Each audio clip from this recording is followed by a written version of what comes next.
Chapter 1 No One Can Threaten Me. The Great Destiny Dynasty. Pingan County. The Dungeon. Wang Yi detected a foul. Acrido Dorsha slowly opened his eyes. 3 stone walls surrounded him, with Oniran Bargate the damp floor overgrown with weeds, reminiscent of te prison kells depicted in television dramas. Where am I? As Wang Yi pondered this question, an overwhelming tide of memory aspirted through Heveloffice consciousness, flooding his mind. Have actual lit traversed, through time and being reborn. Wang Yu was natanative of this world hailed from Earth. While participating in a traditional event, known as a cost shopping in a foreign land, have found himself transported to another realm. The Great Destiny Dynasty's Imperial Guards investigating the missing Disister Relifians in Pingan County poisoned. Wang Yu's brow furrowed, eating contemplation. In this new life, he was senior officer of the Imperial Guards, and 3 days prior, had accompanied Captain Qin Shao to investigate the disappearance of 100,000 tales of disaster relief silver, uncovering crucial information through Ruasat trader among the Imperial Guards, and the county magistrate of Pingan County was involved. Just as she was about to report these, Hune expected Le fell victim to debilitating poison known as thin fragrance softening powder, shattering its protective barrier and rendering powerless. The culprit behind the poisoning was known than his immediate superior, Captain Qin Shao. I, Wang Yi, have a grasp the marvel soft martial arts, on light oberendera say, Mide Stein to experience Robert Hansmary?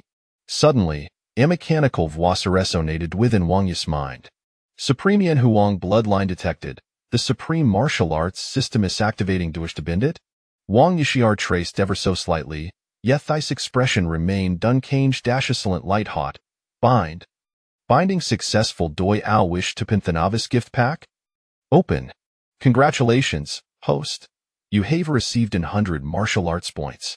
What is the purpose of martial arts points? A thought penetrated Wang Yi's consciousness. Instantly comprehended Theramarca brutality of martial arts points.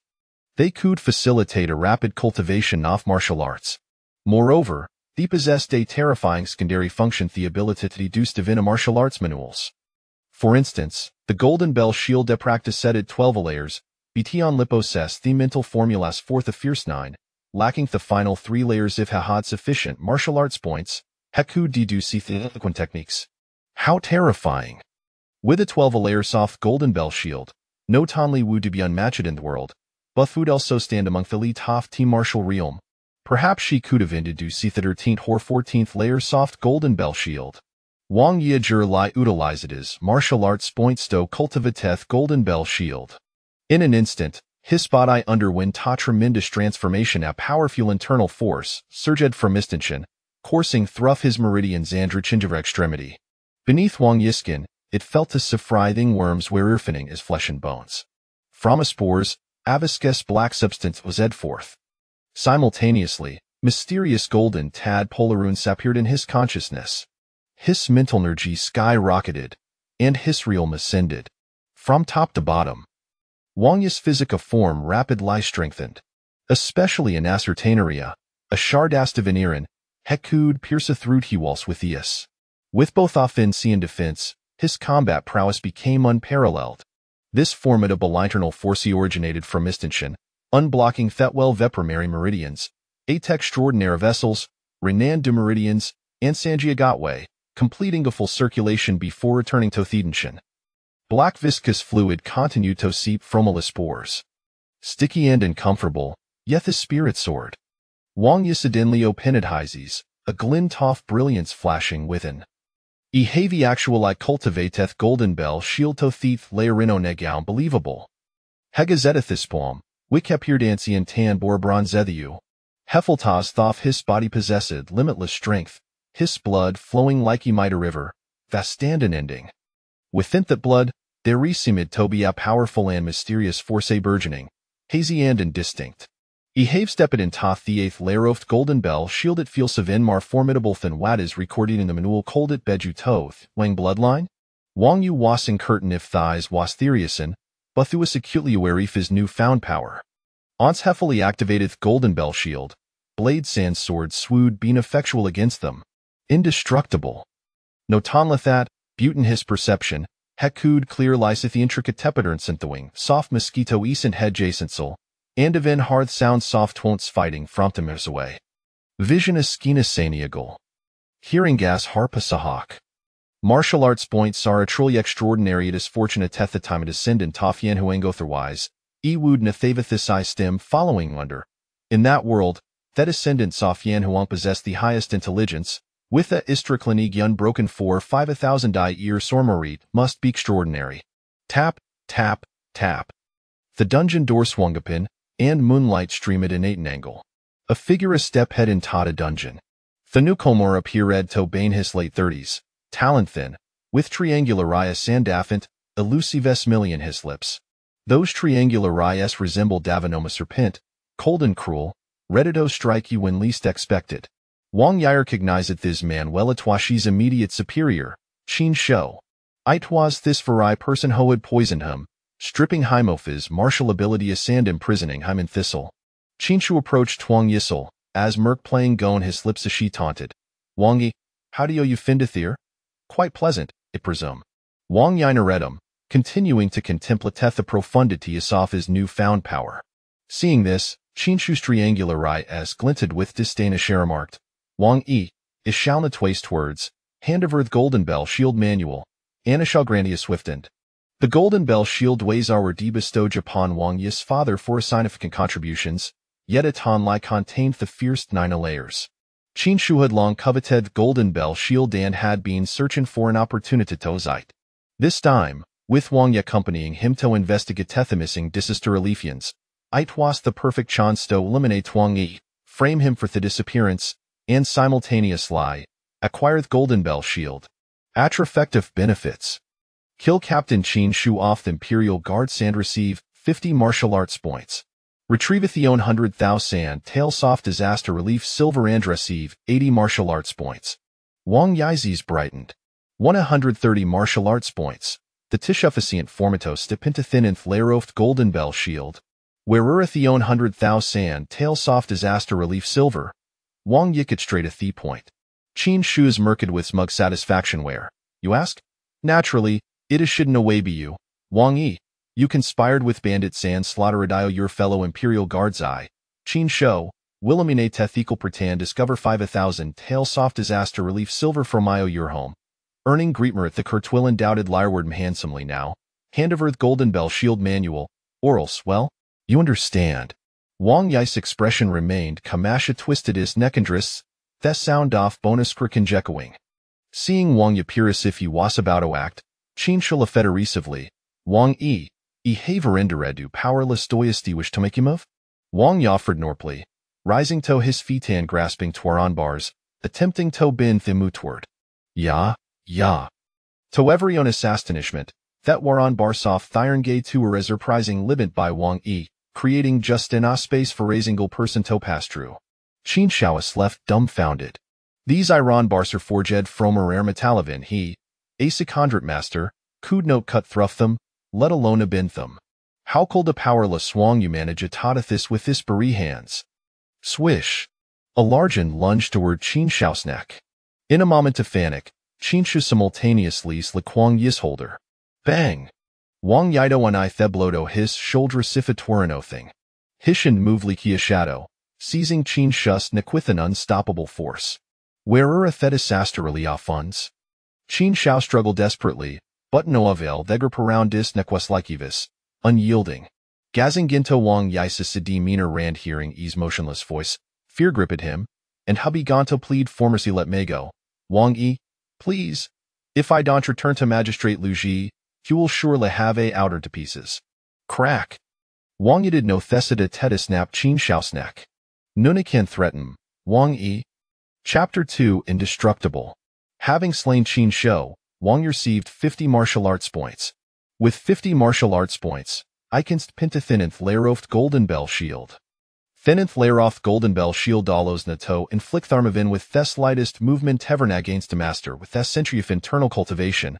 One could disregard thyr attacks, for on lie precise strike tovital point could cause harm. Wang Yi cs sparkled with anticipation, for the power of the 9th layeroft golden bell shield. If Hekudra cover Theon 100,000 sand, tail soft disaster relief silver, Thetan flayer will be within reach. Wang Yu had no knowledge of the whereabouts soft he 100,000 sand tail soft silver, but the wassertain that county magistrate lose him must know might even bit in a hookadilladite. Wang exited the Dungian, heading straight for the backyard of the county office. Thebright Munung Hyan Theski, casting silver relied upon thirth. In the backyard of the county office, a room was brightly lit. The light illuminated 12 figures within. Thetwaviri engaged in light-hearted conversation. Outside, Wang Yi arrived. His ursary exceptionally sharp, and he recognized that one individuals, County Magistrate Luzianda's secretary, Luan. These atwa possess steady breathing Thiarine deed first masters. In his Marie, County Magistrate Luzian's secretary Luan were more ordinary folk. It appears Thiara both disguising their true ability as no wonder they are at one sept disasterly off fund send assassinate imperial guards. Wang Yu didn't attack immediately instead, listened attentively to their conversation. Brother, this time, that little brat Wang Yi's hold bed, right? Of course, Qin Shao is ruthless and would leaven a room for Lucines. Good riddance. Wang Yi, that little brat, thought the Caldra report as he's subtly oblivious to reality, believing that just because he's on Imperial Guard, he can act with impunity, Pingan County. Wang Yi just like his father thick-heady Dan foolish lit devoted to serving the court his father on pursued him an occult master, the Red Demon, only to beslain be him such folly. Imri employ dasmal stratagem, and Wang Yu, hassle redian Futen Thunderworld. Now that the courtesan Chea and foreign tribes are stirring, walk no should, serving the courtis the acto fa full delis a pig, brother, you are indeed wise to planet enough off theod la catarant form them to refrain from any actions for the time being, maspist, then transper silver. Elder brother, is shall no to thematins. Whoosh! In an instant, a gust of wind swept through tier room, extinguishing the candles. Before County Magistrate Luzianda's assistant Lewin Coldriact, a pair of fans suddenly struck their backs. Bang bang! With tor-sounding thuds, both Luzi and Lewin were struck from it, spewing gammouth fulo-fold blood asked forward. Hogos there? Luzibelode. Huas also atop Dirixt, having gopened the meridians, with formidable strength. Yet, have failed to sense the approach of the assailant, hodial thime a grievous blow. The hidden assailant weighs a martial artist of extraordinary prowess, akin to a ghost or deity. Wang yielded a candle, illuminating the room. County Magistrate Luzianda's assistant Lu and finally discerned the identity of the intruder.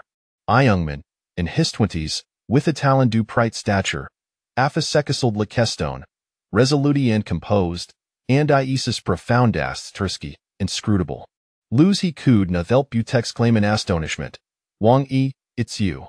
Assistant Lu Yuang glared at Wang Yi, his fear reaching it sinneth Wang Yi. How do you along chase sneak attack? You lack martial ethics. Martial ethics? Do you even deserve to speak off such a thing? Wang Yu had dance fantasized about galloping through twirled with sword in hand. Butupan arriving in this realm, have found a trifud deceitan treachery. Perhaps they were a noble warrior's arduous character when he encounters them in the future. They shall ear noft-world stretchery. Lu Zai and Lu and weary infuriated be Wang Yi's words, their expressions dark-hassink. What do yao intend toto, Wang Yi? Wang Yilaki do nupentham, his demeanor cam what do I intend? Simply whereas the 100,000 sand tail soft disaster relief silver, have a hidden? Up in hearing this, a murderous intent flicker red in Lu's eyes hearing footsteps in the courtyard, has shouted, nonsense. Wang Yi, you are a Theonu hostilate 100,000 sand tail soft silver and to escape from prison. Guards, seize him. 4 constables smerged from the front courtyard, drawing their blades without a word, charging at Wang.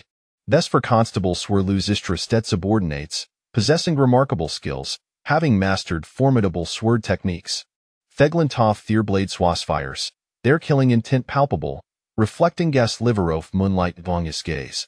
Wang Yin roeticizes, unmoving and dunfling, allowing the 4 long swords to strike toward his shoulders, waist, and head. 2 swords same to his shoulders, 1 sliced to his left waist, and the 4th came crashing down to his forehead, a sifto cleave thevens.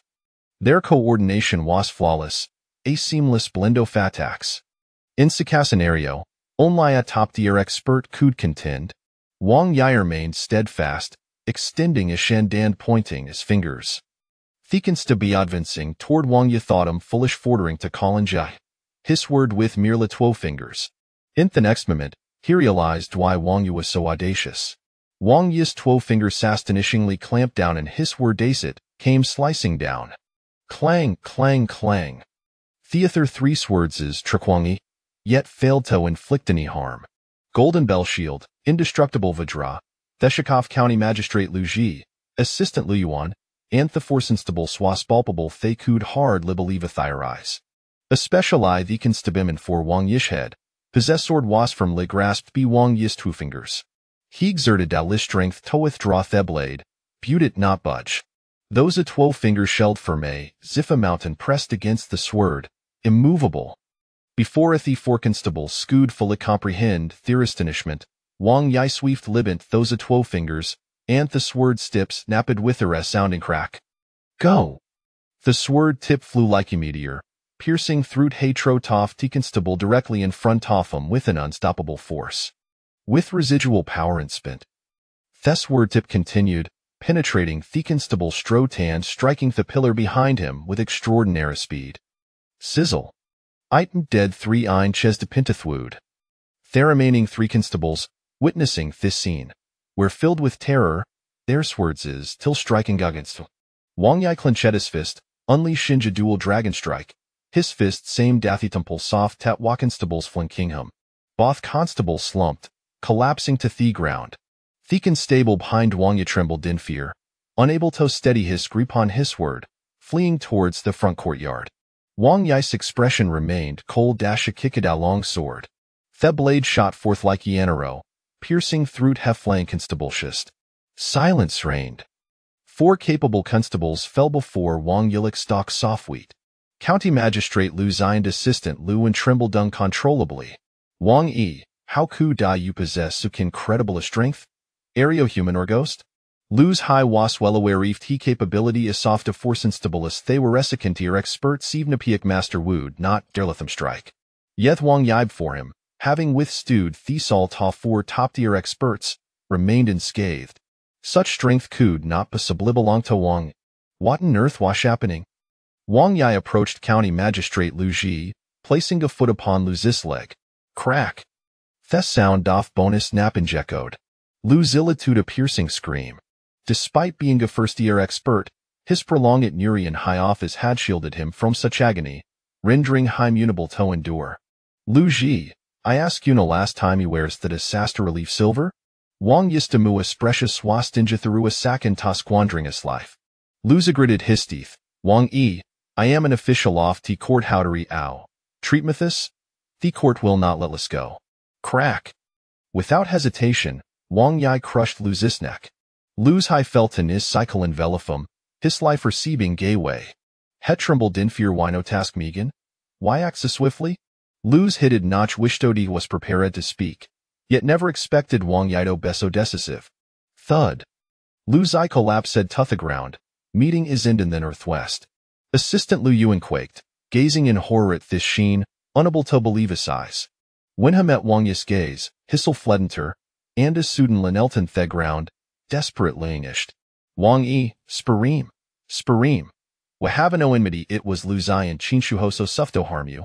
Using Jewish as scapegoat, even desiringer golden bell shield.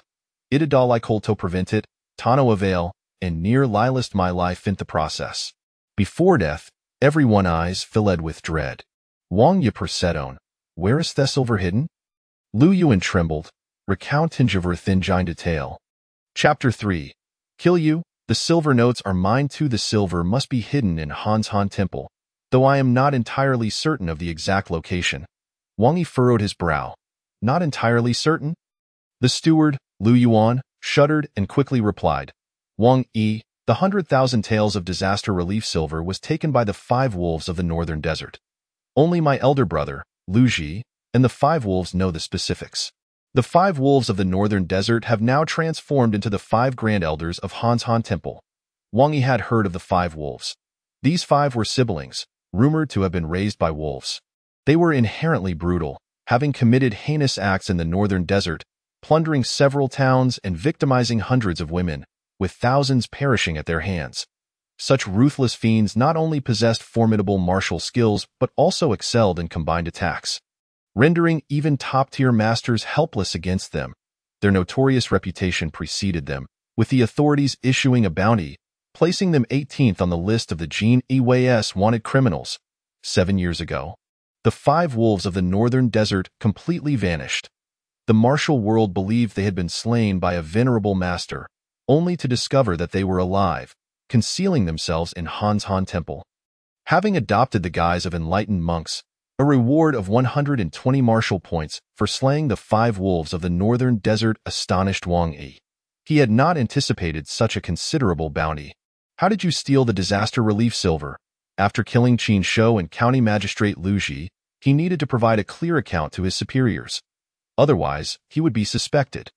Lu Yuan, having been thoroughly frightened by Wang Yi, dared not conceal anything. Qin Shou infiltrated the Jin Yi, escorting the disaster relief silver with spies, poisoning all the Jin Yi members. Under the cover of a torrential downpour, the 100,000 taels of silver were transported to the Yuanjiang Fengling ferry, from where the 5 wolves of the northern desert took the silver away. Moreover, Qin Shou intended to frame you for the poisoning of the Jin Yi and obtain the Golden Bell Shield Manual. Steward Lu Yuan spoke as if it were simple, yet it was contingent upon timing, location, and human factors, all essential.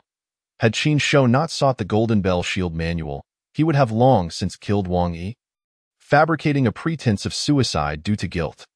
Wang Yi's gaze shifted to Lu Yuan, who suddenly felt an overwhelming fear. Wang Yi, as long as you spare me, all the silver notes on me are yours. Along with other valuable possessions to kill you, the silver notes are mine. Wang Yi abruptly swung his palm. With this strike, a surge of energy erupted. Bang! Lu Yuan spat blood and collapsed heavily to the ground. His eyes reddened with rage. He wished he could shred Wang Yi to pieces. Wang Yi, you do not honor your promises. Did I ever promise to spare you? Wang Yi's expression remained indifferent. His words calm. Lu Yuan was taken aback, recalling Wang Yi's earlier statement that he had indeed not promised to spare him. Thud. A final breath. Their departure was hardly serene. Both County Magistrate Lu Ji and Steward Lu Yuan were treacherous individuals. To show mercy would certainly lead to betrayal. Wang Yi had already been bitten once. If he let these people go, he would be a fool, utterly naive, as the saying goes. In chaotic times, first slay the naive. Wang Yi gazed at the starry sky, the moonlight cascading like water upon the earth. It was beautiful, perfect for training. Strength determines everything. No matter how cunning the schemes, they crumble before absolute power. Tonight, he would break through a realm and reclaim the 100,000 taels of disaster relief silver. Wang Yi rummaged through the corpses, discovering 3,000 taels in silver notes along with a manual for the 5 tigers breaking the door technique. Just the silver notes alone amounted to such a fortune. No wonder they were said to have accumulated wealth over the years, with 10,000 snowflake silver coins, and likely even more, daring to seize disaster relief silver. Who knows how much wealth they had hidden. Wang Yi departed the county office with the 3,000 taels in silver notes. He ventured into the depths of the mountains outside the city, seeking out several ancient trees willing to assist him in his training. The ancient trees were thick enough for 5 to 6 people to embrace, each over 100 years old, with kind and benevolent appearances. Wang Yi was quite satisfied, activating the 5th level of the Golden Bell Shield. His palm glowing with a brass hue. Suddenly, he struck one of the ancient trees. Bang! A deafening explosion ensued. A wave of energy erupted from the back of the ancient tree, causing its rugged bark to splinter and shoot out in all directions. The branches swayed, and leaves fell like rain. The force of this strike, if it struck a person, would be insurmountable even for top-tier masters. The inner power of the 5th level of the Golden Bell Shield pierced through the trunk of the ancient tree. Comparable to that of a top-tier master, the Golden Bell Shield was indeed as magnificent as its reputation suggested. Wang Yi summoned the inner power of the 8th level of the Golden Bell Shield. In an instant, a powerful aura spread outwards. Beneath the boulders, snakes, centipedes, and venomous insects sensed this terrifying energy, trembling in fear and fleeing from the area. The leaves rustled without the wind. After 9 breaths, Wang Yi sprang into action. As still as a maiden, as swift as a rabbit, Wang Yi kicked a tree. Crack! The ancient tree snapped in half. Without pausing, he swung his left hand, striking another ancient tree. The ancient tree trembled violently. Wang Yi followed up with an iron mountain leaned bang. The ancient tree seemed to be struck by a train, shattered into countless pieces. Wang Yi's gaze sharpened, transforming his palm into a claw as he executed the eagle claw technique. His fingers, like iron hooks, plunged into the bark of the ancient tree. Rip! With a forceful tug, a large piece of bark was torn away. Leaves fluttered down. Wang Yi pinched a fallen leaf between his fingers and then flicked it. The leaf shot forth like an arrow. Whoosh! The leaf pierced through the trunk with the force of a battering ram. Flowing flowers and falling leaves could harm a person. Wang Yi continued to practice the eagle claw technique, his fingers piercing through the towering ancient trees. The combination of the eagle claw technique and the golden bell shield was exceptionally lethal. Wang Yi glanced at a boulder 10 zhang away. His eyes sharpening, he concentrated his inner power in his palm, releasing a surge of unmatched strength. Boom! The boulder exploded violently, shattering into pieces that flew in every direction, piercing through the towering ancient trees. Wang Yi surveyed the area. Within a radius of 30 zhang around him lay devastation. Hundreds of ancient trees had been cleaved in two. Fortunately, these ancient trees had not resisted. Wang Yi was quite satisfied with his own strength while simultaneously contemplating his shortcomings. Although he had cultivated the golden bell shield, rendering him indestructible, his lightness skill was a glaring weakness. The Jin Away's hidden skill pavilion housed superior lightness skills, requiring merits for exchange. He wondered if he could redeem a top-tier lightness skill this time. Lightness skills are also a part of strength. Wang Yi seated himself cross-legged upon a large boulder. Taking a deep breath, after an hour, he felt a shift in his mind. His martial points instantly decreased by 49, leaving only one eye in its place. A vast inner power surged within his dantian. Simultaneously, 9 golden, mysterious tadpole runes appeared in his sea of consciousness, the essence of the 9th layer of the golden bell shield. Wang Yi's strength gradually increased, and impurities were expelled along with the enhancement of his inner power. His bones felt as though they were being tempered, growing increasingly solid. Indestructible.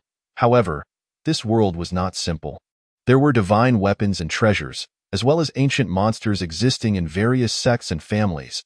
It was prudent to remain discreet. Though he possessed a system, he could not flaunt it, nor could he rely entirely on it.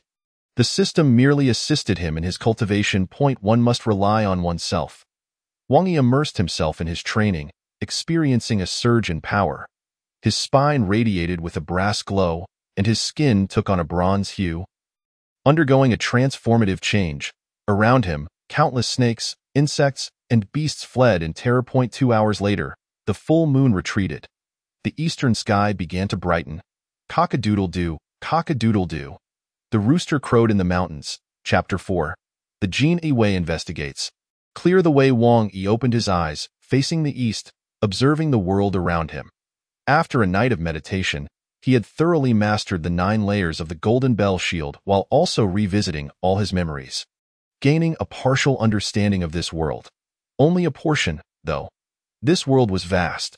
The Deming dynasty, in which he resided, dominated the land of the divine continent, historically regarded as the legitimate lineage, with a population of 40 million. The Deming dynasty's territory was expansive, dotted with sects, noble families, and various perilous locations teeming with treasures that could enhance one's martial prowess. In this world, one must wield martial prowess to defy the law. With elevated martial skills, the scoundrels of the martial world commit heinous acts, killing and plundering, while some martial experts flout the law, slaying corrupt officials and robbing the rich to aid the poor. Acting with audacity, to combat these martial experts and monitor the realm, the court established 3 major organizations: the Genie Way, the Eastern Factory, and the Western Factory. His father was a 1,000 household commander in the Genie Way. But unfortunately, while pursuing the demonic master, Chiemo, he fell victim to an ambush laid by Chiemo and perished. The court compensated him by promoting him to a junior flag-bearer in the Genie Way, bestowing upon him the unparalleled martial skill, the Golden Bell Shield. This was largely thanks to the assistance of one person, his father S. Jr., the left thousand household of the Jin Yi Wei. Ordinary people remained unaware of their relationship. Had they known, Qin Shou would never have dared to touch him. A great official, a promising youth. He did not bring shame to the descendants of Yan and Huang. Qiamo, a top-tier master, even upon reaching the innate realm, could not withstand a single strike from him.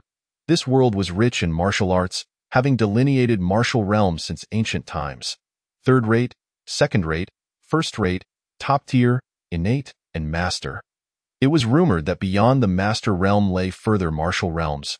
Yet those who reached such heights were nearly mythical, perhaps non-existent. Merely being a master was to be an extraordinary powerhouse, having created a divine skill, capable of flight and battling with sheer will. Surpassing the master realm was beyond imagination. Wang Yi possessed a clear understanding of his own strength. If an opponent was not his match, he would bide his time to cultivate. If the enemy was no match for him, he would reduce them to dust. Now that he had cultivated the Golden Bell shield to the 9th layer, should Qiamo appear before him, he would be nothing but prey. Wang Yi stood up.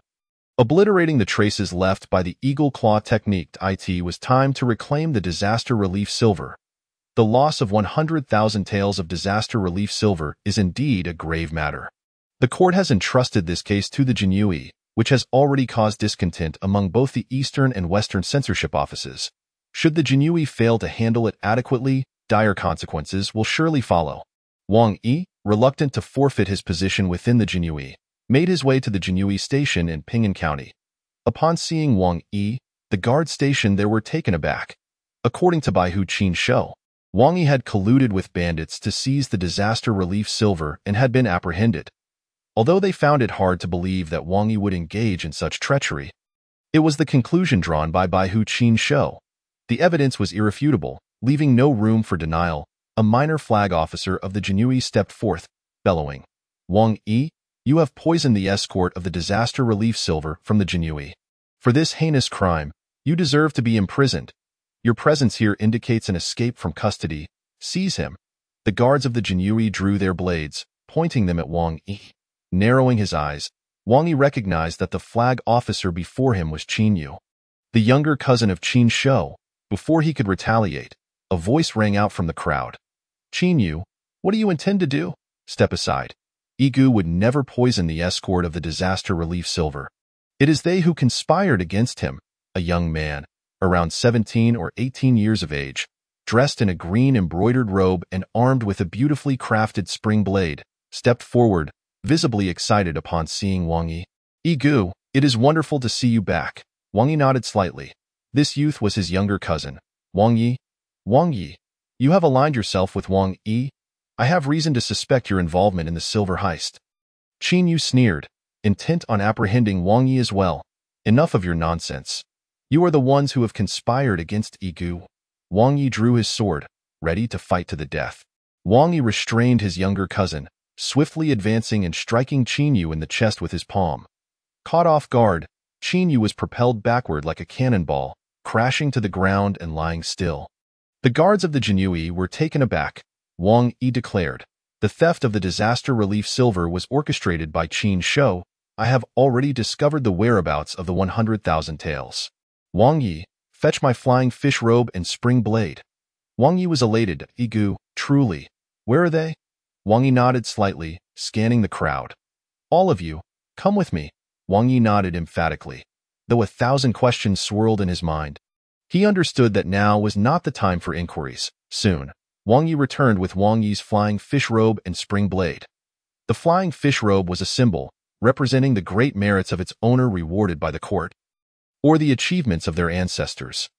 This particular robe had been bestowed upon Wang Yi's father for his significant contributions.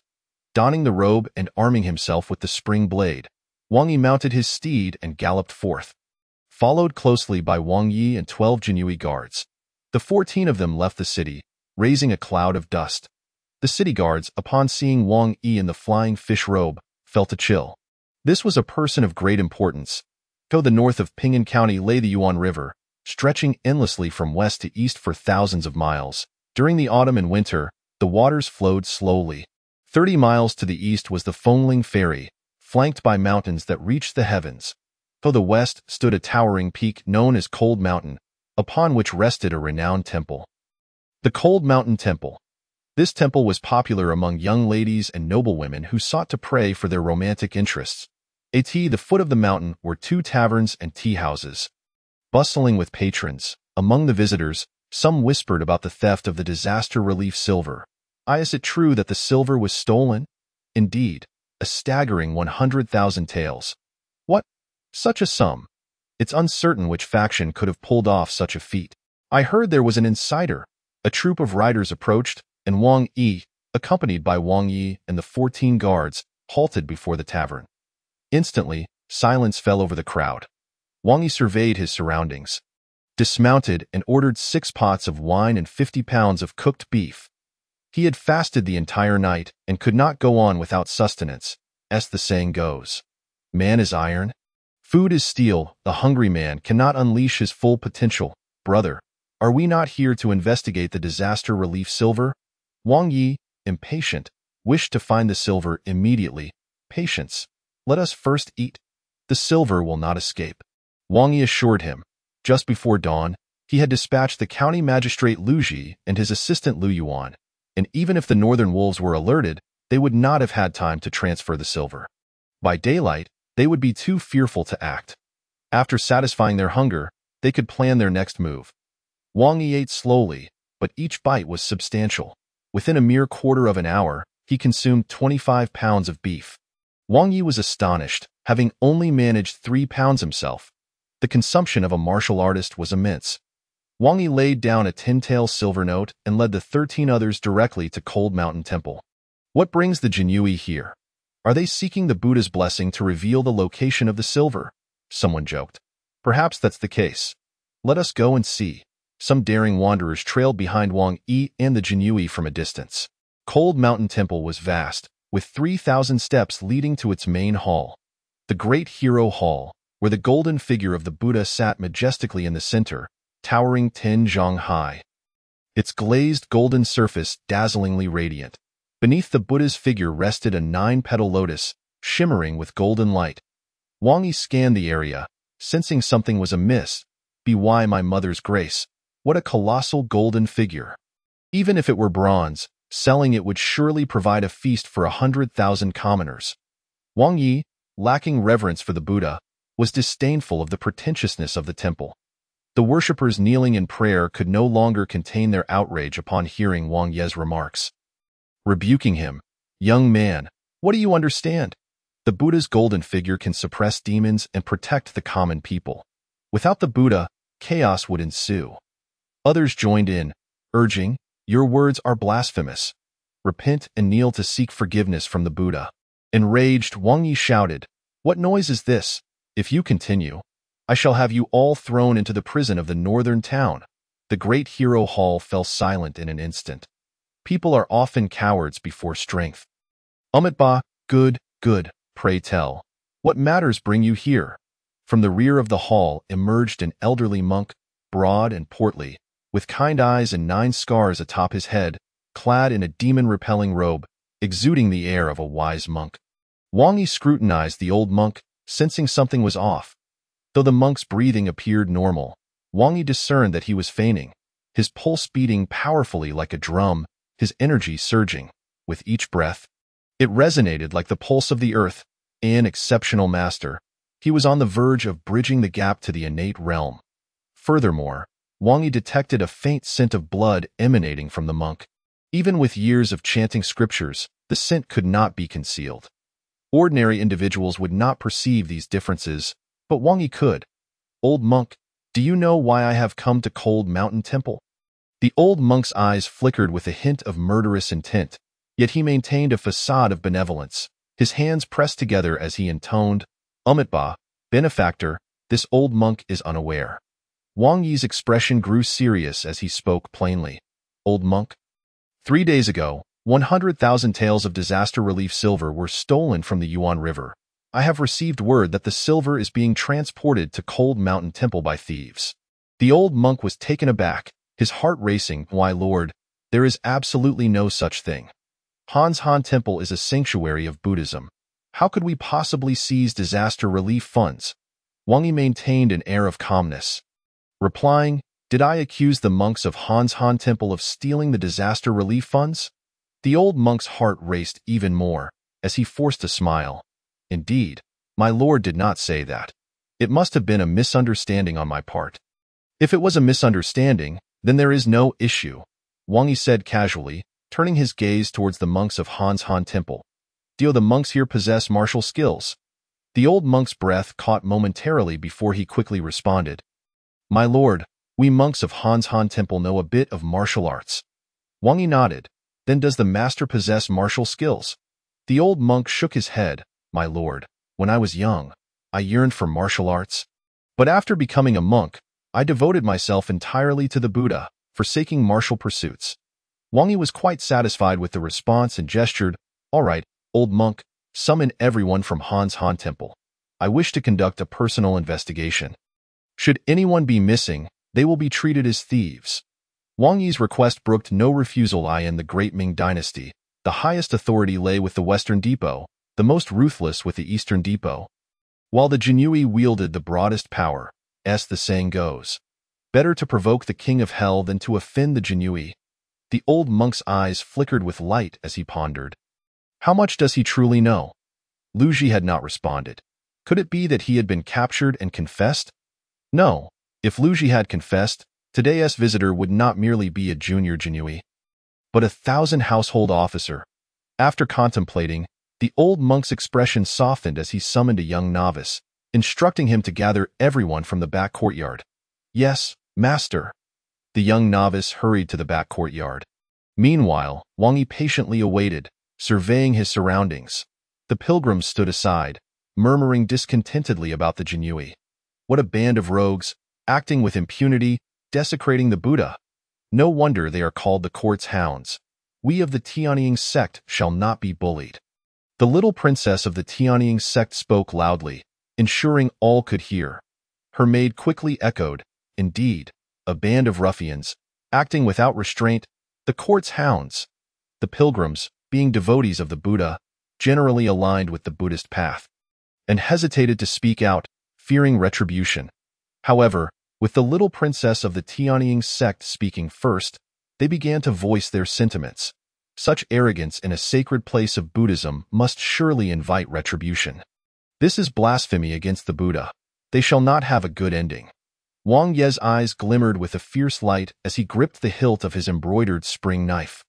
Wang Yi raised his hand, signaling Wang Yi to refrain from acting just yet. He had already discerned a clue and directed his gaze towards the golden lotus beneath the statue of the Buddha. Wang Yi lightly stamped his foot. A wave of energy flowed beneath the ground. No one noticed. Empty. Wang Yi felt a sense of certainty. At that moment, in the back courtyard of Han's Han Temple, 4 large monks gathered together, tall, short, stout, and thin. The short monk's eyes gleamed with malice. "Second brother, how could that brat know about the 100,000 taels of silver at Han's Han Temple? Could it be that County Magistrate Lu Ji has betrayed us?" As he spoke, the short monk made a motion across his throat. The thin monk shook his head. "No. If County Magistrate Lu Ji had betrayed us, today's visitors would not merely be these 14 Jinyui. Brother 5, do not act rashly. Indeed, County Magistrate Lu Ji would not betray us. I suspect it was a herbalist who saw us moving the boxes that night. If that is the case, we are in trouble. These Jinyui are like dogs, relentless in their pursuit. Damn it, these Jinyui are ignorant and arrogant, thinking that just because they are Jinyui, we dare not act. If we take care of him, we can leave this place." The short monk bristled with murderous intent. The thin monk contemplated. "Third brother, fourth brother. Do you think that reckless youth is trying to trick us? Trick us? Second brother, if he is trying to trick us, we must take action. Otherwise, when the main force of the Jinyuri arrives, they will surely turn Han's Han Temple upside down. And the silver will be discovered sooner or later. Since the Jinyui have their suspicions, they will not let this go. We must swiftly move the silver." The short monk's eyes glinted with cold malevolence. He was a man who lived beyond the law. He and his 4 brothers had once plundered several towns in the northern desert, killing countless people without a hint of hesitation. Why would they fear a mere Jinyui? Let us go. We'll take a look outside and avoid giving him an excuse. The thin monk led the other three towards the Great Hero Hall. In the Great Hero Hall, to the left of the Buddha statue stood 14 Jinui, while to the right were the monks of Han's Han Temple. Outside the hall, hundreds of pilgrims stood. Umitba, good, good. From the side door on the right of the Great Hero Hall, 4 old monks emerged, tall, short, stout, and thin. Wang Yi's eyes brightened. He caught a faint scent of blood from these 4 old monks. These are the 5 wolves of the northern desert, formidable indeed. They have entered the ranks of the elite. Benefactor, all of us from Han's Han Temple are here, the old monk stated, eager for the Jinui to depart so he could move the 100,000 taels of silver. Wang Yi slightly nodded, stepping forward to appraise the monks. As he approached the 4 old monks, he merely cast a casual glance. The 4 old monks relaxed. In the next moment, Wang Yi turned abruptly and struck, his palms crashing into the chests of the short and thin old monks. Bang, bang! The short and thin old monks' robes exploded from behind, blood mist erupted, and they spat blood, crashing against the stone pillar with a heavy impact. Chapter 6. Threaten me, and you shall die. Second brother, fifth brother. The 3 old monks cried out in shock and anger. This scene stunned everyone present. Even the 12 Jinui warriors were left bewildered. They could not comprehend why Wang Yi had suddenly ambushed the old monks. However, after striking the short and thin old monks, Wang Yi did not pause in an instant. He struck again, his palms aimed at the abdomen of the tall and stout old monks. This time, the tall and stout old monks were vigilant. They summoned their inner energy, concentrating it in their palms to meet Wang Yi's attack. Yet, in their haste, how could they hope to contend with Wang Yi? Crack! The sound of bones breaking echoed.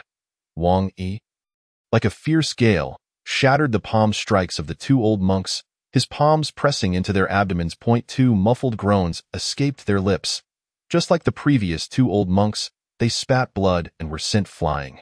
In the blink of an eye, Wang Yi had severely injured 4 elite masters. The old monk with a kind face witnessed this, his eyes brimming with boundless rage.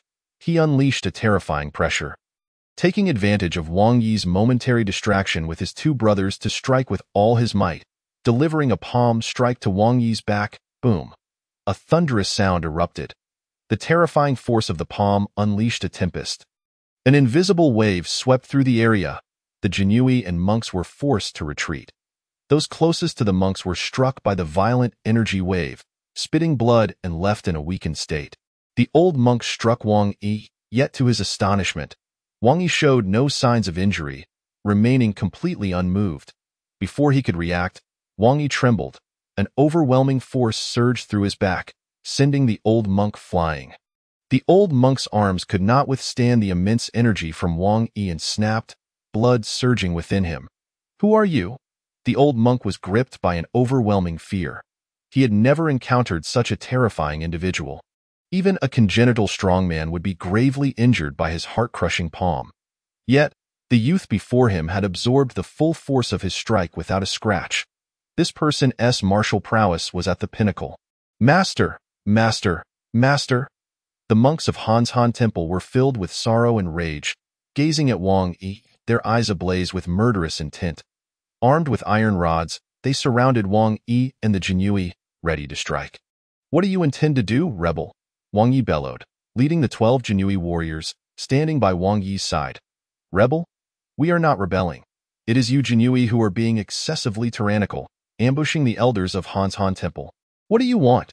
The old monk feigned indignation. This is Han's Han Temple, a place where the world comes to burn incense and pray. Does the court not allow such a sanctuary of tranquility? Outside the hall, the pilgrims, witnessing the old monk in such a predicament, began to voice their displeasure. What do you Jinui want? Ambushing the elders of Han's Han Temple without cause. Your actions are no different from those of bandits. The little princess of the Tianying sect, a girl in a green dress, was already at her boiling point, loudly condemning the Jinui. You Jinui are nothing but a band of rogues, killing with abandon. No wonder everyone calls you the court's hounds.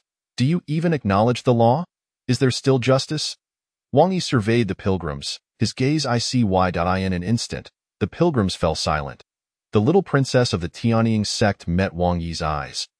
Her heart trembling, yet she remained defiant, provoking him with her gaze. After scanning the crowd, Wang Yi turned to the old monk, calmly stating, "Old monk, did you not say you possess no martial skills? How then do you have such profound inner strength?" The old monk glanced at his four severely injured brothers, his heart seething with rage, wishing to rend the Jinyui before him into pieces. Yet, he knew he was far from a match for the Jinyui. He feigned repentance. "Amitabha, benefactor, I did not intend to deceive you. I once made a grave mistake and promised before the Buddha never to use martial skills." Wang Yi scoffed, "5 wolves of the northern desert. Stop pretending. Hand over the 100,000 taels of silver." Boom. Wang Yi's words reverberated through the great hero hall. "What? The 5 wolves of the northern desert? Brother Yi, they are the 5 wolves of the northern desert?" Wang Yi was utterly astonished. A Jinyui warrior. He was well aware of who the 5 wolves of the northern desert were. Killers without mercy, their infamy capable of silencing even a child's cries at night. In the desolate north, it is unknown how many lives have been lost at their hands. The women who suffered indignities number no less than 500, and many skilled masters from the martial world have perished beneath their prowess. The imperial court and the martial community alike harbor a desire to slay them. Yet, the 5 wolves of the north are adept in the art of coordinated attacks, rendering even top-tier experts helpless against them. During that period, the 5 wolves of the north were exceedingly arrogant. 7 years ago, they vanished without a trace. Some claimed they had met their demise, yet today, their presence has been revealed. Such ruthless fiends have been captured by his cousin, Wang Yi, prompting one to ponder the extent of Wang Yi's strength. Among the onlookers are martial artists who have heard of the notorious reputation of the 5 wolves of the north. They truly are the 5 wolves of the north, the harbingers of doom. One of my former friends fell victim to their hands. My family once traversed the desolate north, and our caravan was entirely slaughtered by the 5 wolves. They are merciless and feared by all. Could it be that they are indeed the 5 wolves of the north? It is said that the leader of the 5 wolves possesses an enigmatic aura, unseen by anyone. The other 4 vary in stature and build. Could they truly be the 5 individuals before us? The 5 wolves bear wolf tattoos on their backs. One need only glance to ascertain the truth. Upon hearing this, Wang Yi immediately approached the short monk, seizing his robe and wrenching it violently. With a tearing sound, the monk's garment was ripped apart, revealing a wolf head tattooed. "It is indeed the 5 wolves of the north. Heaven has eyes, heaven has eyes." The young man, whose family fell to the 5 wolves, cried out to the heavens, tears streaming uncontrollably. Wang Yi scoffed. If heaven truly had eyes, what purpose would it serve him? The onlookers gazed at Wang Yi with astonishment. Just how formidable is this nobleman of the genie way? The noble ladies and gentlemen, unaware of the true nature of the 5 wolves, remained perplexed. The old monk, upon hearing the name of the 5 wolves, felt a jolt of horror, yet he feigned ignorance, asking vacantly, "My lord, you must be mistaken. I am no member of the 5 wolves of the north." Crack! Without warning, Wang Yi delivered a swift kick, snapping the short monk's neck with ease, as if slaying a chicken. This was the 5th of the 5 wolves, known for his cruelty and penchant for slaughtering young maidens. This scene once again shocked everyone present. How can you kill in front of the Buddha, especially one of the Buddhist masters?" cried the young girl in the green dress, a princess of the Tianying sect, her eyes blazing with fury. Wang Yi turned, narrowing his eyes. "Do you know who they are? The 5 wolves of the north, whose hands are stained with blood. My slaying of them is a service to the people." Influenced by her mother, the princess revered the high monks of Buddhism, and upon hearing Wang Yi slander them, she countered, "You speak nonsense. How could they be murderers? Even if they once were, they have since embraced Buddhism, accumulating merit and becoming enlightened monks. Have you not heard that one can attain Buddhahood simply by laying down the butcher's knife? Your actions in slaying them will surely invite divine retribution." Suddenly, Wang Yi kicked again, striking the tall old monk. This was the 3rd of the 5 wolves. The princess, enraged, instinctively launched a willow leaf flying dagger toward Wang Yi's back. The dagger flew like a shooting star, aimed directly at him. "Egu, be careful." Wang Yi shouted, drawing his sword to intercept the dagger. Wang Yi turned, reaching out to grasp the flying dagger. The willow leaf blade, 3 inches and 7/10, took on a leaf-like form. Moving soundlessly through the air, Wang Yi caught it between his fingers at an astonishing angle. Flicking it lightly, whoosh! The dagger returned with the same speed, striking the princess in the chest. The force was so great that it pierced through her body. Heading straight for the golden pillar behind her, with a clang, the dagger embedded itself in the pillar. The princess felt excruciating pain, and then darkness enveloped her as she collapsed. "My lady," the maid cried out in terror. "You genie Wei, you slaughter innocents, killing the princess of the Tianying sect." The onlookers shouted angrily at Wang Yi. "My lady, she is a junior sister of the Tianying sect. She cannot be dead." "She cannot be," the maid muttered, dazed, as if losing her mind. Wang Yi exchanged a glance with Wang Yi, who immediately understood. He bellowed, "This woman attacked our Jin Wei nobleman, akin to treason. Anyone who dares to intervene shall share the same fate. Kill without mercy." "Retreat 100 paces." The many onlookers, upon hearing this, were terrified and retreated in haste. The old monk of the great hero hall felt despair settle in his heart. He realized that the Jin Wei acted without concern for consequences. They would kill as they pleased.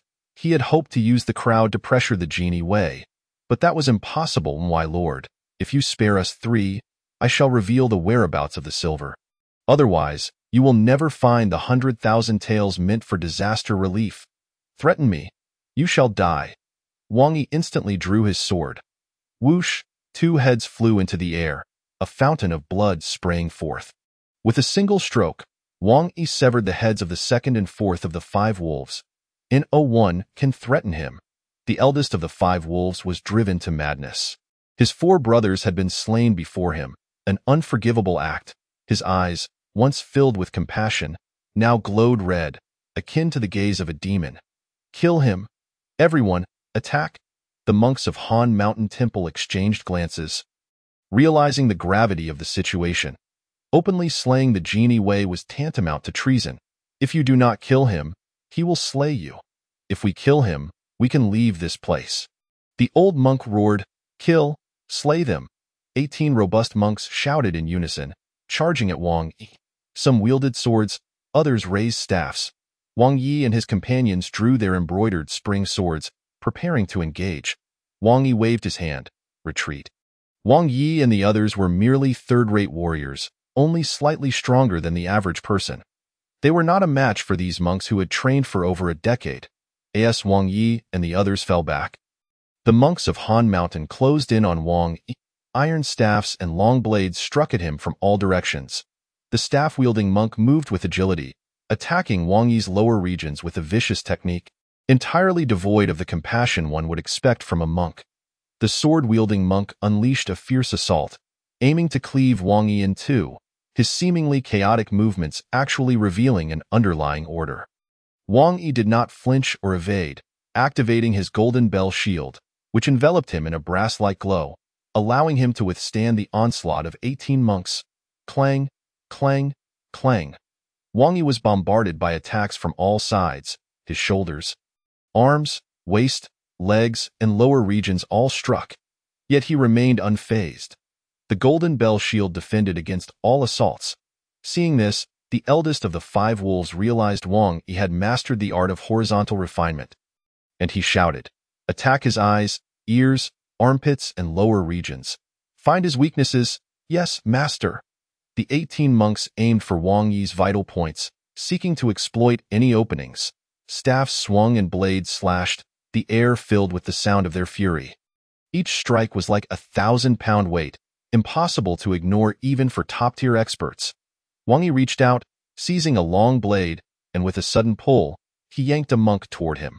Wang Yi concentrated his inner strength into his palm and struck the monk's chest. Blood gushed from the monk's 7 orifices. Holding the long blade, Wang Yi did not shy away, engaging head-on with the 17 remaining monks.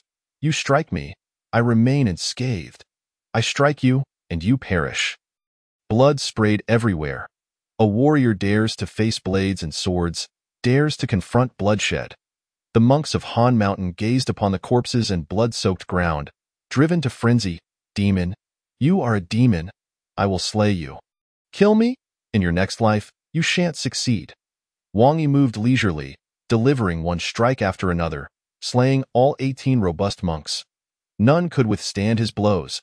The eldest of the 5 wolves, witnessing the carnage, collapsed to the ground. He knew that the tide had turned against him. The 100,000 tales for disaster relief are hidden in a mysterious place. You shall never find them, the eldest of the 5 wolves leaped. Attempting to flee the great hero hall, Wang Yi also leaped, his right foot soaring as he delivered a kick to the chest of the eldest wolf. The force was akin to 1,000 pounds. Utterly unyielding, the eldest wolf received a fatal blow, struggling to breathe. His body propelled into the air before crashing heavily onto the hands of the great sun Tathagata. The golden figure of the Tathagata remained unscathed, still gleaming with brilliance.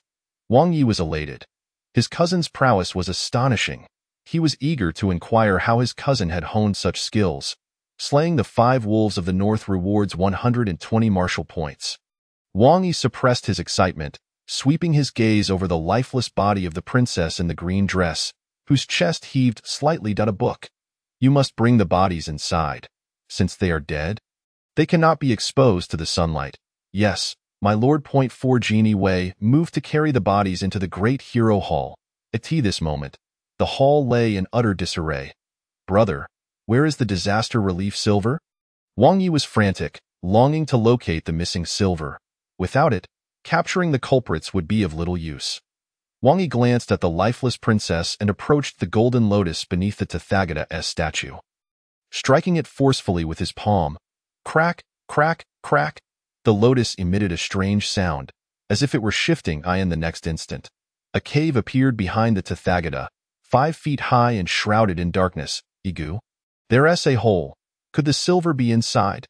Wang Yi exclaimed in delight, eager to dive in. Wang Yi halted him, directing his gaze toward a young monk. Is the silver inside? The young monk, witnessing the carnage, was filled with grief and rage. Hearing Wang Yi's question, he knew he could not conceal the truth. It is inside. It is all inside. A flicker of hatred passed through his eyes. He wished for the demise of this group within. Wang Yi's mental prowess enveloped the young monk, and he sensed the monk's anger intensely. Are there any traps? The young monk's heart raced. No traps. If there are no traps, then descend and bring up the silver. Without waiting for the young monk's consent, Wang Yi hurled him down. Hiss, hiss, hiss. Countless arrows shot forth, turning the young monk into a target akin to a hornet's nest. Wang Yi, witnessing this, felt a chill run down his spine and cursed the monks. You wretched bald donkeys, your deaths would be of no consequence. The other monks, frightened, repeatedly exclaimed, My lord, there are traps. There are traps below. Wang Yi gestured, excellent. Gather some tools to dismantle the traps and retrieve the silver. Yes, my lord. The monks armed themselves with tools and gradually entered the Golden Lotus Cave. They were familiar with the mechanisms and systematically disabled each trap. In the realm of the Divine Land, the masters of trap setting were the Mo family and the Gongshu family. These traps were simplified versions passed down from Mozi. After a quarter of an hour, the monks emerged, carrying the first chest of silver. Wang Yi led the imperial guards to inspect it. Inside the chest lay gleaming silver, 50 taels per ingot. At last, the disaster relief silver had been recovered. Wang Yi was overjoyed. Congratulations to the host for retrieving the disaster relief silver, reward of 80 martial points. Seizing the opportunity when no one was watching, Wang Yi drew forth a book from the attire of the young princess of the Tianying sect. Her green dress fluttering, he began to examine the secret manual. Tianying Flying Knives, the world's premier concealed weapon. Once the flying knife is unleashed, a soul is sure to perish. First layer. Practice 1,000 times daily. The clever may master it in a month, while the foolish should abandon it after 3 months. Second layer. Within 10 steps, 100 shots must hit. Third layer. Concentrating one's essence, chi, and spirit within the flying knife. It can instantaneously strike the heart of an enemy from 10 zhang away. Fourth layer. The spear of the chariot gate, whatever direction it points, it hits without fail. Fifth layer. shooting the flying knife with closed eyes. 100 shots must hit. 6th layer, manipulating the flying knife from afar, killing enemies from 100 zhang away. 7th layer, subtlety and influence, blending with the world, imperceptible to outsiders. 8th layer, the spirit as a knife. One without a knife surpasses one with a knife. Wang Yi's eyes sparkled with brilliance. Only the first 8 layers existed. What of the 9th layer? The Tianying sect should possess a 9th layer manual. Even without subsequent techniques, the martial points could aid him in deducing them. Wang Yi's mental prowess was unmatched. Having read the manual just once, he had comprehended the essence of the Tianying flying knives. Each word firmly lodged in his mind. After a meticulous second reading, he gently tossed the manual back into the green-clad princess's bosom, unnoticed by anyone. Wang Yi glanced at his martial points, 201. With a thought, a figure appeared in his mind's eye. The figure waved a hand, and the flying knife shot forth, striking the enemy's heart like a shadow, 100 shots hitting with certainty. Wang Yi instantly ascended to the second layer of Tianying flying knives. My mental prowess has increased slightly, and my strength has grown by 1/10.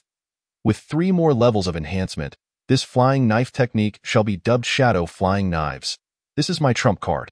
Wang Yi practiced diligently while Wang Yi accounted for the disaster relief silver. An hour later, Wang Yi finished counting, brimming with excitement. Egu, the silver amounts to 95,000 taels, plus the 5,000 taels from your residence, totaling exactly 100,000 taels, not a bit more. Wang Yi nodded. Wang Yi, you've worked hard on this journey. We can't let our brothers toil for nothing. Distribute the silver notes and coins from the merit box to everyone, and throw the bodies out of Han's Han Temple. Wang Yi thought his own actions were audacious, but Wang Yi's were even more so. Taking the silver from the merit box was indeed a desecration. Egu, is that permissible? What is not permissible? Didn't he the Buddha feed the eagles with his own flesh? I'm impoverished and taking a bit of incense for aid. The Buddha will surely consent. If he does not, then he is unworthy of being the Buddha, Wang Yi assured confidently. Seeing Wang Yi's determination, Wang Yi wasted no time in breaking open the merit box. Brothers, come, each receive 100 taels. The 12 imperial guards, notorious for their unruliness, eagerly accepted the silver notes and disposed of the bodies outside Han's Han Temple. Wang Yi gazed toward the mountain's edge. The sky was darkening. Tonight, he would deduce the 10th layer of the Golden Bell Shield. Chapter 8. We are brothers in the dead of night, the moonlight hazy. Strange beasts roared within the mountains. In this world, humans could cultivate, and so could animals. Some extraordinary beasts possessed immense power, rivaling human masters, even surpassing them. It was rumored that in the eastern sea, a dragon lurked.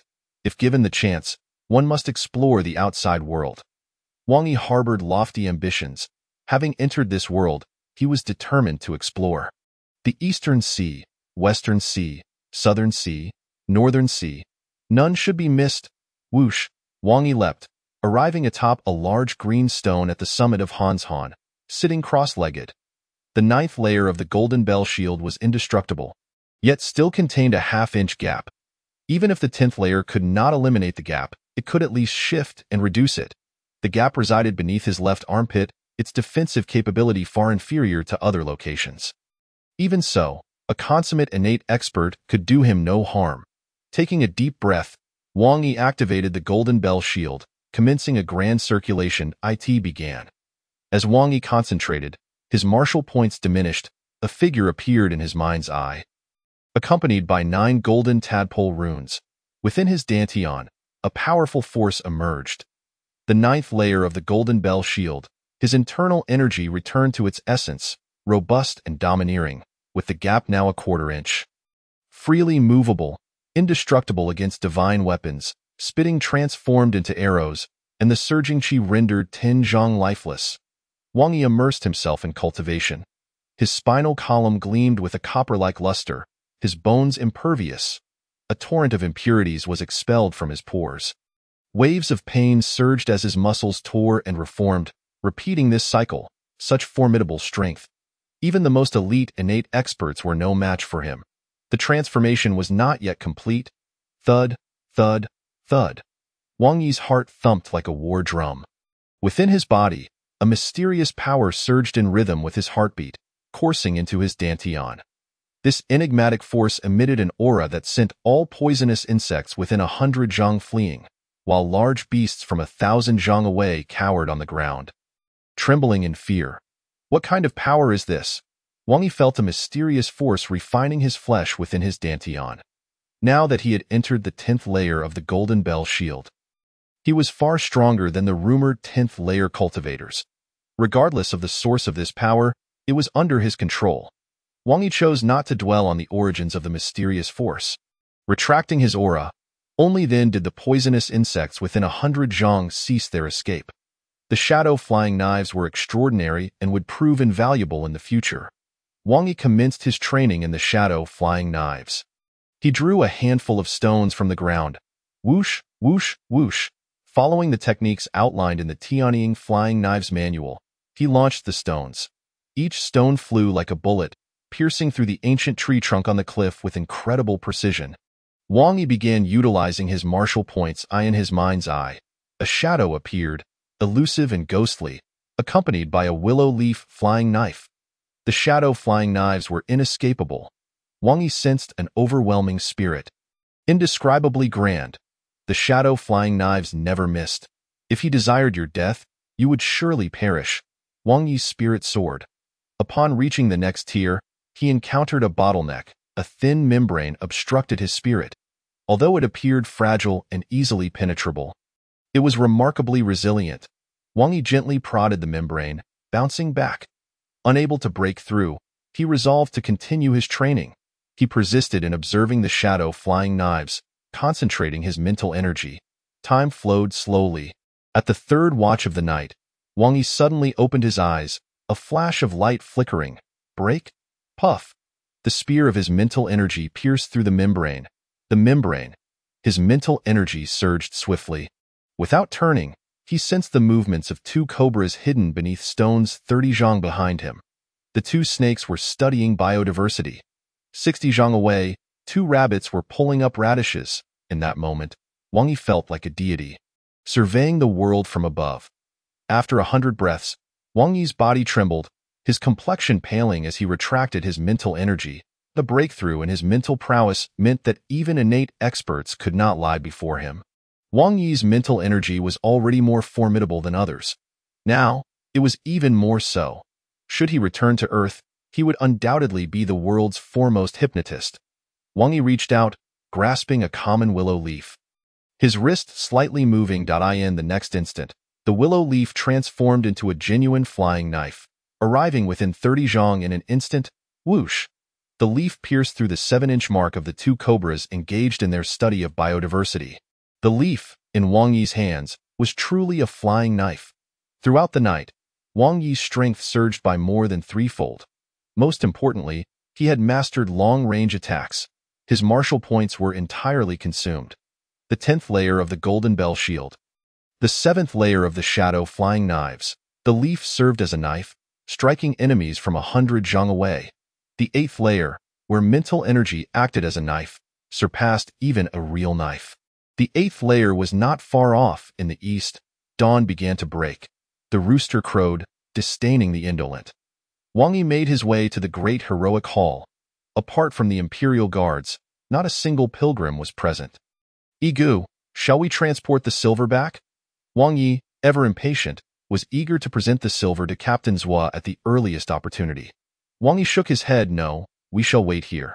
There were 14 of them, and transporting them back would be quite cumbersome. Should an unforeseen event arise, it would be too late for regrets. Wang Yi still harbored some concerns. Igu, this silver is for disaster relief, and those above are eager to send it to the north. However, Wang Yi remained unfazed. What is the hurry, Wang Yi? If they are truly anxious, they will come to us. We merely need to safeguard the silver. Wang Yi scratched his head, acknowledging the truth in this, but he felt a bit embarrassed and still ventured to ask, Igu, with your formidable martial skills, how did you cultivate them? Wang Yi understood that Wang Yi had always envied his mastery of the Golden Bell Shield and patted Wang Yi on the shoulder. Wang Yi, perseverance is key. You wish to learn the Golden Bell Shield, do you not? Today, I shall impart the first 3 levels to you. What? Igu, you are going to teach me the first 3 levels of the Golden Bell Shield? Wang Yi could hardly believe it. The Golden Bell Shield, such a divine skill, was unparalleled in value.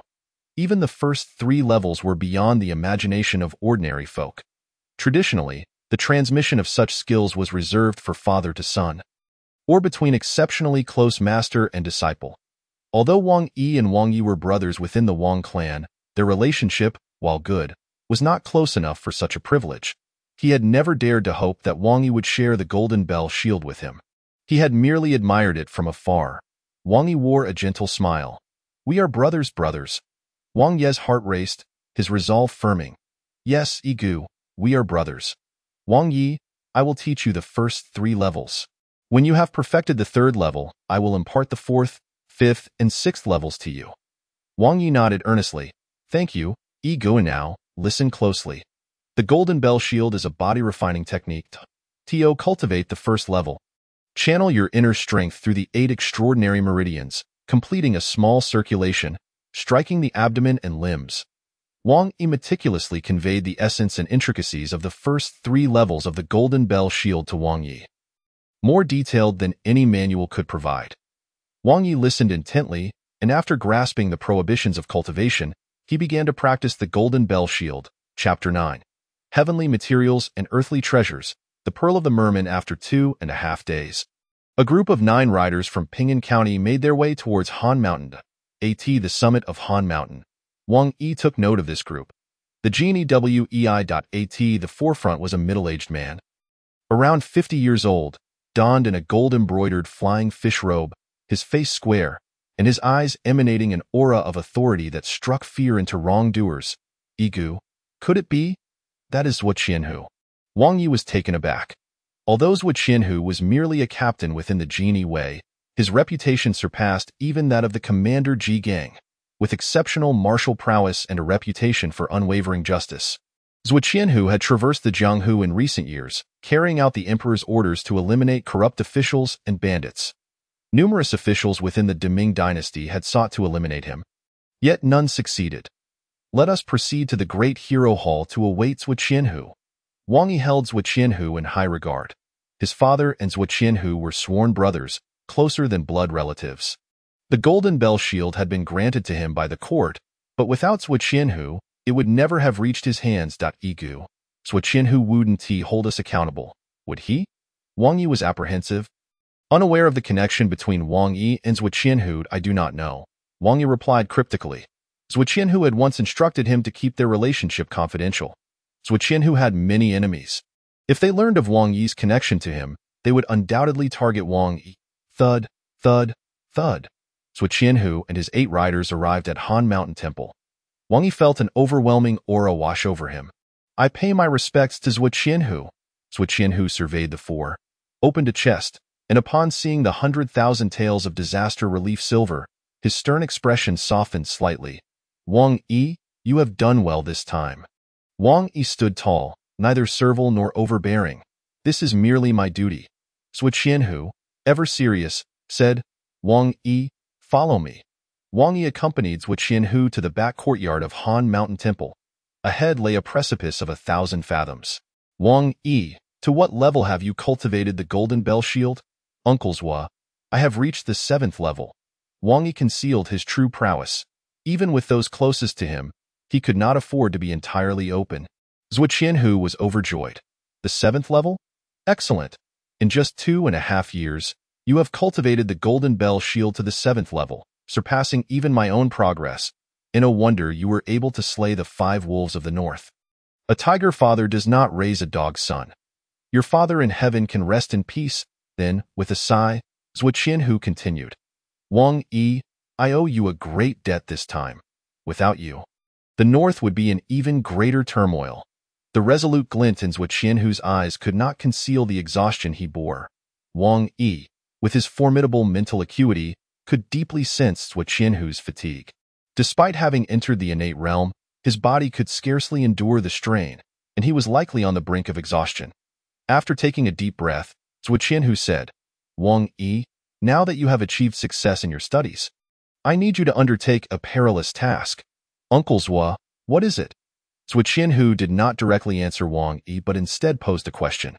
Do you know what this 100,000 taels of disaster relief silver is for? Wang Yi furrowed his brow. Uncle Zhuo, isn't it meant for disaster relief in Beiyuan? Zhuo Qianhu glanced around and spoke in a hushed tone. Indeed, I plan to have you deliver the disaster relief silver to Beiyuan. He then inquired telepathically, are you aware of the situation in the north? Wang Yi was somewhat informed. I have heard that the Deyong dynasty formed by the Qizhu tribe in the north is unprecedentedly powerful and has been continually harassing our Deming dynasty. Zhuo Qianhu nodded. Were it not for the Shanhai Pass, the Deyong cavalry would have already invaded the Deming dynasty. Even so, small contingents from the Deyong dynasty have crossed the Lianyun mountain range, occasionally entering our territory to pillage, resulting in countless civilian casualties. At this point, Zhuo Qianhu clenched his fists, seething with rage at the thought of eradicating the Deyong military. Even with the immense pressure on the Shanhai Pass, with countless soldiers falling in battle, they had not received a single tael of military pay in a year. Wang Yi was genuinely astonished. The soldiers at the border fought valiantly to defend the nation, yet had gone without pay for an entire year. Uncle Zhuo, how can this be? The court had indeed allocated military pay 3 times, but it had all been intercepted by the mysterious organization known as Shuedizi, who possessed formidable martial skills and connections with both court officials and scoundrels from the Jianghu. Each time the Jin Yiwei transported silver, they were thwarted by Shuedizi, resulting in heavy losses for the Jin Yiwei. This time, they planned to use the disaster relief silver to draw Shuedizi's attention while secretly transporting additional silver to the Shanhai Pass. However, Shuedizi had not been deceived and continued to pursue the hidden military funds. Shuedizi, the Deyong dynasty's elite assassin organization, was shrouded in secrecy. The elderly, children, and women could all potentially be Shuedizi operatives. In the Jianghu, anyone marked by Shuedizi rarely escaped with their lives. Wang Yi, do you have the courage to accept this mission and divert Shuedizi's attention? Deliver the 100,000 taels of disaster relief silver to Beiyuan for relief and receive 150 martial arts points. Wang Yi clasped his fists. Uncle Zhuo, I certainly have the courage. If Shuedizi dares to come, I shall ensure they return empty-handed. Zhuo Qianhu fixed his gaze intently on Wang Yi, who met his gaze with calm assurance. After 49 breaths, Zhuo Qianhu retrieved a palm-sized white jade box from his robe. The box was crafted entirely from white jade, containing something exceedingly precious. Wang Yi, your father and I are brothers, and I trust you. This item is the true military pay. Wang Yi's breath quickened as he sensed the aura of heavenly materials and earthly treasures emanating from the white jade box. Zhuo Qianhu opened the box, revealing 2 black pearls, each the size of a pigeon's egg. Just one black pearl could be worth several thousand taels of silver, yet these 2 were different. Their black sheen was mesmerizing. It was a captivating sensation. With a snap, Zhuo Qianhu closed the box. Wang Yi, do you know what this is? A vision of a treasure he had only seen in the records of the 9 provinces appeared in Wang Yi's mind. Uncle Zhuo, could this possibly be a merman pearl? The merman pearl, a heavenly treasure, could be used to concoct the legendary breaking mirror pill, assisting a peak innate master in enhancing their mental acuity and striving for the master realm. The merman pearl possessed another crucial benefit, extending one's lifespan. Each pearl was worth 150,000 taels of silver, 2 pearls, 300,000 taels.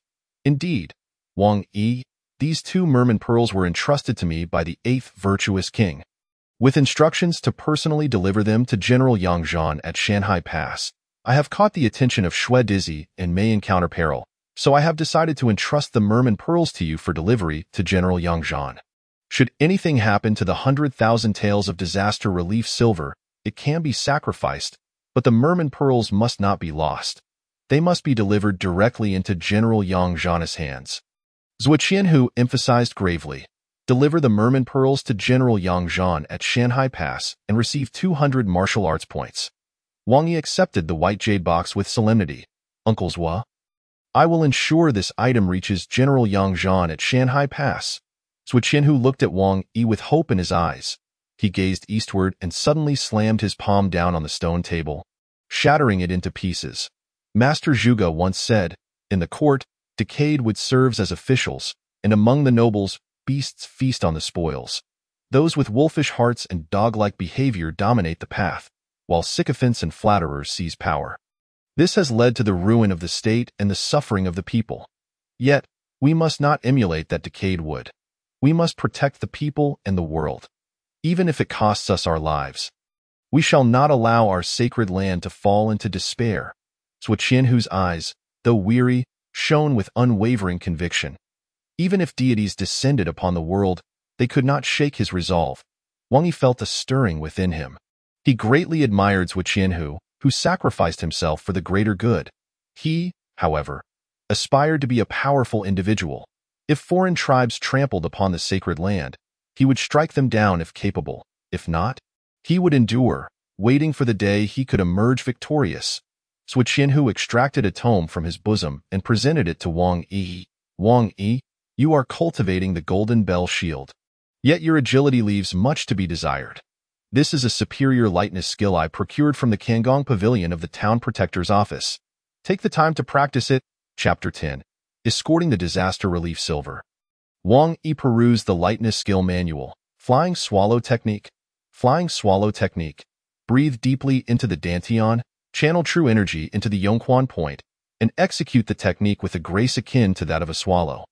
Once mastered, one can leap 30 zhang by stepping left foot onto right, and those with profound inner strength can traverse 1,000 miles in a day. The act of stepping left foot onto right foot must surely be an unparalleled lightness skill. Wang Yi, having accomplished a significant feat, you are entitled to great rewards. Henceforth, I shall promote you to Chief Flag Bearer.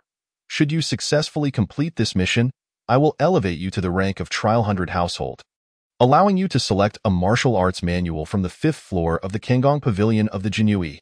Zhuo Qianhu bestowed a Chief Flag Bearer token upon Wang Yi.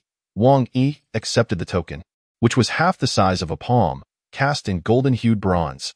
The Chief Flag Bearer of the Jinui holds the same rank as a county magistrate, an impressive position for one so young. Thank you, Uncle Zhuo. After giving his instructions, Zhuo Qianhu departed swiftly, aware that he could not bring the enemy to this place. Igu. Why did Zhuo Qianhu not take the disaster relief silver? Wang Yi inquired. Perplexed, Wang Yi maintained a calm demeanor, like a still well. Zhuo Qianhu has promoted me to Chief Flag Bearer and tasked me with transporting the disaster relief silver to Beiyuan. Wang Yi was astonished. Chief Flag Bearer? Splendid. Zhuo Qianhu has entrusted you with the silver. It is 5,000 li to Beiyuan. Igu. May I accompany you? Wang Yi consented, instructing Wang Yi to select 30 elite members from the Jinui. Ego. Isn't that too few? Sufficient. Wang Yi demanded excellence, rejecting mediocrity. He delegated these trivial matters to Wang Yi and retreated to a secluded meditation chamber at Han's Han Temple to practice the flying swallow technique. The chamber was tranquil, imbued with calming incense, aiding in the pursuit of enlightenment. Wang Yi closed his eyes, concentrating on the essence of the flying swallow technique. Within his sea of consciousness, a figure emerged. This figure, resembling a swallow, soared through the heavens, stepping from left foot to right, ascending to the 9th heaven. With a gasp, Wang Yi opened his eyes, feeling as light as a swallow, effortlessly maneuvering with grace. His body twisting and turning with instantaneous movement. After 3 hours of practice, Wang Yi had refined the flying swallow technique to a minor success. Martial arts cultivation accelerates. This is the benefit of a high realm. With a slight movement, his body resembled a flying swallow, effortlessly swaying with the wind, descending in a parabolic arc. He attempted to step from left foot to right foot. A miracle occurred. Wang Yi's body elevated. The air condensed beneath his right foot, and his left foot leveraged the force, appearing as if he stepped from one foot to the other, when in fact, he was standing upon a solidified expanse of transparent air. Wang Yi discerned the principle therein, aligning with the great physical laws he had studied in his previous life. With an unparalleled physique and formidable attack power, coupled with exceptional lightness skills, the shadow-flying dagger was unmatched.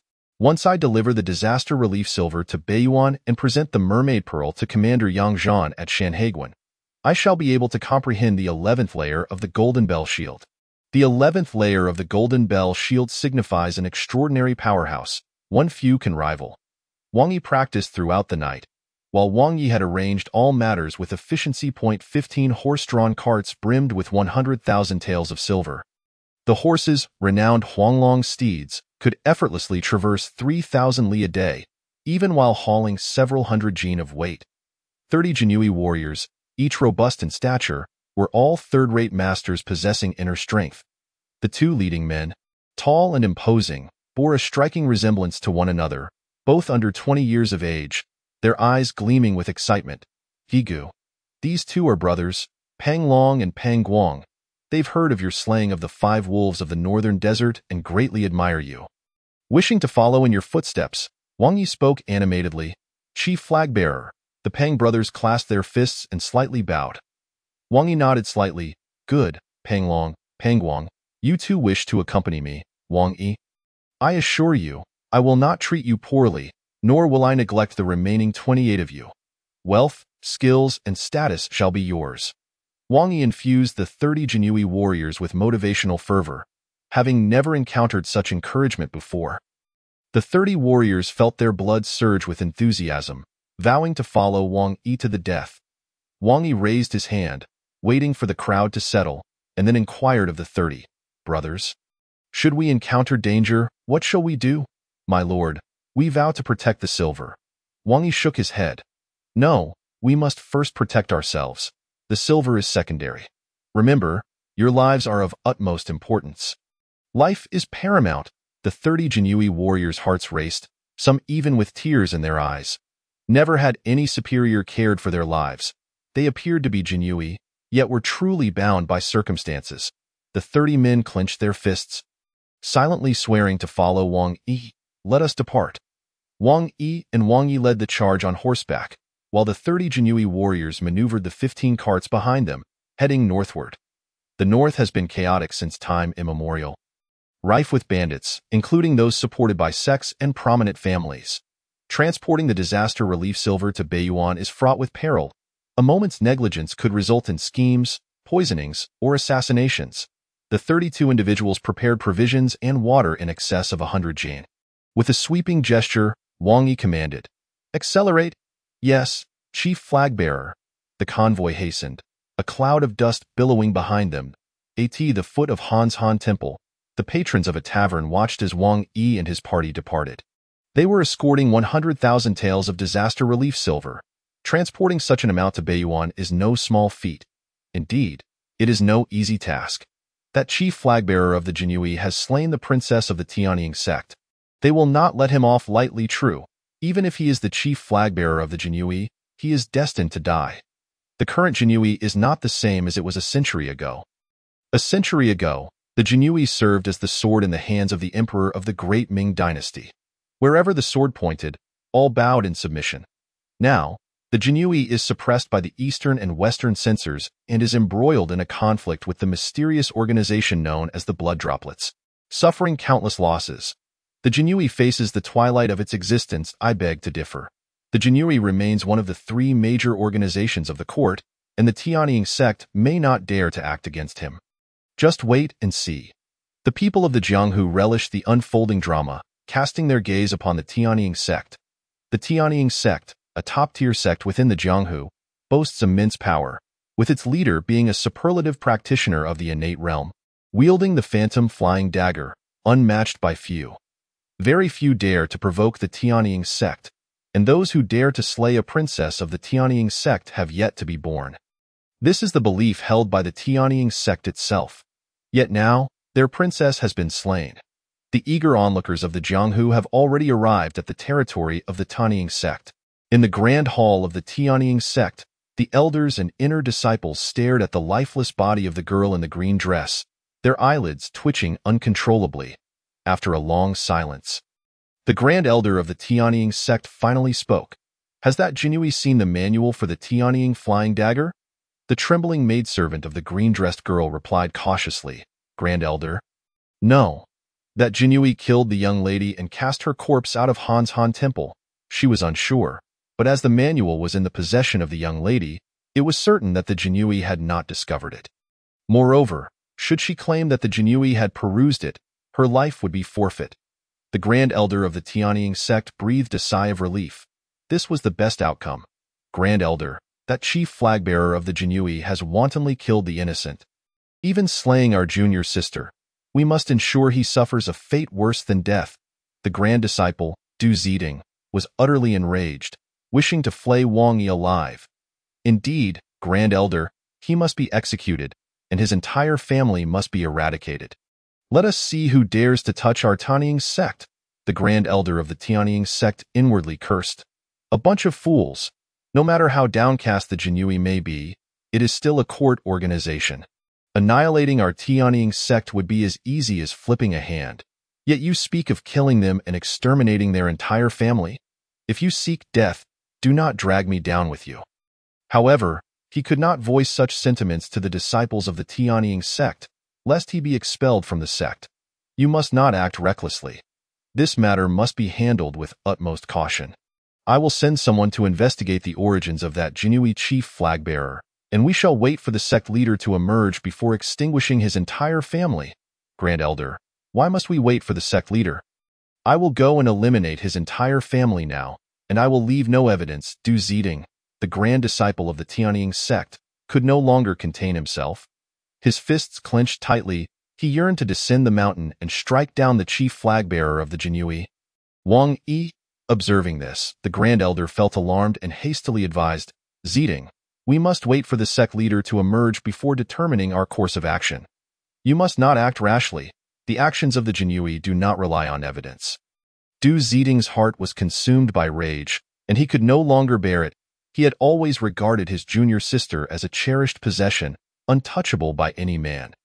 Even a mere glance would incite his wrath. Now that his junior sister had been slain, he was desperate to annihilate her killer and his entire family. He could not wait another moment. Yes, Grand Elder. Du Zeding turned and departed the hall. His face contorted, his eyes dark as a demon's. The Grand Elder of the Tianying sect watched Du Zeding's retreating figure, feeling an unsettling premonition. Chapter 11. Life is paramount. At dusk, the setting sun bled crimson. Wang Yi, escorting the disaster relief silver, arrived at a small town, Wuzhen. In Wuzhen, the streets were sparsely populated, with faces marked by grime and weariness, as the inhabitants hurried past, devoid of any trace of joy. At the street corner, an ancient tree stood solitary, accompanied only by withered vines. Perched atop its branches, hundreds of crows cawed harshly, their cries chilling and ominous. Beneath the tree, dozens of beggars sat, their tattered clothing and broken bowls in hand. Their expressions vacant and numb. The ordinary folk rushed home, and Wang Yi discerned no glimmer of hope in their faces. Wuzhen lay 100 miles from Ping'an County and 500 from the capital. Given its current state, one could only imagine the plight in the north. Wang Yi scanned his surroundings and noticed a number of individuals trailing him since his departure from Ping'an County. Fortunately, these pursuers lacked significant strength and appeared to be mere bandits intent on robbing him. Tio's attempt to rob Wang Yi would be a futile endeavor. Upon seeing Wang Yi and his entourage approach, the beggars displayed evident fear. They recognized the garb of the Jinui in their eyes. The Jinui were merciless killers. Nevertheless, 3 elderly beggars rose, bowls in hand, and approached Wang Yi. Brother Yi, those 3 beggars are coming over. Let me chase them away. Wang Yi, well-intentioned yet aware of the treachery lurking in the shadows, cautioned against any recklessness. In such perilous times, vigilance was paramount. Wang Yi's demeanor remained calm, his gaze sharpening as he observed the advancing beggars. And he gestured. Pang Guang, drive them away. If they refuse to heed your warning, eliminate them. Understood, my lord. Pang Guang, towering at 8 feet with a muscular build and a fearsome countenance, was a sight to behold. Upon seeing him approach, the 3 old beggars hesitated momentarily before one of them exclaimed, Esteemed sir, we merely seek a morsel to eat. Pang Guang's expression remained cold and unyielding as he retorted, Begone, or I shall slay you. A flicker of malice crossed the eyes of the 3 beggars, yet the sight of Pang Guang's formidable physique and his embroidered spring knife compelled them to retreat. Wang Yi's peripheral vision remained fixed on the beggars' movements, contemplating. Their steps are steady, indicating they possess martial prowess. Are they here to test us, or could they be affiliated with the beggar sect? Within the martial world exists a significant faction known as the Beggar sect, rumored to boast over 1 million disciples, though mostly unorganized. Their creed is to uphold righteousness. However, with such numbers, it is inevitable that some would engage in nefarious deeds. Even some major sects and illustrious clans might dispatch exceptional disciples to infiltrate the Beggar sect, aiming to seize control. Wang Yi remained uncertain of the intentions of these 3 old beggars. Possessing profound internal strength, should they make any suspicious moves, he would not hesitate to strike them down with swift and decisive force. After retreating, the 3 beggars arrived at a dilapidated temple, prying open a stone trough to reveal a hidden cave, the beggar's den. 2 of them entered the cave, while the 3rd pushed the stone trough back into place, sealing the entrance. The dark passage seemed interminable, steeped in obscurity. Upon reaching the end of the passage, they entered a mysterious underground palace. Reclining on a grand armchair was a middle-aged man clad in brocade. His right thumb adorned with a jade ring, a prominent black mole on his nose sprouting a long, coarse hair, created an unsettling impression. Despite his opulent attire, he exuded a shifty demeanor. The 2 old beggars knelt on one knee, clasping their fists. "Master, they have arrived. Young Jinyui, their martial skills are of the 3rd tier." A look of delight spread across the middle-aged man's face. "3rd tier? Are you certain?" "Rest assured, master, we would not mislead you," the old beggars vowed earnestly. The middle-aged man burst into laughter. "Excellent. It seems the Jinyui have grown weak. Tonight, we shall take action," the old beggars, sensing the master's elation, felt a twinge of concern and cautioned, "Master, could that master who defeated the 5 wolves of the north, Wang Yi, be among them?" Unfazed, the middle-aged man rubbed the mole on his nose and dismissed their worries. "What is there to fear? Rumors are often exaggerated. Perhaps the Jinyuri have deliberately released this information to intimidate us. Even if it is true, so what? The 5 wolves of the north are 1st-tier experts, and that Jinyui Wang Yi relied on stealth to defeat them. His strength is likely only 1st tier, at best above 1st tier. Before the effects of our tranquilizer, he too shall succumb." "Indeed, master, your foresight is commendable," the old beggar praised. "Let us proceed with our usual method. Incapacitate them all. Eliminate them swiftly, dig a deep pit, and make it so that none are the wiser. A fortune of 100,000 taels shall be ours. Ha ha ha ha." The man with the prominent mole laughed heartily. In Wuzhen, he was the sovereign. Over the years, he had amassed no less than 80,000 taels using this scheme, and beneath the ground lay 300 to 400 corpses. The 2 old beggars' eyes sparkled with greed. As though the 100,000 taels were already within reach. "Master, we shall make arrangements immediately," the man with the mole motioned with his hand. "Go, just as in previous raids on merchant caravans. Find an opportune moment to unleash the tranquilizer, ensnare them all, and do so without a sound." "Understood, master." The 2 old beggars departed the underground palace. On the streets of Wuzhen, apart from a few old beggars, the common folk had long since retreated to their homes. Above the gnarled tree and withered vines, shadows swirled in the air.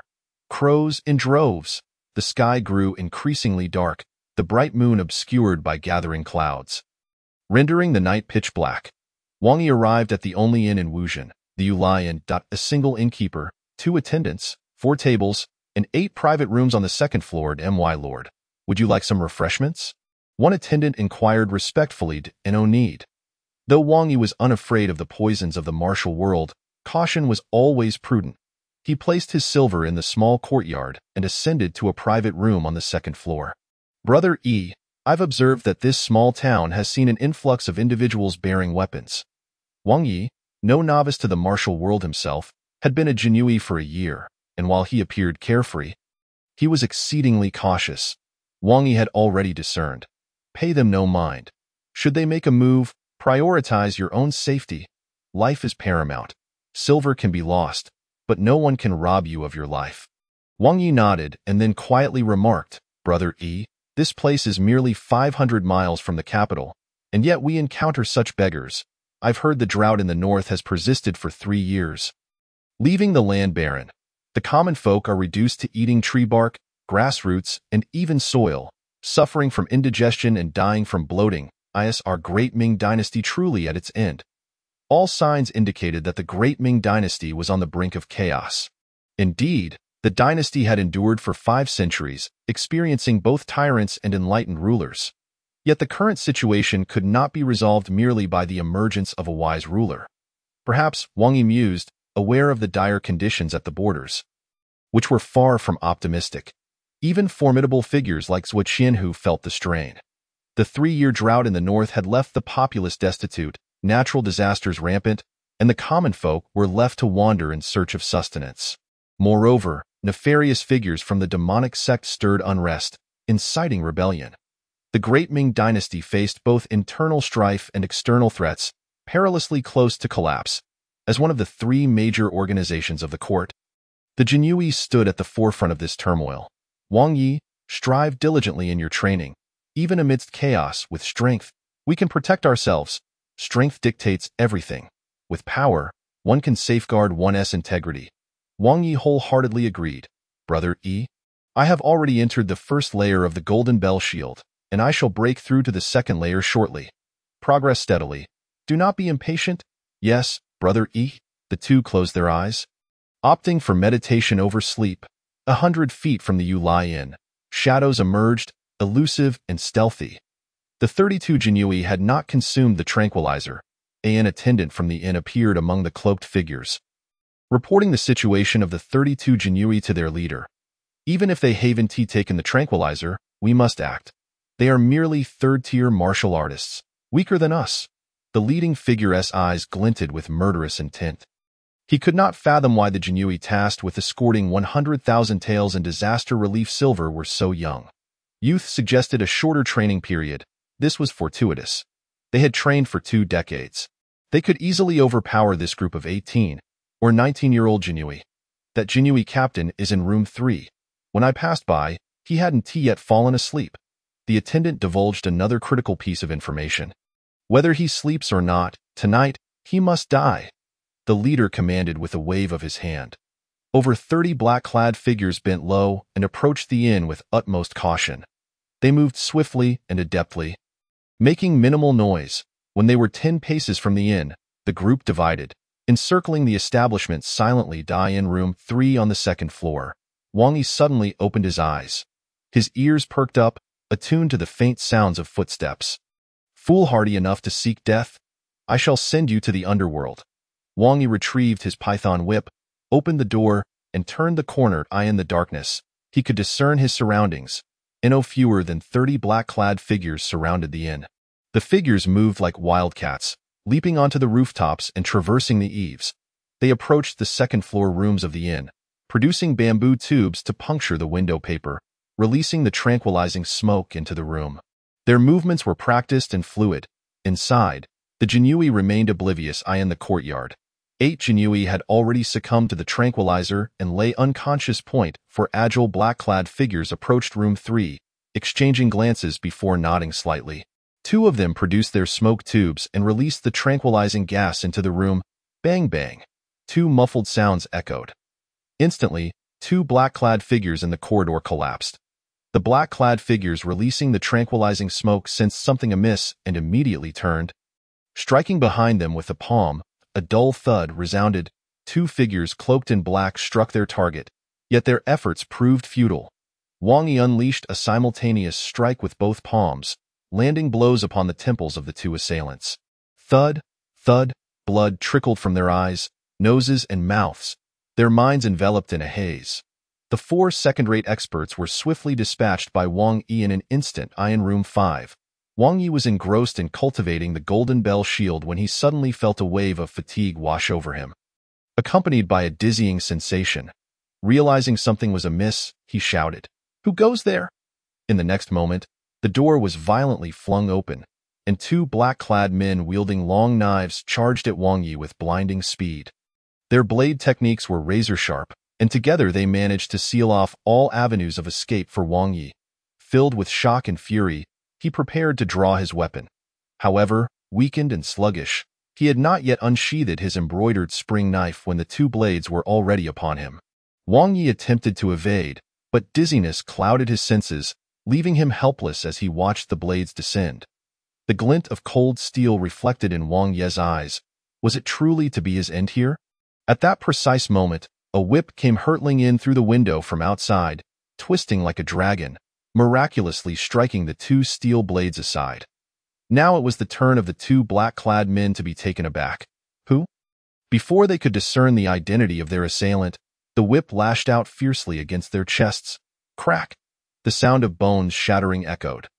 The two black-clad men were sent reeling backward, crashing through the window and plummeting from the second floor. Thud!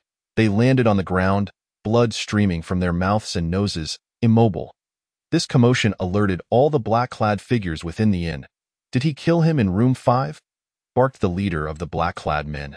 Over 30 of them, like bats in the night, leaped across the rooftops, heading straight for room 5. The corridors and rooftops were teeming with black-clad figures. Their formidable skills and unparalleled agility meant that any merchant convoy encountering them faced certain doom. However, today, the black-clad men had encountered Wang Yi before the door of room 5. Wang Yi surveyed his surroundings and, seeing that the Imperial Guards were merely unconscious and not in mortal danger, he felt a wave of relief wash over him. Allow me to ascertain who you are, daring enough to rob disaster relief funds. Wang Yi infused his true energy into the black python whip and swung it. The whip, 3 zhang in length, erupted with a surge of dark energy. The dark energy sliced through the air like a sword, capable of slaying gods or Buddhas. As 12 black-clad men approached room 5, they were suddenly met with a piercing sound that cut through the air. Sharp and shrill, panic gripped their hearts, as if facing a natural enemy. Oh no. All 12 black-clad men, seasoned veterans of the martial world, recognized the extraordinary strength of their opponent and leaped off the second floor's railing. Too late. A streak of dark energy flashed past. It moved with a speed far surpassing that of the black-clad men, sweeping through them with unstoppable force. Sizzle, a horrifying scene unfolded. The 12 black-clad men were cleaved in two. Blood sprang forth like columns. This sight left the remaining black-clad men in shock. The leader's face darkened as he stroked the large black mole on his nose. I underestimated him. He hasn't succumbed to the mind-numbing incense. A superlative expert. I am not his match. I must summon the 3 ghosts of Tsangzhou Point. 100,000 taels of silver shall be mine. The leader of the black-clad men was astute enough to recognize that he was no match for the Imperial Guard's commander before him and promptly retreated. The remaining dozen black-clad men, unaware that their leader had fled, continued their assault on Wang Yi. Kill him. Kill this dog of the court. He has slaughtered so many of our brothers. We must avenge them. Their eyes burned with rage. Until now, they had only known the thrill of hunting others, mercilessly slaughtering merchant convoys. When had it been their turn to be hunted? Court dog, meet your demise. In their fury, 2 black-clad men unleashed a flurry of blade energy aimed directly at Wang Yi. Wang Yi's gaze sharpened as he suddenly recognized familiarity in the eyes of the 2 assailants. With his right palm shaped into a claw, he did not flinch or evade. The 2 black-clad men, filled with glee, thought they had found an easy target. Fool, prepare to die. The blade energy sliced through the air, grazing Wang Yi's right palm. Yet, his palm radiated a bronze glow, utterly unscathed by the attack. Simultaneously, his claw-like hand, in an invincible posture, shattered the blade energy, crushing the weapons in the black-clad men's hands, and ultimately clamping down upon their necks. The left black-clad man was also swiftly dispatched with a kick, collapsing to the ground. The 2 black-clad men had barely launched their attack before being subdued by Wang Yi. Seeing the tide turn against them, the remaining black-clad men attempted to flee. Since you have come, do not think to escape. Wang Yi swung the python whip. The dragon danced. The whip transformed into a fearsome scythe of death, reaping lives. No one could withstand the python whip. In the span of just 9 breaths, the black-clad men were completely eradicated. The courtyard of the inn was littered with corpses. Wang Yi stood in awe, struggling to comprehend the profound martial prowess of his cousin. Wang Yi, Peng Long, and Peng Guang shared the same astonishment. They followed Wang Yi for his character, unaware of the depths of his martial arts. Peng Guang, go check on the brothers and see if there are any casualties. Yes, Commander. Wang Yi tore away the black cloth from the faces of the two black-clad men, revealing them to be the beggars he had encountered earlier that day. "Who are you?" The younger beggar, defiant, spat. "Ha! Court dog, you wish to know? I won't tell you. If you have the guts, kill me." Smack! Wang Yi delivered a resounding slap to the beggar's crown. "Consider this a favor." The younger beggar fell lifeless. The older beggar was left in shock. "Is this how you conduct an interrogation? Why not ask a few more questions? Just like that, he's dead, my lord. I'll tell you everything." Chapter 13. The Grand Supplement. "My lord, we are the subordinates of the Rat Fragrance Lord from the Beggar's Sect." Wang Yi furrowed his brow. The Beggar's Sect was the largest faction in the Great Ming Dynasty, boasting 1,000,000 members. Its leader was a superlative expert of innate prowess. If the Beggar's Sect were indeed robbing disaster relief funds, that would spell considerable trouble. "To clarify, is this the intention of your Rat Fragrance Lord? Or the Beggar's Sect leader?" Wang Yi wished to avoid a confrontation with the entire sect. "It is the Rat Fragrance Lord's directive. He and his men have slaughtered many merchant convoys, burying their corpses near Wuzhen. Even beneath the osmanthus trees in the courtyard, the old beggar recounted the misdeeds of the Rat Fragrance Lord in vivid detail. The innkeeper and the young attendants trembled in fear. They had been complicit in these heinous acts. Wang Yi swung his right palm, channeling his innate true energy into the osmanthus tree. Boom!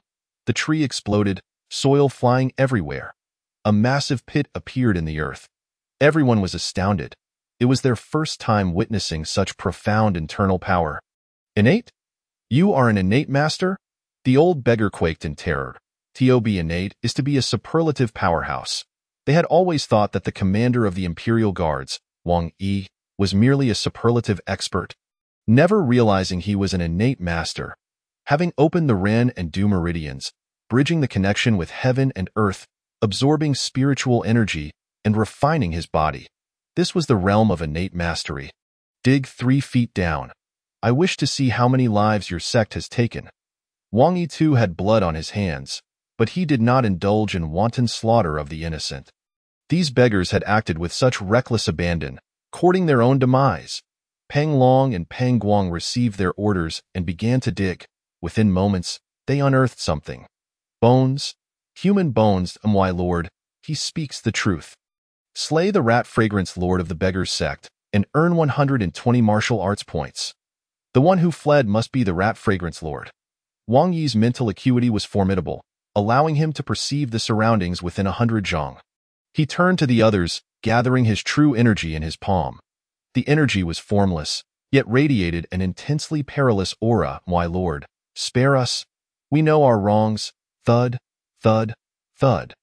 The true energy transformed into 4 invisible arrows, piercing through the hearts of the beggar, the innkeeper, and the 2 young attendants. "Throw their bodies in, and take a day to recuperate." "Yes, my lord."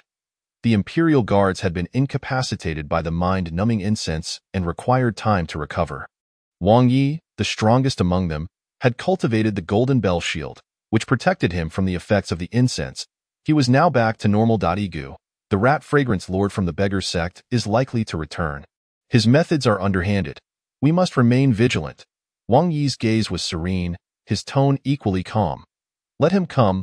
He is not merely an ordinary innate master. I have cultivated the golden bell shield to the 10th layer, the shadow flying knife to the 7th layer, and the eagle claw technique to its pinnacle, with the flying swallow technique nearing completion. With such strength, even the rumored Grandmaster would pose no threat. The petty Rat Fragrance Lord can be dispatched with ease. He was not one to engage in needless chatter, nor would he fall victim to trickery. Wang Yi, go to the herbal shop in town and procure 5 roots of century-old ginseng. To brew a tonic for cultivation, Wang Yi sought elite subordinates. Wang Yi was taken aback by Wang Yi's generosity. "Century-old ginseng? That is quite expensive. A single root of century-old wild ginseng costs at least 100 taels of silver. 5 roots would amount to 500 taels. Wealth is for the strong. For an ordinary person to cultivate martial arts and achieve even minor success would require nearly 30 years, unless they possessed exceptional talent." Wang Yi was generous to his subordinates, for he needed capable individuals to assist him in his endeavors. He retrieved a 1,000 tael silver note from his sleeve and handed it to Wang Yi. go forth. If you come across Long Kue, Chongqing, or Wang Yu, procure some as well. Among the tomes left by his father, there existed a medicinal formula comprising of the roots of Long Kue, Chongqing, and Wang Yu, complemented by a rare millennium ginseng, which could concoct a potent restorative broth beneficial for cultivation. Given the scarcity of millennium ginseng, a century-old variant would suffice as a substitute. The 30 members of the Jinyui listened intently to the conversation, their faith in Wang Yi growing ever stronger. Within an hour, Wang Yi procured 3 century-old ginseng roots, alongside a selection of herbs yet to mature into heavenly treasures. Wang Yi summoned a clay pot and commenced the brewing of the medicinal concoction. This marked his inaugural attempt at such an endeavor. 6 qian of Long Kue, 3 qian of Chongqing, 5 qian of Wang Yu. As Wang Yi added the ingredients to the pot, a rich aroma of traditional Chinese herbal medicine wafted through the air, intensifying with each addition. Upon incorporating the 3 century-old ginseng roots, the lid of the pot began to tremble. After 3 hours, Wang Yi lifted the lid, revealing an unusual fragrance that enveloped him. A crystalline liquid lay quietly within the pot. Wang Yi's first attempt at crafting a restorative broth proved successful, attributed to his formidable spirit and mastery over control. Each of you shall have a small bowl. Consume it while warm to facilitate your cultivation. Striving to open the 3 meridians. Thank you, my lord. The 31 individuals drank the restorative broth, and within mere moments, their faces flushed crimson, steam rising from their heads as if their bodies were on the verge of bursting. Wang Yi took a sip, feeling a warm current coursing through his meridians. He savored the flavor, realizing it bore slight benefits for innate masters, yet for his current self, it held little significance. What truly mattered to him now were treasures like the Jiaran Pearl. In the courtyard of the Yueli Inn, Wang Yi and the 31 Jinyui sat in meditation, occasionally expelling breaths and the sounds of their bones creaking. They expelled substantial amounts of black residue from their pores. Wang Yi was pleased with their performance. These were promising talents. Cultivation is the most time-consuming endeavor. The cycle of night and day continued. 1 by 1. The 31 opened their eyes. 25 had successfully opened 5 meridians, stepping into the second tier of the Jianghu. The remaining 6 were merely a step away from the same tier. Let us depart. We have lingered in Wuzhen for 2 days. If we do not leave now, those with ulterior motives will only increase. 100,000 tales of disaster relief silver exited Wuzhen, drawing the gaze of countless eyes upon the convoy. Among them, 2 pairs of eyes were particularly intriguing. Playful, the owners were middle-aged men, clad in green garments, their chins smooth and devoid of any beard, their voices somewhat shrill. That Jinyui captain possesses formidable martial prowess. Indeed, exceedingly skilled, ranking among the elite even in our Dongchang. The gang of beggars Zishu has no means to contend with him. Elite, Zishu colludes with the 3 ghosts of Tsangzhou, committing numerous heinous acts. The 3 ghosts are first-rate masters, yet their methods cannot be overlooked. They have previously slain elite experts. 100,000 tales of disaster relief silver. They will undoubtedly make a move. The show is about to begin. Shall we act? What action? If the Jinyui disregard the orders of the supervisor, let them suffer a little. Once the disaster relief silver is intercepted, we will strike to reclaim it. The merit shall belong to our Dongchang. Indeed, the merit shall belong to us. Those fellows from the Xichang have also arrived. Upon the mention of Xichang, the 2 Dongchang masters' expressions darkened. Previously, Dongchang oversaw the Jinyui, wielding immense power. However, with the establishment of Xichang, Dongchang found itself beneath them, a situation intolerable to its masters. Let them come. We shall see who can successfully deliver the silver to Beiyuan. Though there was conflict, both sides understood the gravity of the situation. I wonder how Zhou Qianhu is faring. I heard the Zuedizi dispatch the Black Mountain 3 demons to deal with him. Zhou Qianhu is stubborn, engaging the Black Mountain 3 demons alone. He cannot possibly be their match. The Black Mountain 3 demons are superlative masters of the innate realm, having perfected their dark arts, capable of challenging opponents of higher tiers, aside from the supervisor and a select few who can contend with them. Chapter 14. The ruined temple outside Wuzhen lies an unbroken expanse of mountains. Within these mountains, the essence of heaven and earth flourishes, nurturing numerous heavenly treasures, attracting many martial artists in search of fortune. Were it not for escorting the disaster relief silver, Wang Yi himself would have ventured forth to explore. 15 carts, under the watchful gaze of countless eyes, slowly departed from Wuzhen. With Wang Yi's assistance, the Jinyui stepped into the second tier of the Jianghu, their strength surging, riding upon Huanglong horses, hastening towards the north. Along the highway, the sound of hurried hoofbeats echoed intermittently. Jianghu heroes, donned in azure garments, galloped forth, reveling in their freedom. These heroes possess connections. Without them, one remains a wandering practitioner, tirelessly seeking a master and devoting a lifetime. Yet may never enter a sect. Regardless of the realm, connections are of utmost importance. Thunder roared. The heavens were unkind. Dark clouds gathered, lightning crackled, and thunder rumbled. The 15 carts had scarcely traveled 200 miles before they encountered a torrential downpour. The ominous clouds loomed over the city, threatening to crush it. This rain would not be light, my lord. I recall a dilapidated temple 5 li ahead. We could seek refuge there. The brothers Peng Long and Peng Guang were well acquainted with this area. Wang Yi nodded slightly. Accelerate. The party hastened their pace. Despite their efforts, they could not evade the torrential downpour. Thunder rumbled. Large raindrops pelted the ground like hail. The earth instantly became shrouded in mist. The rain was so heavy that it swiftly drenched the carts and the Jinyui. With a clatter, one cart's wheel sank into the mire, the hemp rope snapped, and 2 chests of silver fell. The 2 Jinyui tasked with guarding this cart reacted swiftly, hoisting the chests back onto the cart and straining to push it. Had this been yesterday, they would have struggled. Today, it was a mere trifle. Wang Yi observed quietly, waiting for the 2 Jinyui to resecure the ropes before waving his hand. Let us go. 800 meters ahead, a solitary dilapidated temple stood at the mountain path. Wang Yi squinted, catching a glimpse of a faint light. There were people inside the temple. 30 Jinyui pushed the silver-laden cart into the temple courtyard. They were drenched yet steadfastly guarded the relief silver. Wang Yi entered the temple. Inside, 2 figures had already arrived. An elderly man and a young boy. The elderly man had graying hair and a furrowed brow, occasionally coughing, appearing quite feeble. The boy, around 11 or 12 years old, was clad in coarse linen, his eyes bright. Grandfather, someone has come. The boy nudged the old man. The elder looked up, and upon seeing Wang Yi, quickly rose and bowed. Esteemed sir, this old man merely passed by. Please do not take offense.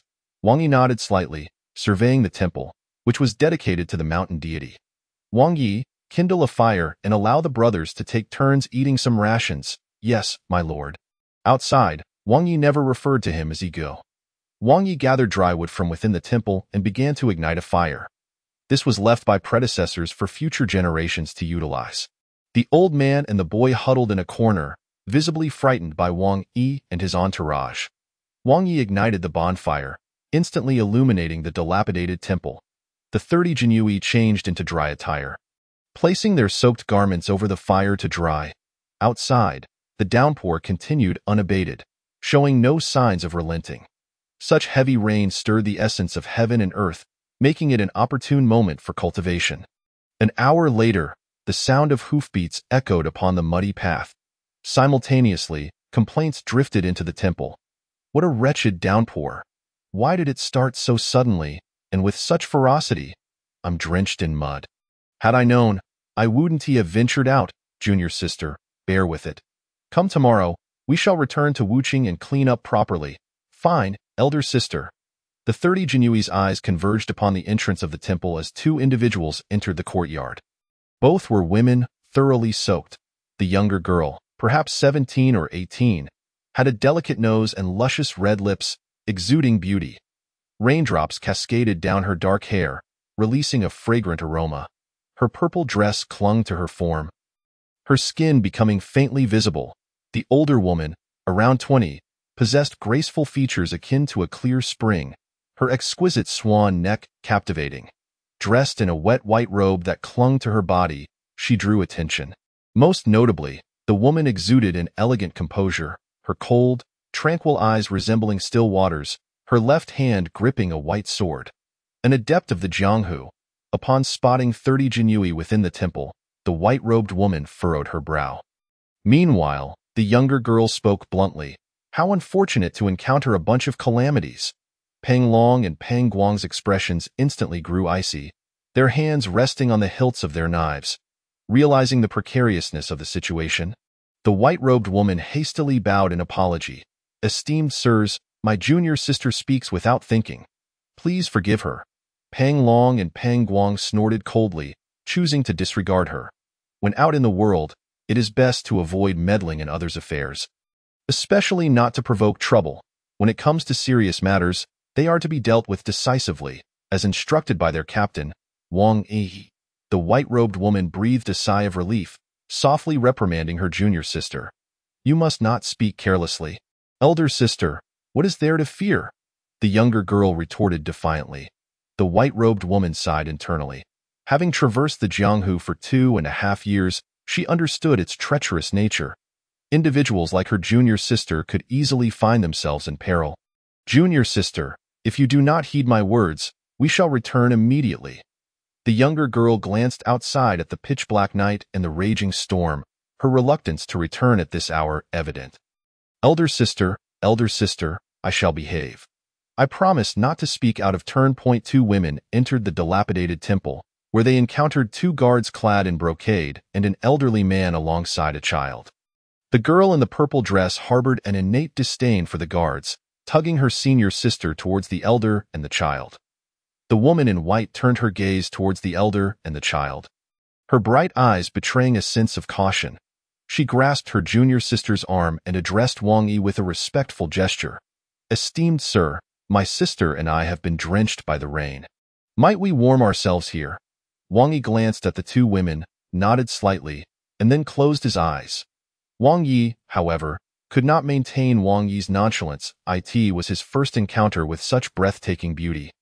And not just one, but 2. The girl in the purple dress wore a displeased expression, evidently irked by Wang Yi. Under normal circumstances, she would have unleashed a torrent of sharp words, but in this crumbling temple, the atmosphere was delicate, and she was not foolish enough to speak carelessly. For a moment, the only sound in the temple was that of the rain tapping against the roof. After a while, an 11 or 12-year-old boy could no longer contain himself and asked, Sister, where are you going? The girl in the purple dress, unable to hold back, immediately replied, Little brother, I am heading to Wuqing. Are you from around here?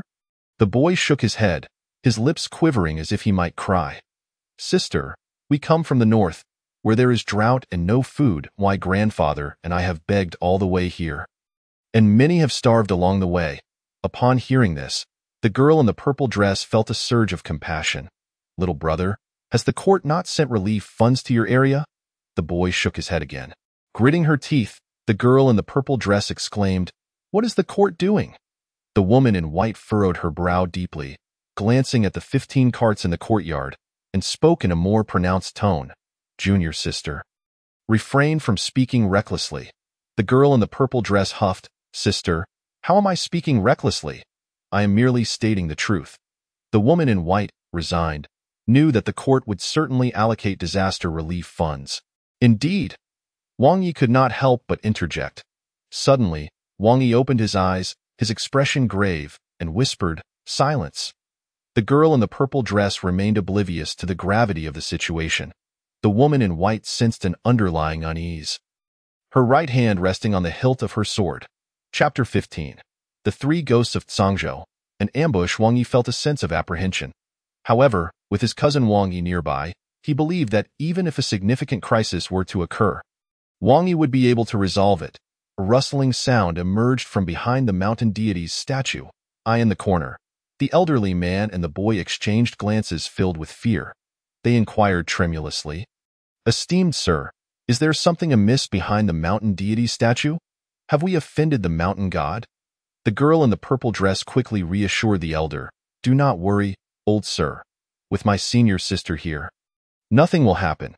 Her senior sister, Li Qingxian, was the most outstanding disciple of the Mingyue Palace in a century, already a top-tier expert at the tender age of 20. Within half a year, she would undoubtedly reach the innate realm. With such a formidable expert present, what was there to fear? Indeed, with 2 female heroes here, what do I have to fear? The elder chuckled. Under the tense gaze of everyone, a head emerged from the neck of the mountain deity's statue. It was a snake's head, the size of a bowl, red and triangular. It is well known that a triangular shape has the highest stability. Upon seeing this, everyone involuntarily gasped. The boy appeared exceedingly frightened and screamed, "There's a snake."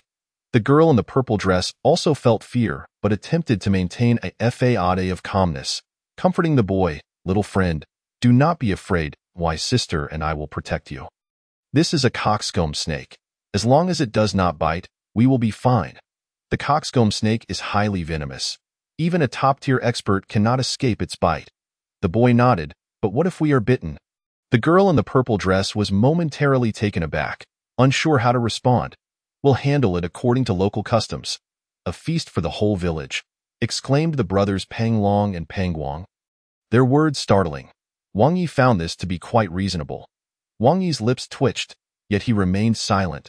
The boy, the elder, the girl in the purple dress, Li Qingxian, the woman in white, could not help but chuckle, two small dimples appearing on her delicate face as she tightened her grip on the hilt of her sword, murmuring, "This is a coxcomb king snake. The coxcomb king snake is even more venomous." And even top-tier experts cannot withstand it. Li Qingxuan's peripheral vision swept over Wang Yi, who remained calm and composed, exuding no signs of tension. She could not help but admire him, as expected of the commander of the brocade guards. Facing the coxcomb king snake with such composure, Wang Yi felt a surge of anxiety. He drew his embroidered spring knife, ready to confront the coxcomb king snake. However, another coxcomb king snake appeared on the opposite side of the mountain deity's statue. Wang Yi was startled and quickly retreated. "Sir, there are two coxcomb king snakes." The coxcomb king snake, being an extraordinary beast, possessed combat prowess comparable to that of a second-tier expert, and its venom was terrifyingly potent, deterring even top-tier experts from approaching. Wang Yi stood with his hands clasped behind his back, his gaze steady as he surveyed the dilapidated temple and calmly stated, "Wang Yi, alert them. There are also snakes outside." Wang Yi immediately stepped out of the dilapidated temple. Upon hearing this, Li Qingxian was taken aback. Her full attention now focused on listening. It was at this moment that she realized there were numerous chilling presences surrounding the dilapidated temple. She glanced at Wang Yi, her eyes filled with astonishment. "Junior sister, be careful. There are many snakes." The girl in the purple dress was still oblivious to the situation. In the next instant, two coxcomb king snakes soared into the air, shooting towards the girl in the purple dress and the woman in white like arrows. "Ah!" The girl in the purple dress screamed, retreating in fright. Whoosh! A flash of sword light sliced through the two coxcomb king snakes. It was Li Qingxuan's sword, swift as lightning, and in an instant, she dispatched the two highly venomous snakes. The girl in the purple dress felt her heart race with fear. Before she could relax, a horrifying scene unfolded behind the mountain deity's statue. Dozens of red heads appeared, triangular, with scales standing on end. Their eyes were cold and menacing. Everyone's breath hitched as they feared that even the sound of their breathing might attract the venomous snakes. How could there be so many venomous snakes? The girl in the purple dress whispered to her senior sister. Li Qingxuan's brow furrowed. If she were alone, she could employ her lightness skill to escape. However, with her junior sister present, she could not abandon her. "Esteemed sir, I am Li Qingxian, a disciple of the Mingyue Palace. Let us join forces to slay these venomous snakes." Li Qingxian chose to cooperate with Wang Yi. Wang Yi maintained his indifferent demeanor. "Joining forces is unnecessary." Li Qingxian was taken aback, not expecting the brocade guard commander before her to refuse her. The girl in the purple dress huffed. "If you don't want to join forces, then don't. Who cares?" Li Qingxian blocked her junior sister, remaining vigilant in all directions. At the entrance, a brocade guard suddenly shouted, "Sir, the snakes are multiplying, and there is a giant python lurking." Wang Yi, having never encountered a giant python, immediately leaned out to investigate. A deep black tail shot into the dense jungle at an astonishing speed, causing the surrounding vegetation to bow down. A black python, thick and massive. No one can compare. "Sir, with so many snakes, someone must be controlling them." "As I understand it, the snake ghost among the three ghosts of Tsangzhou, possesses a black python. Wang Yi, as a brocade guard, had read numerous case files and was aware of the terrifying figures in the martial world. The three ghosts of Tsangzhou, the snake ghost, the color ghost, and the dwarf ghost. The snake ghost commands thousands of snakes. Only the dead can see its true form. The color ghost, a devil among colors, unknown to young and old, devours both men and women. The dwarf ghost, short in stature, exceedingly cruel, most adept at ambushes. No fewer than 5 top-tier experts have perished at its hands. Such terrifying figures, even one of them could easily annihilate everyone. What? These snakes are controlled by someone? The elder appeared astonished. Wang Yi casually replied. Indeed. He harbored some doubts about the elderly man and the child, but ultimately refrained from voicing them. He trusted that his cousin Wang Yi would have noticed something amiss. Even if he had not, with his cousin's innate level extraordinary strength, he could sweep away all obstacles. Ha ha ha, well done, young man. You have some insight. It is I, your snake grandfather, who has arrived. You brocade guards should be aware of your snake grandfather's might. Kneel and offer up 100,000 taels of silver, and I shall take you as my disciples, or else you will know the consequences. Ha ha ha. An extremely arrogant and sinister voice echoed from outside the temple. Everyone trembled. Slay the three ghosts of Tsangzhou, reward of 120 martial arts points. Wang Yi's expression remained calm as he exchanged a knowing glance with Wang Yi. Wang Yi felt an overwhelming tension. But seeing his cousin Wang Yi's tranquil demeanor was akin to receiving a dose of courage. He stepped forward and coldly scoffed. Snake grandfather, you are nothing but a ghostly creature. The snake ghost? You three ghosts of Tsangzhou are ranked 21st on the brocade guard's wanted list. If you have the ability, come out and engage me in 300 rounds. The girl in the purple dress and Li Qingxian. The woman in white were utterly astonished. They could hardly fathom the audacity of this brocade guard before them. Young man, you are quite arrogant. Very well. If you wish to challenge your snake grandfather, first pass through this treasure of your snake grandfather. Xiaohong, go. With a single command from the unseen individual, a gust of malevolent wind surged forth. Eye in the jungle. A dark shadow darted towards Wang Yi. Wang Yi sensed a foul stench assaulting him. Dizziness overwhelmed him. It is poisonous. Seeking death, Wang Yi roared, drawing his blade and charging at the massive black snake. Li Qingxian and the girl in the purple dress turned their gazes towards the commotion outside. Meanwhile, in the corner, the elderly man and the boy, observing that the temple's occupants were distracted by the large black snake, suddenly revealed a green glowing dagger in their hands, transforming into a blur as they lunged towards Li Qingxian and Wang Yi with deadly speed. Chapter 16. The subtle touch. The 11 or 12-year-old boy moved with an uncanny grace, brandishing a dagger that shimmered with a green light, its trajectory slicing through the air with a terrifying force.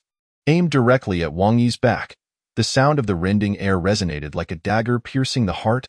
A chilling smile, far too mature for his years, graced the boy's face.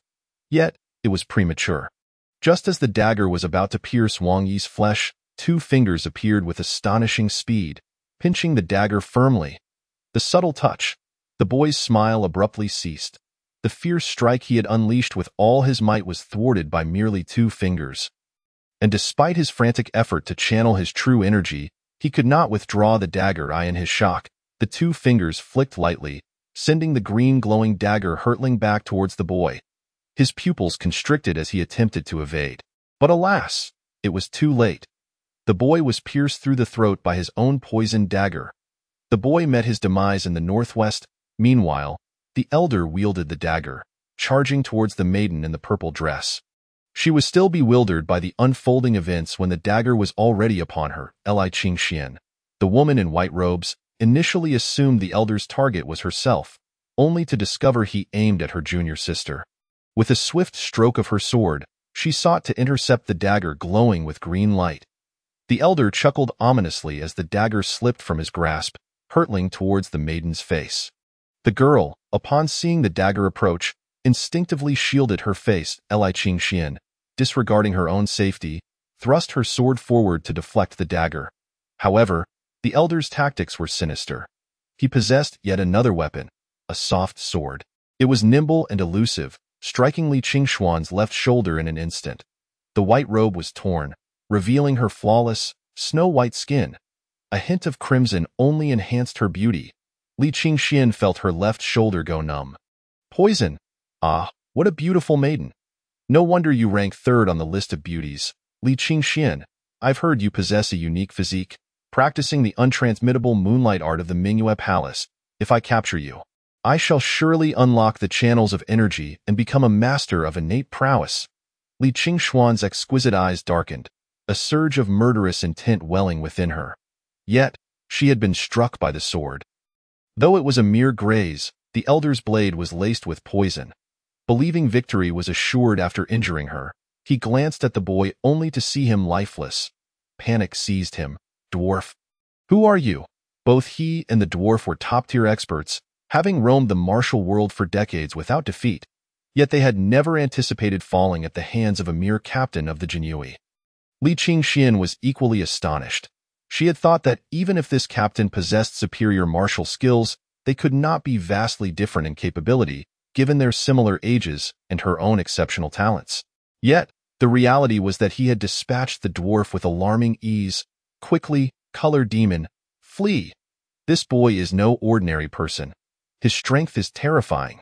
I shall ensnare them with my 10,000 snakes formation and slowly play with them. Outside the temple, the snake demon transmitted his thoughts. He had witnessed Wang Yi slay the dwarf with clarity. In terms of martial prowess, the dwarf was the most formidable among their Zhangzhou 3 demons. If he could be defeated so effortlessly, the snake demon knew he would meet his end against Wang Yi. The elder's expression darkened. He was the color demon of Zhangzhou's 3 demons, a notorious lecher who reveled in seduction. He had set his sights on the disciple of the Mingyue Palace, Li Qingxian, wishing to devour her whole, but now the dwarf had been slain. How could such a terrifying individual exist? The color demon pulled out a pouch of white powder, flinging it towards Li Qingxian before vaulting over the window to escape. Wang Yi would not allow the color demon to flee. Channeling his energy, he unleashed a surge of lethal force. The invisible and domineering energy shot forth like waves, instantly striking the color demon in the back. Bang! The color demon's back exploded, flesh and blood obliterated. His organs turned to mush. The color demon was no more. Li Qingxuan's heart raced. What a terrifying presence. Is he in the mid-stage of innate mastery or the late stage? She could not discern, but from the fluctuations of his energy, she glimpsed a hope of advancing to the innate realm. Within the courtyard, Wang Yi battled the enormous black serpent.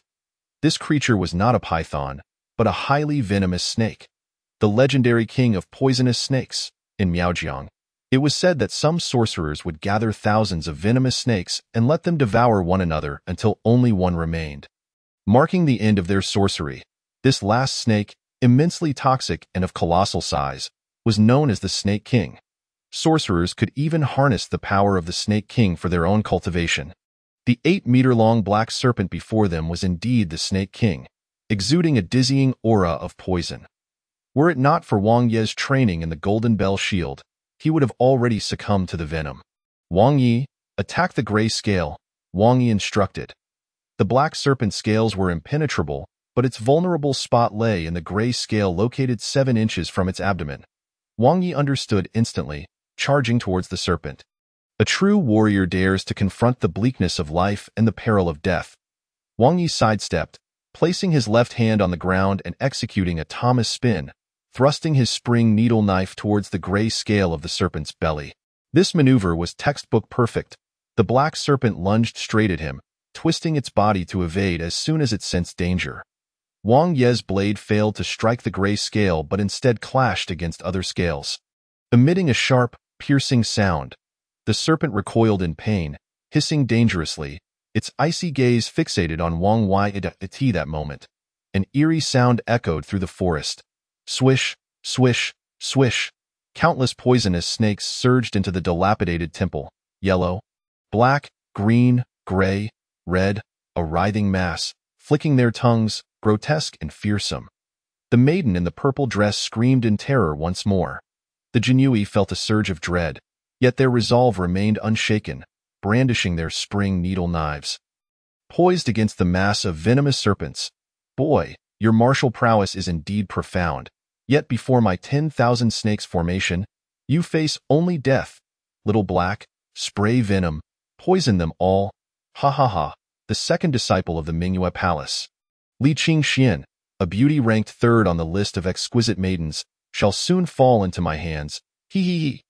The snake demon cackled madly, beginning to invoke his secret arts to command the serpents to attack everyone within the temple. The black serpent reared up, unleashing a torrent of venom. The black liquid surged forth, enveloping Wang Yi in a nauseating stench. Wang Yi felt a wave of revulsion wash over him. Swish, Wang Yi shifted positions. Placing himself in front of Wang Yi, he extended his palm, an invisible whirlpool forming within his grasp. The venom spewed by the serpent was drawn into the vortex, suspended midair. Go! Wang Yi commanded, and the lethal toxin was instantaneously unleashed in all directions. Sizzle, sizzle, sizzle. Countless serpents were contaminated by the black serpent's venom, writhing as if scalded by boiling water, thrashing violently on the ground. Within 9 breaths, several poisonous snakes ceased to breathe. Terrifying, the black serpent's venom could instantly kill even its own kind. Boy, your martial skills are indeed impressive, but how many snakes can you contend with? The dwarf and color demon have perished at your hands, and the 10,000 taels of silver along with the third-ranked beauty, Li Qingxian, will soon be mine. Hee hee. Wang Yi's ears perked up as he discerned the snake demon's location concealed in the shadows. With a mighty sweep of his hand, he unleashed an overwhelming surge of innate energy. This energy transcended the boundaries of mere force, annihilating all the venomous snakes within a 10-zhang radius. Those witnessing this spectacle could scarcely believe their eyes. Eye in the shadows, a pair of serpent-like eyes widened in astonishment. This boy is not human. Flee at once. Swish! The snake demon abandoned his control over the myriad snakes, fleeing rapidly into the depths of the forest. Behind him, a shadowy figure appeared like a phantom. Chapter 17. The Serendipitous Encounter. The ice palm. No one had ever seen the true visage of the snake demon. Commanding the poisonous serpents, he stood invincible in the eyes of the world. Thus, he was shrouded in mystery and fear, a figure of dread among the martial community. Yet today, he had met Wang Yi. In Wang Yi's eyes, all were fair game for slaughter. Within the jungle, Wang Yi glided like a dragonfly skimming the water, his toes brushing against a fallen leaf as he gracefully pursued the slender figure. The snake demon was diminutive, clad in black, moving with remarkable speed. Wang Yi had yet to catch a glimpse of the snake demon's true face. The snake demon, swift and perceptive, continually manipulated the poisonous snakes to obstruct Wang Yi's path. Damn it, this boy is too fast. Could it be he is not merely in the early stage of innate mastery, but rather a mid-stage expert? The snake demon's expression darkened. He sensed danger was imminent. There was no choice but to resort to his ultimate strategy. The snake demon altered his course, racing westward. Being slight of build, he was nearly on par with a top-tier expert and under full exertion of his lightness skill. His speed surged even further. Little Red, intercept him, the snake demon bellowed. Hiss, hiss, hiss. A crimson figure darted through the thicket, lunging at Wang Yi. A repugnant stench assaulted his senses. Wang Yi frowned.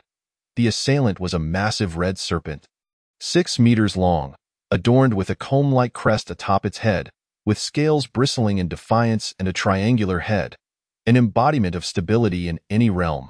A single bite would necessitate adherence to local customs. With a delicate step on a leaf, Wang Yi leapt, gracefully evading the serpent's fangs. The danger was palpable. Only Wang Yi would dare to undertake such a feat. Even if bitten, he would emerge unscathed. However, it would be an utterly revolting experience. As Wang Yi sidestepped the serpent's head, his left palm swept lightly across the creature's skull. Boom! The serpent's head exploded, sending a spray of foul blood into the air. Little Red, the serpent demon, engulfed by a heart-wrenching agony, found himself gasping for breath. He had nurtured 2 serpent kings, predominantly relying on the formidable black serpent in confrontations. Only when faced with foes that the black serpent could not overcome would he resort to the use of the lesser red serpent. The venom of the red serpent was renowned as the most lethal in existence. Even innate masters succumb to its poison, meeting their demise. Now, with the fate of the black serpent unknown and the red serpent perished, he seethed, "You, young one, shall not escape my wrath." The serpent demon surged towards the mountain's summit. Atop the peak, ancient trees stood in clusters, entwined with creeping vines. The serpent demon reached the summit and gazed downward. The cliffs loomed steeply, descending into an abyss of unfathomable depth. Drawing a deep breath, he leaped, grasping the vines with both hands, and began his descent. Suddenly, a figure materialized at the summit, Wang Yi amidst the swirling mists. He beheld a terrifying visage, a man whose face and hands were adorned with dark red scales, reminiscent of serpentine skin. His eyes, cold and fearsome like those of a serpent, glinted menacingly, yet, no matter how fearsome he was, he would ultimately meet his end before Wang Yi. Wang Yi observed the serpent demon sliding down the vines, momentarily suspended in midair, and with a flick of his finger, unleashed a surge of innate energy that severed the vines above. The broken vines could not withstand the weight of the serpent demon below. With a hissing sound, they plummeted into the abyss. The serpent demon, now weightless, began to free fall. Dazed and panicked, his serpent-like eyes glowed a fierce crimson. In a fit of rage, he bellowed to the heavens, "You wretched boy, your venom is insidious. Even in death, I, the serpent demon, shall not spare you. I will ensure your family is torn asunder and fed to the serpents." The wind howled around him. The serpent demon's eyes, filled with despair, fury, and defiance, were indelibly etched in Wang Yi's memory. Falling from the cliff, he thought, many survive and encounter fortuitous events. As a young man of virtue, living on Earth and fond of the thrill of zero-cost shopping, having watched countless dramas and films, Wang Yi chose to leap from the cliff. The gentle breeze caressed him as he descended. Akin to a falling leaf, drifting gracefully toward the abyss, in stark contrast, the serpent demon, lacking the finesse to mitigate his descent, plummeted straight down. Time seemed to stretch endlessly until, splash, water erupted around him as the serpent demon crashed into the cold pool below. Pain surged through his body while a bone-chilling cold seeped in. "I am not dead. I, the serpent demon, have survived," he exclaimed with astonishment, rising from the icy depths to survey his surroundings. To his shock, below the cliff lay a frigid pool, surrounded by blooming flowers and lush greenery. Numerous small creatures frolicked among the blossoms, fleeing in terror at the sight of the serpent demon. To the north, he discovered a cave. With a limp, he approached the cave, inhaling deeply. "What an abundance of primal energy!"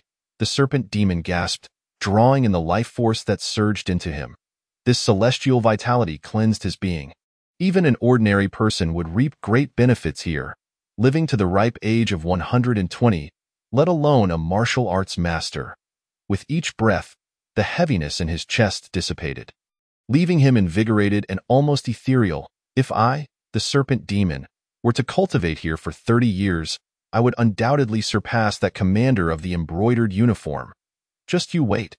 Exploring the cave's interior, he found a stone table and a cold jade bed, the latter emanating an aura of chilling energy, a manifestation of the primal essence. As he approached the jade bed, he couldn't help but touch it, so cold. "What is this bizarre bed?" Noticing a hollow in the wall, he exerted some force. With a crack, the wall shifted, revealing a niche containing a box. Could it be treasure? He thought, eagerly opening the box, which contained a book. The Cold Ice Divine Palm. What?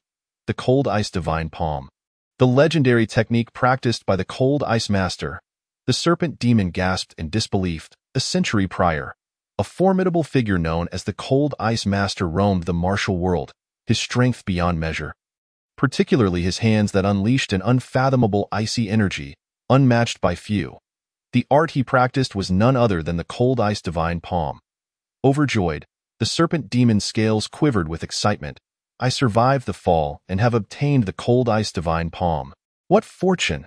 I shall become the greatest master in the martial realm." His laughter echoed through the cave.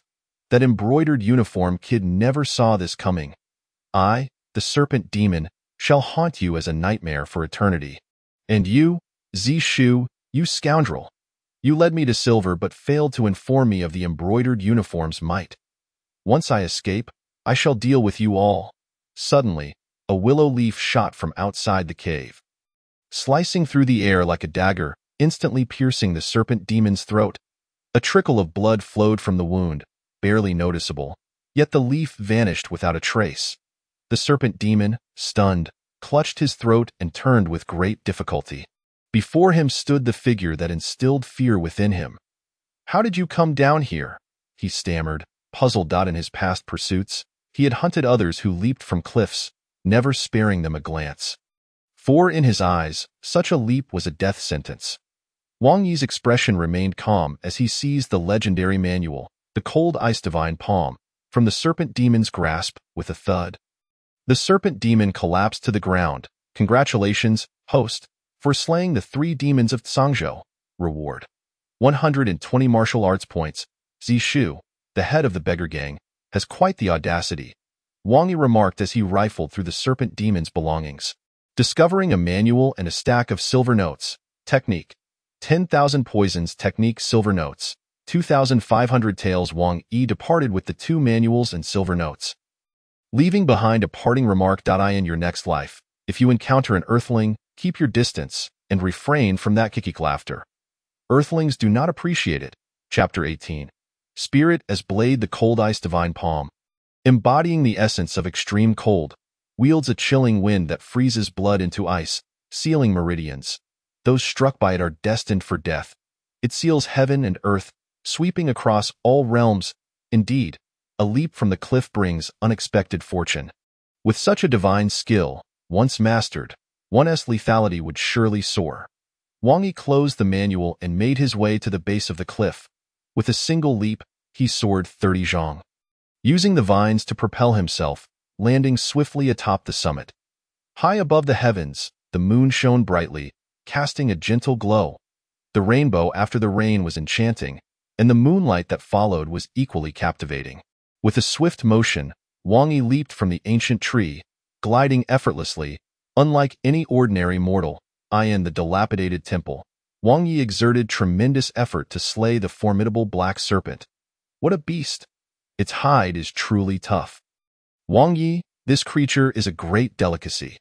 Once the commander returns, we shall feast on serpent soup. Pang Guang, a gluttonous figure, towering at 8 feet with muscles like a dragon, could easily consume 30 pounds of meat in one sitting. Excellent, Wang Yi agreed enthusiastically. Inside the temple, the white-robed woman, Li Qingxian, felt faint. She had been wounded by the lecherous demon among the 3 demons of Tsangzhou, her strength waning, her body burning with fever. She recognized the poison she had been afflicted with, the unique venom of the lecherous demon, the spring sun poison. This aphrodisiac could only be counteracted by the lecherous demon's antidote. Alternatively, the cultivation of her moonlight divine art could suppress the toxin. "Senior sister, what troubles you?" asked the young girl in a purple dress. Fresh from the martial world, entirely oblivious to the poison afflicting her senior sister, Li Qingxian, "It's nothing. I just need to rest for a moment." Li Qingxian reassured her junior sister, focusing on cultivating the moonlight divine art to combat the poison. Meanwhile, in the courtyard, Wang Yi, Pang Long, and Pang Guang sighed in relief at Wang Yi's return. Wang Yi was their stabilizing force. Without him, they felt uneasy, fearing robbers would come for their silver. Wang Yi surveyed the silver chest, finding no issues. Upon seeing the thousands of serpent carcasses and the 8-meter-long black serpent in the courtyard, he felt a pang of hunger. "Wang Yi, go and skin the serpents. Prepare serpent meat hot pot for the brothers." These serpents, being exotic beasts, were rich in nutrients. Consuming them would invigorate their blood. Of course, Wang Yi replied with enthusiasm. Aside from a few injured embroidered uniform guards, the others swiftly began to chop wood and start a fire for the serpent meat hot pot. Wang Yi glanced at Li Qingxian, realizing she had been poisoned. The Moonlight Palace, with its renowned moonlight divine art, left him wondering if men could cultivate it too. The Moonlight Palace was a top-tier sect in the martial world, possessing the unparalleled moonlight divine art. While Wang Yi cherished martial skills, he would not resort to senseless murder for treasures. Which martial art should he enhance? Wealth in knowledge, strength in martial prowess. cultivating required the rich nourishment of exotic beast meat and rare herbs. As Wang Yi and the others prepared the serpent's soup, 3 large pots simmered with the essence of nature swirling within. "Master, it's ready to eat." Wang Yi nodded slightly, picking up a hefty piece of serpent meat. A warm current surged through him, quickly merging with his flesh and blood. "Still too weak. If only I had a millennium-old ginseng, it would surely be effective." The flesh of the snake proved ineffective for Wang Yi. Yet it bore significant benefits for the other members of the Jinyue. They devoured the snake meat voraciously, each of them drenched in sweat, their skin flushed, as though their very blood were seeping through. In but a short while, 31 individuals experienced a breakthrough in their cultivation. Wang Yi, in particular, managed to open all 8 extraordinary meridians in one go, elevating himself to the status of a top-tier master. Notably, the large black snake, being a rare beast, contained within its flesh a vitality far surpassing that of ordinary meat. Observing his companions diligently honing their skills, Wang Yi felt a sense of relief and summoned his panel. Host: Wang Yi, age 20, gender martial arts, golden bell shield level 10, shadow flying blade level 7, eagle claw technique mastered, flying swallow technique intermediate martial arts points, 120 in terms of lightness of foot. Wang Yi still lagged somewhat. Thus, he resolved to elevate the flying swallow technique to mastery. With a thought, significant changes occurred within both his consciousness and Dantian. Within his consciousness, 9 swallows soared across the vast sky, moving like shadows before merging into Wang Yi's intent in his Dantian. A peculiar force began to coalesce. Wang Yi felt his body becoming exceedingly light, able to move with the wind, transforming in its currents. As the gale surged, he seamlessly integrated himself into it. The swallows within the tempest danced through the air, their speed increasing, effortlessly deflecting forces. The flying swallow technique was inspired by the swallow's graceful flight amidst the wind. What a remarkable technique it is! I have mastered it to a degree that surpasses even the Huanglong horse by a significant margin. Wang Yi then glanced at his panel, martial arts points. 81. The 81 martial arts points were precisely sufficient to elevate the Shadow Flying Blade to the 8th level. Shadow Flying Blade level 8. Mind is blade. No blade is superior to having one with another thought. His martial arts points dwindled to 0, replaced by the transformation of the Shadow Flying Blade. Level 8. Wang Yi's strength ascended to new heights. The mind becomes the blade. Intent serves as the weapon, allowing one to strike without physical form. The Shadow Flying Blade differs from conventional divine skills. While most divine skills require no extraordinary willpower or mental fortitude to reach the 8th level, the Shadow Flying Blade cannot be mastered without such foundations. The master of the Tianying sect managed to cultivate the Tianying Flying Blade only to the 7th level. Unable to progress further, it is indeed a formidable threshold. The Shadow Flying Blade, striking without a trace, can penetrate the very essence of one's spirit, and with further strength, it could pierce a person's soul. Wang Yi sensed that breaching a person's soul would demand a significant toll on his mental energy.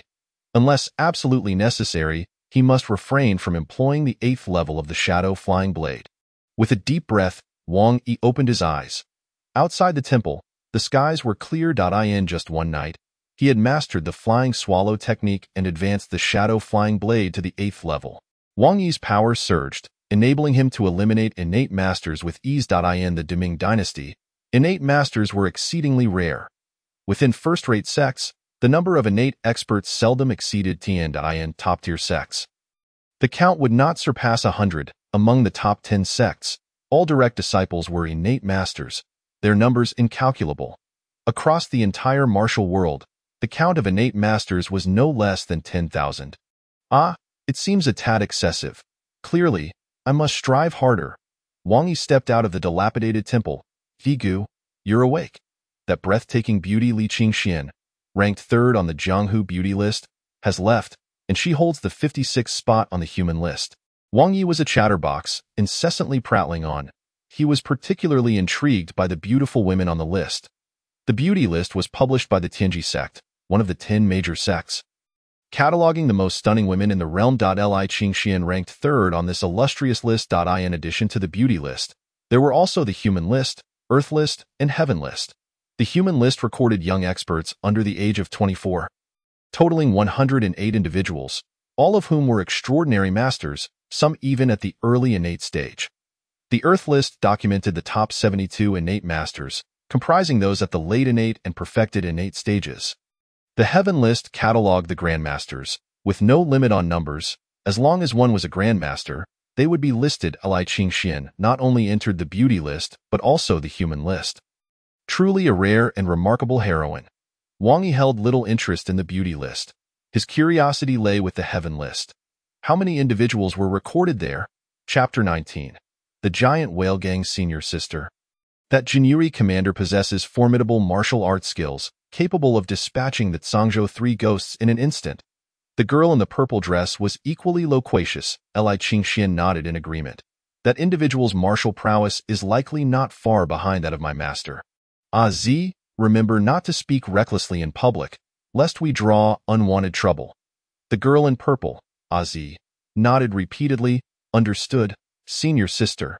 The court is corrupt and tyrannical, and the Jinyui, along with the eastern and western censuses, are ruthless and treacherous, frequently resorting to murder and extermination. Speaking carelessly could lead to disaster for our sect. Senior sister, where do you think that Jinyui commander ranks on the human list? Li Qingshuan's thoughts drifted back to the previous night in the dilapidated temple. Recalling the figure of an individual, with a mere flick of his finger, he disarmed the dwarf ghost's dagger, effortlessly vanquishing the dwarf ghost, and with a single strike, he eliminated the lustful ghost, even slaying the snake ghost that had never before been seen. Such martial prowess likely puts him among the top 3 on the human list. Top 10? Li Qingxian offered a vague ranking. The top 10. That meant innate masters. Zi, refrain from discussing the Jinyui in front of others from now on. Understood, senior sister, the girl in purple replied absent-mindedly. The two mounted their horses and sped away, their figures quickly vanishing from sight. Wang Yi and his group set off towards the north. Within just a few days, 30 members of the Jinyui had opened multiple meridians, leaping from third-rate warriors to second-rate ones. Among this cohort, Wang Yi, Pang Long, and Pang Guang made the most rapid progress. With strength comes speed. Accelerate, Wang Yi commanded. Clop, clop, clop. The Huanglong horse quickened its pace, raising a cloud of dust behind it. 0.5 miles behind Wang Yi, 2 individuals followed at a distance. One was a man in his 50s, clad in brocade, with a jade ring on his right thumb. A prominent black mole on his nose with a long, coarse hair sprouting from it, making it quite conspicuous. Despite his brocade attire, the middle-aged man exuded a distinctly shifty demeanor. The other was a young man with an upright posture and handsome features. His gaze sharp. Damn it. The Zhangzhou 3 ghosts are nothing but worthless trash, easily dispatched. The middle-aged man fumed. Recently, he had contacted the Zhangzhou 3 ghosts to ambush the Jinyui and seize 100,000 taels of disaster relief silver. Yet, he never anticipated that the Zhangzhou 3 ghosts would be slain by the Jinyui. All this time, the Zhangzhou 3 ghosts had boasted of their prowess in front of him, claiming to have killed extraordinary masters, only to meet their downfall at the hands of a mere group of Jinyui. Thankfully, he had not acted personally. Zishu Xiangzhu, the Zhangzhou 3 ghosts excel only in ambush tactics. When faced with the Jinyui, they are utterly helpless. The young man chuckled, looking down upon the Zhangzhou 3 ghosts. The leader of the beggar gang, Zishu Xiangzhu, felt equally displeased by the young man's arrogance. This youth was Li Hong, the son of the Giant Whale Gang's leader, with whom he had ongoing collaborations. The Giant Whale Gang was a major faction along the coast, engaging in illicit dealings with the island nation of Fusang. Known for their ruthless nature, upon hearing of the 100,000 taels of silver, Li Hong had immediately come to seek him out. Young master, these Jinyui are so formidable. Perhaps we should abandon this endeavor. Zishu employed provocations. He would never concede defeat. The Jinyui had slain over 30 of his subordinates. The loss of his men was trivial, but he could not swallow the humiliation, nor could he part with the 100,000 taels of silver. Whatever Zishu desires, Zishu shall have. Hearing such words from Zishu, Li Hong snorted disdainfully. Formidable? What is he? I, Li Hong, have no less than 3 extraordinary masters under my command. Capturing him will be a piece of cake. The 100,000 taels of silver will belong to me. Silver is something everyone desires, especially Li Hong. His dealings with the island nation of Fusong involved mercenaries who would kill for mere pennies. 100,000 taels equates to an astronomical sum. With this wealth, the giant whale gang could recruit more members at that time. Who would dare provoke the giant whale gang? Zishu, keep an eye on them. I will seek assistance. Understood, young master. Zishu nodded. Li Hong rode away, a sly smile creeping across his lips as he stealthily followed the convoy transporting the disaster relief silver. 9 days later, Wang Yi arrived at a city. Wucheng. Wucheng is a northern city of the Daming dynasty, with walls towering 9 zhang high, stretching across the land like a colossal black dragon in slumber. Such an immense city, even first-rate masters would find it challenging to leap over its walls, especially with soldiers stationed atop. What a majestic fortress, second only to the capital. Wang Yi marveled in awe. This location served as a northern stronghold, designed to defend against the incursions of foreign tribes. Solid and formidable. The black rocks making up the walls were riddled with blade marks, some cuts gouging deep into the stone, revealing the ferocity of attacks it had endured. Let us enter.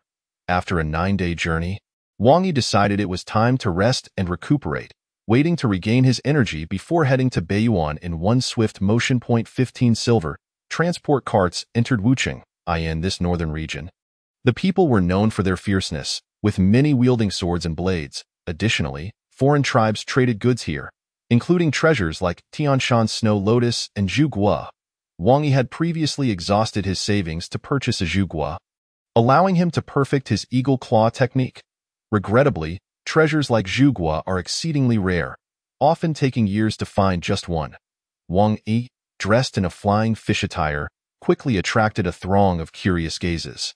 What are these Jiniri transporting? What else could it be but silver? Silver. 15 carts of silver. That must amount to several tens of thousands of taels. Several tens of thousands? Ha! You underestimate it. It's 100,000 taels. Sent to Beiyuan for disaster relief, a young gentleman adorned in splendid attire waved a jade fan, a smile gracing his countenance, a jade pendant, emblazoned with the character for Marshal, hung from his waist. Such an appearance could only belong to a direct descendant of the Wu family, the foremost lineage of Wucheng, which boasted several innate masters among its ranks. The Lord of Wucheng himself was also a member of this illustrious family. With a prestigious status, unparalleled martial prowess, and striking good looks, who would not wish to forge a connection with him? Why has the court allocated 100,000 taels of disaster relief silver to the northern region of Beiyuan? The eldest son inquired. Indeed, that forsaken place is utterly deserted. Why bother with relief efforts? Is the treasury overflowing with silver and lacking in other uses? The plight of Beiyuan was well known to the people of Wucheng. A 3-year drought had been followed by an upheaval of the earth, and on top of that, officials were relentlessly extorting the populace, with taxes reportedly extending a century into the future. Those who could escape Beiyuan had fled, leaving behind the elderly, the weak, and the ill, many dying without anyone to bury them. The court remained oblivious, with the 8th virtuous prince insisting on sending aid to Beiyuan. Yes, it is the will of the 8th virtuous prince. Another added, he is indeed capable, yet regrettably mistrusted by his majesty, leaving him devoid of any real power and at the mercy of his circumstances. In the northern territories, far from the capital, one could speak a bit louder without fear of repercussions. The young gentlemen of the Genie Way, despite their youth, had safely escorted the considerable sum from the capital to Wucheng without any interference. Surely there were attempts to seize it, one asked. Indeed, but those who dared met their demise at his hands. The young noble gestured towards a youth clad in a flying fish uniform. Who is he? The heir of the Wu family smirked, a playful glint in his eyes. That is Wang Yi, the chief flag of the Genie Way. His martial skills are unfathomable. He single-handedly vanquished the 5 wolves of the north and the 3 ghosts of Tsangzhou. The proclamation sent ripples of shock through the assembly. What? The notorious 5 wolves of the north and the 3 ghosts of Tsangzhou fell to him? Impossible. How could he, so young, have defeated such cunning and experienced adversaries? The Wu family's eldest son, uninterested in further explanation, merely smiled enigmatically. Wang Yi is merely 20 years of age, rumored to possess innate capabilities. He must have experienced some fortuitous encounter. On the streets, Wang Yi and his companions arrived at an inn, the Yulai Inn. Chapter 20. Spending money to suffer, a costly endeavor. Wuzhou was a grand city, far surpassing the likes of the small town of Wuzhen. The first floor boasted 60 tables, half of which were occupied by individuals adorned with swords and blades. Including many fledgling heroes and heroines, they engaged in spirited discussions, critiquing the court and the martial experts of the Jianghu. As Wang Yi's party entered the Yulai Inn, 200 pairs of eyes turned toward them. Esteemed guest, oh no, my lord, are you here for a brief stay or to lodge? The private rooms on the second floor are all vacant.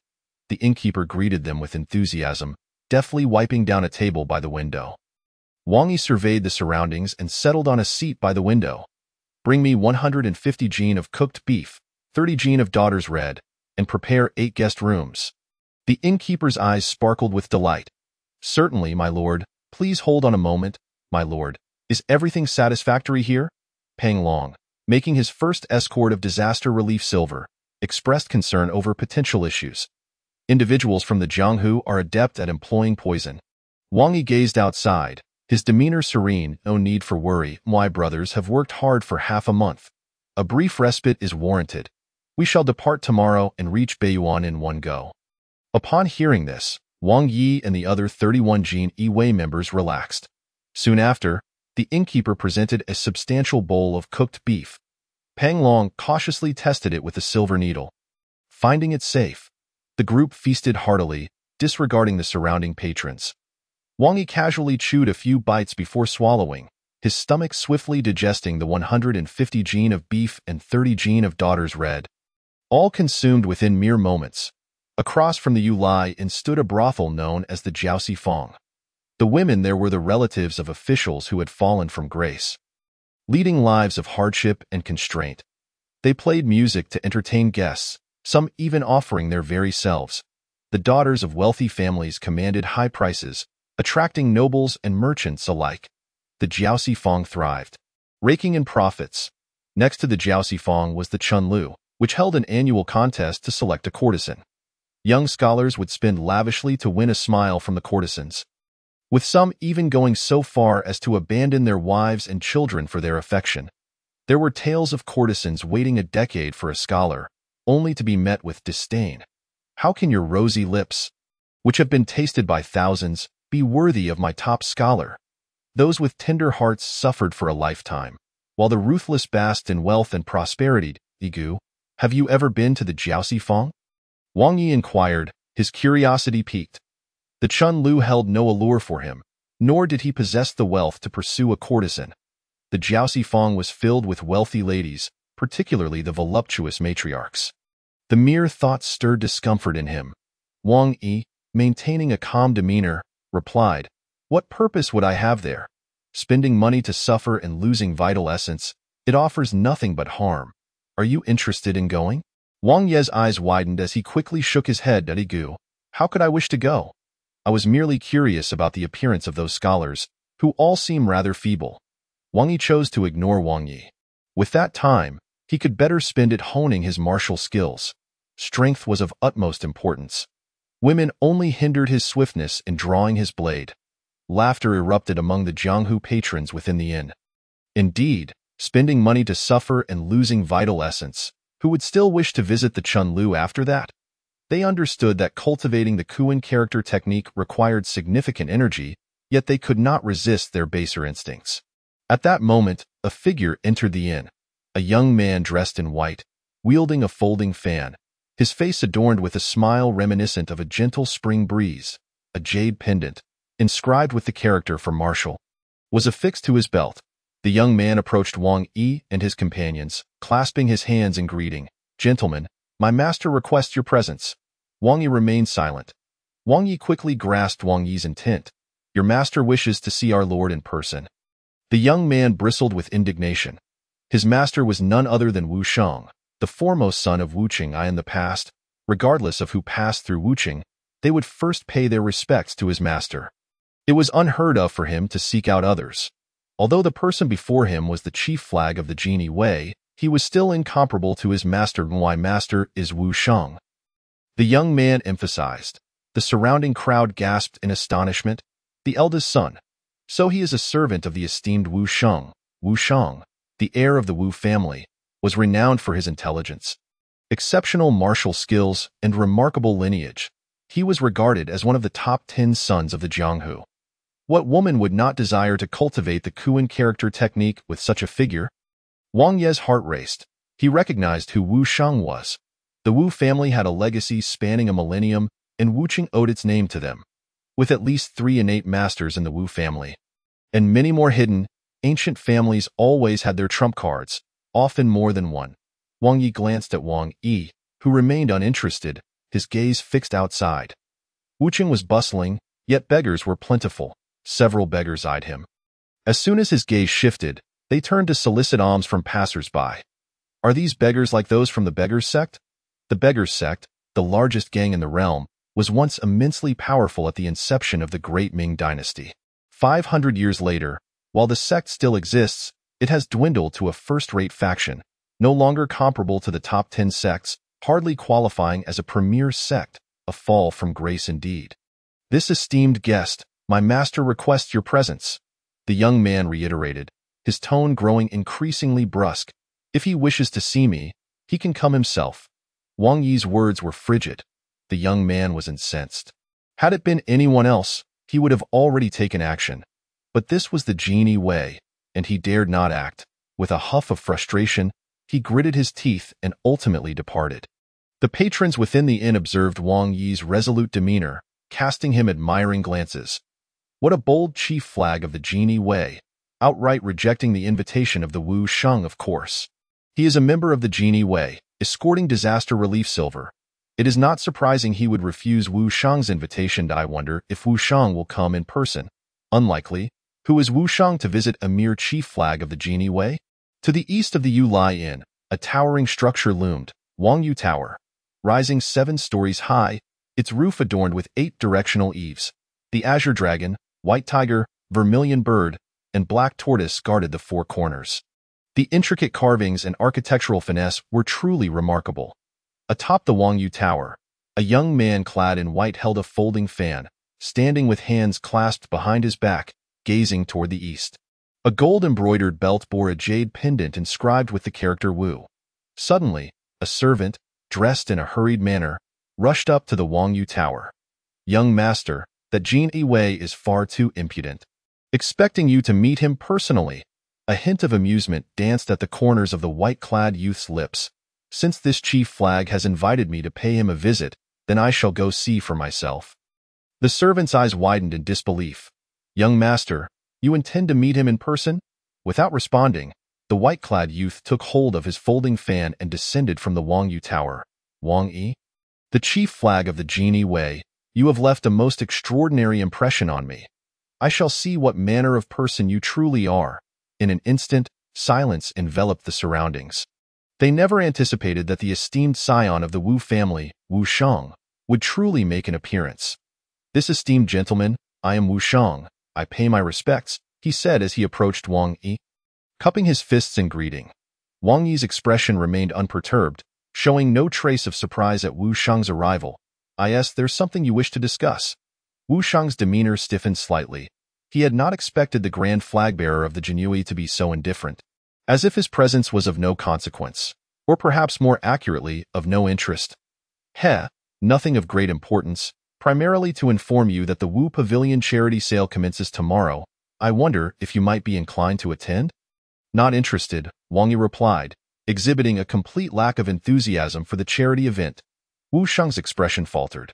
He had never encountered someone quite so peculiar. Esteemed sir, the charity sale features numerous rare treasures and martial arts manuals. Should you possess any such items, you could also bring them to the Wu Pavilion for sale. Wu Shang's interest in the Jinui Grand Flag-bearer intensified. Wang Yi narrowed his eyes and produced a manual from his sleeve, 10,000 Poisons Technique. This manual was seized from the serpent ghost of the 3 ghosts of Cangzhou. What is its worth? Wu Shang's pupils constricted. He recognized the origins of the 10,000 Poisons Technique, a martial art from the Miao region. And the serpent ghost who had been slain by the man before him was indeed a native of that tribe. Esteemed sir, I cannot say, but if you have the time, I would be willing to escort you to the Wu Pavilion. To have the elders appraise it. Wang Yi remained silent. Wu Xing hastily added, rest assured, should any mishap occur with the disaster relief funds while in Wu City, my family will compensate you at full value. The martial artists within the inn were utterly astonished. They could not fathom why Wu Shang held the Jinyui in such high regard. Let us proceed to the Wu Pavilion. Wang Yi, with limited funds, found himself in a predicament. The relief funds were off limits, leaving him with no option but to resort to robbery or the sale of his manuals. He possessed more than just the 10,000 poisons technique. You shall guard the disaster relief funds. Should anyone dare approach, they shall face death without mercy. Understood, my lord. Wang Yi followed Wu Sheng out of the Yulai Inn. On the streets, beggars watched the two depart before promptly springing into action.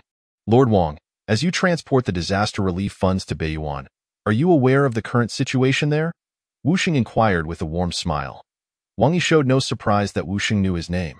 Wu City, being one of the 3 major cities of the north, was well informed, especially the Wu family, who likely knew of any developments within the court. What is the state of Beiyuan? 500 miles of barren land. Devoid of life, Wu Sheng stated clearly. Wang Yi's eyes narrowed. He had not anticipated Beiyuan's condition to be so dire. Nonetheless, he remained resolute in delivering the disaster relief funds there. Without a word, Wang Yi's intentions were understood by Wu Sheng. He found it perplexing why Wang Yi insisted on delivering the funds to Beiyuan. Was he truly so obstinate? Wang Yi remained silent, and Wu Sheng was at a loss for words. The two arrived at the Wu Pavilion. The establishment was vast and opulent, with white jade stone paving the ground for 100 meters. On either side of the jade stone path, exotic flowers and rare herbs flourished.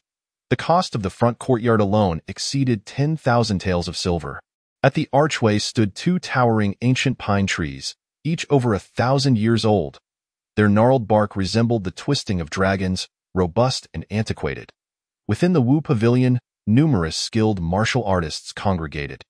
Some emanated a grand aura, akin to a volcano on the brink of eruption, while others exuded an icy demeanor, reminiscent of an everlasting glacier. There were those whose presence was unfathomable, as deep as the abyss. Many wandering martial artists kept their distance from these formidable figures. Masters, solitude befalls the powerful, Wu Sheng remarked. Lord Wang, that individual is the second elder of the money gang, Wu Qianbu. That one is the foremost disciple of the Tianshan sword sect, Mei Xiahong, and that gentleman is the leader of the beggars sect, Wu Ma. The one beside him is the beggars sect's own Zishu, and next to Zishu is the son of the whale gang's leader. Li Hong. Wang Yi spotted a familiar face, Zishu of the beggars sect. This individual had once attempted to ambush him in Wuzhen. Zishu, accompanied by the young Li Hong, wore a mischievous smirk. Brimming with aggression, Shu, indeed. He is the beggars sect's Zishu, Wu Shang introduced.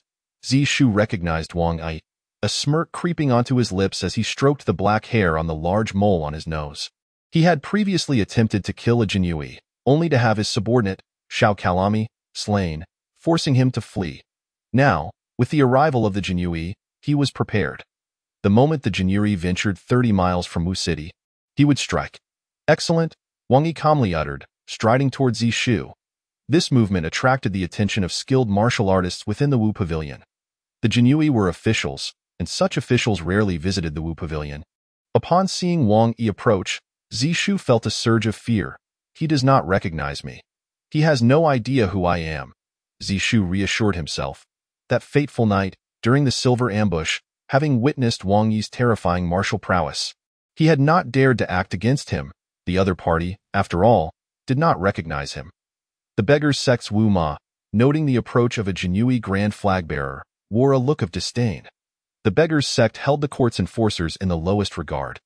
Li Hong, the young vice-leader of the whale gang, stood with his hands clasped behind his back, gently waving a jade fan embroidered with a painting of a lady, revealing his tastes.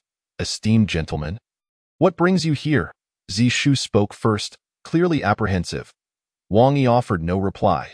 As he neared Zishu within 3 paces, he suddenly struck, stomping the ground, moving like a shooting star. arriving before Zishu in an instant. Zishu was taken aback, unable to react as Wang Yi's hand approached him. "Halt!" Wu Ma roared angrily, drawing his hooked sword, which danced through the air as it lunged toward Wang Yi's left shoulder. Wang Yi did not evade. His palm landed squarely on Zishu's chest. Resounding crash echoed. Zishu's body remained motionless, yet his chest caved in. His eyes widened in disbelief, unable to comprehend that he had met his end in such a manner. "How could you?" Before he could finish, his body weakened, collapsing lifelessly to the ground. "Congratulations, host, for slaying the beggar's sect Zishu. Reward: 120 martial arts points." Ding. Wu Ma's hooked sword struck Wang Yi's shoulder, failing to inflict any damage. A layer of copper-colored light enveloped Wang Yi, deflecting the blade. Wu Ma attacked again, this time targeting Wang Yi's eyes. Wang Yi's expression darkened as he unleashed a palm strike. A surge of overwhelming true energy sent Wu Ma flying. Wu Ma coughed up blood, his gaze icy. This sequence of events unfolded in the blink of an eye, leaving even Wu Shang unable to intervene in time. "What a court enforcer! You unjustly slay my beggar's sect Zishu. Believing you are above reproach, wielding your formidable skills to kill indiscriminately. Indeed, it appears the elite of the three major court organizations are as notorious as rumored, committing murder at will." Li Hong supported Wu Ma's claim.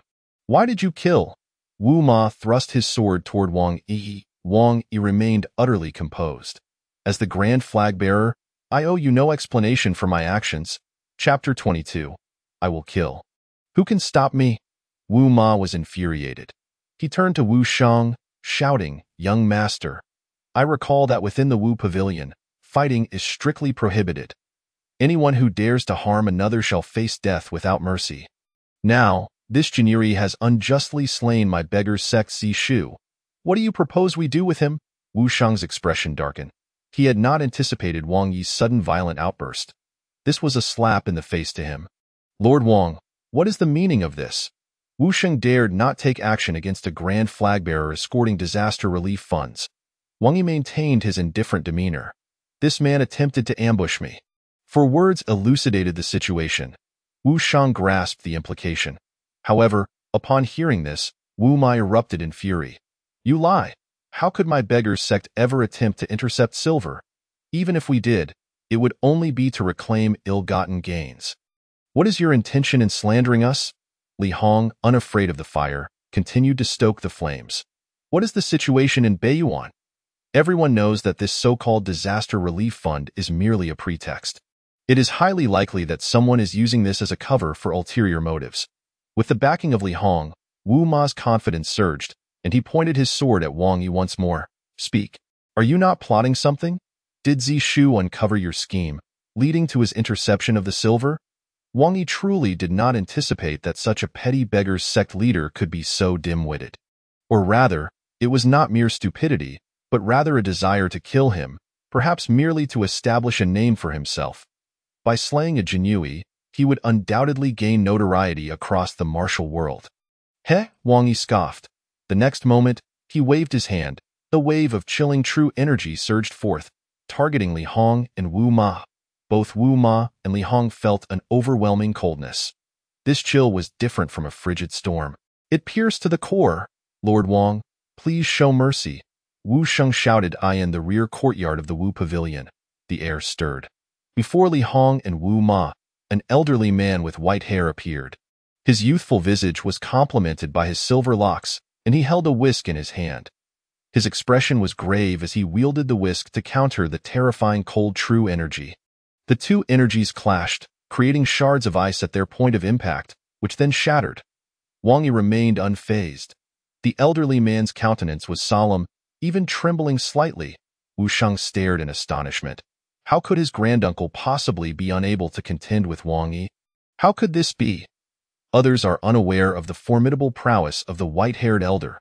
As the scion of a martial family, he is acutely aware of the terrifying strength possessed by the elder, who nearly secured a place on the Earth ranking, a congenital superpowerhouse. He can claim the heads of generals amidst a sea of soldiers.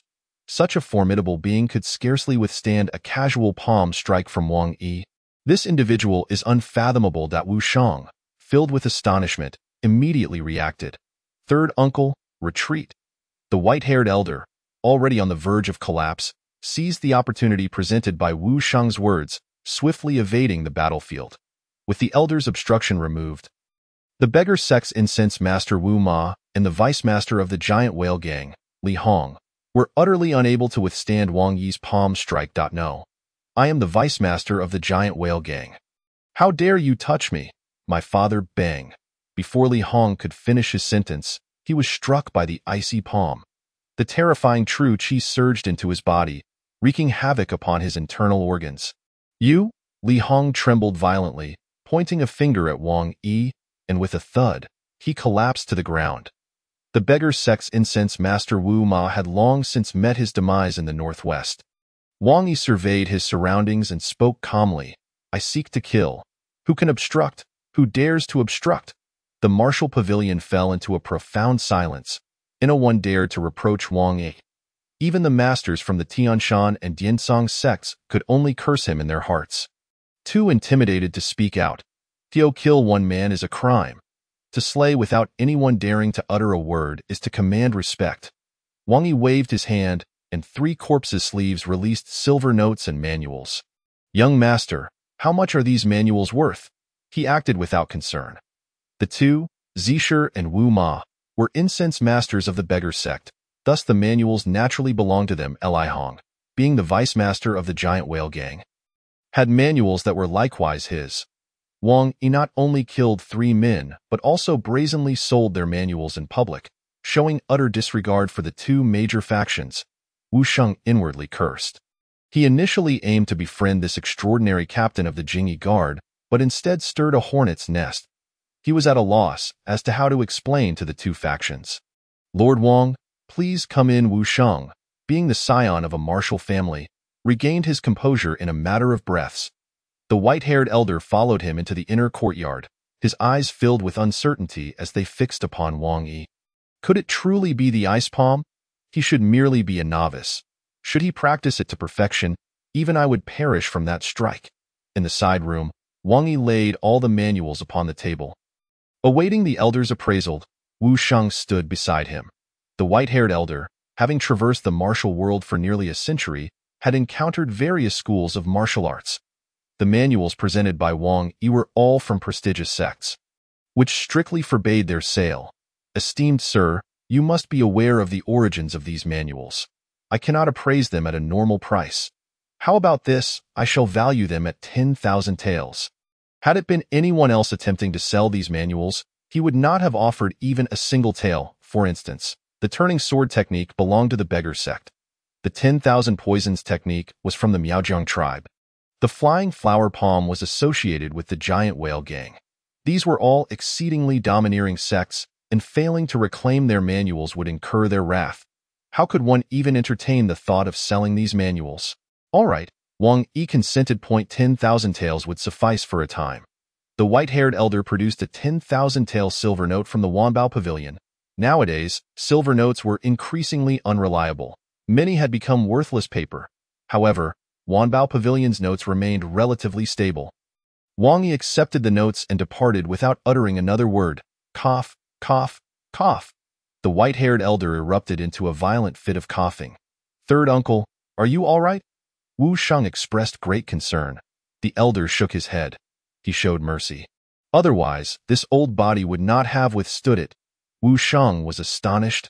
Third uncle, just how strong is he? The elder pondered for a moment before uttering 2 words. Very strong. Wu Sheng. The martial pavilion was abuzz with numerous experts watching Wang Yi depart. Damn it, this Jingyi guard is so domineering. A burly man muttered indignantly. He is powerful, and with reason. If you were as formidable, you would be even more domineering. The burly man chuckled, acknowledging the truth in this.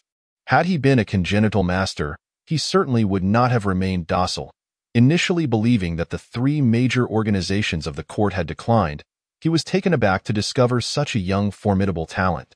His strength likely did not pale in comparison to the commander of the Jingyi Guard, Ji Gang Dai. In the future, he would surely surpass Ji Gang. But what use is strength when the common folk of the north are being slaughtered by the De Yong dynasty's Iron Buddha? If the De Yong dynasty's numbers continue to swell, The Central Plains may soon fall under their dominion. The De Jong dynasty, established by the Red Pig tribe, possesses terrifying strength. Even ordinary soldiers surpass third-rate experts of the martial world. Truly, they are a barbaric tribe emerging from the Black Mountains and White Waters. Their power is fearsome indeed. Fortunately, their numbers are limited. Chapter 23. Is this a human or a ghost? Wang Yi returned to the Yulai Inn, entering seclusion to cultivate the ice palm. The ice palm boasts remarkable power, rendering it nearly insurmountable for opponents of equal rank.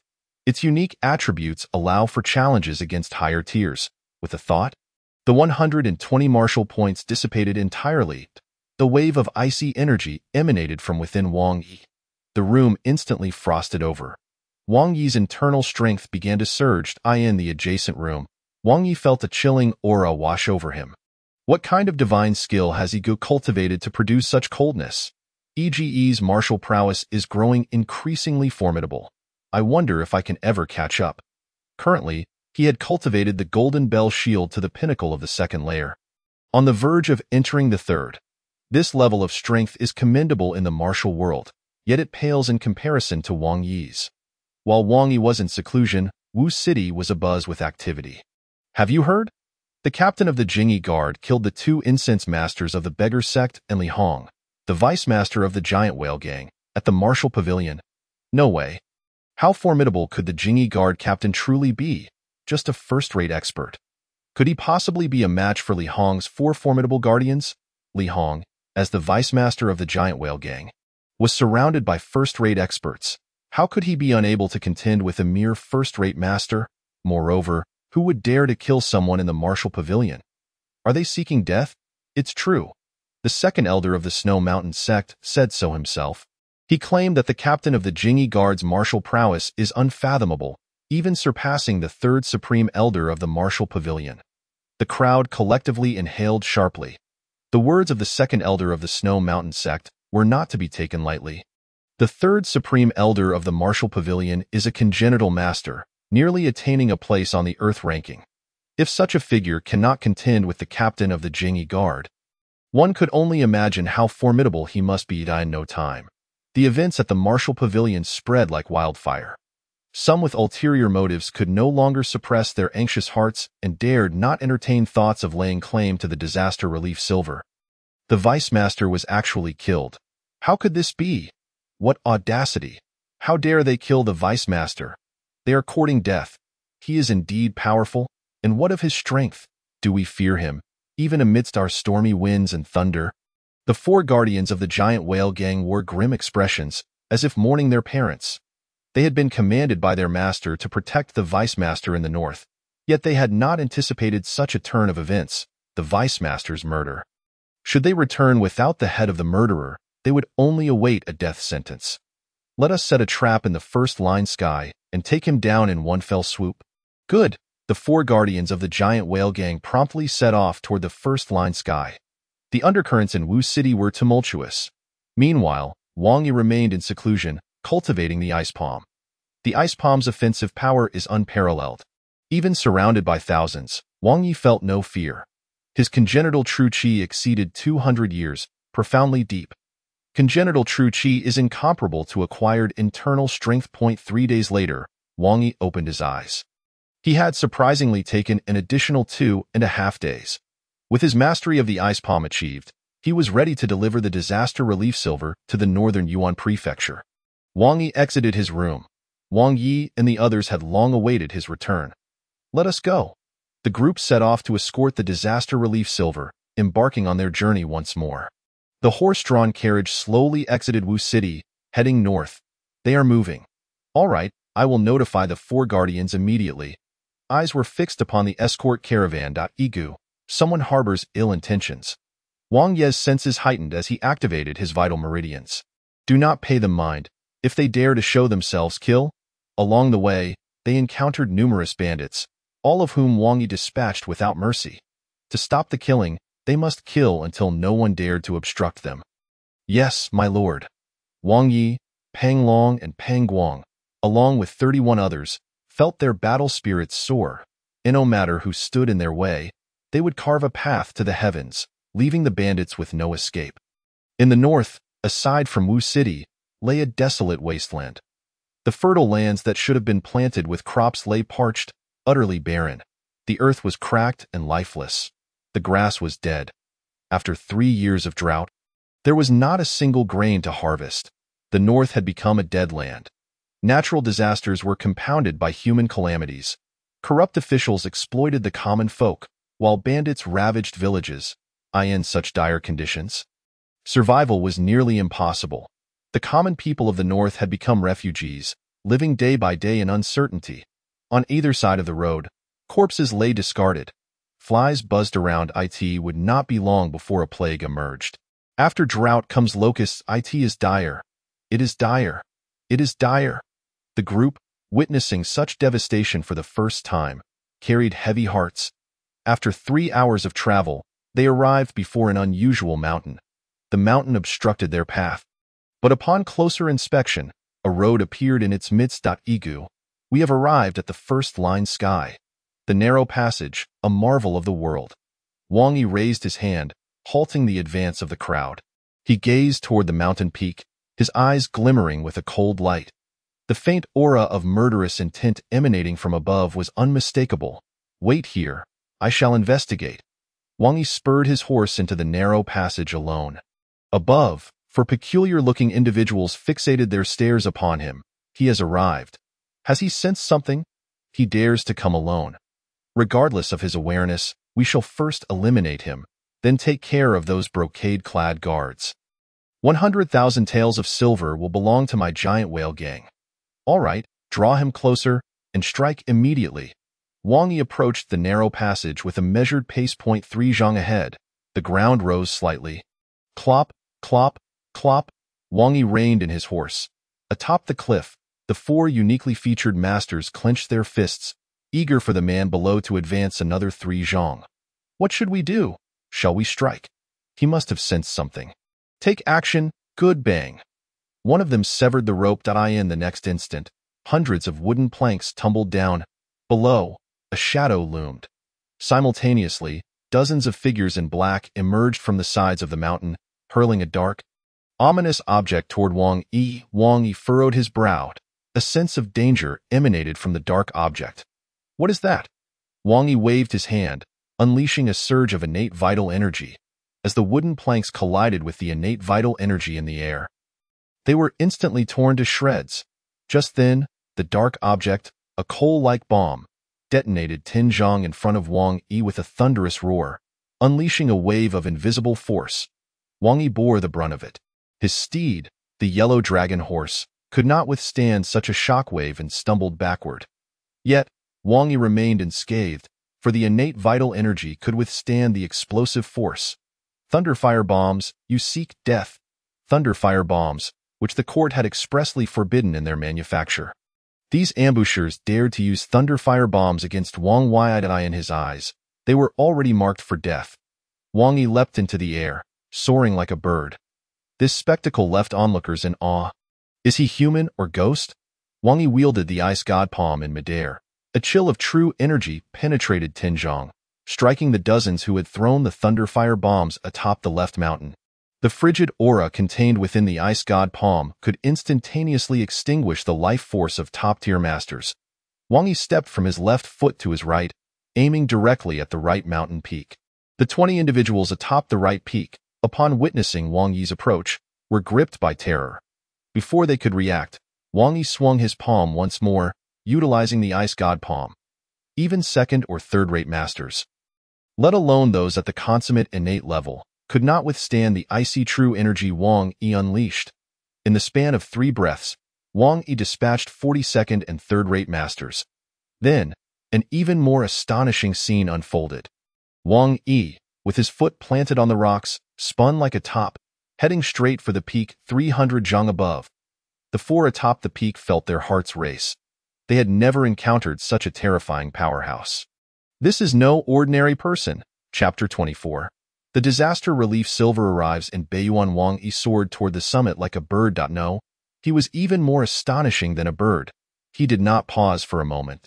The 4 guardians of the giant whale gang, wind, rain, lightning, felt their hearts pounding. We must flee. The four turned and ran in the opposite direction. Faced with such a formidable figure, it was a stroke of immense fortune if they could escape with their lives, let alone seek revenge. Wang Yi alighted on the stones, darting forward like a dragonfly skimming the water, landing directly in front of the ford. Reveal your origins. Stop. Swoosh. A pebble pierced the throat of the speaker. We are the four guardians of the giant whale gang: wind, rain, lightning. You have killed our young master, Li Hong. Our leader will not spare you. Annihilate the giant whale gang. Reward of 200 martial arts points. Wang Yi waved his hand, unleashing a frigid true energy that froze an area of 30 zhang. The four were transformed into ice sculptures, their life forces extinguished. Wang Yi was well aware of the giant whale gang's reputation. A coastal gang from the southeast, they trafficked young men and women from the Central Plains to the East Sea, profiting immensely. Very well, giant whale gang. I shall return to eliminate you, no matter how powerful the giant whale gang was. In Wang Yi's eyes, they were mere ants. The next step was to deduce the 11th layer of the Golden Bell Shield. Lacking the manual for the 11th layer, he relied solely on martial arts points for his deductions. Once he delivered the disaster relief silver and the mermaid pearls to their destination, he could then deduce the 11th layer of the Golden Bell Shield. Wang Yi waved his hand, and the silver notes hidden in the sleeves of the four corpses flew out. With a flick of his wrist, Wang Yi leapt high into the air, akin to a great rock spreading its wings. After 49 breaths, he landed upon the back of the yellow dragon horse.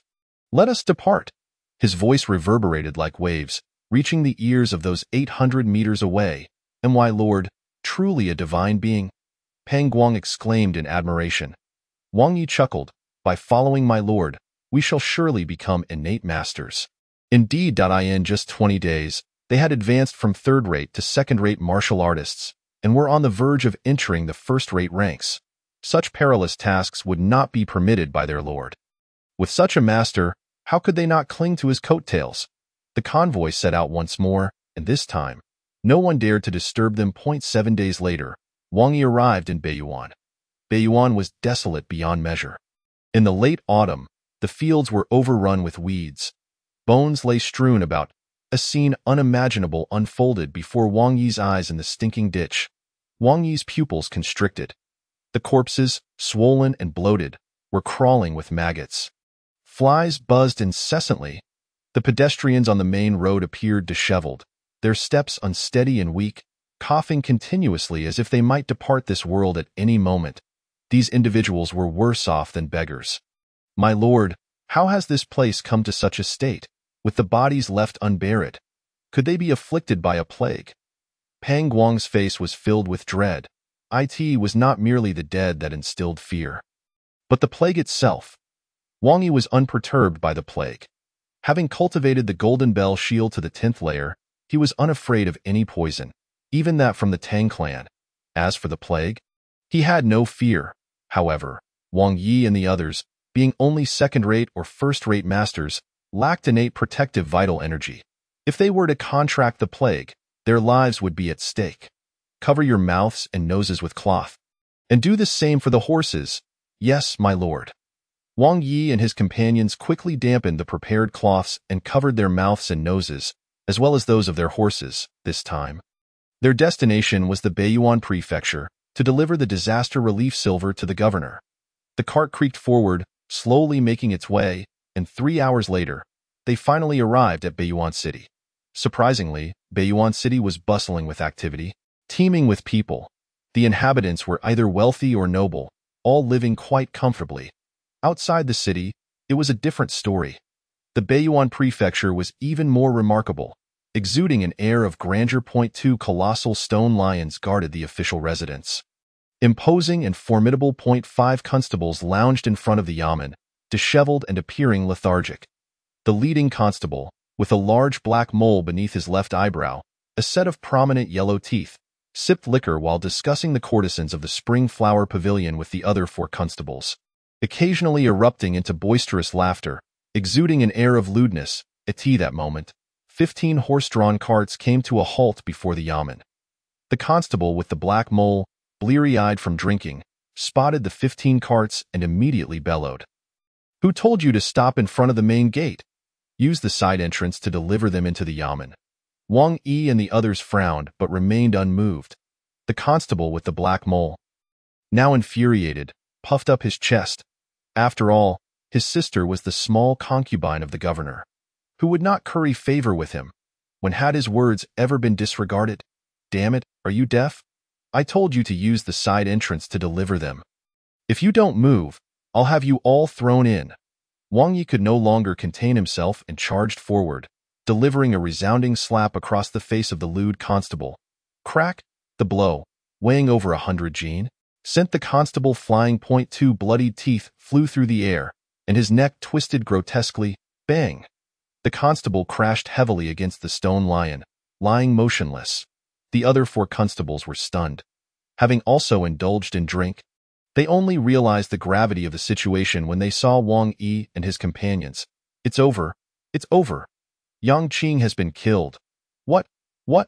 The tremendous commotion drew the attention of those within the residence. What is happening? A middle-aged man with a rotund belly, dressed in a brocade official's robe, emerged from the yamen, his small eyes clouded with a gloomy expression, as if mourning a loss. Governor, it's terrible. It's terrible. Your brother-in-law has been killed, the constable hurriedly reported. Who dares to kill my brother-in-law? I will have his life. The governor of Beiyuan, Wang Deshang, wore a fierce expression. He had just been grinding soybeans with his 15th concubine when he was startled by the ruckus outside. Realizing something had gone awry, he was utterly displeased. Little did he expect that the beloved younger brother of his 15 concubines had been brutally slain. A most outrageous occurrence. However, when the governor of Beiyuan, Wang Deshang, beheld the flying fish attire adorning Wang Yi, and then cast his gaze upon the sealed disaster relief silver box, his expression shifted dramatically. With a fawning demeanor, he addressed Wang Yi. Sir, you have finally delivered the disaster relief silver. You cannot imagine the dire hunger that plagues our Beiyuan. People are on the brink of starvation. The governor continued with insincere flattery. Esteemed officials, your journey has been arduous. I have reserved a private room at the Spring Breeze Pavilion within the city to extend my hospitality. Unnecessary, Wang Yi replied curtly. Let us tally the silver. Chapter 25. Blood droplets. Wang Yi had no time to indulge these individuals. Once the officials completed their accounting of the disaster relief silver and the governor issued a decree, Wang Yi departed without hesitation. Congratulations to the host for delivering 100,000 taels of disaster relief silver to Beiyuan. Reward, 150 martial arts points. Yet, 150 martial arts points were insufficient. The next objective was to transport the merfolk pearl to Shanhaiguan. Shanhaiguan lay 300 miles northwest of Beiyuan, a borderland of the Great Ming Dynasty, adjoining the realm of the foreign De Yong Dynasty. Brother Yi, this scoundrel of a governor, actually took 15 concubines, while the common folk perish without a care. He fails to report the outbreak of plague. Why should we provide him with silver? He will certainly not use it for disaster relief. Wang Yi was seething with indignation. Wang Yi retorted, What do you propose? Shall we kill him? Though Wang Yi harbored such thoughts, he lacked the courage to act. Brother Yi, we must report this, Wang Yi scoffed. Report to whom? This Beiyuan governor deceives the court. The court cannot possibly remain oblivious. There must be someone backing him, a member of the 6 ministries, perhaps, or even a high-ranking official. What purpose would reporting serve? The real power lies in the weapon you wield. Wang Yi's words, though calm, startled the 31 members of the Jinyue, particularly Wang Yi, who discerned the underlying implication in Wang Yi's statement. Brother Yi, let us undertake an operation tonight. Wang Yi gazed into the distant sky, where clouds rolled gracefully. Below, weeds thrived amidst a scene of carnage. Without replying, he strolled leisurely away. Wang Yi, Pang Long, Pang Guang, and the other 30 Jinyue exchanged glances, pondering Wang Yi's intent. Does the master mean? Pang Long gestured a beheading motion. Wang Yi's eyes glinted with resolve. Though merely 18, he had matured into a decisive figure through numerous battles. Murder posed no issue, but it was imperative to leave no trace behind. Let us depart Beiyuan first. Indeed, let us depart Beiyuan, they echoed, mounting their steeds in the governor's mansion. Wang Deshang donned a different guise, his gaze contemplative, a subtle smile playing on his lips, an embodiment of cunning. Jinyuri Wang Yi, you have finally arrived. He entered the study and moved a bookshelf, revealing a hidden door. Beyond lay an inky darkness, enveloped in eerie silence. Wang Desheng advanced until he reached a dim underground palace. Its stone walls illuminated from above. A curtain hung, obscuring a figure within, rendering it indistinct. Wang Desheng promptly knelt, addressing the enigmatic master of the Demon Mountain. "What news?" The figure behind the curtain spoke, its voice gravelly, akin to sand scraping against the floor, an unsettling sound. "Master, that Jinyui is exceedingly cautious. He left without revealing whether the Merfolk Pearl is in his possession." Exceedingly cautious? Left Qianhu has pinpointed the individual. The Merfolk Pearl likely resides with him. Whether it reaches Yangzhan depends on your ability to escape my grasp. A light chuckle emanated from behind the curtain, exuding the confidence of one in power. As if everything lay within their control, master of the Demon Mountain, I have heard that the 5 wolves of the northern desert and the 3 ghosts of Tsangzhou perished at his hands. He even defeated the 2 leaders of the beggars sect within the martial pavilion. He is likely an innate master. You must proceed with caution. Ha ha, Wang Desheng, you still misunderstand us blood droplets. As well as myself die in this world, no one stands a chance against us blood droplets, and none can rival me. Your esteemed Jinyui's Qianhu is indeed formidable, yet he too fell into our hands. It is merely that he remains obstinate, refusing to divulge the location of the Merfolk Pearl. Wang Desheng was taken aback. He had not anticipated that the blood droplets had captured Zhuo Qianhu. An innate supermaster, master, Zhuo Qianhu is highly skilled. Even if captured, we must not underestimate him. Ha ha, Wang Desheng, if we could capture him, would he have any hope of escape? I have already rendered him powerless, severing his tendons. Even if a celestial being were present, he could not save him. Such a person, I truly regret having to cripple his martial prowess. Were he of the De Yong dynasty, I would have made him a leader among the blood droplets. The figure behind the curtain lamented Zhuo Qianhu's fate. Now, Wang Desheng, I give you one final task. Deliver 100,000 taels of disaster relief silver beyond Shanhaiguan. Yes, master of the Demon Mountain. Wang Desheng bowed deeply, exiting the secret passage. The figure behind the curtain chuckled softly. These Central Plains folk are intelligent, yet their greatest talent lies in infighting. If united, even if my Red Pig clan outnumbers you 1,000-fold, we would not prevail. Alas, you cannot safeguard this splendid land. It shall belong to my Red Pig clan. The jade-faced judge. With a swish, a figure appeared in the palace, a man in his 30s, handsome and with elongated eyes, holding a jade flute, reminiscent of a dashing young nobleman. Master of the Demon Mountain, jade-faced judge, investigate the background of that Jinyui General Wang Yi and ascertain whether the Merfolk Pearl is in his possession. If he is not a match, bring forth that information. With a whoosh, an object flew out from behind the curtain. Before the jade-faced judge could react, he found a token in his hand, the command token of the Jinyui, emblazoned with the character for Zhua. Rest assured, master of the Demon Mountain, this mere Jinyui general will be easily captured by my subordinates. Exercise caution. Yes, master of the Demon Mountain.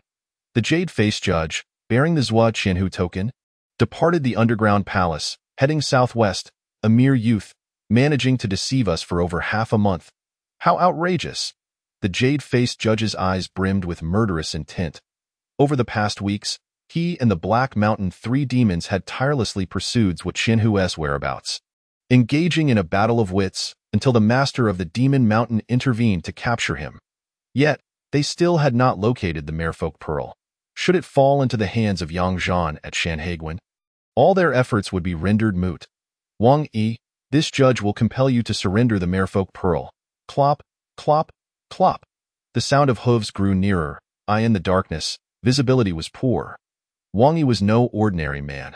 With the keen sight of a golden eagle, he discerned the number of riders approaching.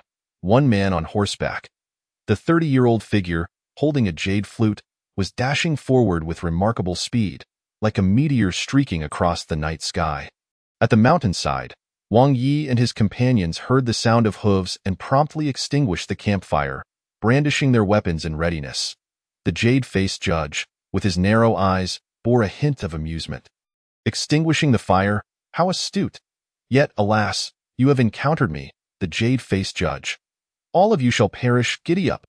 The jade-faced judge charged towards the Jinui in the mountains, in a matter of breaths. The jade-faced judge leaped, landing gracefully before Wang Yi and his companions. His lightness of foot unparalleled. Wang Yi and the others, however, were not surprised. While the jade-faced judge's skills were impressive, they paled in comparison to their general Wang Yi. Who are you? Wang Yi demanded, drawing his sword. His gaze wary. The jade-faced judge smirked, hands clasped behind his back, retorting, 31 of you. Where is your general Wang Yi? Ignoring them entirely, he displayed contempt for their presence.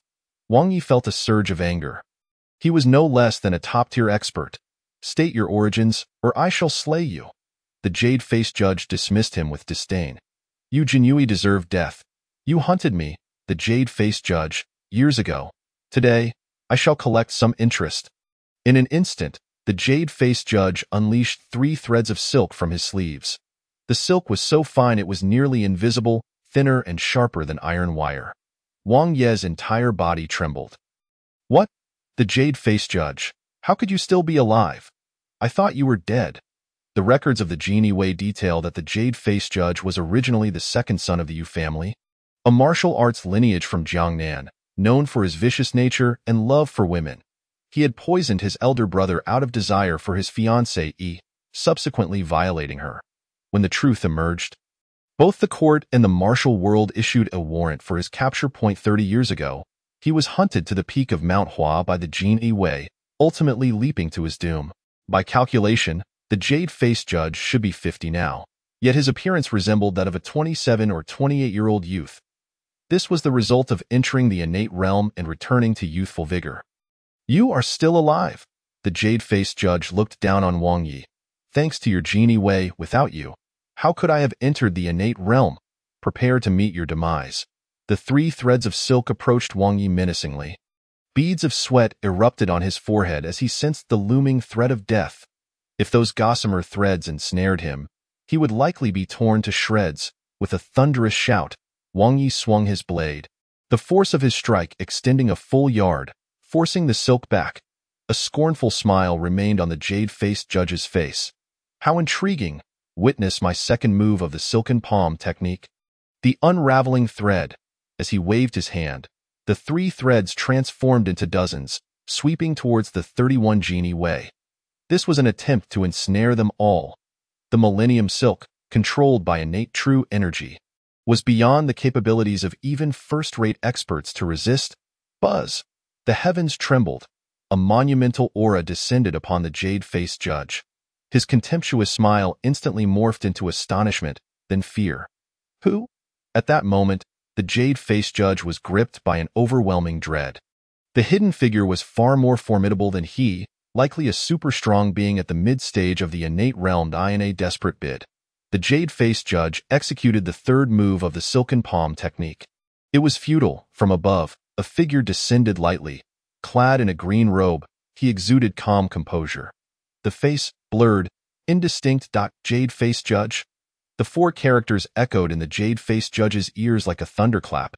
Instinctively, he replied, Indeed, I am the jade-faced judge. You must recognize this token. He produced the Jinui Wei's command token, marked with the character for left. Wang Yi was taken aback. My lord, that is the left commander's token. How is it in your possession? Jade-faced judge? The jade-faced judge sighed in relief. As long as the young man in the green robe recognized the token, he could preserve his life. Why do I possess the left commander's token? It is because the left commander is in my custody. Wang Yi was once again stunned. The left commander was his idol, known for his integrity and extraordinary martial prowess. How could such a figure end up in the hands of the jade-faced judge? What do you intend to do with the left commander? The jade-faced judge smirked wickedly. What do I want? Naturally, I wish for you to hand over the pearl of the merman. As long as you surrender the pearl, I shall release the left commander. The pearl of the merman? Everyone was left bewildered. Wang Yi scoffed. Jade-faced judge, the pearl of the merman is a rare treasure. How could we possibly possess it? Who told you that? The jade-faced judge turned to Wang Yi. Sir, the pearl of the merman is in your possession, is it not? My superior has received word that the 8th prince handed 2 pearls to the left commander. My superior captured the left commander but found no pearls, and he claimed they were with you. Wang Yi remained unfazed, not swayed in the slightest. If the left commander said the pearls were with me, would you only come now? The jade-faced judge's expression shifted. That was indeed the case. If the pearls were truly in the possession of the genie Wei before him, it must be the work of the Demon Mountain Lord. Sir, my superior has apprehended everyone who came into contact with the left commander.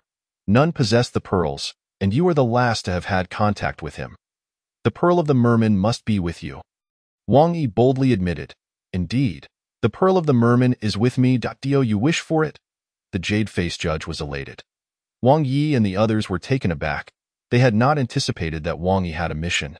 If he succeeded, would that not mean a promotion for him? As for potential mishaps, they had unwavering faith in Wang Yi, and no one understood Wang Yi's strength better than they did. Wang Yi, I know your background. You possess remarkable strength, having slain the 3 ghosts of Zhangzhou and the 5 wolves of the north. Yet they were merely rogue cultivators, insignificant foes. If my superior were to act, a single strike would suffice to eliminate you. Should you be willing, I would gladly introduce you to my superior. The jade-faced judge still harbored some fear of Wang Yi, invoking the name of his backing. Who is your superior? My superior is the Demon Mountain. Demon Mountain? A flicker of light flashed in Wang Yi's eyes. He was certain he had never heard that name before. The jade-faced judge smugly declared, My superior has another name that you must have heard of, Demon Overlord. Boom! A storm surged within Wang Yi's heart. The other genie Wei who had heard the name Demon Overlord also experienced a tumultuous shock. The Demon Overlord, a superpower of the demonic path a century ago, was a formidable figure, just a step away from the Grandmaster realm a century ago. In a bid to reach the Grandmaster stage, the Demon Overlord ruthlessly slaughtered an entire city, using their blood to cultivate the blood demon true scriptures. The head of Wudong, Song Song, battled the Demon Overlord for 7 days and nights to prevent the massacre, ultimately exhausting himself to death, while the Demon Overlord was left in pieces. Now, the name resurfaced from the jade-faced judge's lips. How could he be alive again? The Demon Overlord had been at the peak of the innate realm a century ago. Now, he was likely to have stepped into the Grandmaster level, the Grandmaster. A rarity in the world, a master of the heavenly ranking, possessed unfathomable strength, capable of facing an army of 10,000 alone. Wang Yi and the others looked at Wang Yi, their eyes filled with trepidation. The blood-dripping assassin, with someone behind him, must possess extraordinary martial abilities, perhaps even surpassing the Demon Overlord. Wang Yi speculated. The scoundrels of the Great Ming Dynasty who had entered the blood-dripping assassin were likely not the only ones. Eliminate the Demon Overlord, reward of 600 martial points. Wang Yi was slightly taken aback. This was more than the reward for delivering the Pearl of the Merman to Shanghai Pass. Very well, I will accompany you to meet the Demon Overlord. The jade-faced judge was overjoyed. Chapter 27. Spirit as Blade. Slaying the Grandmaster in seconds. Wang Yi and the jade-faced judge rode swiftly towards Beiyuan City. The jade-faced judge cast a sidelong glance at Wang Yi. Aware of his profile, a mere 20 years old, exceedingly youthful, he had initially presumed that Wang Yi had only just entered the innate realm, but upon meeting him, he was struck by the sheer terror emanating from him. No matter how strong one might be, in the presence of the Demon Overlord, one was but an ant. The jade-faced judge had unwavering confidence in the Demon Overlord. The Demon Overlord was a superpower from a century ago. And now, he was at the Grandmaster level, truly among the elite of the world. Even if this genie Wei were formidable, he would be no match for the Lord of Demon Mountain. Unable to withstand even a single strike, the Demon Overlord had been in a foul mood of late. Be careful with your words, lest you provoke his ire. Wang Yi did not respond, for he sought the 600 martial points. The jade-faced judge grew somewhat irate. No one had dared to disregard him before. We shall see how the Demon Overlord handles you. The jade-faced judge fell silent, quickening his pace in a mere half-hour. Wang Yi followed the jade-faced judge to Beiyuan City, entering an underground passage that led deep within. Upon reaching the entrance to the underground palace, the jade-faced judge respectfully bowed to the figure behind the curtain. Demon Overlord, he has arrived. He admits the Pearl of the Merman is in his possession. The figure behind the curtain spoke with indifference. Excellent, Wang Yi, I have heard of you. Your strength is commendable. Hand over the Pearl of the Merman, and I shall take you as my disciple, bestowing upon you supreme martial arts. Kneel. Wang Yi's expression remained placid as he directly inquired, "Where is the left commander?" Bang! The figure behind the curtain clearly grew angry. The jade-faced judge, filled with dread, shouted, "Wang Yi, kneel at once and present the Pearl of the Merman to the Demon Overlord." Wang Yi waved his hand. Sizzle! An invisible force sliced through the jade-faced judge's throat. The jade-faced judge fell, lifeless. You? The figure behind the curtain was filled with uncertainty. Wang Yi, having slain the jade-faced judge, remained calm, as if nothing had transpired. You are the Demon Overlord? The figure behind the curtain was silent for a long while before finally responding. Indeed, I am the Demon Overlord. Which ancient monster of justice are you? So long as you are? Tell me where the left commander is, and I shall spare your life. Wang Yi's words were calm, yet the meaning was unmistakable. I will kill you. Even if you are a grandmaster, you cannot escape. A domineering aura emanated. Ha ha ha. I am unaware of which ancient monster has returned to youth, yet you are so arrogant. Do you not know that I have slain grandmasters? You dare to come alone. You will only meet death.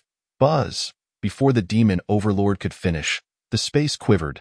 An immense spirit, indescribable, instantly transformed into a flying dagger, poised before the Demon Overlord. The curtain fluttered. Wang Yi caught a glimpse of the true face of the Demon Overlord. The Demon Overlord was a handsome, middle-aged man, clad in a purple robe, reclining languidly on a chair made of thousand-year-old pear wood. His hands were long and pale, his eyes strikingly beautiful, and his lips curled into a smile that could keep a woman awake at night. Such a handsome middle-aged man, who would have thought he was the formidable Demon Lord from a century ago? Yet at this moment, the Demon Lord's expression shifted. His enchanting eyes narrowed. With his elongated hands, he formed seals to counter the invisible flying daggers shaped like willow leaves. However, even with his extraordinary strength capable of shattering mountains and rejuvenating his youth, he was still unable to withstand a single dagger forged from pure mental energy. The shadow daggers never missed their target. Wang Yi's mental prowess vastly surpassed that of the Demon Lord, and with the invocation of a secret technique, the explosive lethality was beyond what a master could endure. Swoosh! The intangible willow leaf dagger pierced through the Demon Lord's hands, embedding itself directly into his brow. In an instant, the Demon Lord's face contorted into a terrifying snarl, his eyes ablaze with crimson fury. Slowly, his hands fell, his breath becoming shallow and labored. Clang! The Demon Lord finally collapsed to the ground. A cold smirk adorned Wang Yi's face as he suddenly drew his blade. The embroidered spring knife was unsheathed. In a flash, the blade light sliced through the Demon Lord's body. Swoosh! The lifeless Demon Lord abruptly opened his eyes, his visage even more grotesque, as he desperately formed seals. Before him appeared a bizarre swastika, blood-red and emanating an ominous glow. Too late. Wang Yi's strike was too swift. The blade light had already penetrated the Demon Lord's form. How do you know I am not dead? The Demon Lord asked. Bewildered. His spirit had suffered a grievous blow, and he sought to feign death, waiting for Wang Yi to approach, then suddenly counterattack. Yet, he never anticipated failing to catch the proverbial chicken, only to lose the rice. Wang Yi seized the moment of his feigned demise to strike, leaving the Demon Lord no time to defend himself. By the time he truly formed the seals, it was already too late. Wang Yi fulfilled the dying wish of the deceased. I am of Earth. An Earthling, who has spared you from being ground to dust, considers it a mercy. Earthling. The Demon Lord was perplexed, unable to grasp the connection between an Earthling and his act of feigning death. Where is Left Qianhu? Left Qianhu? Ha! You wish to know his whereabouts? I shall not disclose it to you. The Demon Lord uttered the final word, his gaze dimming as he succumbed to eternal silence. The demise of the Demon Lord yielded a reward of 600 martial arts points. With a wave of his hand, a tome flew from the Demon Lord's corpse, The Blood Demon Scripture. The first level, absorb human essence blood to enhance one's vitality. The second level, cultivate the blood demon palm, injecting toxins into others, causing the afflicted to perish within 3 days as their organs rot away. The third level, siphon human mental energy to forge an invincible will, slaying gods and Buddhas alike. Evil, exceedingly evil. Wang Yi had never encountered such a malevolent technique, one entirely reliant on devouring human lives. While he appreciated divine skills, he would never practice such dark arts. The Blood Demon Scripture appeared to be a fragmented text. Wang Yi tucked the scripture into his sleeve and unleashed a surge of vibrant energy. Striking the demon lord's corpse, the body shattered in an instant, dissolving into a mist of blood. Wang Yi waved his sleeve, sending the blood mist soaring from the subterranean palace, as for the corpse of the jade-faced judge. It met the same fate as the demon lord. Tap, tap, tap. Footsteps echoed through the secret passage. Wang Yi shifted his form and slipped behind a curtain. Why, Lord, I pay my respects to the Demon Mountain Master. The governor of Beiyuan Prefecture, Wang Desheng, had arrived. Wang Yi stirred, acknowledging with a hum. Wang Desheng, without suspicion, respectfully stated, Demon Mountain Master, the 10,000 taels of disaster relief silver are ready to be dispatched at any moment. And I have also prepared an additional 300,000 taels to send beyond the borders. 400,000 taels? Wang Yi inquired. Wang Desheng's brow twitched. He sensed something unusual about the Demon Mountain Master today, yet dared not voice his doubts. Demon Mountain Master, it is a bit lacking, but I assure you I will strive to gather more silver to forge greater iron floating towers for our Daong dynasty. Wang Yi's gaze turned frigid. The disaster relief silver he had painstakingly acquired had transformed into a tool aiding the enemy. Though the common folk were of no concern to him, he would not finance the enemy's slaughter of his fellow clansmen. Wang Desheng, calculate how much silver has been sent over. Wang Desheng felt increasingly perplexed, yet he understood the Demon Mountain Master's temperament, which brooked no questioning. Why, Lord, I have delivered approximately 3 million taels in total, and over 200,000 commoners perished in Beiyuan Prefecture. But please rest assured, my lord, a batch of sturdy men will arrive the day after tomorrow, and as soon as they do, I will deliver them to you immediately. Wang Yi's eyes grew even colder. An alien practicing the Blood Demon Scripture, and the officials were aiding in delivering people to him for cultivation. Such officials, what should be done with them? Chapter 28. Golden Bell Shield. 11th layer. You have done well. Thank you for your praise, my lord. Wang Desheng beamed. My lord, that brocade-clad guard killed my subordinate's brother-in-law. I have a request.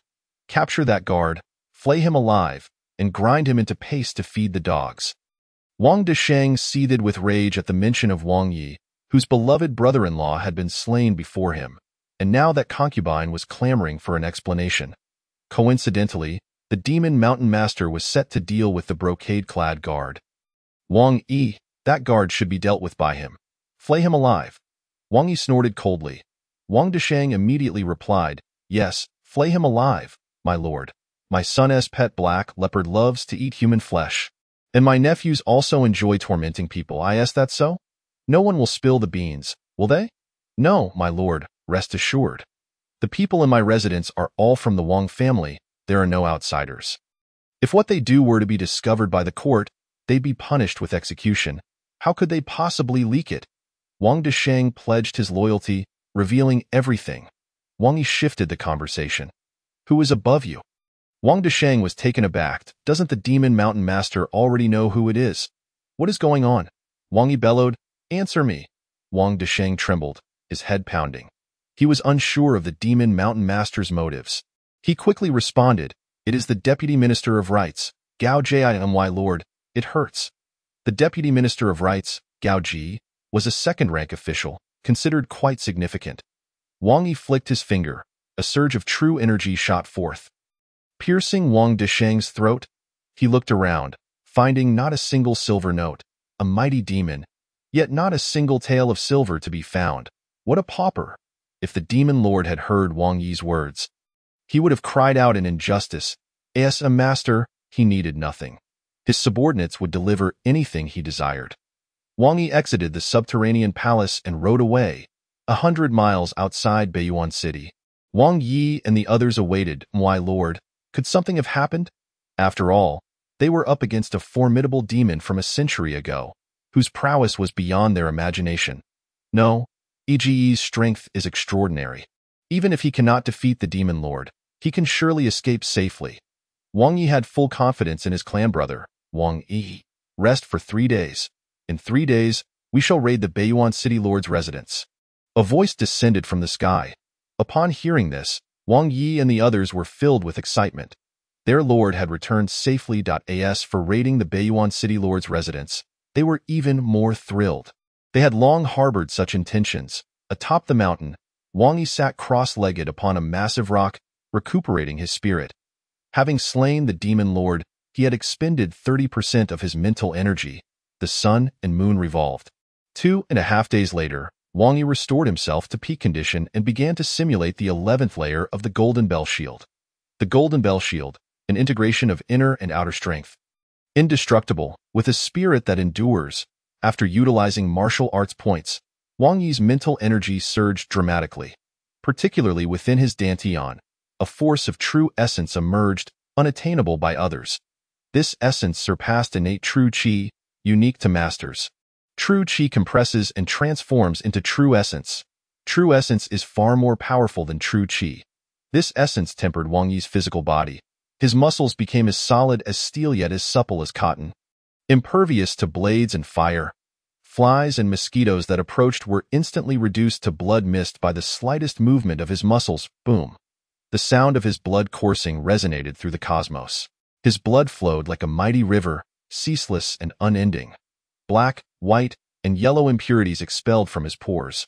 Wang Yi's strength surged at a phenomenal rate.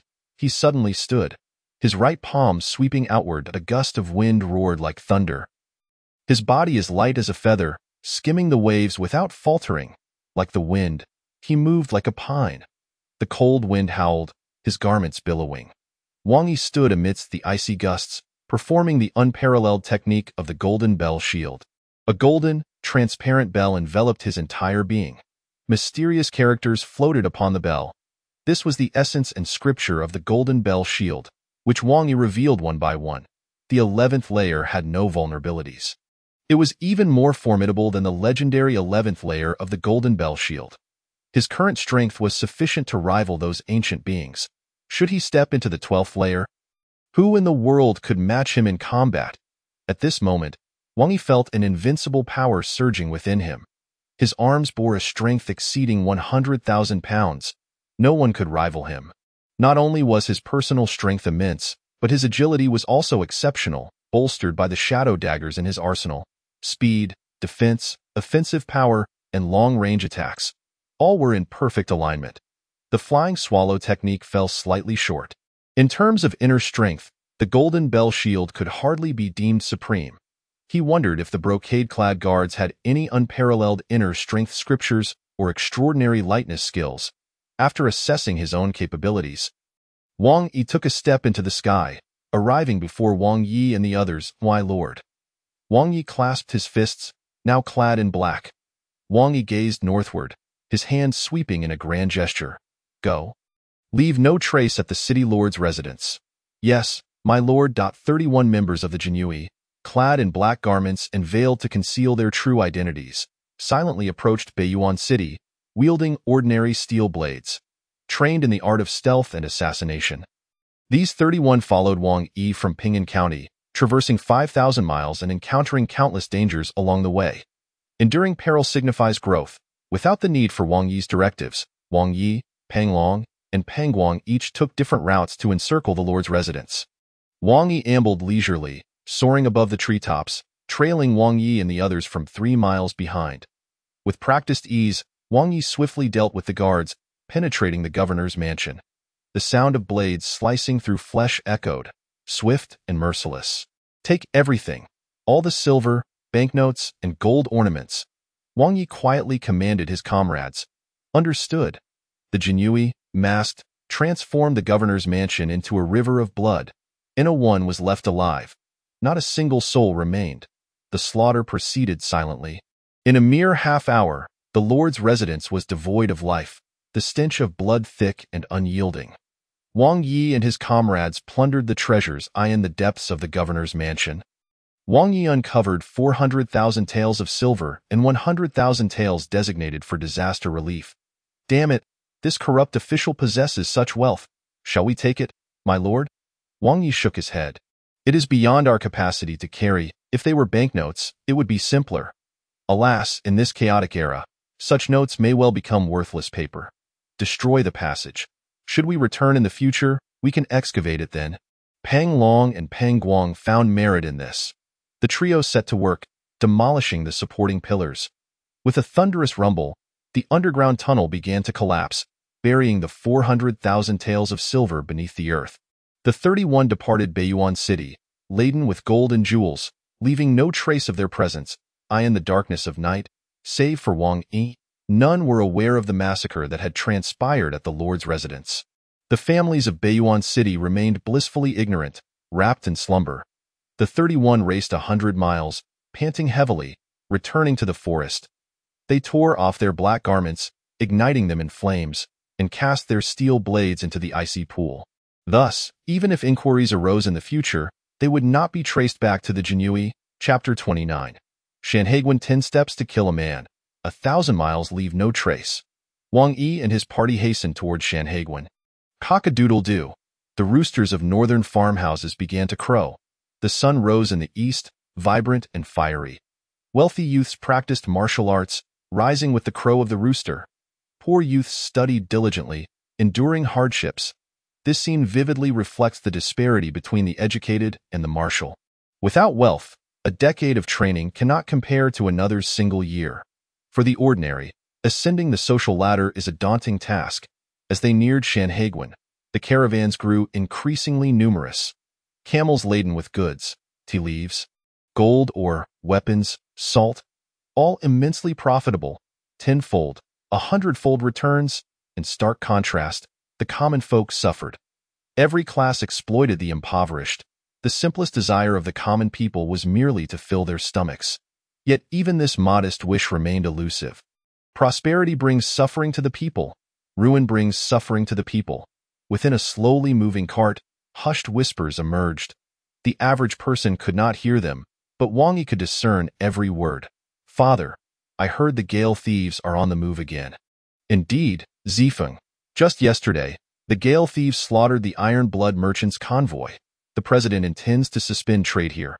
Alas, these scoundrels, father, even our Baibao merchants cannot guarantee safety, let alone other guilds. Not necessarily. Those guilds have connections with them. A pack of scoundrels, father. What is Commander Yang Zhan doing? Why has he not eradicated those bandits? Zifeng, you do not understand. Those brigands are elite troops of the Daong dynasty in disguise, operating in groups of 20, swift as the wind, appearing and vanishing without a trace. Even if General Yang has intentions, it would be futile. Does our Daming dynasty exist solely to endure? We are a populace of 40 million. While that Daong dynasty has but 10 million, how can 40 million be oppressed by 10 million? It is a disgrace. The voices within the cart grew more agitated, the suppressed tones rising in volume. It is not just the Daong dynasty in the north. There are enemies in the western regions, the eastern sea, and the southern barbarians. The court is also struggling, no matter how difficult it becomes. We cannot allow foreign tribes to slaughter our people. That is the court's failure. Hush, silence, Zifeng, do not speak recklessly. The occupants of the cart fell silent, slowly making their way towards Shanhaiguan. Baibao merchants. Wang Yi observed the cart departing. Newly arrived in Shanhaiguan, he was still unaware of the specific circumstances. 2 hours later, 32 individuals arrived before a colossal city, an unfathomably vast city. Stretching across the land, it resembled a yellow dragon poised to ascend into the sky. Its length was unknown, its height 18 zhong. Such a magnificent edifice was indeed constructed by human hands. Had he not witnessed it firsthand, he would scarcely believe it. The closer he approached, the more he felt an ancient and profound atmosphere enveloping him. The weathered scars of blades and swords recorded the assaults this grand city had endured. Some walls were indented, yet they remained steadfast. Igu, this is the world's foremost pass. Shanhaiguan, Wang Yi murmured. standing before the premier pass. He felt insignificantly small. Let us proceed. The 32 mounted their steeds, heading for the gates of Shanhaiguan. The main gate remained closed, only a small door was opened. Before the entrance, the city guards scrutinized newcomers with piercing gazes. The group quickly attracted the guards' attention. Dismount for inspection. The guards did not relax their vigilance simply because Wang Yi was a member of the Jinyui. Wang Yi presented the Jinyui's insignia and documentation to the guards. After a thorough examination, the guards still rigorously questioned Wang Yi. What business do you Jinyui have here? Wang Yi turned to Wang Yi, who spoke plainly. Delivering military supplies, boom. The guards instantly became alert, scanning their surroundings and demanding, where are the supplies?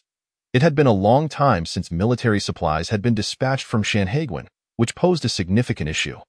Now, this Jinyui commander claimed to be delivering supplies.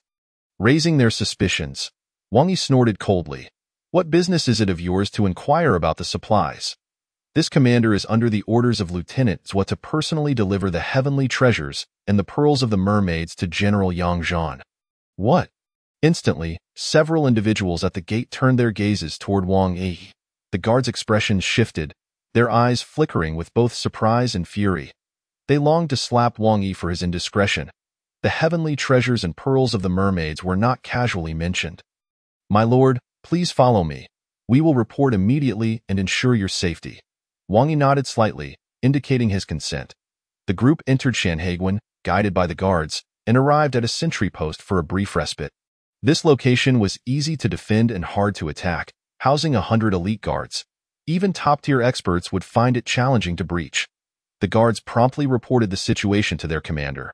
The commander, initially incredulous, sought confirmation once more, learning that the Jinyui had indeed stated they carried the pearls of the mermaids.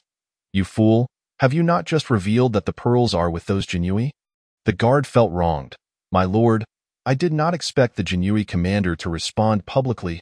Damn it, they will surely find out. If anything goes wrong, it will be a grave matter. The commander's heart raced. Relocate them. Do not let anyone see them. I will report. Yes, commander.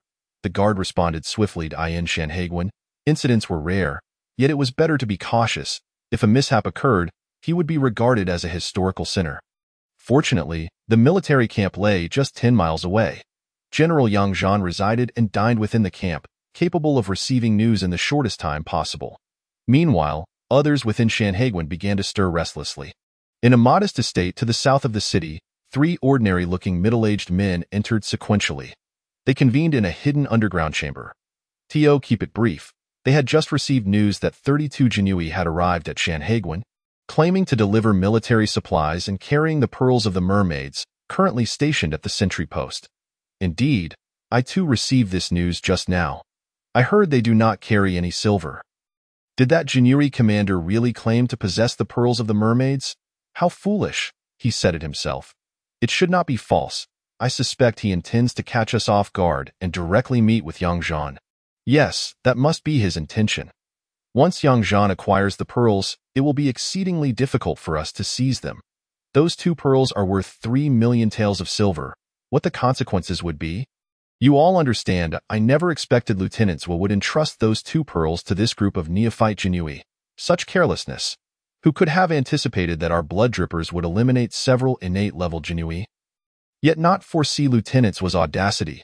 What shall we do? Shall we take action? We must act. This is our last chance. We must seize the pearls before Yang Zhan arrives. All right, initiate the plan. The 3 ordinary-looking middle-aged men immediately began to gather their forces. Shanhaiguan, a tide of undercurrents surged. Chapter 30. The blood drippers' demise at the military camp of Shanhaiguan. The commander's tent. A middle-aged man stood before a sand table, scrutinizing it while holding a willow branch. He was of average height, donned in battle armor, with a gentle expression that exuded an air of refinement. Report, General. The city guards have sent word. The Jinyui commander Wang Yi, carrying the pearls of the mermaids, has arrived at Shanhaiguan. Yang Zhan's hand, gripping the willow branch, trembled slightly. A faint smile appeared on his face. It has finally arrived. He had awaited this day for far too long. The 8th prince's secret decree instructed Left Qianhu to escort 2 mermaid pearls to Shanhaiguan. The moment Left Qianhu encountered misfortune, his heart came to a sudden halt. However, upon receiving news from Left Qianhu's secret envoy, he learned that Left Qianhu had not carried the mermaid pearls but had entrusted them to another. His heart revived. After waiting for half a month, the moment had finally come. "Let us go, General. You must go in person." Yang Zhan waved his hand decisively. "Of course." In that instant, the refined and cultured Yang Zhan vanished, replaced by the formidable general who commanded the battlefield. The personal guards of General Yang Zhan, clad in black armor, surged forth, heading straight for the city gates, the sentry post of the Shanhaiguan city gates. The city guards arranged for Wang Yi to relocate. Wang Yi refused. This position was quite satisfactory, and he felt comfortable here. Moreover, it was too late to move now. The city guards, unable to persuade him otherwise, could only allocate personnel for defense. Buzzing. It was a chilling sound that sent shivers down one's spine. In the sky appeared a most peculiar silver-white weapon. It resembled a birdcage, containing several sharp blades and adorned with protruding daggers. Atop the cage, a strange chain was connected. Whether it was the birdcage or the chain, both appeared exceedingly bizarre and complex. Blood droplet. The city guards were struck with horror. The blood droplet was the most enigmatic organization of the Daong dynasty. Each blood droplet member was an elite master, possessing extraordinary skills. Their weapon, the blood droplet, was indestructible. When spinning at high speed, even the most proficient martial artists would meet their demise if struck by it. Although the city guards remained vigilant, their strength was too feeble, and upon witnessing the 3 blood droplets in the air, they were enveloped in terror. Buzzing. 3 figures clad in black descended from the sky, their hats obscuring their faces, wielding specially crafted chains as they charged toward the sentry post. The city guards drew their long swords, rushing to confront the incoming blood droplets. Clang! In an instant, the long swords of the city guards were severed by the blades of the blood droplets. The 3-inch steel blades sliced through the guards' chests with ease. Blood gushed forth. This scene terrified dozens of city guards, causing them to retreat in panic. "Run!" The captain of the city guards shielded Wang Yi, urging him and others to flee while he himself, with eyes ablaze, charged at the 3 sudden intruders. The 3 figures in black remained silent, targeting the embroidered-clothed guards within the post. Their objective was simple: seize the mermaid pearls and retreat immediately. The captain of the city guards was also an elite master, swinging his long sword toward the face of a blood droplet. The blood droplet deftly evaded. The captain then swept his sword at the waist of the blood droplet. The terrifying blood droplet spun rapidly, once again dodging the captain's sweep, and with an impossible angle, maneuvered behind him, aiming directly at the back of his head. The rapidly spinning dagger glinted with a chilling light. The buzzing sound intensified, amplifying the captain's fear. It was over. This was the captain's final thought. Crack! At the last moment, the blood droplet suddenly halted its rotation, as if it had become jammed. The captain opened his eyes, only to find his subordinates staring at him in disbelief. No, they were looking behind him. What lay behind him was the blood droplet. The captain slowly turned around. He beheld a scene he could never have imagined in his lifetime. The embroidered-clothed guard he was protecting had grasped the fearsome blood droplet with one hand. Moreover, that hand bore no injury whatsoever. Wang Yi was somewhat astonished. This blood droplet was unlike what he had envisioned. He had initially thought the blood droplet to be a useless weapon, lacking any real value. Yet upon actual contact, he recognized that this blood droplet was far from ordinary, constructed from exceedingly hard and sharp materials. With a complex design, the chain concealed a fine thread that controlled the mechanism. It bore a resemblance to a mechanical watch from Earth. Quite intricate. No wonder it inspired such terror. The eyes of the black-clad figure revealed a similar shock as he strained to pull the chain. Wang Yi coldly smiled, gripping the chain and suddenly exerting his strength. The black-clad figure, unwilling to relinquish the chain, was unable to withstand Wang Yi's overwhelming power and was dragged toward him. Seeing this, the other 2 black-clad figures manipulated their blood droplets and charged at Wang Yi.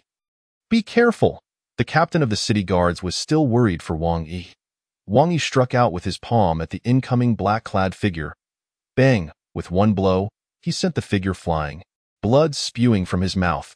Wang Yi did not know how to wield the blood droplet, so he treated it like a brick, smashing it against the approaching blood droplet. Zzz. The sharp blades of the blood droplet grated against the one controlled by Wang Yi, producing a sharp, piercing sound. The three blood droplets became entangled, difficult to separate. Wang Yi swung his python whip at the two black-clad figures. Unaware of the whip's power, the two figures attempted to dodge. However, they underestimated the whip's agility. Just as they evaded, the python whip ensnared them. The two black-clad figures struggled desperately, trying to escape, but found themselves unable to break free. Crack! The two black-clad figures simultaneously bit down on the poison concealed within their grooves. Wang Yi frowned. These two black-clad figures were exceedingly resolute, opting for suicide the moment danger approached. This is the blood droplet. No wonder everyone fears it. He had intended to extract from these blood droplets the location of Left Qianhu's imprisonment. But now he could only search slowly. Buzz! An even sharper, more piercing sound filled the air. Everyone felt a shadow descending upon them. At the same time, the sound of galloping hooves erupted. Thud, thud, thud. Within just 3 breaths, a figure appeared before Wang Yi. The general, clad in silver armor, shone like the sun, exuding overwhelming battle intent. Meanwhile, atop the sentry post, a figure in a conical hat manipulated the blood droplet. Attacking Wang Yi. Be careful, that is the silver metal blood droplet. Qi Sha. His strength is unfathomable. Quickly dodge. Yang Zhan shouted, drawing his treasured sword and hurling it at the blood droplet. Wang Yi turned, gazing at the figure in the conical hat. He saw a pair of eyes, cold and ruthless. Wang Yi did not flinch or evade, nor did he draw his embroidered spring knife. Instead, he concentrated his innate true energy in his right palm and suddenly swung the python whip. The whip surged forth like a giant python overcoming a tribulation, roaring toward the figure in the conical hat, the silver metal blood droplet. Qi Sha. Qi Sha had a notorious reputation. He had once slaughtered an entire division of the Eastern Factory, killing 100 of their agents. The embroidered clothed guards had fallen to his hand more times than he could count. Today, his appearance signaled that the blood droplet was determined to obtain the mermaid pearls. Seeing Wang Yi withstand Qi Sha, Yang Zhan was nearly driven to exclaim in frustration. He leaped into the air, employing the Mietian Gangjing, intending to shield Wang Yi from Qi Sha's strike. However, he was too late. He witnessed the python whip transform into a sharp arrow, instantly piercing Qi Sha and emerging from the other side. Qi Sha was slain. Instant kill. The surroundings fell into an eerie silence. Chapter 31. News of Left Qianhu. Qi Sha, the silver metal assassin of the blood droplet. From the moment he set his sights on someone in the Daming dynasty, there was no escape. Yet now, he had been killed in a single move. Had it not been witnessed with their own eyes, none would have dared to believe it. General Yang Zhan's eyes reflected astonishment. Who are you? Wang Yi clasped his fists, neither overly humble nor arrogant. Wang Yi. Yang Zhan laughed heartily. So you are Wang Yi? I have heard Left Qianhu mention you. At the mention of Left Qianhu, Yang Zhan's eyes dimmed. Wang Yi, do you truly possess the mermaid pearls? Wang Yi retrieved a white jade box from his robe and opened it. Inside lay 2 black pearls, alluring and captivating. The moment the onlookers beheld the pearls, their breaths caught in their throats. The 2 black pearls appeared as if crafted by the hand of God, flawless and exquisite. Excellent, indeed, the mermaid pearls. 1 pearl can extend the life of a master by 30 years. 2 pearls are worth more than 3 million taels of silver. Yang Zhan exclaimed in admiration. Wang Yi, feeling perceptive, sensed no greed from Yang Zhan. His gaze remained clear. General, please. Wang Yi placed the box before Yang Zhan. Yang Zhan laughed heartily as he accepted the box. Congratulations, host, for personally delivering the mermaid pearls to Yang Zhan. Reward, 200 martial arts points. The 200 martial arts points could not facilitate the advancement of the 12th layer of the Golden Bell Shield, nor the 9th layer of the Shadow Flying Knife, but they could enhance the Ice Divine Palm to perfection. The Shadow Flying Knife was far more formidable than Wang Yi had imagined. According to the classification, it surpassed the 10th layer of the Golden Bell Shield. This was a trump card, not to be easily disclosed. Wang Yi, there is something I must tell you. Left Qianhu has encountered misfortune. He faced the three demons of Black Mountain in the Lianyun mountain range and was captured by them. His life and death remain unknown, Yang Zhan sighed. Left Qianhu was his friend, his brother. He had been falsely accused by treacherous officials, charged with amassing an army for rebellion. Left Qianhu stepped forward to uncover evidence of the corrupt officials who had slandered him. In a bid to save him, he had offended many ministers in the court. Otherwise, given Left Qianhu's merits, attaining the position of deputy commander would have posed no problem whatsoever. The deputy commander was a fourth-rank position, overseeing all officials. Now, with Left Qianhu captured, he could not dispatch a large force to rescue him. The suppressed fury within him had nowhere to vent. Outside the pass? Yes, outside the pass, Yang Zhan affirmed. But is there a specific location? Yang Zhan shook his head, saying, no, once we, the people of Zhongyuan, step into the territory of the Daong dynasty, we will inevitably encounter the Blood Droplets assassins, and even the iron floating tower of the Daong dynasty may be deployed. Only by relying on the Sanheguan can we fend off the iron floating tower of the Daong dynasty. Such words were never uttered by Yang Zhan. They would only serve to bolster others' ambitions while diminishing his own prestige. If the court officials were to learn of this, he might very well lose his command. Come, Wang Yi, let me treat you to a feast, General. There's no need for that. We can simply find an inn to rest. If there are any developments, please inform me at once. Wang Yi was not fond of such formalities. The intricacies of human relationships were soul-corrupting. Though he might offend others, he cared not a whit. Watching Wang Yi and his entourage depart, Yang Zhan remarked appreciatively, if only everyone were like Wang Yi, even if the Daong dynasty were 100 times stronger, what could it do against our Daming dynasty? The Qizhu clan rose from the Black Mountain and White Water, contending with bears, tigers, lions, and leopards, their physiques robust, with one able to take on 10 or even 20 Zhongwen men, a century ago. The Qizhu clan established the Daong dynasty, and to this day, its population has reached 10 million. Every citizen is a soldier. The Daming dynasty boasts a population of 40 million, with 300,000 troops stationed at Sanheguan, often lacking sufficient military pay and countless officials dragging their feet. That Sanheguan can hold its ground is already a fight for survival. This Wang Yi possesses unfathomable martial prowess. No wonder Left Qianhu entrusted him with the Pearl of the Mermaid. A middle-aged man approached Yang Zhan, his half-foot-long beard fluttering in the wind, elegantly wielding a feather fan. Master Zhuge, just how formidable is his martial strength? Yang Zhan, a super expert himself, had cultivated the Miet Tiangang Sutra to a considerable level, comparable to a late-stage innate master. Yet Zhuge Changkong surpassed him, serving as the strategist for the Black Armored Army, adept in troop deployment, battle formations, and logistics, mastering all.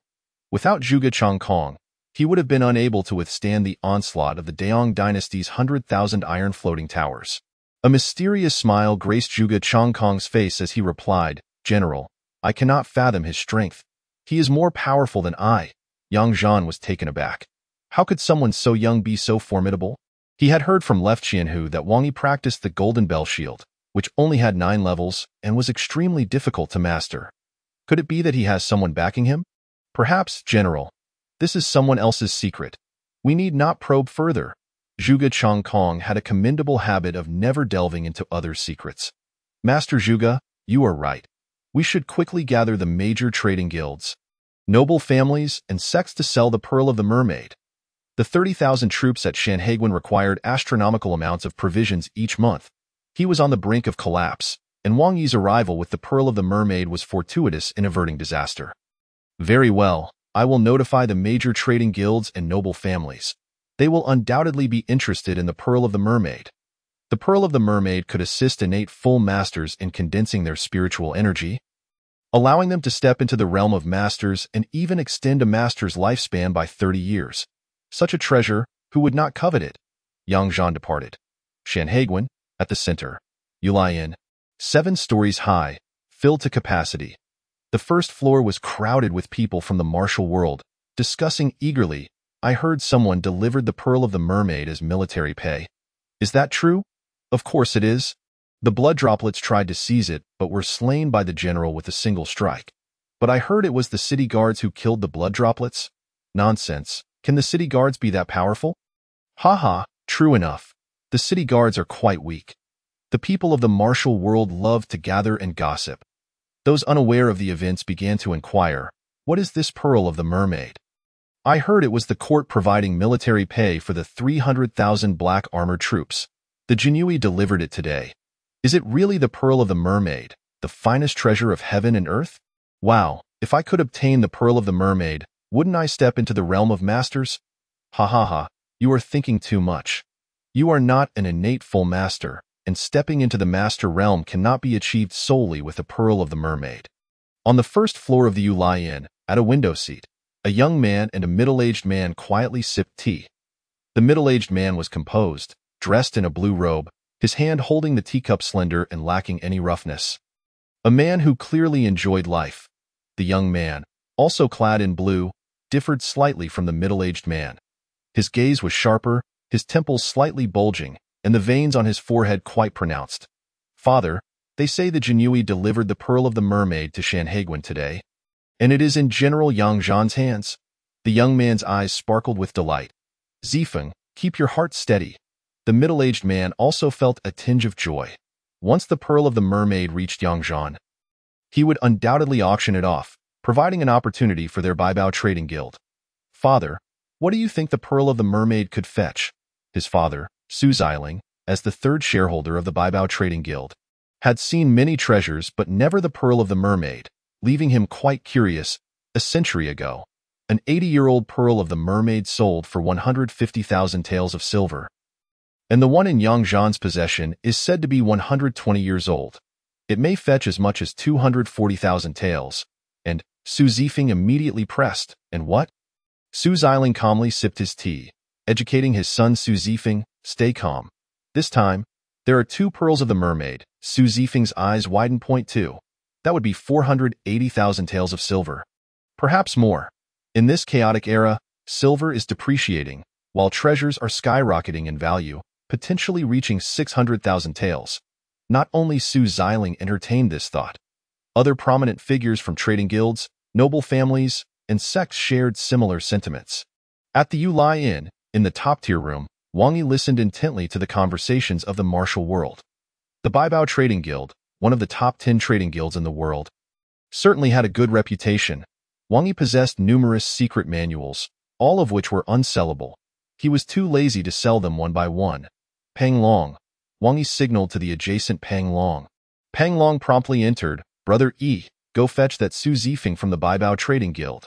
Wang Yi relayed Su Zifeng's location to Pang Long. Pang Long immediately descended the stairs, on the first floor.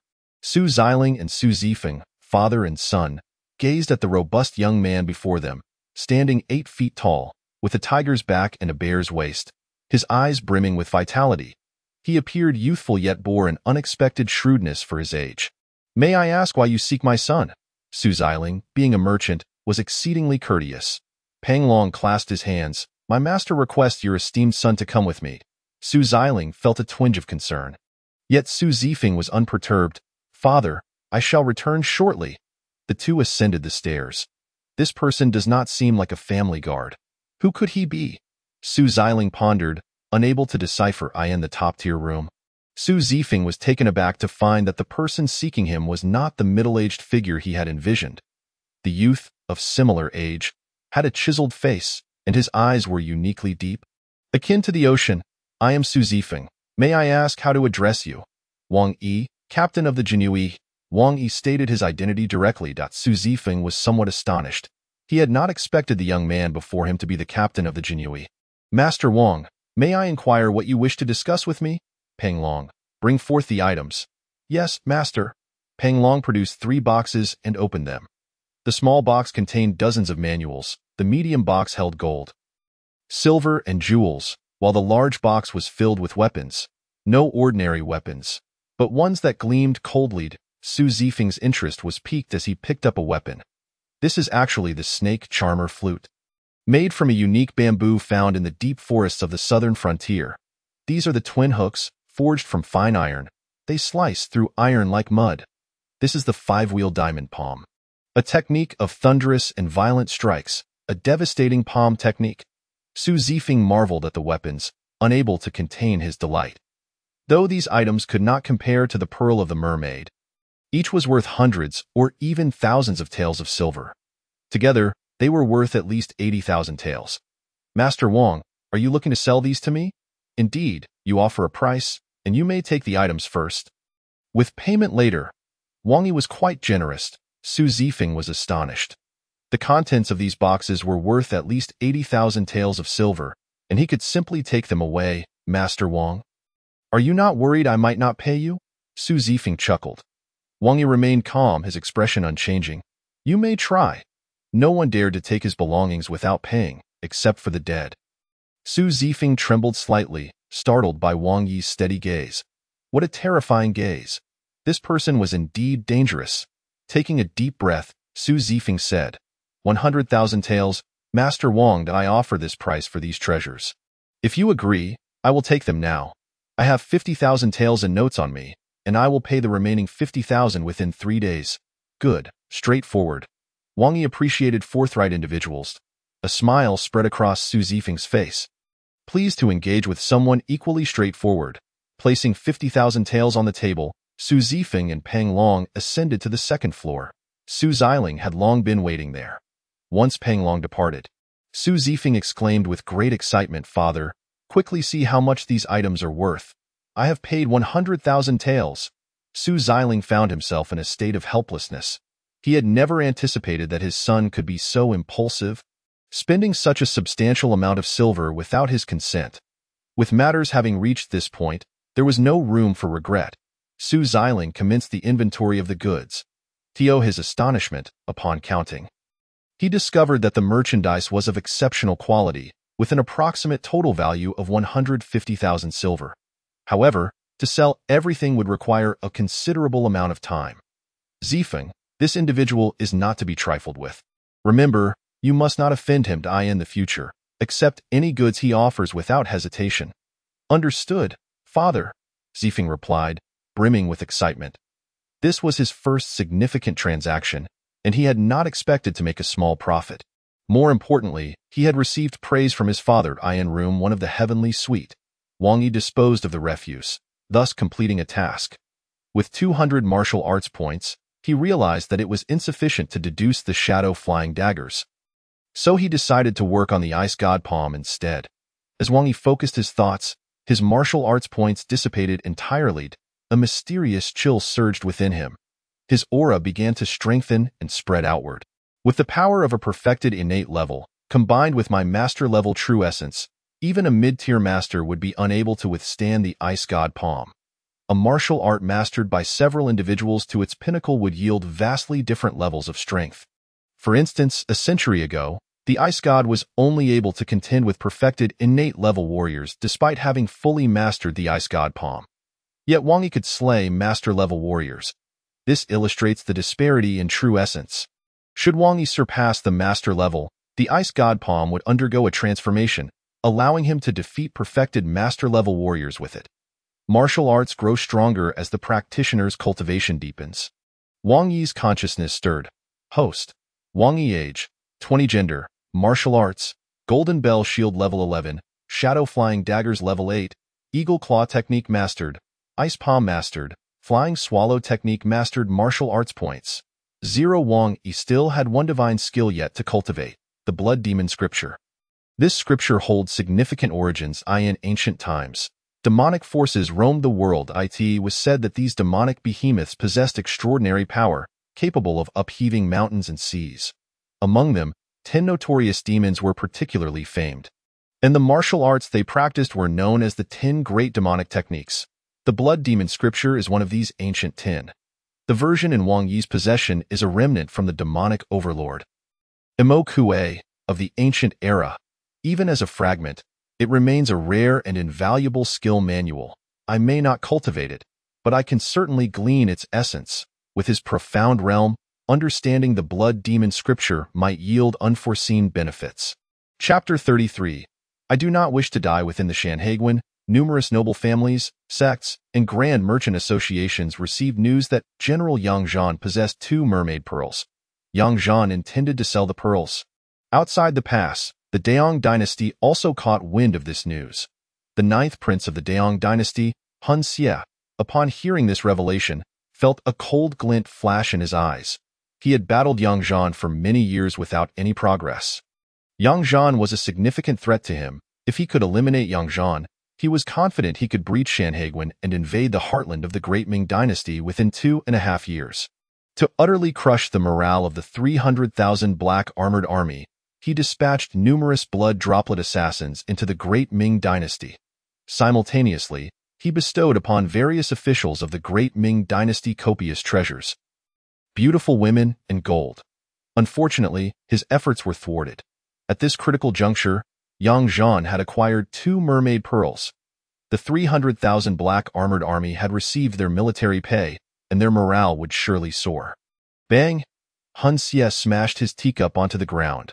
What on earth is happening? And what of the Demon Mountain? Why has there been no sign of him? Below, a figure in black knelt, not daring to raise his head. Respectfully answering Hun Xie's inquiry, Your Highness, it was Wu Qianhu who gave the 2 mermaid pearls to a certain Wang Yi, the commander of the Jinhui. His strength is extraordinary. Even Qi Sha was slain by him.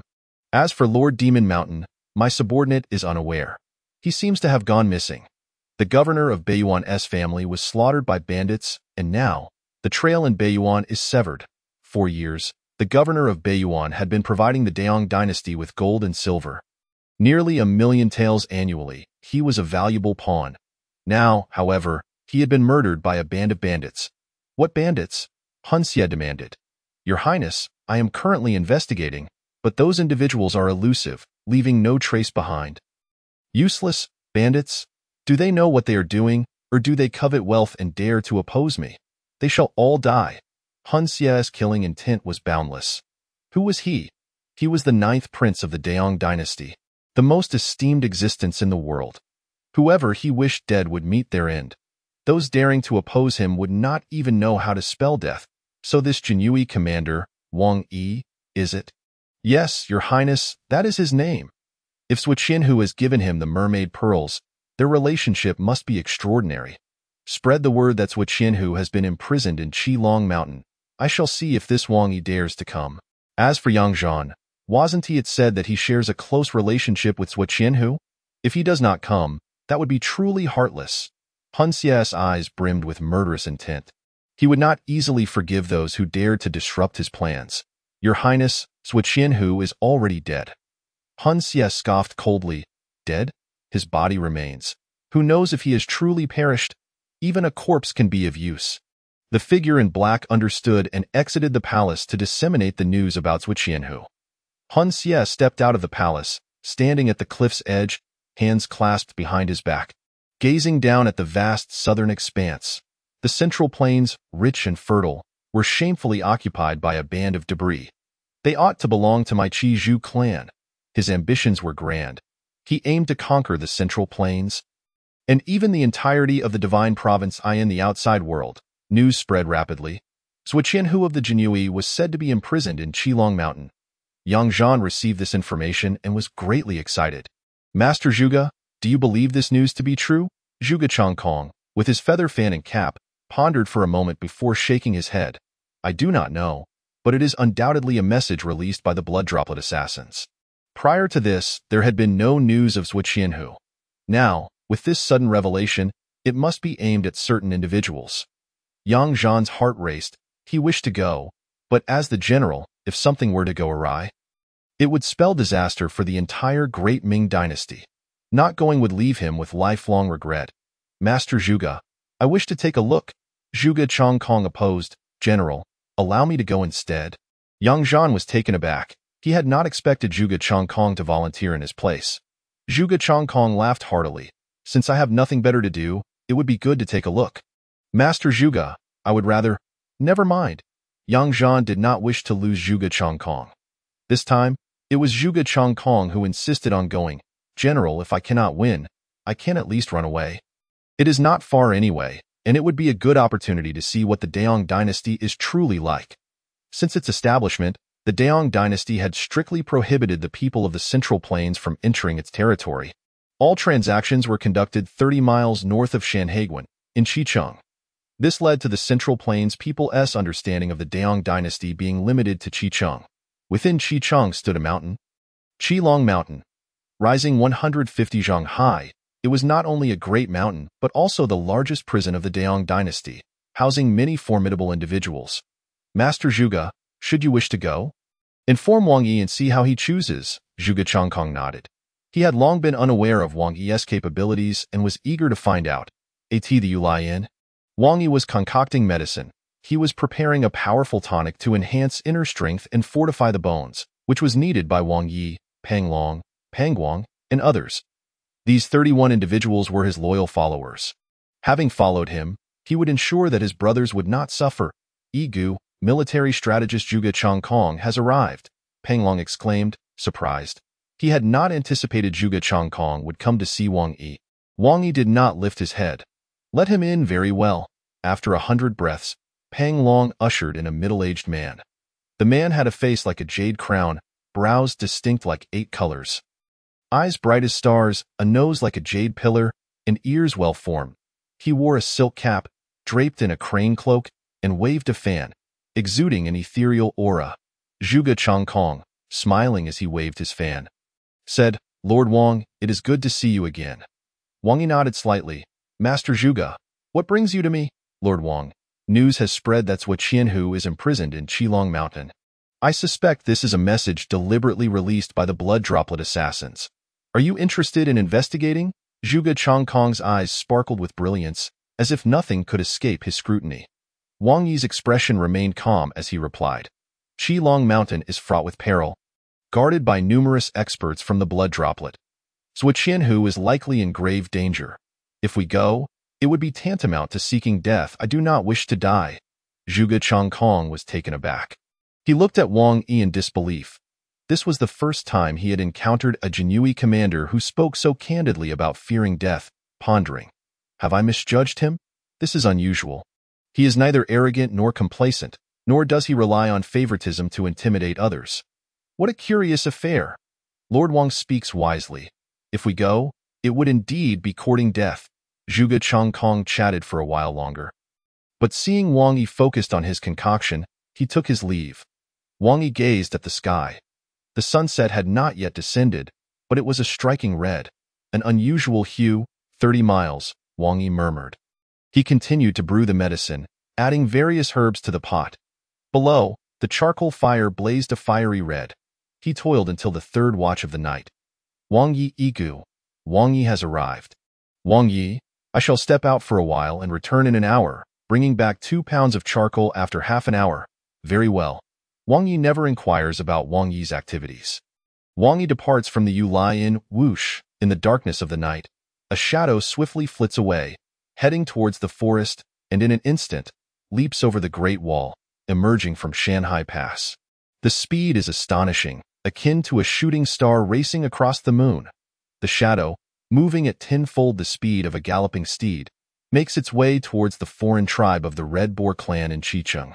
Chapter 34. The shadow. A shadow slices through the dark sky. The speed of this shadow is beyond imagination. In the blink of an eye, it is already 100 zhang away. Unimaginable speed. In just a short quarter of an hour, this shadow has reached Qicheng. Qicheng is a border city of the Daong dynasty. The shadow does not attack the stationed soldiers of the Daong dynasty's iron float, for its destination is clear, Red Dragon Mountain. Red Dragon Mountain towers at a height of 150 zhang, visible from afar. At the entrance of Red Dragon Mountain, 4 iron float guards are stationed. They are enveloped in iron armor, with only their eyes visible. Even if ambushed by innate experts, they would not succumb to a single blow. Such heavily armored warriors on the battlefield, mounted on steeds, are a nightmare for infantry. The 4 iron float guards, with keen eyes, scan the area ahead. In the next moment, their pupils constrict. They see willow leaves flying towards them, closer and closer. Swish, swish, swish, swish. 4 willow leaves transform into flying daggers, accurately piercing through the iron float, striking the eyes of the 4 top-tier experts. The 4 iron float guards perish. Whoosh! The shadow delves deep into the cave, vanishing without a trace. Within the cave, numerous blood-dropping assassins lie in wait. Surely, Those Southerners will not come tonight. Who knows, we are just here to guard. The South will eventually belong to our Daong dynasty. They dream of dominating the Central Plains, even the entire Shenzhou, the ninth prince, with grand ambitions and unparalleled martial prowess, shall one day reign supreme. The emperor of the Daong dynasty has over 30 sons, the eldest in his 90s, the youngest still in the womb. Among them, the ninth prince, Hun Xie, is the most renowned, possessing extraordinary martial skills and unparalleled intelligence, making him the most likely heir to the throne. And Red Dragon Mountain falls under Hun Xie's jurisdiction. These individuals are loyal to Hun Xie. In the prison, many masters are imprisoned. These masters are mostly from the Central Plains, possessing secret martial arts manuals, yet they were misled by others and fell victim to treachery, resulting in their confinement here.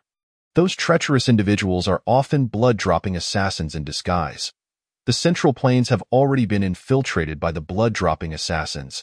You foreign devils, always scheming this and that, don't you ever tire? In the cell, a young man mockingly ridicules the blood-dropping assassins. The young man has disheveled hair, yet shows no signs of despair. Shut your mouth, Yin Xiaofeng. If you keep babbling, I'll cut out your tongue. You shameless big man with a woman's name. The jailer scolds fiercely. Yin Xiaofeng continues to laugh. I just like having a woman's name. What is it to you? Yin Xiaofeng is even more displeased. He was once a disciple of the Tianqi monster hero, wandering the Jianghu, upholding justice. But unexpectedly, due to poor judgment and friendships, he fell victim to a cup of dissolving powder and ended up here. To save his life, he honestly transcribed the sacred Eagle 9 Transformations Manual. The eagle strikes the sky, dazzling and captivating, locking the neck, sealing the throat, breaking the ankle and elbow, tearing the heart and lungs, iron wings beheading. The great rock spreads its wings, dominating the clouds. 9 ultimate skills, master. You won't blame me, will you? Yin Xiaofeng is cheerful by nature, yet he feels some regret in revealing the martial arts manual to the foreign devils. However, life is paramount. Suddenly, Yin Xiaofeng's eyes widened in the dungeon passage. Willow leaves flutter about. Where do these willow leaves come from? He has no idea. They move without wind. He suddenly senses a mysterious aura. Ethereal. In the next moment, those willow leaves transform into the most fearsome weapons, traversing through space and swiftly slicing through the throats of the blood-dropping assassins. Who? A master from the blood-dropping assassins appears, his gaze sharp, fixated on the front. The martial masters in the prison also sense an escape attempt and look towards the dungeon entrance. Qi Shui is actually here, but who is the newcomer?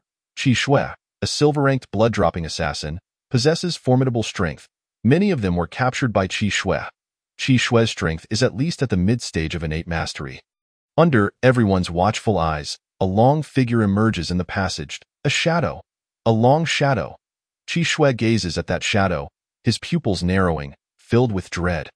Who are you? The shadow. Cold words, as the 2 words fall. A willow leaf, moving with the speed of an arrow, suddenly approaches Qi Shui's eyes. The golden body of a youth.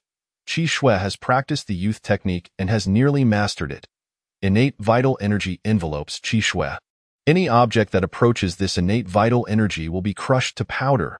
However, that willow leaf does not disintegrate upon encountering Qi Shui's protective vital energy. Instead, it breaks through and approaches, slicing his throat. Yin Xiaofeng rubs his eyes, dumbfounded. A single willow leaf has killed the silver-ranked blood-dropping assassin Qi Shui. What a terrifying shadow! The shadow stretches longer and longer. The breaths of those in the prison quicken. They know the true form of the shadow is about to reveal itself. Yet, they do not see the true form of the shadow, only that long shadow vanishing into the passage. Where did it go? Strange, could it be a ghost? Nonsense, it cannot be a ghost. If it were, why wouldn't it absorb our yang energy? Yin Xiaofeng closes his eyes, his nose twitching. He smells nothing. Yet he feels the wind at a gentle breeze. Such remarkable lightness skill, such formidable willow leaves. Who exactly are you? Beneath Red Dragon Mountain, Wang Yi navigates through layers of traps with an incredible agility. Wherever he passes, the blood-dropping assassins are all slain by the willow leaves. The shadow's flying daggers never miss. Wang Yi has reached a point where he no longer needs the flying daggers to effortlessly eliminate innate experts. It's this moment. Wang Yi is invincible. The shadow desires your demise. You will not survive the next moment. Simultaneously, the masters of the central plains in the prison see that all the blood-dropping assassins have perished and become exhilarated. Everyone, you have seen, the blood-dropping assassins are all dead. The crowd understands his implication, but that shadow, the mention of the shadow sends chills of fear through everyone. At this time, Yin Xiaofeng speaks up. Everyone, do not be afraid. That shadow must be an extraordinary expert from our central plains, here to rescue us from our captivity. If we emerge, he will not harm us. Indeed, Yin Xiaofeng is correct. Let us go out and slay those bastards of the Daong dynasty. Let us go. Although the martial arts of the many Jianghu individuals have been sealed, they have regained some abilities over the past few days. With Yin Xiaofeng's assistance, they break open their prison doors one after another. Haha, once I get out this time, the people of the Daong dynasty will kneel and sing conquered. Kill, kill, yes. Armed with weapons, the Jianghu individuals charge out of Red Dragon Mountain. Inside Red Dragon Mountain, Wang Yi encounters Wu Qianhu. He is dead, with numerous wounds penetrating to the bone. The brand of a slave is unmistakably imprinted on his face and chest, indicating the extreme cruelty he endured in life. Outside the cave, a furious roar echoes. With us, the Black Mountain 3 demons here, you shall not escape. Prepare to die. Wang Yi's eyes beneath the hat are frigid. The Black Mountain 3 demons, very well. Chapter 35. Do you truly wish to meet me? The Black Mountain 3 demons are 3 brothers, members of the Red Boar clan, and are exceedingly grotesque in appearance.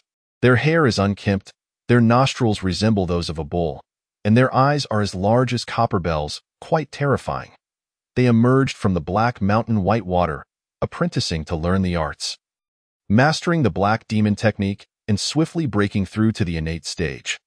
Now, at 100 years old, they are mid-stage innate experts. Such talent is truly astounding, as countless individuals in the Central Plains remain stuck at the top-tier level, unable to become innate masters.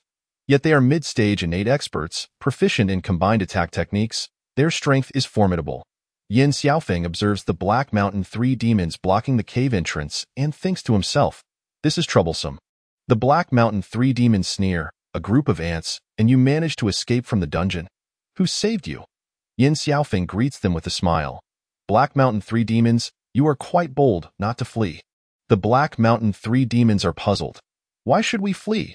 Yin Xiaofeng shakes his head regretfully and replies, if I were you, I would certainly run.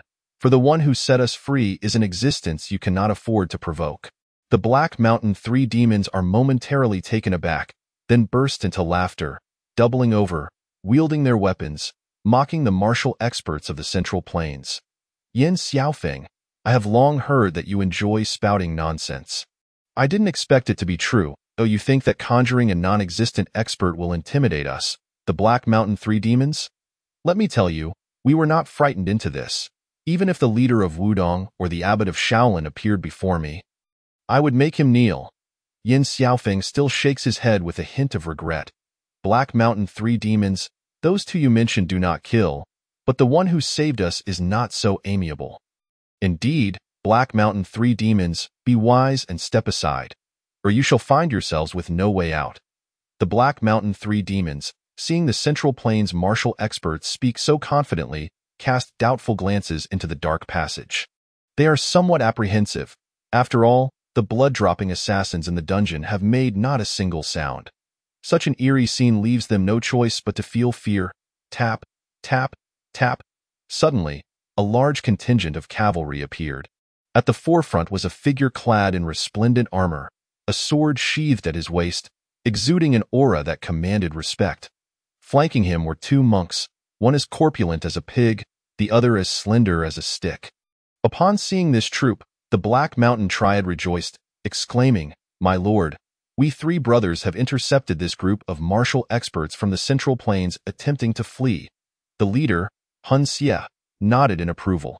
His 2 monks exchanged knowing glances towards the Central Plains martial artists. Thin monk, fat monk. The martial experts from the Central Plains gasped at the sight of the 2 monks. Yin Xiaofeng felt a wave of despair wash over him. Leading the charge was the ninth prince of the Daong dynasty, Hun Xie, a formidable innate realm master in his own right. Even more terrifying were the two monks beside him, known as Thin Monk and Fat Monk, hailing from the western regions, practicing a sinister dual cultivation technique that could unleash powers tenfold when combined. Each of them was already a master at the late innate stage, and together, they could contend with even the most accomplished innate masters. Such individuals were ranked among the top 10 in the martial world. Perched upon his steed, Thin Monk looked down at the martial artists from the Central Plains with a sly grin, saying, "I just heard someone say, if you do not yield, you shall meet your demise. Is that correct?" Fat Monk chuckled in agreement. "Indeed, my junior brother, I too heard such a bold proclamation. Who possesses such audacity to stand before us?" Yin Xiaofeng could only glance anxiously towards the dark passage behind him. Praying for the shadow to emerge swiftly, if it did not appear soon, he would surely be doomed. "You wouldn't want to meet him?" Yin Xiaofeng attempted to maintain his bravado. "Oh really? Who is he?" Thin Monk sneered. "Let him come forth. Could it be he's too hideous to show his face?" Fat Monk grinned mischievously. Yin Xiaofeng, feeling cornered, confessed, "He is the shadow." "The shadow?" Hun Xie asked, perplexed, while the two monks shared the same confusion. "The shadow, ha! A cowardly creature who hides and peeks, too afraid to reveal himself," they taunted. "Shadow, come out. You have slain my blood droplet assassin. Kneel before the ninth prince and plead for mercy, and perhaps you might save your life." Fat Monk provoked the elusive figure. Slay Fat and Thin Monk. Reward: 100 martial points. Wang Yi was taken aback. He had not anticipated that slaying them would only yield a mere 100 martial points. "Even a mosquito is a piece of meat. Do you truly wish to see me?" Came a raspy voice from the darkness. At the entrance of the dark passage, a shadow materialized. The martial experts from the Central Plains instinctively recoiled. The shadow suddenly elongated, exceedingly long. It appeared to be a harbinger of death. No matter how one tried to escape, there was no evading it. Hun Xie, the ninth prince, felt an unsettling dread creep over him. Yet, Fat and Thin Monk laughed heartily. "Shadow, hiding like a coward. Let us see your true form." Thin Monk leaped into the air, performing a somersault, and struck towards the dark passage with an open palm. This strike unleashed an unparalleled force of innate energy, overwhelming and sealing the entire passage. Even the most accomplished innate masters would find it impossible to slip away unnoticed. The presence in the darkness would inevitably be forced out. However, unexpectedly, the figure did not emerge. Instead, a single willow leaf appeared. An utterly ordinary willow leaf. Yet this commonplace leaf, akin to the scythe of death, instilled terror and heralded demise. Thin Monk watched in horror as the leaf pierced through the palm strike infused with his innate energy, inexorably embedding itself into his forehead. With a soft sound, Thin Monk's mind spiraled into chaos, a spot of crimson blooming on his brow. "You?" His gaze filled with terror, he pointed towards the dark void, muttering a single word before succumbing to death. "What?" Fat Monk stood frozen, unable to comprehend as he witnessed his invincible junior brother collapse before him. His comrade, once untouchable, had been slain right in his presence. And he had yet to glimpse the face of the killer. Who could this be? The Black Mountain Triad was paralyzed with fear. "My lord, we must flee." Though Hun Xie was a high-ranking prince, he too was engulfed by terror at the sight. Turning his horse, he prepared to escape. Yet, a voice resonated, cold and raspy. "Since you have arrived, do not think to depart." It was a call from death. As an innate mid-stage expert, Hun Xie's heart raced violently upon hearing these words. He did not wish to die. He yearned to live, to ascend to the throne, and to possess his sister-in-law, the one who stirred his deepest desires. Yet, all of this was merely wishful thinking. That willow leaf was now upon him, light and ethereal, a dragon trapped in a desperate situation, slaughtering through the ages, dominating the world. The Black Mountain Triad unleashed their unparalleled black magic. Striking at the leaf simultaneously, bang, before the eyes of the crowd, the Black Mountain Triad managed to shatter the leaf. They collectively sighed in relief. However, A series of crisp sounds followed. The triad's eyes nearly bulged out of their sockets. A crimson point appeared on their foreheads. It was a mental attack. The leaf they had destroyed split its essence into three, piercing through their minds and obliterating them. They were left with no path but death. Hun Xie and Fat Monk were paralyzed with terror. They attempted to flee, but it was too late. The deathly willow leaf shot forth like an arrow, piercing their throats. The Daong dynasty's cavalry stood in shock. Their invincible ninth prince had perished. Their pillar of strength was gone, and their morale began to crumble. Slay Fat and Thin Monk. Reward: 100 martial points. Chapter 36. The world's greatest assassin, the Shadow. Countless willow leaves whirled through the ranks of the Daong dynasty's iron cavalry. These leaves acted as genuine flying daggers, slicing through the throats of the iron cavalrymen. No iron cavalry could withstand their assault. In the span of just 3 breaths, 100 iron cavalrymen lay slain, their blood staining the earth. The martial experts from the Central Plains dared not breathe a word, fearing to draw the attention of the shadow lurking in the darkness. Tap, tap, tap. The crisp sound of footsteps echoed. Though no figure was visible, a long shadow was cast. Long indeed. A wide-brimmed hat adorned the figure. Beyond that, nothing else was discernible. Whoosh! A shadow leapt forth. The figure moved like a bat, slicing through the dark night sky, leaving a trail beneath the full moon. Such terrifying willow leaves, such remarkable lightness and movement. Yin Xiaofeng was equally astounded, urging everyone, "We must leave at once." The group, jolted from their stupor, cautiously made their way away from Qihong Mountain. Within the forest, a shadow darted swiftly, carrying with it a lifeless body. Wang Yi bore the corpse of left Qianhu to a high hill outside the Great Wall. Thud! Wang Yi stomped his foot, causing the earth to crack open. Left uncle, rest well here, observe this magnificent landscape, and witness the demise of the Daong dynasty, as I have foretold. Wang Yi paused for a moment, then placed a massive stone atop the grave, inscribing it with words, "Grave of left Qianhu." Whoosh! Wang Yi departed, leaping over the Great Wall and entering the inner territories. He returned to the Yulai Inn, where Wang Yi was still concocting medicine. Time had passed, precisely an hour. Had it not been for honoring left Qianhu, he would have returned even sooner. As he brewed the medicine to slay Hun Xie, his demeanor remained calm, his breath steady, as though he had accomplished nothing. "Brother Yi, you're back."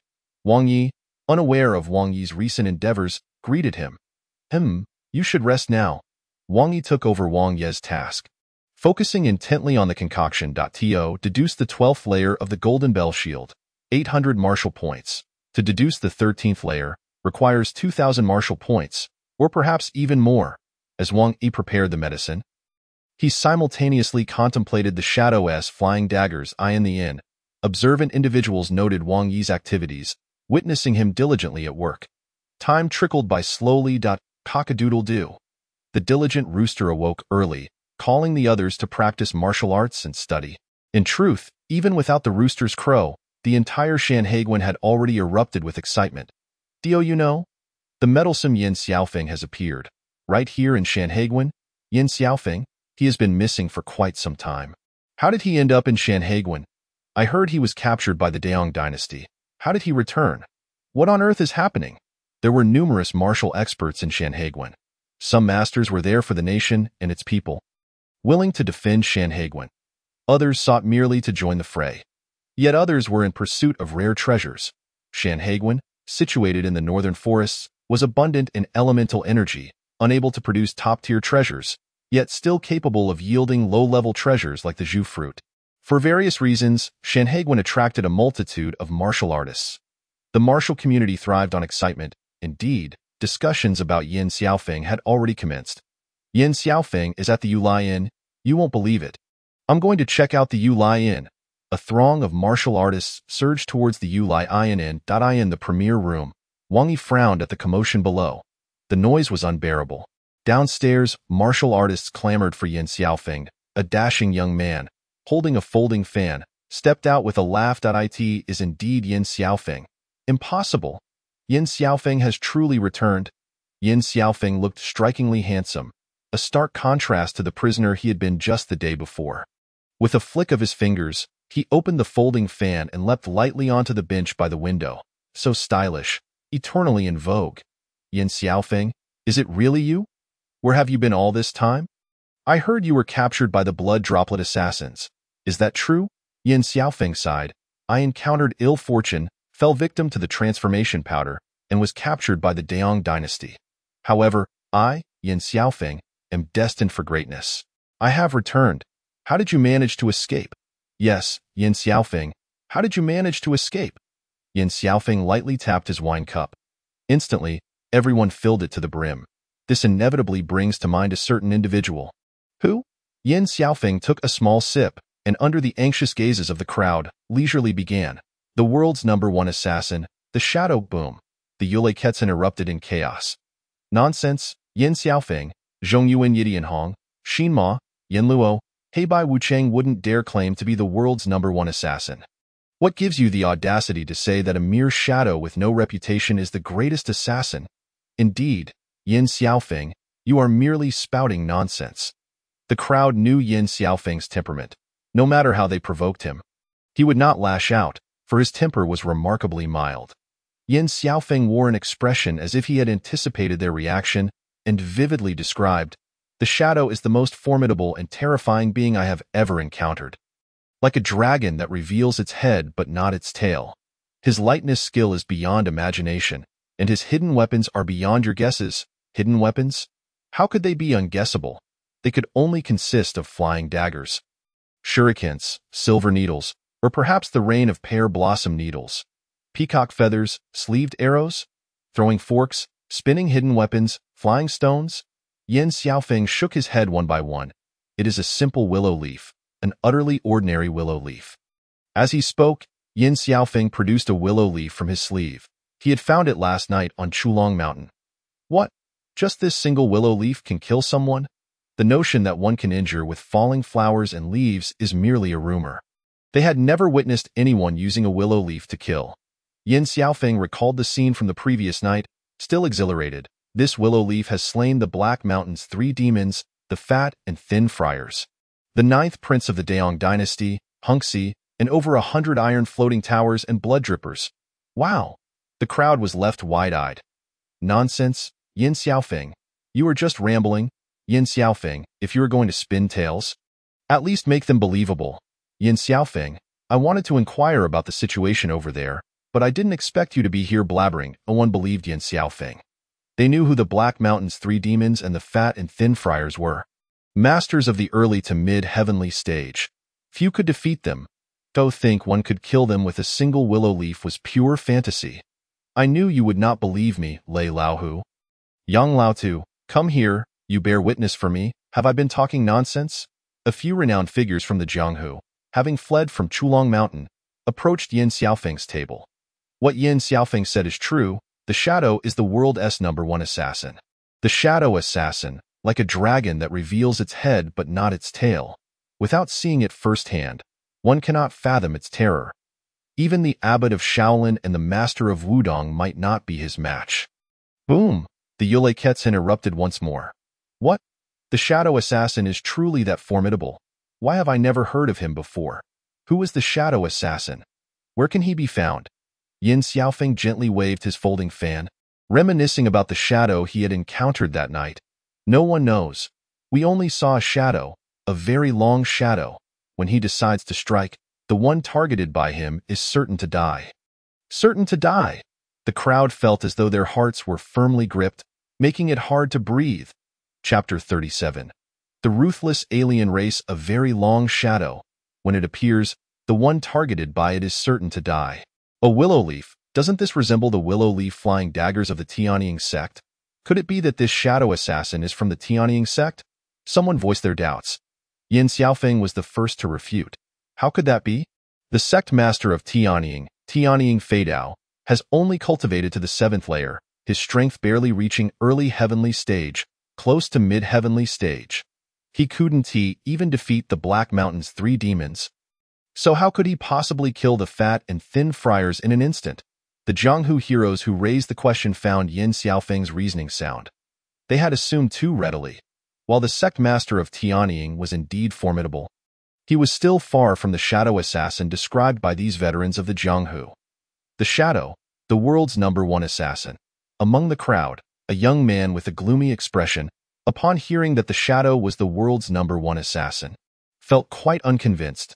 The shadow assassin, killing with a willow leaf? How can he compare to my Tianying sect's Tianying Fei Dao?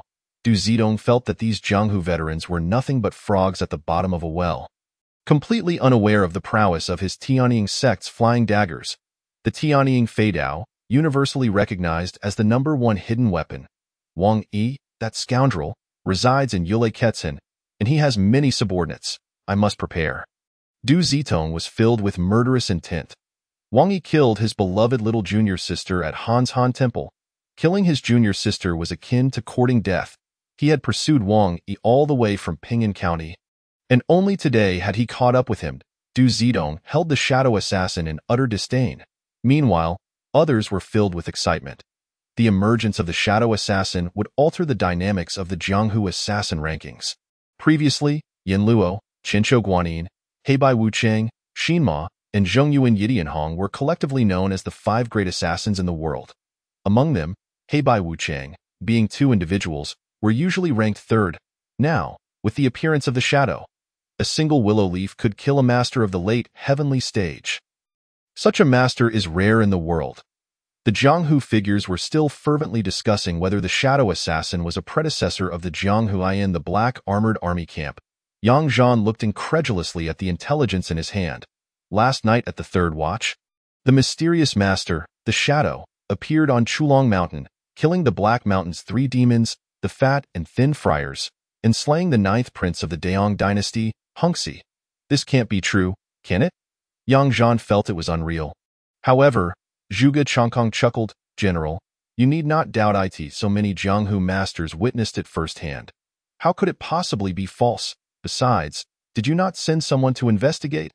The chaos in Qicheng was overwhelming, cries echoed through the sky. Only with Hongxi dead could it have come to such a state. Yang Zhan took a deep breath, regaining his scholarly demeanor. Mr. Zhuge, may I ask, who is this shadow, and how formidable are his skills?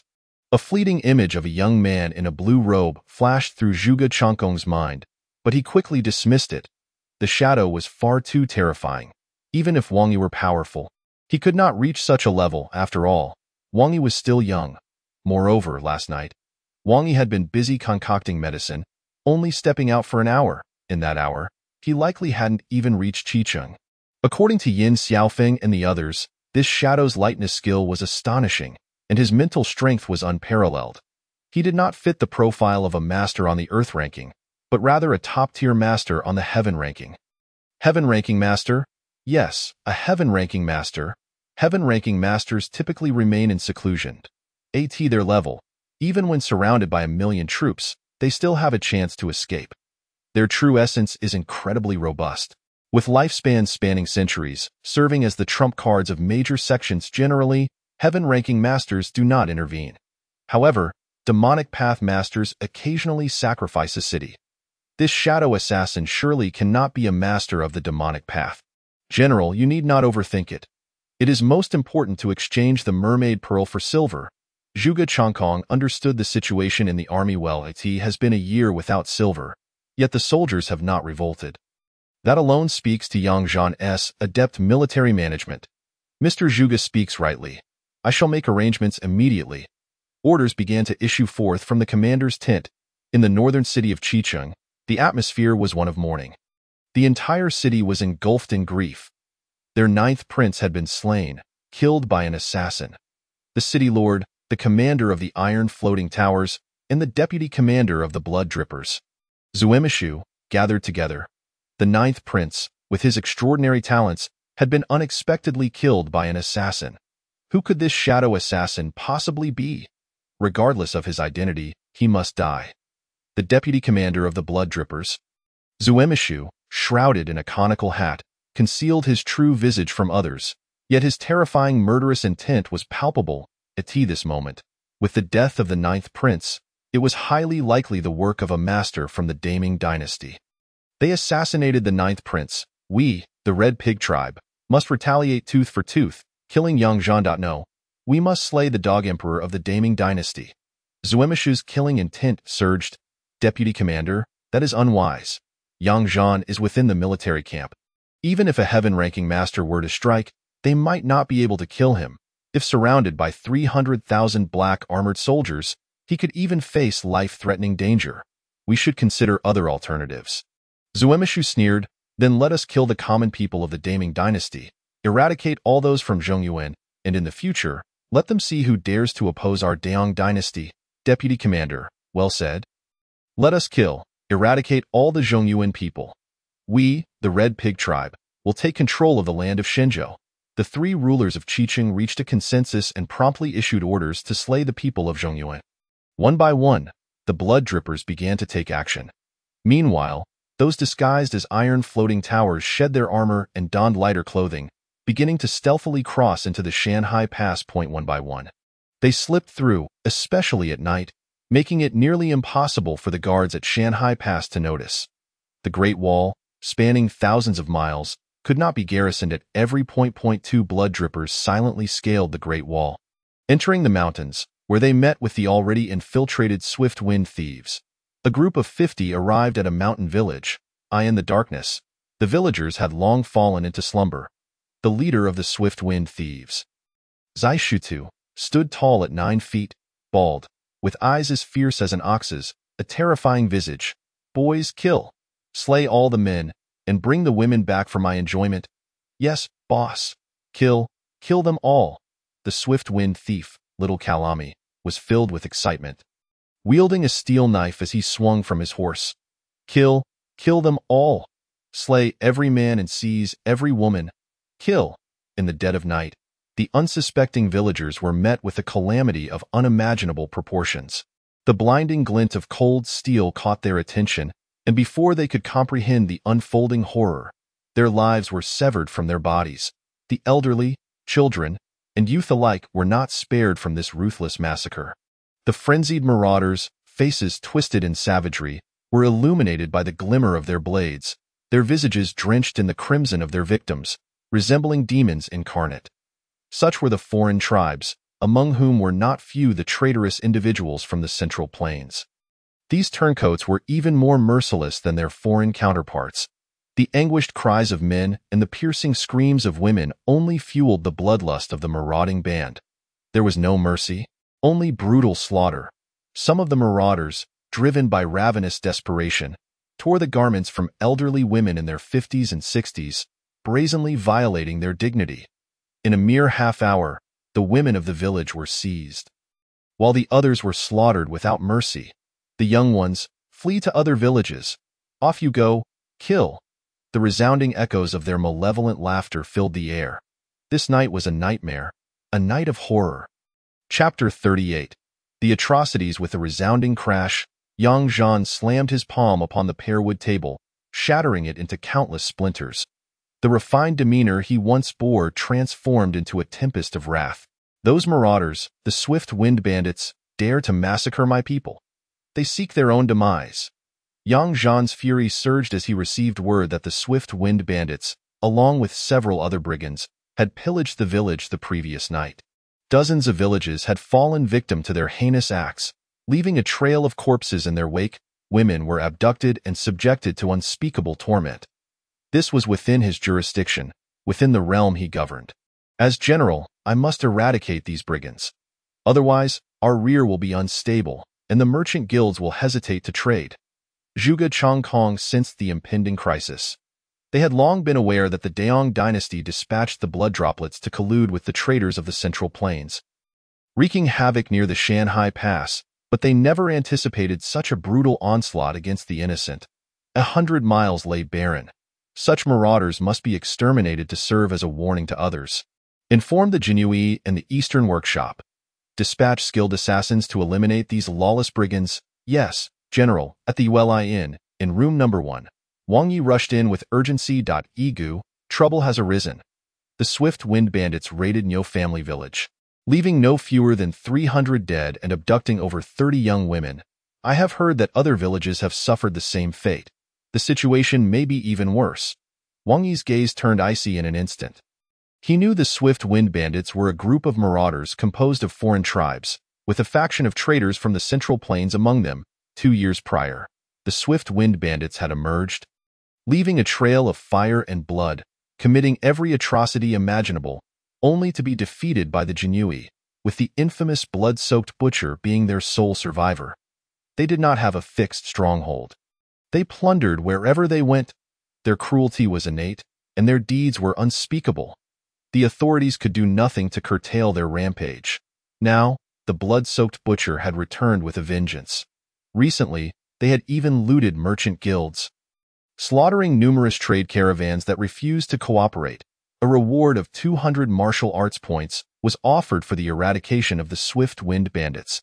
Swift Wind Bandits, you seek death, and I shall grant it. With a thunderous resolve, Wang Yi donned his Feiyu attire, armed himself with the embroidered spring knife, and galloped forth, leading Wang Yi in a swift charge. The sound of galloping hooves echoed as they raced towards Niu family village like meteors streaking across the sky. Igu, the Swift Wind Bandits are ruthless, especially the blood-soaked butcher, who has mastered the demonic arts and the mad demon blade technique. The more he kills, the stronger he becomes. We must eliminate him swiftly. The notorious blood-soaked butcher's name was enough to silence a child's cries at night. His martial prowess had reached an unparalleled level. If not dealt with quickly, he would bring ruin to the region. The demonic arts and the mad demon blade technique. Wang Yi narrowed his eyes. In this world, there existed practitioners of the demonic path. These practitioners often cultivated malevolent techniques, some of which were exceedingly sinister, capable of corrupting the very soul of a person. The blood demon scripture was among the most nefarious of these techniques, feeding on the life essence of others, plunging hands into their brain matter to expel the blood poison from within. To cultivate such dark arts was to forsake one's humanity. The imperial court had issued a decree. All who practiced demonic arts were to be executed without mercy. Yet, even in the face of this decree, many skilled practitioners continued to pursue the path of darkness, driven by their rapid advancement. Let me witness just how formidable your mad demon blade technique truly is. In a quarter of an hour, the two arrived at Niu family village. Nestled within the fiery cloud mountains, this small village was secluded and peaceful, having never anticipated such calamity. As they approached, the chilling wails of despair echoed in the air. Grief, helplessness, and hopelessness filled the atmosphere. At the village entrance, chaos reigned, the ground stained crimson with the blood of the innocent. Wang Yi spurred his horse into the village, where he beheld lifeless bodies strewn beneath the weeping willows. Severed limbs and mangled remains huddled together. Some villagers' skulls had been crushed, their blood and brains mingling with the earth. This was the work of a bludgeoning weapon. Those whose eyes remained open were filled with terror, yet also with an overwhelming rage, as if they cursed the perpetrators of their demise to eternal suffering. It was Wang Yi's first encounter with such a gruesome scene. The savagery of the Swift Wind Bandits was undoubtedly linked to the blood-soaked butcher's mastery of the mad demon blade technique. Through their relentless slaughter, they unleashed their malevolence, their intent sharpened, allowing the technique to progress rapidly. The more they killed, the more formidable they became. They must be eradicated swiftly, within the village, for constables attempted to maintain order. Beneath the eaves, several elderly women leaned against the earthen wall, tears streaming down their weathered cheeks as their bodies trembled. Yet they remained silent, their eyes devoid of life. The survivors among the villagers were all gripped by fear. They had endured plunder before, but had never witnessed such brutal marauders. The constables, upon seeing Wang Yi clad in the Feiyu attire, felt a jolt of recognition. This was no ordinary person. The Feiyu attire symbolized its wearer's past merits, rewarded by the court for great achievements, or perhaps the legacy of their ancestors' valor. Regardless of the origin, such individuals were far from commonplace. "Greetings, my lord. We pay our respects."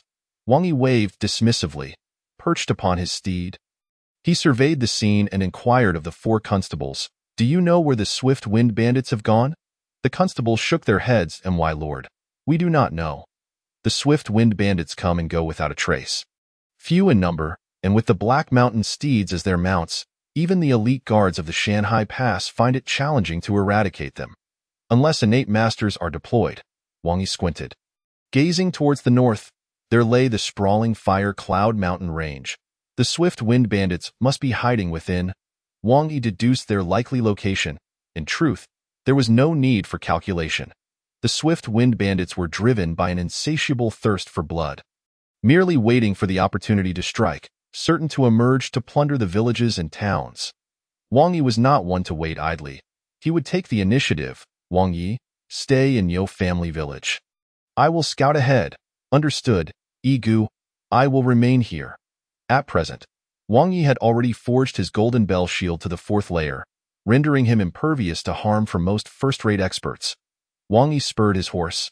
Following the trail of hoofprints, the black mountain steeds ridden by the swift wind bandits were tall and swift, leaving prints that differed from those of ordinary horses, deeper, larger. Wang Yi's gaze was sharper than most.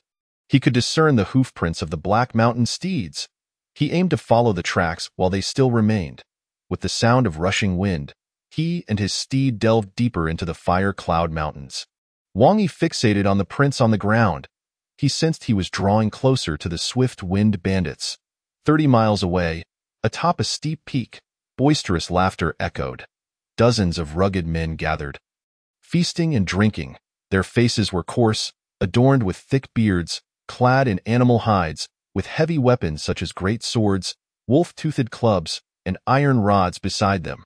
Their weapons were stained with blood, and one wolf-toothed club even bore a human eye. Should an ordinary person witness such a scene, they would likely be paralyzed by fear. Not far away, beneath a massive stone, dozens of young women huddled together, trembling. These girls, still in their youth, should have been sheltered within their chambers. Yet they had been abducted by these foreign marauders. Their futures were shrouded in uncertainty. All they felt was fear, an endless terror. Silent tears streamed down their faces. They were enveloped in darkness. Chapter 39. Take your own life. The foreign marauders feasted and drank, and one of them boisterously proclaimed, "Today was fruitful. I slaughtered 17 and seized 3 Central Plains women. Central Plains women are so tender, far more beautiful than our Red Pig tribe's women. Indeed, our Red Pig women have rough skin and ample posteriors. They are hardly pleasing to the eye. Central Plains women are far superior. Tonight, I intend to indulge to my heart's content. Ha ha ha! How utterly delightful. The Central Plains people are like weak chickens, daring to resist our Red Pig tribe, truly ignorant of their mortality. Following the boss, we feast and revel. What bliss! I wonder to what extent the boss has mastered the mad demon divine skill." The foreign men looked towards the mountaintop, where their leader was engaged in cultivating his skills. Suddenly, something fell from the summit. Bang! It landed at the foot of the mountain. Upon closer inspection, it was a corpse. A female corpse. The marauders paid it no mind. They had desecrated hundreds of women daily, so what was one more? We, the Red Pig tribe, shall dominate the Central Plains and enslave its people. Indeed, the Central Plains people are utterly inept at anything other than infighting. Once we conquer the Central Plains, countless Central Plains women will await us. Hee hee hee. At the foot of the mountain, a figure emerged, a young man, clad in the Feiyu attire, with an embroidered spring knife at his waist. Wang Yi examined the female corpse, her body wrinkled, pallid, and covered in scratch marks. Was the blood-soaked butcher's mad demon blade technique not the only dark art he practiced? He strode purposefully towards the mountaintop. Within the mountain, the Red Pig tribe men reveled in their debauchery, forcing the Central Plains women to partake in their vile games. Come, come, let us toast. The daughter red brewed by the Central Plains is truly delightful. Delicious, let us seize more. Cheers. 3 robust men of the Red Boar clan indulged in their libations. Suddenly, 2 dull thuds echoed as 2 of them collapsed to the ground, blood seeping from their mouths. The remaining inebriated Red Boar man, somewhat bewildered, rubbed his eyes, initially believing that his companions had merely succumbed to drunkenness. "How is it that you two have such poor tolerance for alcohol?" Before he could finish his sentence, a claw-like grip tightened around his throat. With a gentle yet firm motion, Wang Yi crushed the man's throat with a sickening crack. Gasping, the foreign brute's pupils dilated as he clutched his throat, desperate to speak but rendered mute. Who goes there? A lookout from the swift wind bandits, stationed on the mountainside, spotted Wang Yi and shouted urgently. His cry alerted the bandits. What? Someone is approaching. 50 swift wind bandits armed with weapons turned their gazes downward.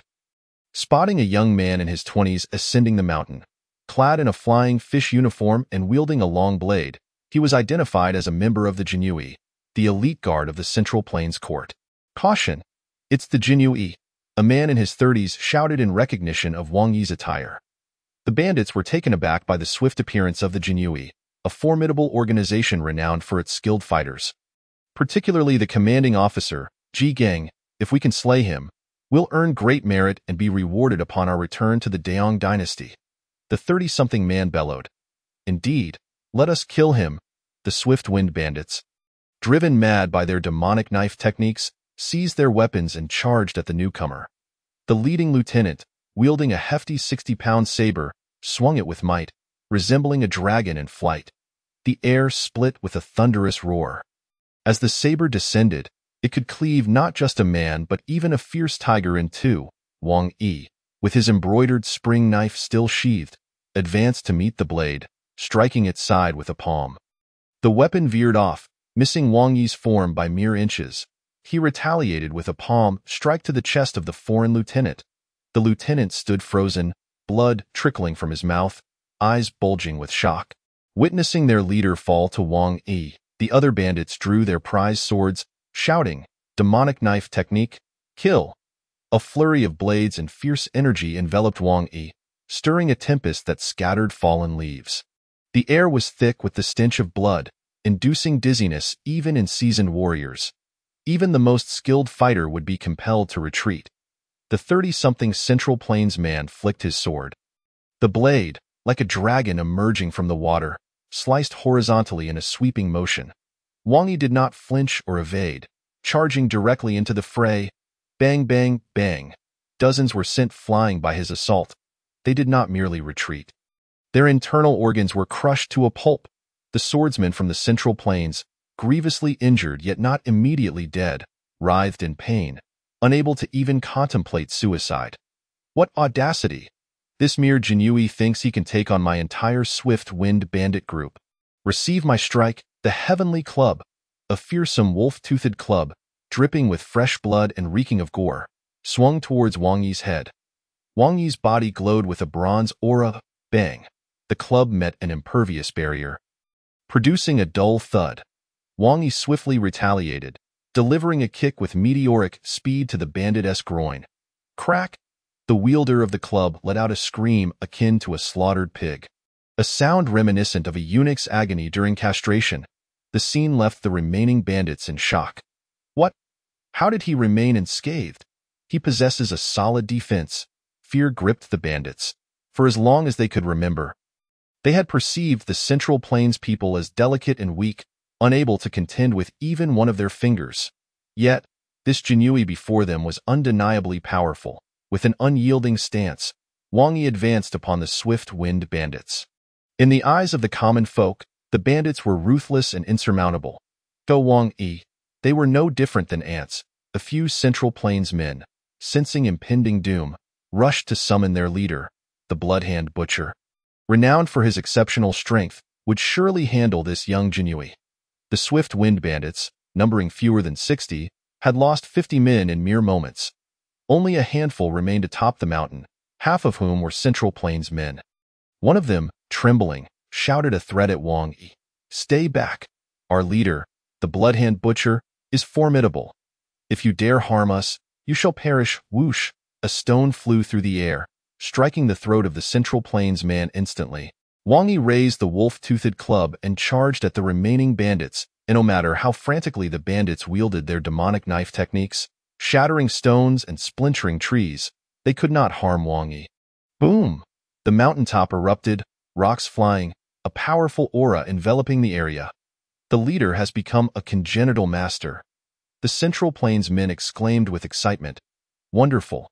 With our leader as a congenital master, Jinyue, your doom is sealed. Bang, bang, bang. 8 female corpses flew out from within the cave, crashing onto the stones. Then, a towering figure leaped into the sky, laughing maniacally, shaking the forest with his mirth. Ha ha ha! I, the Bloodhand Butcher, have opened the Ren and Du meridians, bridging the heavens and earth, becoming a congenital master. Who in this world can contend with me? Ha ha ha ha! The man stood 9 feet tall, bald, with eyes as fierce as a bull's, exuding an aura of overwhelming power and a savage will.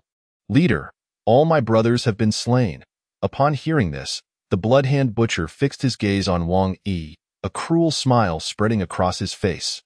You, take your own life. Chapter 40. The Lesser Yang Scripture. Wang Yi had never before encountered such an arrogant individual. Demanding him to commit suicide, it appeared that the Bloodhand Butcher did not recognize him or understand the depths of his strength. Seeing the young Jinyui approach rather than comply, the Bloodhand Butcher scoffed. So you refuse to end your life? Heh, I shall teach you that sometimes death is a luxury. Boom! The Bloodhand Butcher stomped the ground and leaped into the air, executing a move akin to Mount Tai descending upon Wang Yi. His palms aimed at the young man's head. The earth trembled. The force behind the Bloodhand Butcher's strike was enough to shake the very ground. Wang Yi raised his hand. Bang! A torrent of scorching energy erupted from the Bloodhand Butcher's palm, surging into Wang Yi's grasp. This innate energy was robust and fiery, reminiscent of the inner strength derived from unparalleled martial arts rather than demonic powers. What? You actually caught my lesser young divine palm? The Bloodhand Butcher was taken aback, genuinely astonished that his overwhelming strike was countered by the Jinyui.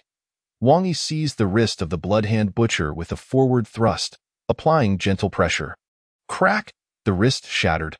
Ah! The Bloodhand Butcher screamed in agony, tears of pain welling in his bull-like eyes. He had always been the tormentor, never the tormented. What kind of divine skill are you practicing? Wang Yi had cultivated the Golden Bell Shield to the 11th layer, rendering his defenses unparalleled, with internal strength surpassing that of the Bloodhand Butcher. However, the Bloodhand Butcher's innate energy was peculiar, robust and fiery.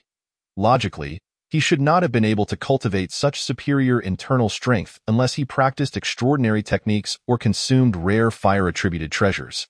Wang Yi leaned towards the former explanation. After the Bloodhand Butcher's agonized wails, his fierce gaze fixated on Wang Yi. You dare treat me this way? Do you know who I am? I am backed by the blood droplets of the Daong dynasty. If you lay a hand on me, they will flay you alive and leave your skin hanging from the city walls for the eagles to feast upon. Irrelevant. Wang Yi stomped down on the Bloodhand Butcher's ankle, grinding with force. Crack, crack, it hurts, it hurts. The Bloodhand Butcher felt as if he were floating, the pain rendering him speechless. Wang Yi struck the Bloodhand Butcher's shoulder, shredding his garments. Hair like a waterfall cascaded down his chest, revealing minuscule worms. On the ground lay a book. It was not made of paper, but appeared to be crafted from animal hide. Wang Yi opened his palm, and the hide flew into his grasp. The Bloodhand Butcher, witnessing this, gritted his teeth in fury, wishing to rend Wang Yi into pieces. This was the life-or-death treasure he had obtained from an ancient tomb. He had never reported it, secretly cultivating it, only to find it snatched away by this Jinyui. His rage was palpable, wishing nothing more than to see Wang Yi obliterated. Wang Yi cast a glance at the Bloodhand Butcher and waved his hand. A stream of innate energy sliced through the Bloodhand Butcher's neck. Swoosh! The head soared into the air, those bull-like eyes still fixated on Wang Yi. Congratulations to the host for slaying the Bloodhand Butcher. Reward, 200 martial arts points. Wang Yi paid no mind to the notification, instead perusing the contents of the inscribed hide. The Lesser Yang Scripture. Absorb the supreme Yang energy of heaven and earth, unblocking the Yongquan to the Yuzhen and Baohui points. Conduct 3 major circulations daily to achieve the Lesser Yang body, rendering oneself immune to 100 poisons, with an extended lifespan. In Wang Yi's eyes, a flicker of brilliance shone. The tome inscribed upon the beast's skin was of exceptional significance, possessing the ability to cultivate a unique physique. The Golden Bell Shield, in terms of internal martial arts, paled in comparison to this Shaoyang technique. Particularly, upon reaching the 6th level, one would attain the prowess of a master.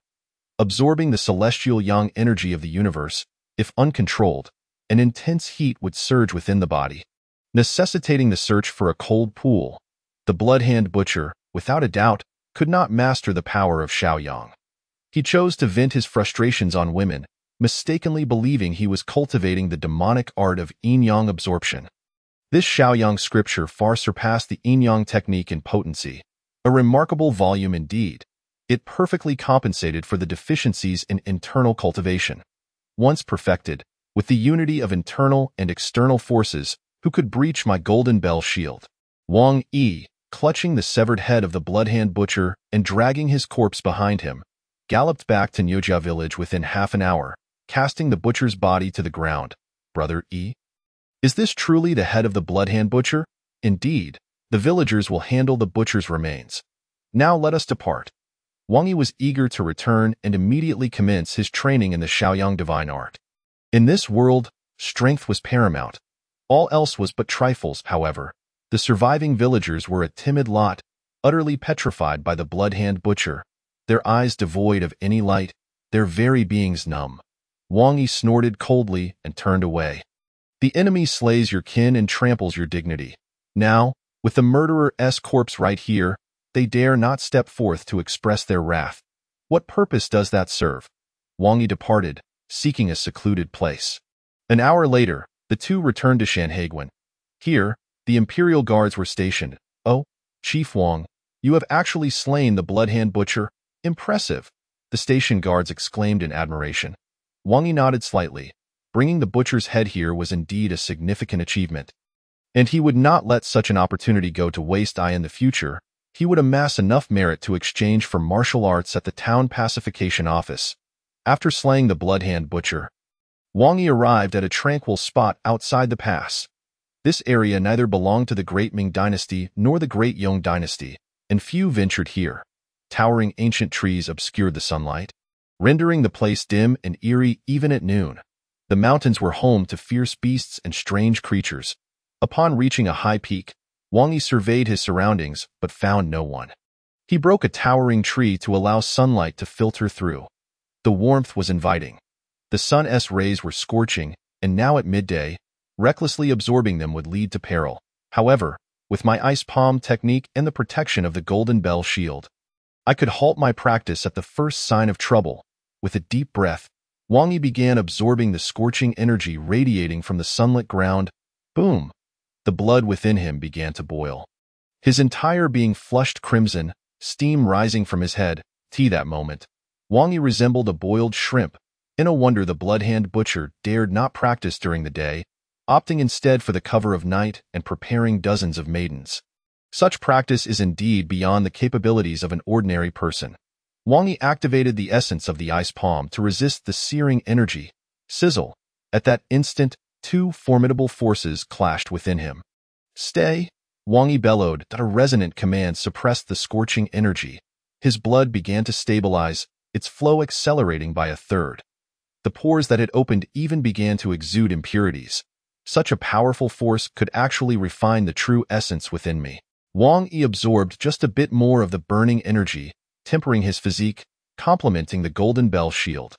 His true essence grew increasingly robust and pure. Chapter 41. The enemy approaches, petals fall. Leaves drift. Humility prevails. A myriad of worries settles in the heart. One's mind unburdened, free as in ancient times. The third level of the Xiaoyang scripture was surprisingly comparable to the fifth layer of the golden bell shield. This Xiaoyang scripture comprises 9 levels, and once cultivated to the 9th level, it could likely annihilate a perfected master. This Xiaoyang scripture was the highest grade tome Wang Yi had acquired, surpassing even the incomplete blood demon scripture.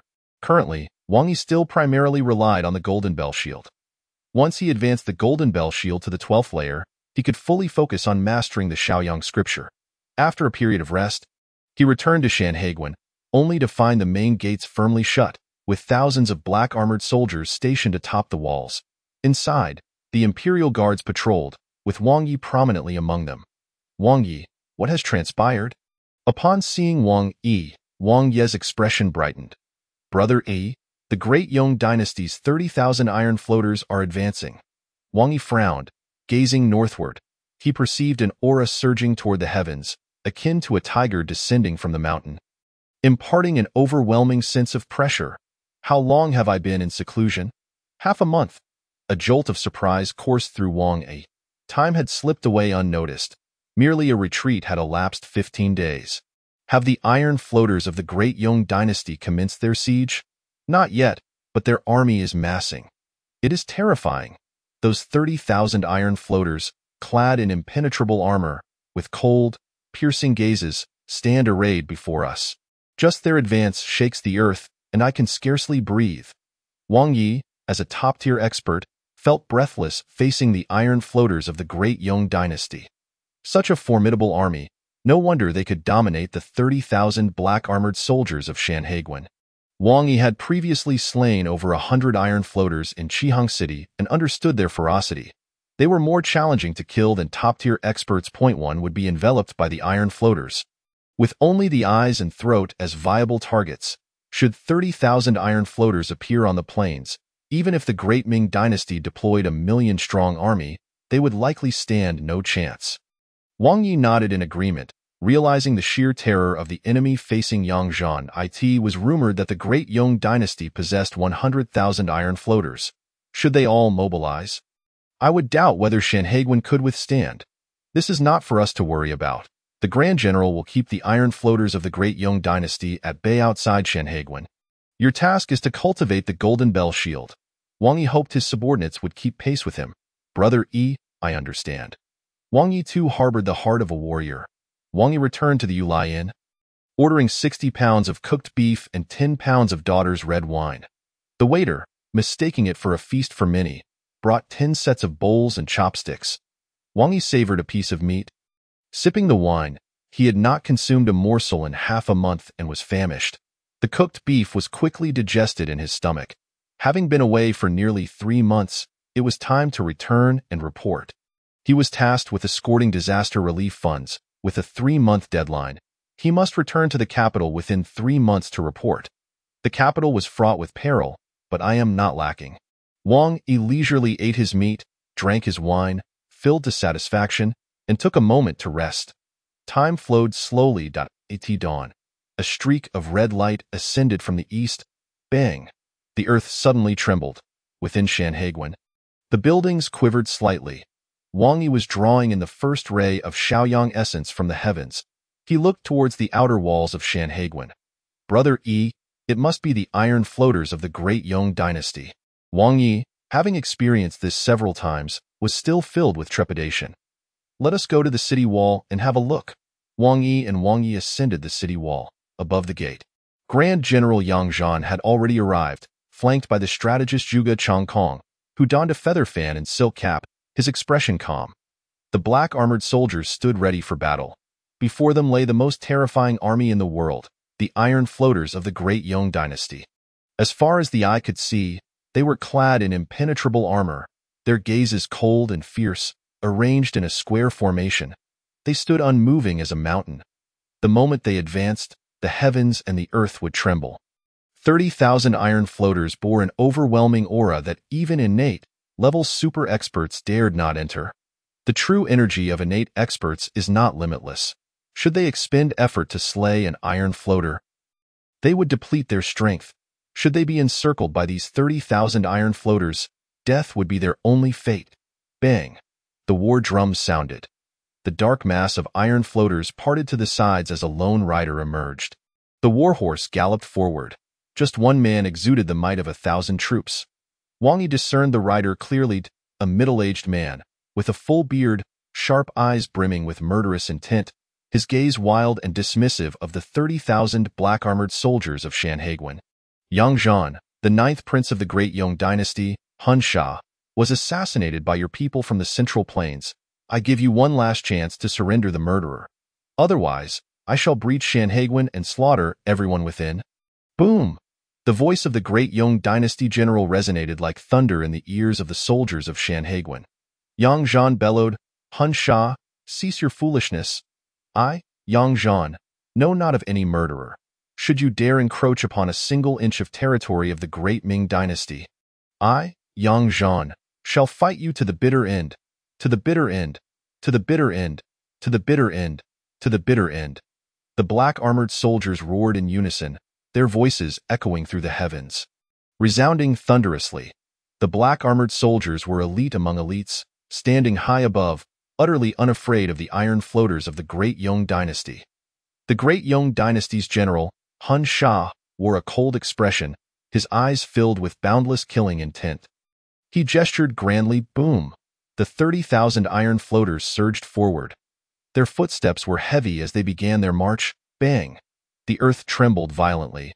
The 30,000 iron floaters moved like towering mountains, their imposing presence soaring to the heavens. Carrying an overwhelming pressure, the martial experts within Shanhaiguan turned pale. This was their first encounter with the legendary iron floaters. Previously, they believed they could easily slay the iron floaters.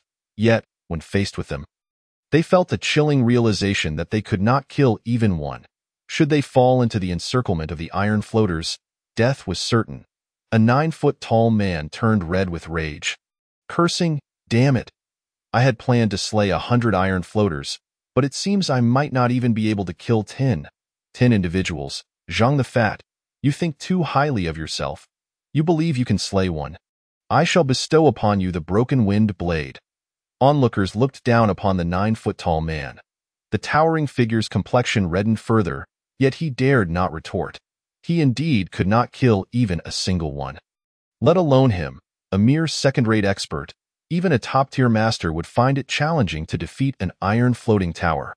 Unless the iron floating tower were to assault the Shanhaiguan, where they would hurl stones at one another. General Hun Sha of the Daong dynasty bore a gaze filled with boundless murderous intent. He longed to dismember Yang Zhan into 1,000 pieces. Yang Zhan, you so brazenly provoke my Daong dynasty. Does the emperor of the Daming dynasty know of this? I have no intention of becoming your foe, yet you harbor the murderer. Are you not inciting a war between our two nations? Yang Zhan's expression shifted slightly as he glanced at the eunuch and the Jinui beside him. These two organizations served as the court's eyes and ears. If they were to slander him to the emperor, he would be in grave danger. Hun Sha, do not speak frivolously. I, Yang Zhan, know nothing of any murderer. Your Daong dynasty's troops masqueraded as bandits, slaughtering the citizens of my Daming dynasty. Such crimes are unforgivable, this profound enmity. My Daming dynasty shall avenge it one day.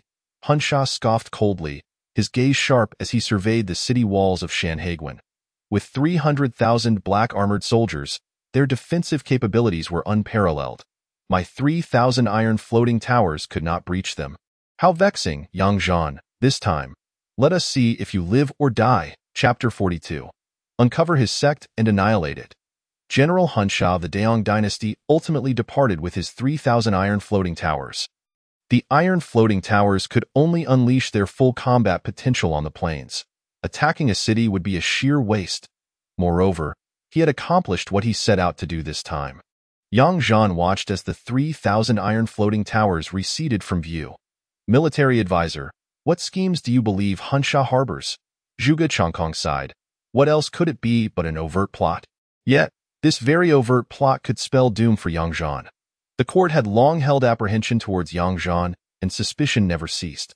The Jinui were manageable, but the Eastern Depot. Yang Zhan's relationship with the Eastern Depot was far from amicable. He had never presented any treasures to the depot's chief, Wei Jinzong. Wei Jinzong harbored immense disdain for him. General, for now, we can only take it one step at a time. Zhuge Changkong's expertise lay in troop deployment and understanding celestial phenomena. Leaving him powerless to influence court decisions, Wang Yi observed the retreating iron floating towers and contemplated. The iron floating towers are indeed formidable. One day, they must be eradicated. Wang Yi, let us return today. Brother Yi, I shall inform them. Very well, go. Wang Yi, with resolute determination, decided to undertake a task and set off immediately. In a brief moment, 32 individuals embarked on their journey. This was yet another mission to escort disaster relief funds, and they had grown rapidly in strength. The only regret was that Left Qianhu had perished on Qilong Mountain. Giddy up, giddy up. 32 yellow dragon horses bore 32 Jinui, galloping forth to a mountainous forest. Suddenly, dozens of archers charged forth from the woods, led by a youth wielding a willow leaf flying knife, who bellowed, Wang Yi, You have slain my junior sister. I, Du Zedong, shall have my revenge today. A chilling wind howled. Akin to the frigid gusts of the Arctic, Wang Yi unleashed the power of the ice palm, striking forth. An unparalleled force of ice instantly encased the sudden assailants in frozen stillness. Du Zedong's last vestige of thought. How could he be so terrifying? The yellow dragon horses did not pause, maintaining their speed as they swept past the frozen figures. What did he say? Wang Yi inquired of Wang Yi. He had been engrossed in contemplating the Lesser Yang scripture and had not caught the young man's words. Wang Yi, astonished, replied, Brother Yi, he said you killed his junior sister. His name is Du Zedong. Wang Yi understood. This was a quest for vengeance. He, Wang Yi, was not one to simply endure without retaliation. Uncover his sect and annihilate it. Wang Yi nodded. Brother Yi, I shall return and investigate which sect has a disciple named Du Zedong. Du Zedong's assassination attempt on Wang Yi did not hinder Wang Yi's return to Ping'an County. 9 days later, Wang Yi and his companions traversed over 5,000 miles, returning to Ping'an County. Everything remained unchanged. Wang Yi and the others felt as if they had awakened from a dream. This was their first long journey, returning after 3 months. They had fought fiercely, their strength surging, witnessing the treachery of the martial world, including poisonings and ambushes, along with the formidable iron floating tower legion of the foreign Daong dynasty. They had indeed undergone a baptism of sorts. Upon returning to their garrison, the station Jinui greeted them respectfully. Master General, you have returned. Wang Yi nodded slightly, entering his study to inquire of the station Jinui. How many Jinui are stationed in Ping'an County? Sir, apart from the 31 you took with you, there are 59 remaining. Wang Yi realized that these 59 individuals were lacking in martial prowess and primarily served to gather intelligence on officials, rendering them of limited use compared to the Eastern Depot eunuchs. The Eastern Depot eunuchs had severed their worries and cultivated their martial skills at an astonishing pace, especially the unparalleled technique. The sunflower divine art, created by eunuchs of the previous dynasty. Perfected, it could place one on the heavenly rankings. How enviable! Wang Yi had heard that within the inner palace, there were eunuchs of master-level prowess. The hidden strength of the court was formidable. Tell me what has transpired in these 3 months. Wang Yi, born in Ping'an County, still preferred the tranquility of his hometown. Sir, there have been no significant events. Except that the former county magistrate, Lu Ji, intercepted disaster relief funds and was subsequently killed by Yud. A new county magistrate has arrived, who is said to be this year's third-place candidate. Third place. Wang Yi was taken aback that a third-place candidate had returned to serve as the county magistrate of Ping'an County. What a waste of talent! The third best in the nation, reduced to a mere 7th-rank official. The court was squandering talent. What is his name? Li Yunfei. I have heard he is 38 this year and has participated in the imperial examination for 20 years and unexpectedly became the third-place candidate this year. 20 years. Wang Yi genuinely admired him. He recalled how he had underperformed in his college entrance examination, falling just short of Beijing University. Yet, he had not repeated a year. This Li Yunfei had repeated for 19 years and still achieved 3rd place in the nation. Impressive. Bring me his dossier. Yes, Master General. The Jinui presented the dossier of the newly appointed county magistrate, Li Yunfei. Wang Yi opened it. Li Yunfei, a native of Yun County, Sangzhou, in the 35th year of Chonghua, achieved 3rd place. On his first day as the county magistrate of Ping'an County, he visited surrounding villages, guiding the citizens in agriculture and establishing water conservancy.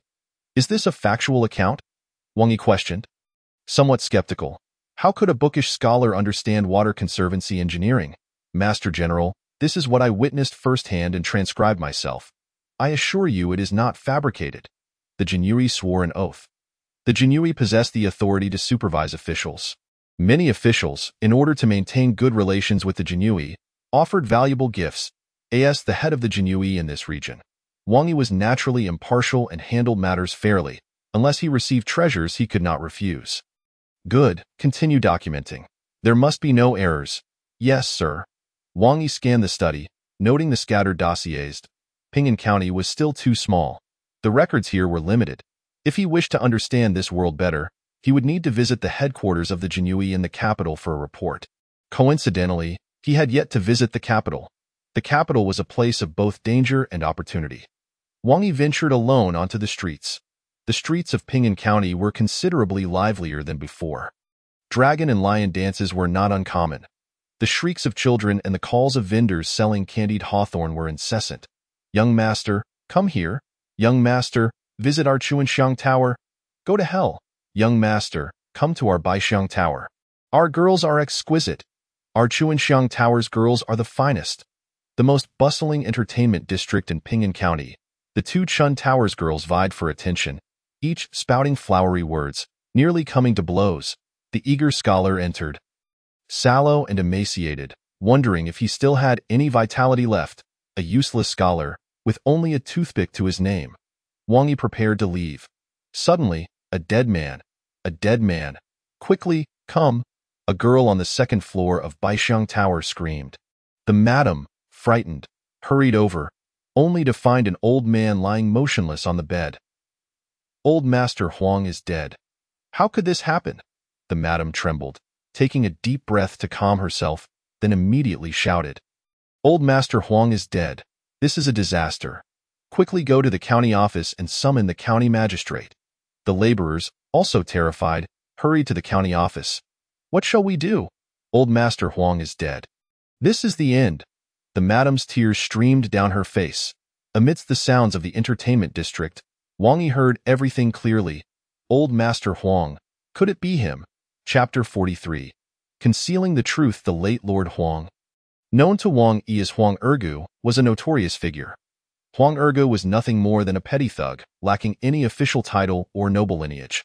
However, he possessed a remarkable talent for flattery and sycophancy.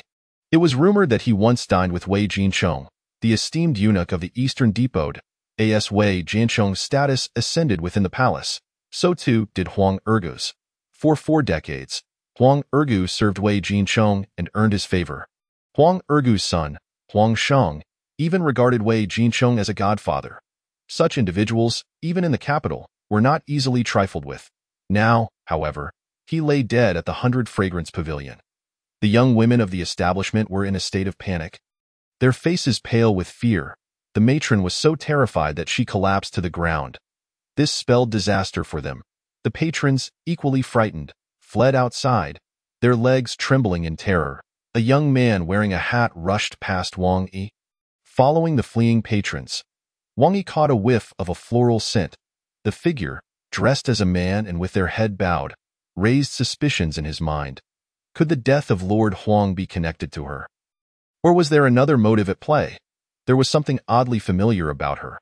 Had he encountered her before? Wang Yi shrugged off the thought. Matters that did not concern him were of no interest. Before long, a large contingent of constables arrived. Leading them was a middle-aged man clad in tattered official robes, his hat askew. The county magistrate had arrived. "Clear the way." The magistrate, Li Yunfei, piqued Wang Yi's curiosity, prompting him to halt and observe. T38. Li Yunfei appeared much older, his gait unsteady and complexion haggard, yet his eyes shone with a fierce intensity. "Where is Lord Huang's body?" Li Yunfei inquired of the matron. Grasping at a lifeline, she implored, "My lord, please, Lord Huang was in poor health. We had nothing to do with it." Li Yunfei's brow furrowed. "Take me to see Lord Huang's body." Yes, my lord, please follow me." The matron led the new magistrate upstairs. On the second floor, a corpse lay upon the bed. The deceased appeared to be in his 50s, well preserved, with a jade ring adorning his finger. Upon seeing the body, a flicker of barely perceptible wrath flashed in Li Yunfei's eyes. Quickly replaced by composure, Zhang, ascertain the cause of Lord Huang's death. Was it murder or natural causes? The head constable approached to investigate. After a thorough examination, he reported, "My lord, Lord Huang died of heart failure." "It appears to be a natural death." Li Yunfei exhaled, relieved. Downstairs, Wang Yi prepared to depart when he noticed Wang Yi arriving with the young girl.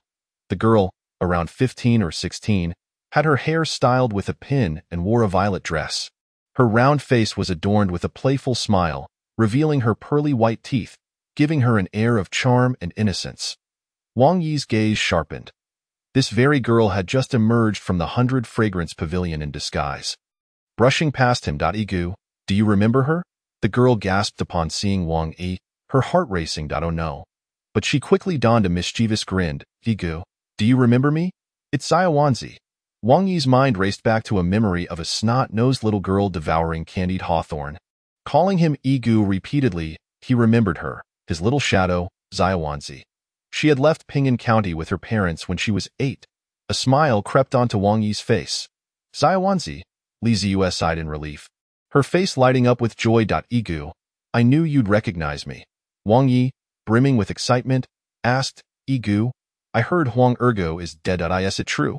His disdain for Huang Ergo was palpable, as he loathed the man for exploiting the common folk under Wei Jincheng's protection.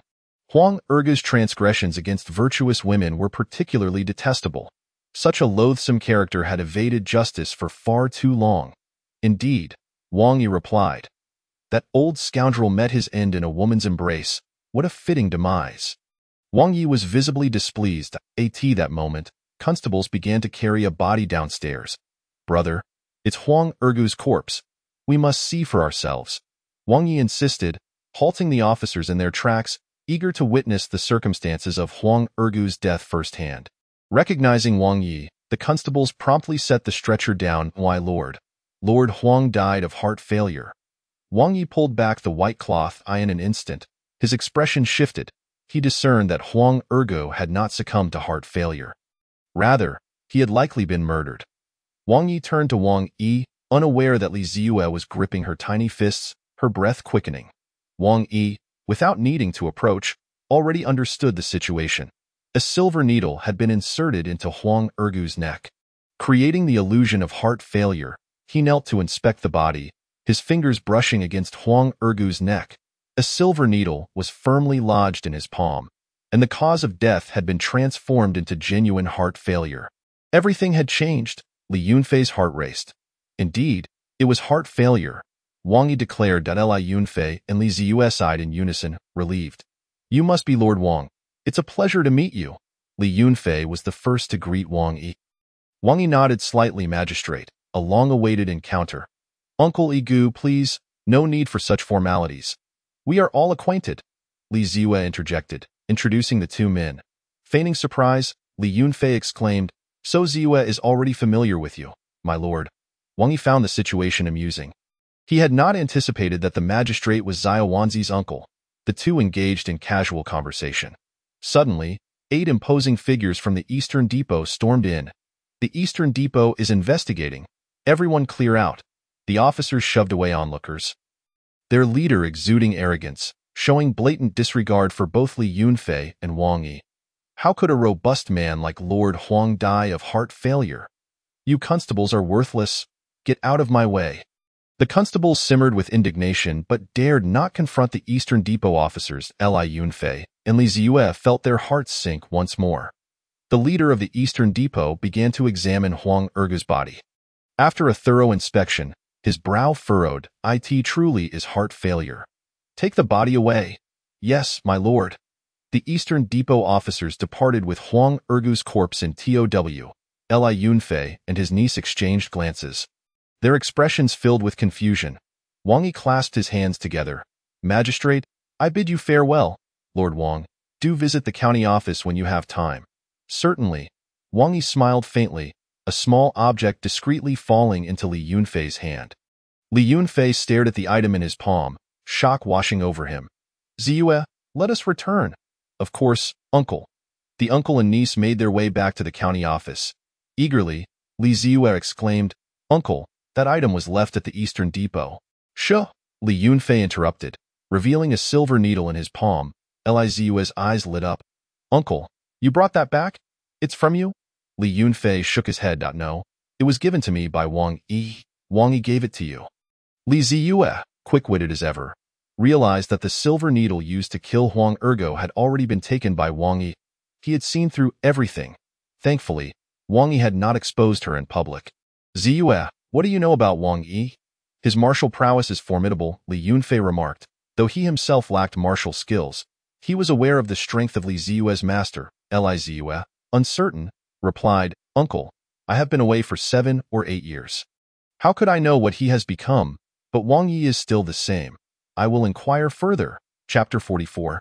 The capital all right, be cautious. Do not stir up trouble, understood, uncle. Li Ziwei replied cheerfully, skipping off toward the Jinui headquarters. At the Jinui headquarters, Wang Yi asked Wang Yigu what happened with Huang Ergu. It was Xiaowanzi's doing. Really? Wang Ye's eyes widened in disbelief. Xiaowanzi did that. She has become so bold. In their childhood, Li Ziwei had been his little shadow. Timid and meek. Now, she had the audacity to take a life, and it was none other than Huang Ergu's. Look into where her parents are, Wang Yi suggested, his suspicions growing. All right, I will investigate immediately. Before Wang Yi could set off, Li Ziwei had already arrived at Yigu. I came to play with you. Her pristine little teeth flashed as she beamed, exuding playfulness. Wang Yi inclined his head slightly, shifting the conversation. Xiaowanzi, who taught you martial arts? Li Ziwei's heart raced, feigning ignorance. Yigu, I don't know martial arts. At her words, Wang Yi's expression darkened. Xiaowanzi, I despise liars, especially those close to me. Li Ziwei's heart raced, fear creeping in due to Wang Yi's icy gaze. Yigu, my master taught me. She is Shizuan of the Shixin sect. Shixin sect? Wang Yi had never heard of it. The world is vast, and there are countless sects. It is quite normal not to have heard of some hidden sections. Brother E, I do not intend to deceive you. I seek revenge for my parents, yet I fear bringing trouble to my sect. So, Li Ziwei's eyes brimmed with tears. Wang Yi frowned. Wang Yi, seeing Li Ziwei in such a state, felt a pang of compassion. Ziwei, what happened to your parents? They are dead. Li Ziwei wept uncontrollably. How did they die? Li Ziwei recounted the tale in detail. 7 years ago, Huang Ergu took a fancy to my mother, killed my father, and discarded him in a mass grave. Unable to endure the humiliation, my mother committed suicide by hanging. My third uncle sent me to the Dead Heart sect, while he went to take the imperial examination, seeking vengeance for my parents. But who would have known that although Huang Ergu held no official position, he served Wei Jinchong, the 9,000 years. My uncle could do nothing against him, and I, unable to wait any longer, secretly killed him. As she spoke, Li Ziwei stole a glance at Wang Yi. His expression remained calm, showing no sign of change. Suddenly, he declared, perfect your martial skills and kill Huang Ergu's son. Huang Sheng. Li Ziwei's eyes widened in disbelief. Huang Sheng, the son of Huang Ergu, was the godson of Wei Jinchong, holding a high position and possessing formidable martial prowess. She was no match for him. Brother E, his son is very powerful. Then why don't you practice harder? Oh. Li Ziwei nodded eagerly, following Wang Yi out to train. Wang Yi stood by the window, hands clasped behind his back, gazing outside. His eyes, deep and profound, reflected on the formidable Wei Jinchong, the Eastern Depot's chief, whose strength was unfathomable, suspected to be a master. This world harbors far more powerful individuals than he had imagined. Previously, he had thought that first-rate martial artists were considered experts. In the eyes of loose cultivators, perhaps so, but in the eyes of sect disciples, they were not. In Wang Yi's current perception, they were akin to ants. It was time to head to the capital. 3 days swiftly passed. Wang Yi, Pang Long, Pang Guang, and 32 others departed from Ping'an County, en route to the capital. Brother E, Brother Wang Yi, I will come to the capital to find you. Li Ziwei waved her hand in farewell. Wang Yi nodded slightly and rode away. The 32 needed to report to the capital and accept the arrangements of the Genie Wei's commanding officer. Sir, will we be staying in the capital? Pang Long, bold and meticulous, was ambitious and wished to remain in the capital. Perhaps, let's see what arrangements are made. Wang Yi was indifferent to where he went. Pang Guang, boisterous and carefree, towering at 9 feet, said, Brother, wherever the sir goes, we shall follow. Pang Long wholeheartedly agreed. In just over 3 months of following Wang Yi, they had risen from the ranks of third-rate to first-rate, while others had stepped into the second-rate tier. Meanwhile, those stationed at their base remained third-rate. The disparity was immense. Sometimes, aligning with the right person means a lifetime free of worries. Giddy up, the group accelerated. Ping'an County was over 500 miles from the capital. With the strength of the Huanglong horse, they could reach it in 2 hours. The closer they got to the capital, the more prosperous it became. The roads widened, bustling with pedestrians and carriages. Wealthy young masters and noble sons galloped by. The street vendors suffered, hastily dodging out of the way. Those unable to escape had their stalls trampled, and some were even knocked aside. Wang Yi anticipated the chaos. The capital was as he had envisioned, full of arrogance and hubris. A girl in green, wielding a whip, sped past Wang Yi and his companions, deliberately cracking her whip and weaving through them. The horses of the Genie Wei immediately neighed in protest. Damn it! Who is that girl? Wang Yi cursed furiously. How brazen to intentionally create a collision yet pass through them. This green-clad girl was indeed audacious, and her equestrian skills were remarkable. Nearby, the vendors shook their heads, lamenting their misfortune as they began to pack up for the day. If only the Annal Princess were married off. Someone has to want her. What a fine princess she was, and now she's turned out like this. Stop talking. If she hears you, we might be in trouble. The vendors murmured. The Annal Princess? Brother A, that girl is actually the Annal Princess. Wang Yi could only resign himself to his fate. The Annal Princess was the youngest daughter of the Duke of Dingen. Her status was exalted, far beyond what a mere Genie Wei could contend with. Wang Yi's expression remained unchanged. Very few things could astonish him. The 32 riders slowed their pace. The capital was far more prosperous than any other city. The city walls towered at 24 zhang, making it difficult for even innate masters to scale them. Guards from the Imperial Guard stood watch atop the walls. Wang Yi compared the 24 zhang high walls to the Shanhai Pass. Although tall, they lacked the majestic aura of Shanhai Pass, and the Imperial Guard appeared lethargic. How could they contend with foreign iron towers? The group dismounted and submitted to a city guard inspection. You are Genie Wei from the provinces? Wang Yi replied. Indeed. A look of disdain flickered in the eyes of the city guard. Genie Wei from the provinces were far inferior to those from the capital. Without connections, they would always remain ordinary Genie Wei. Far from the status of their city guards, you may enter. The town protector's office is to the east of the city, do not wander. The 6 ministries, Eastern Depot and Western Depot, are all there. Wang Yi was somewhat irked. Their first visit to the capital, and they were looked down upon. It was simply a case of dog eyes judging people. Understood. Wang Yi replied coldly as they entered the imperial city. It was the first visit to the capital for all 32. The splendor of the capital far exceeded the imaginations of Wang Yi and the others. The streets were teeming with people, bustling and jostling. Various exotic beasts, noble ladies, and young maidens dazzled their senses. The young women were on the lookout for ideal suitors. Wang Yi, Pang Long, and Pang Guang gazed around, utterly captivated. Especially the girls from the spring brothels, whose allure far surpassed those from Ping'an County. They lingered longingly. After an hour of walking, the 32 finally arrived at the headquarters of the Genie Wei, the Town Protector's Office. Chapter 45, Early Retirement. The Town Protector's Office. 2 stone lions guarded the entrance, exuding an aura of power. The words Town Protector's Office, elegantly inscribed, seemed to embody authority. Before the entrance, not a single soul was present. The Genie Wei were feared by all. Wang Yi approached and reported their purpose to the guarding Genie Wei lieutenant. Under the orders of Left Qianhu, escorting 100,000 taels of disaster relief silver. Wang Yi nodded. Correct. Follow me. The 32 followed the Genie Wei lieutenant into the Town Protector's office. The interior of the Town Protector's office was solemn and austere. Genie Wei hurriedly reviewed documents, others trained in martial arts, and some entered the dungeons to interrogate prisoners.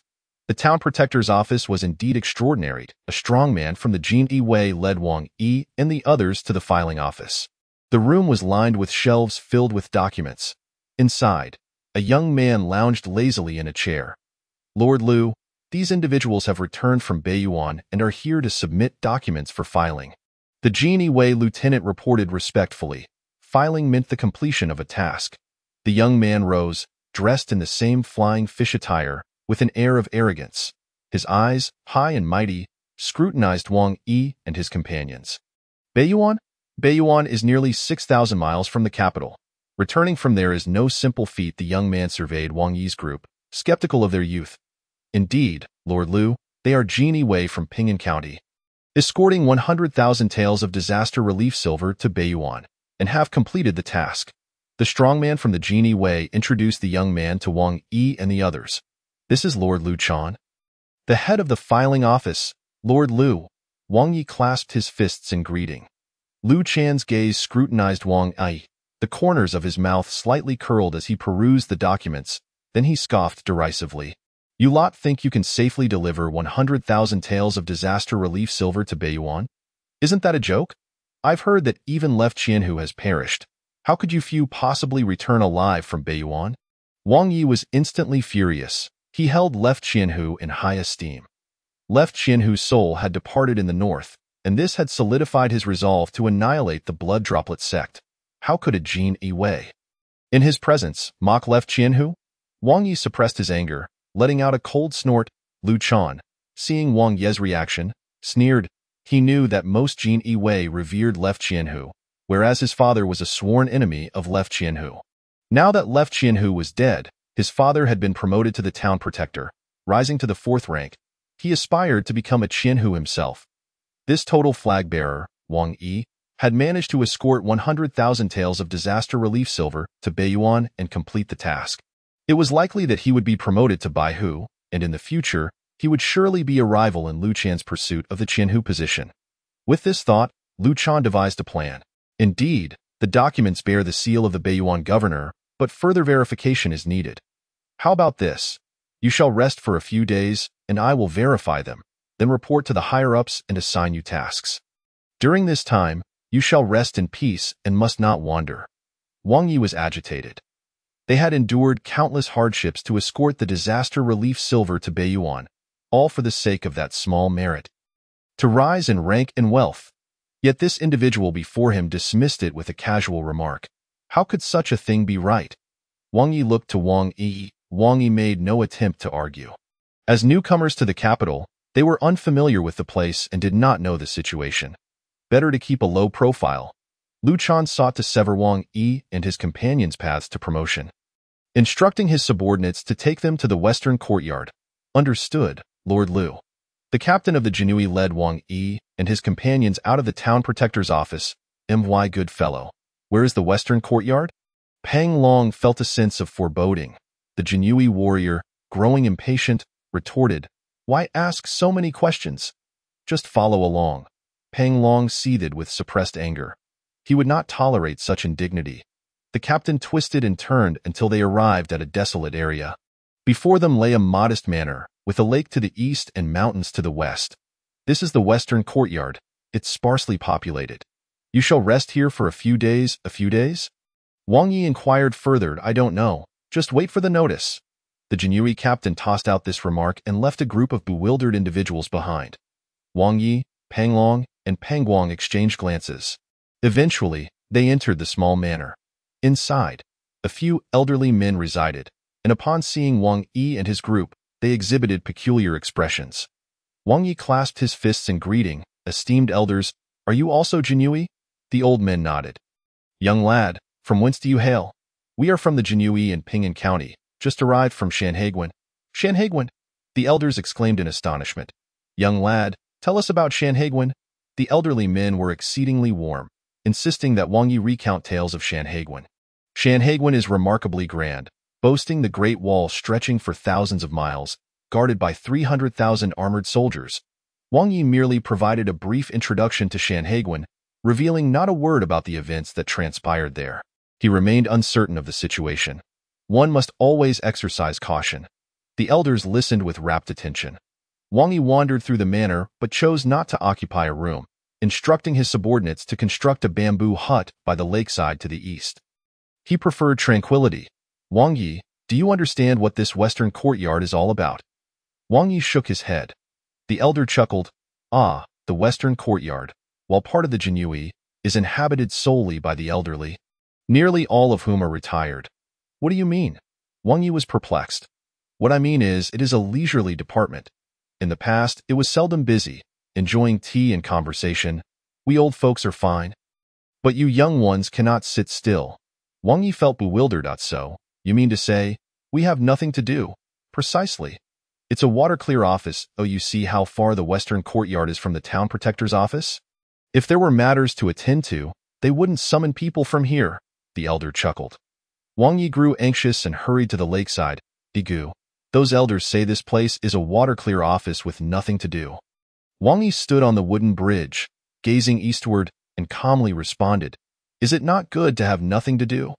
Just look at how chaotic the world has become. How many people envy this place? Envy this job, living in a manor, surrounded by mountains and water, doing nothing, sipping tea and chatting, yet receiving payment. Where can one find such a good life? With such a vast lake, it's enough for a fisherman to spend a lifetime. One wouldn't even find such a job with a lantern in hand. If such a position existed in my past life, among 1,400 million people, I estimate 1 billion would be eager for it. Do not be ungrateful." Wang Yi was taken aback by Wang Yi's attitude and exclaimed, "Ego, we came here to work, not to retire." Wang Yi remained unfazed. "Wang Yi, you know nothing of the capital. What work can be done? For now, consider this a retirement. If you cannot sit still, you might as well practice on the mountains." Wang Yi scratched his head, realizing his cousin was right. He knew nothing of the capital and should wait until he understood more before taking action. "Egu, I found out that Lord Lu's full name is Lu Chan, and his father is the town protector Lu Meng. This Lu Chan is merely 100 households, utterly insignificant." Wang Yi was still seething with indignation. He felt superior to Lu Chan, yet remained just a Jinui warrior, without even a small banner to his name. Lu Chan's rise to 100 households at the tender age of 23 was purely due to having a fortunate father. "Wang Yi, remember this. Do not easily offend a petty person. If you do, they may deliver a fatal blow at a crucial moment." Wang Yi was taken aback, nodding slightly. "Egu, I understand." Chapter 46. Chronicles of the 9 Provinces. The water-clear office has its advantages. Wang Yi, with time to spare, focused on self-cultivation, a bamboo pole, a line, a box of earthworms, a bucket of fish, an unconventional lifestyle, nurturing one's spirit. Ever since awakening memories of his past life, Wang Yi had remained tense. Only today did he fully relax. His heart was as tranquil as still water undisturbed by waves. Wang Yi's mental acuity had markedly improved. Though he had not released his mental energy, he could precisely sense the fish in the water. His eyes, sharp as an eagle's, could discern the ripples on the surface. Perhaps one day, I will possess the ability to see 1,000 miles away and hear the faintest sounds. Days passed. 1 day, 2 days, 3 days. Wang Yi fished for 3 days, oblivious to external affairs, neither listening to the winds nor practicing. Yet, his strength mysteriously surged by 1/10. He grounded his practice in the Lesser Yang True Classic. Supplemented by the Golden Bell Shield, mastering techniques such as shadow flying knives, flying swallow skill, ice palm, and eagle claw skill, internal and external harmonized. Martial prowess lies not in quantity but in refinement. Cultivation is a matter of relaxation and method. Wang Yi and the others gradually found their calm. With no interruptions, they integrated the knowledge they had accumulated over the past 3 months, opening their meridians and entering a first-rate realm. Wang Yi was even attempting to break through the Ren and Du meridians. Within the manor, a few elderly men laughed as they sipped tea and played chess. One elder, noticing Wang Yi fishing, decided to join him. "I heard that you are his cousin, Wang Yi, and that your martial skills are formidable?" The elder could not resist speaking first. Wang Yi knew that Wang Yi would not boast about his martial prowess. It was merely the elder's own exaggeration. "Esteemed elder, my martial skills are rather ordinary. Not worthy of such praise." The elder chuckled. "Young Wang, no need for such formalities. They all call me Old Ghost, so you may call me that as well."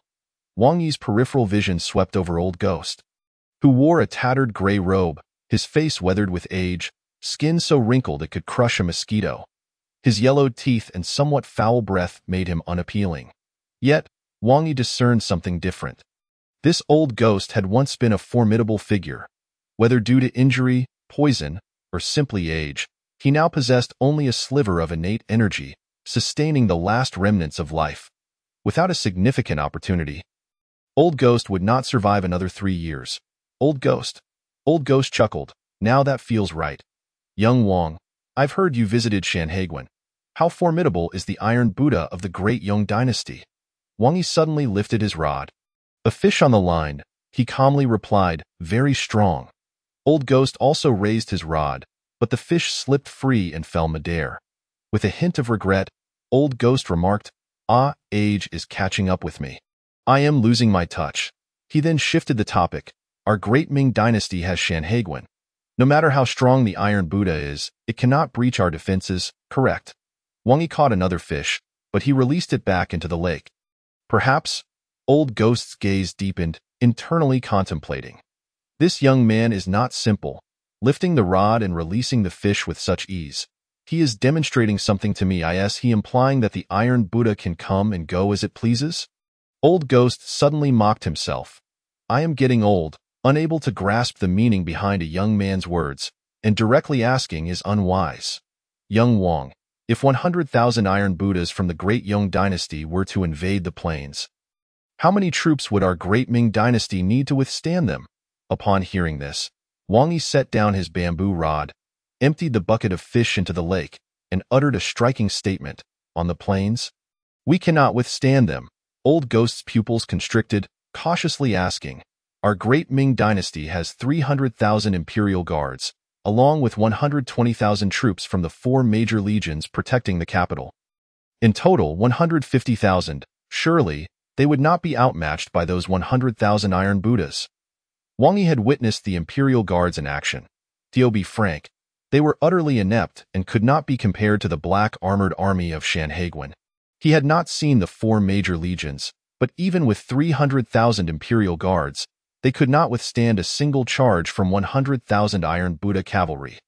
Once the Iron Buddha mounted their steeds and galloped across the plains, they would slaughter the imperial guards with ease.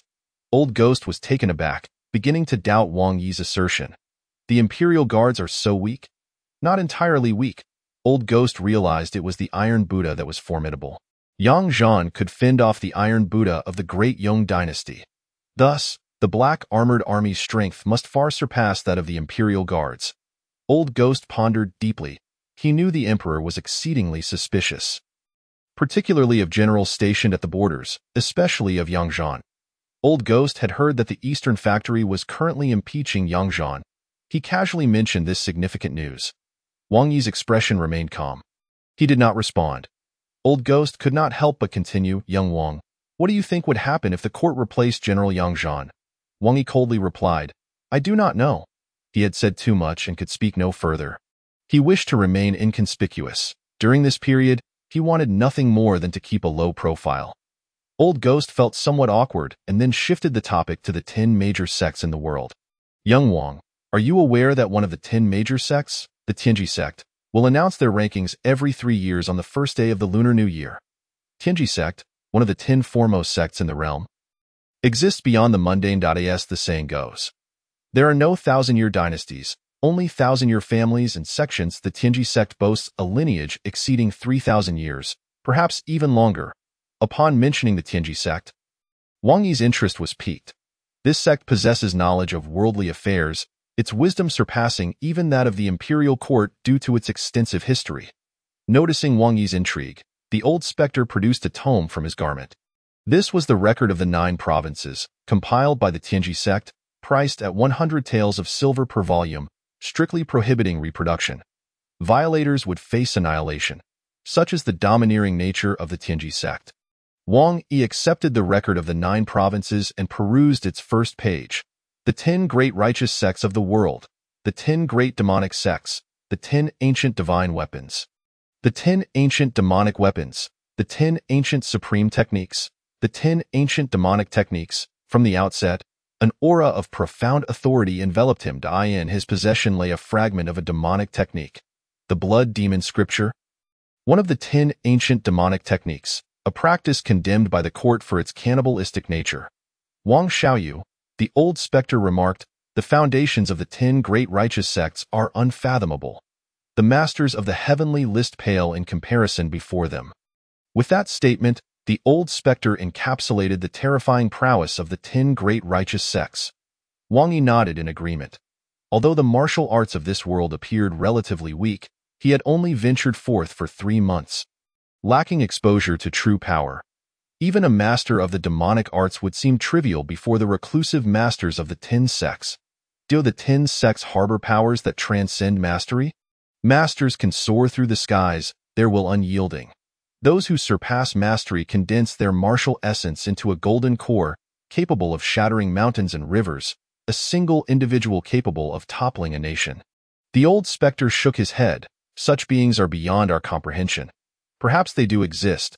Wang Xiaoyu, at your age, should you not be more concerned with the beauty rankings? Even the current crown prince and royal scions are deeply invested in it. With a mischievous glint, the old specter introduced the beauty rankings to Wang Yi. The third rank belongs to the enchanting Qingxian of the Mingyue Palace, a beauty with admirers numbering in the millions. The second rank is the ethereal Yundream of the Yunming Palace. It is said her beauty transcends that of mortal women. The third prince once gazed upon her and remarked that he'd willingly sacrifice 10 years of his life for another glance. And the first? Naturally, it is the enchanting Baixia of the Baihua Valley. Are you truly unaware of her? The old specter was astonished to encounter a man who had never heard of the Baihua fairy. Wang Yi, however, had little interest in the beauty rankings. His focus lay on the martial arts. Departing from the quaint manor, he arrived at the town protector's office. The establishment was neither grand nor diminutive. There, he encountered Lu Chan, a clerk of the registration office. Upon seeing Wang Yi, Lu Chan's expression soured. He had thought Wang Yi come to press him for something. Wang Yi, did I not instruct you to wait in the west courtyard for a few days? He grumbled.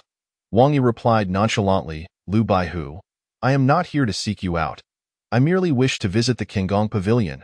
With that, he strode away. Lu Chan glared at Wang Yi's retreating figure, seething with resentment. How dare a mere constable speak to him in such a manner? Just wait. I, Lu Chan, shall ensure you remain in the west courtyard for life. The west courtyard was a place of stagnation, a fate of unremarkability for its inhabitants. Upon reaching the Qinggong Pavilion, he found an elderly man with white hair seated in front. The old man held a book in his left hand and stroked his beard with his right. Sitting there quietly like a willow by the lakeside, swaying gently with the breeze yet remaining still, an aura of ethereal wisdom emanated from him. Wang Yi caught sight of the book in the old man's hand. Nine-tailed turtle. The natural philosophy contained within suggested the old man's profound mastery and formidable strength as he immersed himself in such esoteric texts. Elder Tang, I wish to select this volume. Here is my transcription. A member of the Imperial Guard presented the transcript for the elderly man's inspection.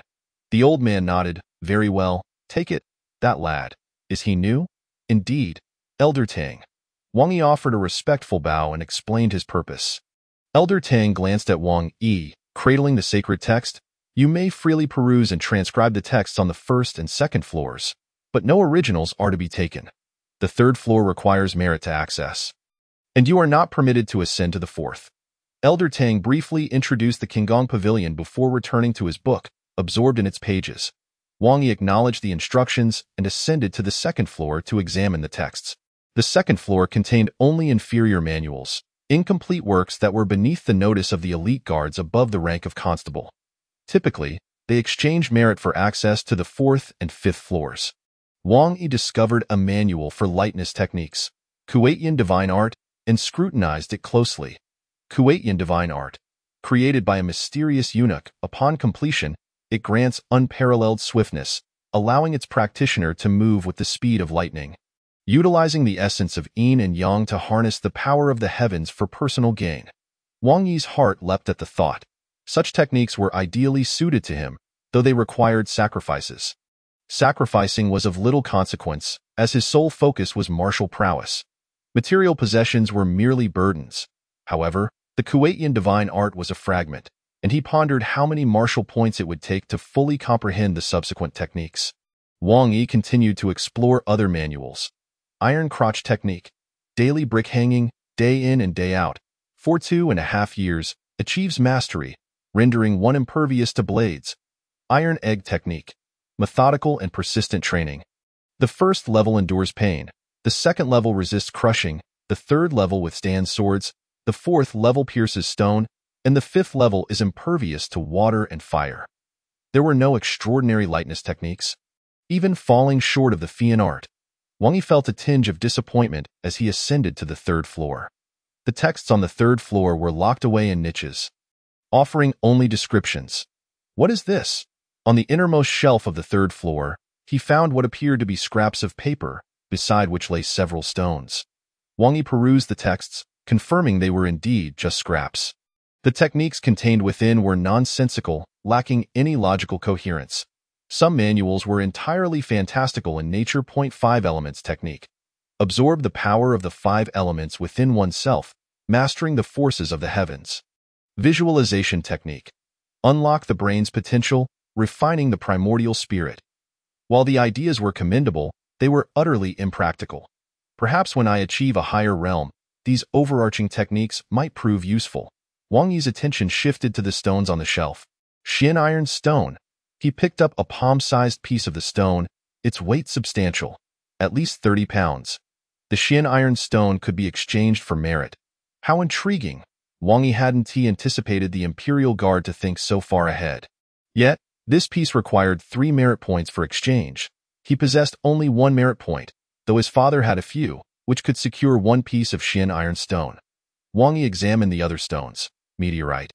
Millennium cold iron, 10,000-year fine copper. What is this azure stone? The azure stone bore no description. Could it simply be a stone? Wang Yi picked up the azure stone, which weighed about 5 or 6 pounds. Slightly heavier than an ordinary stone, he squeezed it gently, but it showed no signs of yielding. Strange. He could shatter mountains and crack stones with a mere wave of his hand. Yet this palm-sized azure stone remained unscathed. No wonder the Imperial Guard, even without knowledge of this azure stone's nature, chose to place it here. Wang Yi concentrated his spiritual energy, attempting to penetrate the azure stone. In no response, he sensed an oddity. This azure stone was not an ordinary rock but seemed capable of containing spiritual energy.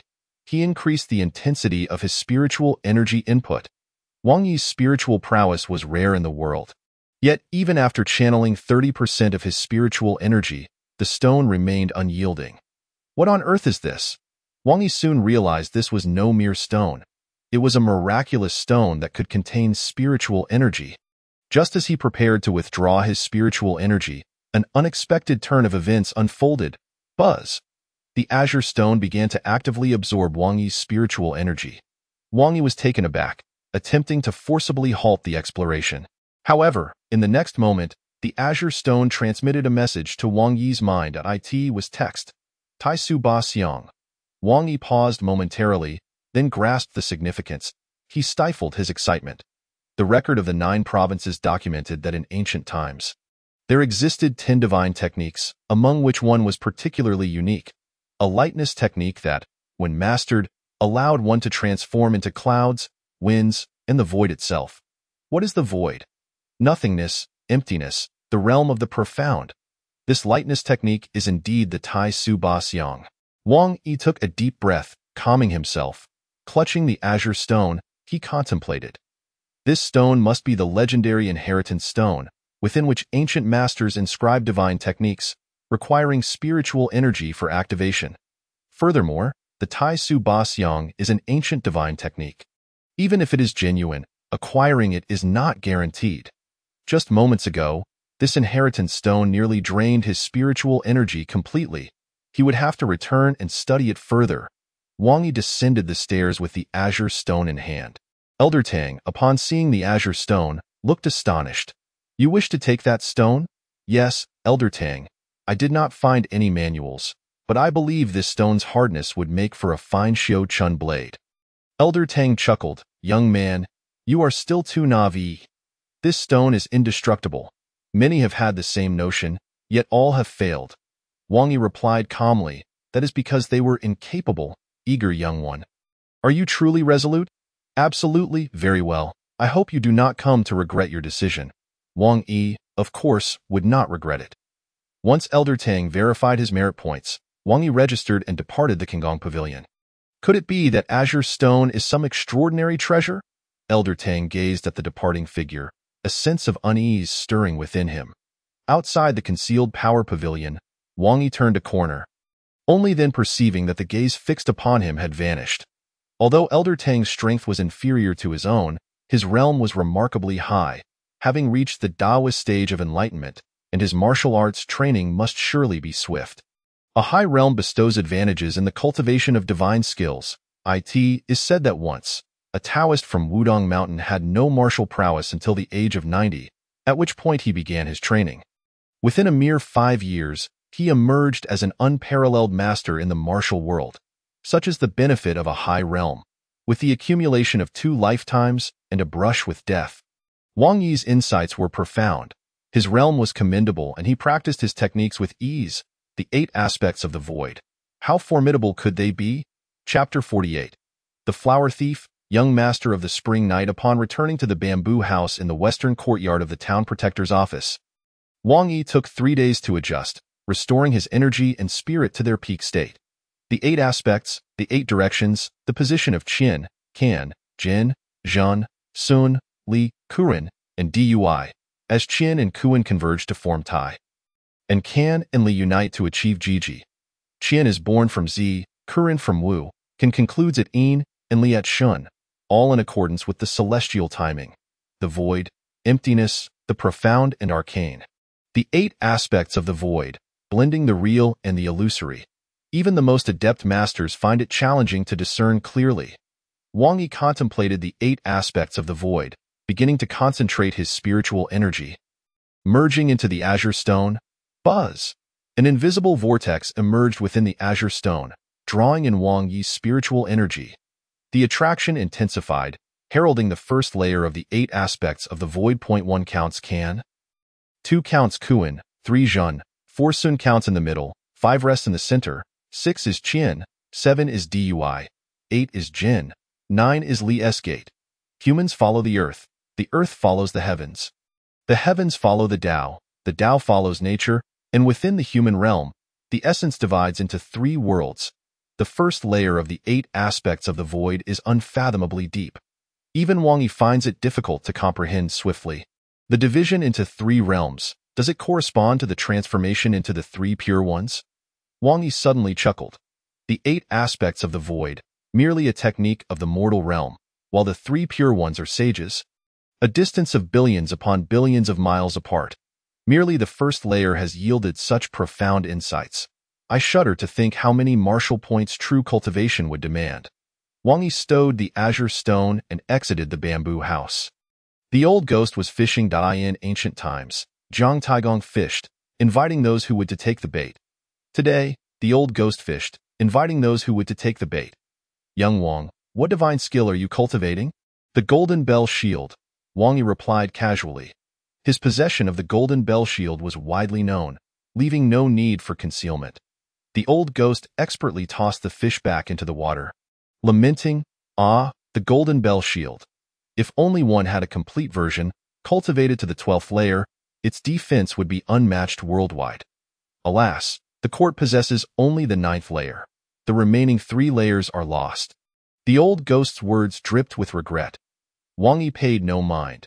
He could deduce the divine skill. At present, he had already deduced the golden bell shield to the 11th layer. Had he not been practicing other divine skills, he would have reached the 12th layer by now. There was nothing to regret. Possessing the 9th layer of the golden bell shield was already a stroke of fortune. Why be troubled? Wang Yi displayed a remarkable openness. The old ghost wholeheartedly agreed. Even with the 12th layer of the golden bell shield, it would not guarantee mastery to that extent. Most would find themselves stuck at the 5th layer.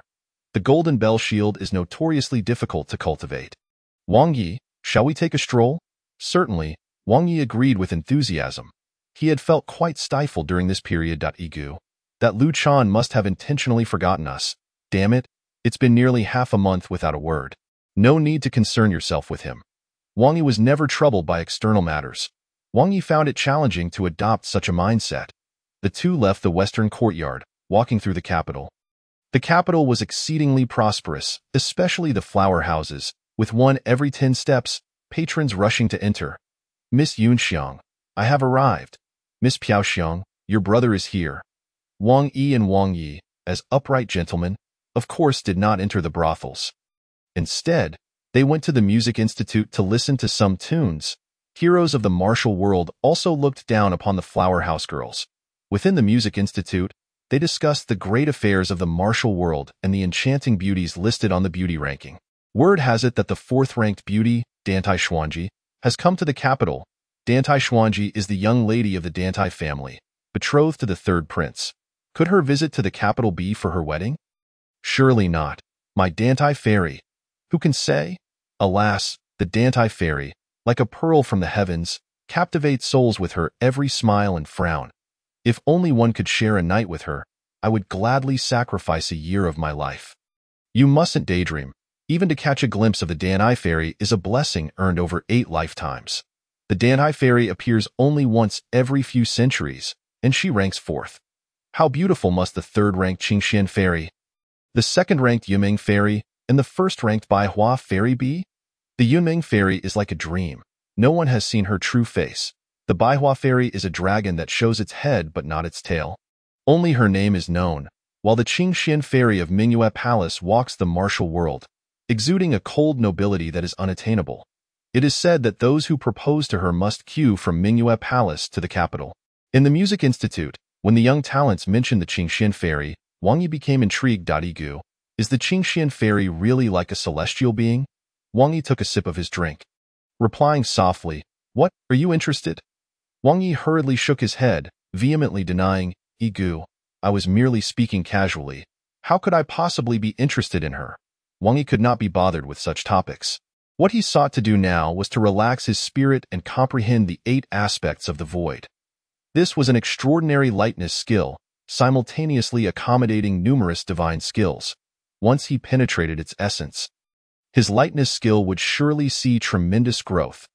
Even were their existences more powerful than him in this world, they would not be able to catch up. I hear that the young master of the Spring Night has also come to the capital. Impossible! Does the young master of the Spring Night have the audacity? The young master of the Spring Night is a notorious flower thief, possessing remarkable lightness skills, capable of traversing 1,000 miles in a day, particularly adept at moving through forests. The young master of the Spring Night is audacious, openly declaring his intention to bed all the beauties of the world. Could this lecherous scoundrel be contemplating an assault on the Dantai fairy? There is indeed a possibility. Flower thieves are universally detested, hunted by all. I heard that 3 female disciples from the Qishan sect were taken by the young master of the Spring Night, and they have been missing ever since. Indeed, I have also heard they may have been killed by him. Damn it, if I ever catch that scoundrel, I will crush his balls. If I catch him, not only will I crush his balls, but I will also burst his backside. In the Music Institute, 2 burly men were filled with righteous indignation, as though the young master of the Spring Night had taken their wives. Moreover, I heard something significant occurred last night. What significant event? The daughter of the commander of the Jinyui, Ji Gang, was taken by the young master of the Spring Night. How is that possible? It is true. The martial world is audacious. They dare to speak anything. Wang Yi's brow furrowed slightly. Wang Yi, let us depart. Wang Yi, perplexed but still followed Wang Yi as they left. As they returned to the western courtyard, they coincidentally encountered Pang Long. Upon seeing Wang Yi, Pang Long said, "Sir, the town protector, Lord Zhao, has summoned everyone. Assembly at the town protector's office. Could it be true?"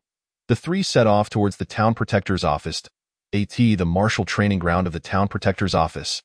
Hundreds of Jinyui had gathered. On the platform stood a man, a middle-aged individual clad in the flying fish attire of the town protector, marked with the character Zhao, his expression ominously dark. This was Zhao Yun, the town protector of the 4th rank. Below, no one dared to utter a word. Suddenly, Zhao Yun bellowed from the platform, "Do you all know what transpired yesterday?" His voice resounded like thunder, echoing in the ears of the numerous Jinyui. Many Jinyui turned crimson, their bodies trembling slightly. Wang Yi remained impassive. On the platform, Zhao Yun was somewhat taken aback. Upon closer inspection, he recognized some familiar faces among the Jinyui. "What is your name?" "Wang Yi." Wang Yi. Zhao Yun recognized the individual below. He was the son of the former Wang Qianhu, and also his disciple alongside Zhou Qianhu. In the past, the 3 of them were known as the Iron Triangle of the Jinyui. Now, only he remained. Zhao Yun felt a bittersweet nostalgia. Chapter 49. There are always those who seek death. Wang Yi, are you a local Jinyui? Zhao Yun feigned ignorance of Wang Yi among the crowd. Lu Chan felt a flicker of fear. He was the one who had arranged for Wang Yi and the others to be in the western courtyard. He had not anticipated that such a significant event would occur. Summoning them before Zhao Yun. Should Zhao Yun inquire about Wang Yi's background, he would be finished. Although Zhao Yun held the same rank as his father Lu Meng, his power far exceeded that of Lu Meng. "Sir, this Wang Yi has just arrived from outside." Lu Chan introduced Wang Yi while glancing back at him, his eyes icy, filled with murderous intent. The threat was all too clear. Wang Yi could hardly suppress a laugh. If Lu Chan had not threatened him, it might have been fine. But this fool was courting death with his threats. "My lord, I indeed hail from afar, returning from Shanhaiguan half a month ago, and have been awaiting instructions from Lord Lu Chan." The moment these words left his mouth, Lu Chan's expression instantly shifted, turning the color of pig liver. He had not expected that a mere total flag would disregard his threats. "Wang Yi, you seek death." Zhao Yun immediately grasped the situation. He loathed individuals like Lu Chan, the second generation. "Lu Chan, what is the meaning of this?" Lu Chan trembled in fear, hastily explaining, "My lord, it is as follows. This Wang Yi was delivering 100,000 taels of disaster relief silver to Beiyuan. But the governor of Beiyuan was killed, and I find it difficult to ascertain the authenticity of the documents, and I am currently investigating." Wang Yi, however, did not spare Lu Chan. "My lord, I delivered it on the 10th of October, and then immediately proceeded to Shanhaiguan. The governor of Beiyuan, Wang Deshang, was assassinated on the 13th. Wang Yi's implication was clear. He had completed his mission, and the governor's murder was not his burden to bear. "Oh, so the one who delivered the Jiaran Pearl to Shanhaiguan was you?" Zhao Yun exclaimed in surprise. "Indeed, it was I." Zhao Yun's heart leaped with joy. He had been eagerly anticipating the arrival of someone to address the urgent crisis in the north, and he never expected it to be the son of his good friend. Truly, there is a successor in the making. "Wang Yi, you have done splendidly. However, the governor of this town is yet unaware of your capabilities. This time, if you can capture the Spring Knight young master when he arrives in the capital, your rank will be elevated by 2 levels, and the same applies to others." The mere thought of a promotion sent a surge of excitement through the Genie Wei. Everyone yearned for the elevation in status, eager to seize the opportunity to apprehend the Spring Knight young master. They understood the generous rewards stemmed from the audacious act he had committed the previous night, infiltrating the residence of the commander of the Genie Wei. Such audacity! Most brazen of all was that before leaving, the Spring Knight young master had proclaimed, in the residence of the Genie Wei commander, "I, the Spring Knight young master, come and go as I please." Regardless of whether the Spring Knight young master committed any wrongdoing, it was a disgrace for the Genie Wei. A bounty of 200 martial arts points was placed on the head of the Spring Knight young master. Wang Yi was well aware of the Spring Knight young master's notorious reputation as a flower thief, renowned for his extraordinary lightness of foot and brazen demeanor, claiming to indulge in spring nights every evening, with at least 365 young maidens claimed in a year. He ranked 25th on the Genie Wei's wanted list. The Spring Knight young master was utterly depraved and merciless. "Within 3 days, you must capture him." "Yes, my lord." Wang Yi prepared to depart from the town's magistrate's office. "Gu, this person. Do not concern yourself with him. I will handle it." Wang Yi nodded in agreement. "Gu, we are unfamiliar with the capital. Where shall we search for the Spring Knight young master?" "Search? Why search? If we do not search, how shall we capture the Spring Knight young master? We shall wait for an opportunity." Wang Yi preferred patience over blind pursuit. Sometimes, prey would come to him willingly. Wang Yi scratched his head, unsure of where to lay in wait. Wang Yi brought Wang Yi to the Zuexianlu, the most opulent establishment in the capital. The wine here is exquisite. The dancers are graceful and enchanting. Everything here is splendid, with the sole drawback being the cost. You are all aware of the events from yesterday, right? The Spring Knight young master spent the night at the Genie Wei commander's residence. What do you suppose transpired? What else could it be? I've heard that the commander's wife, Ji Gang's lady, is as beautiful as a celestial being, and though his daughter is young, she is undeniably a rare beauty. Can you believe that Letcher spent the night with them? Keep your voice down. If the Genie Wei hears, we might find ourselves in dire straits. The Genie Wei had become the laughingstock of the entire capital in the Ji residence. Commander Ji Gang's expression was grim as he held a delicate teacup. With a crash, the exquisite teacup shattered in his grip.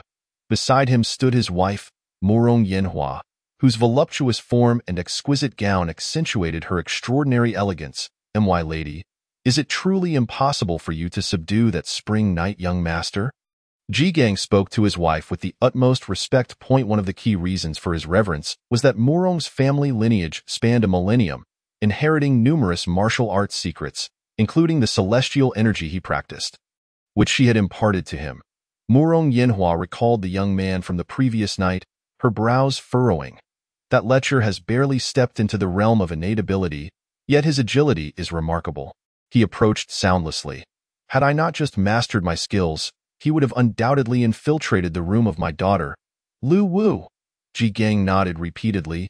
Thanks to you, my lady. Otherwise, even if we were to kill this beast, it would bear little significance. The purity of my daughter, Lu Wu, is paramount to my lady. I have issued orders for the Genie Wei to search the entire city for the spring night young master. The moment he shows his face, he shall meet his doom. Ji Gang had the confidence. He commanded the Genie Wei and was aware of their strength. He patiently awaited good news from the Genie Wei. In the city, discussions regarding the spring night young master grew increasingly fervent, showing no signs of abating. Whispers of the Commander Ji Gang's wife and daughter being violated and committing suicide in shame spread like wildfire. Rumors escalated to absurdity in the south of the city, within a residence. Ding and Wangfu. Inside a chamber, a man and a woman lay entwined together. After their tryst, the two reclined on the bed.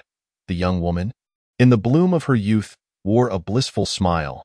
The man, in his mid-20s, was strikingly handsome, with enchanting peach blossom eyes that shimmered with affection, a charming smile gracing his lips.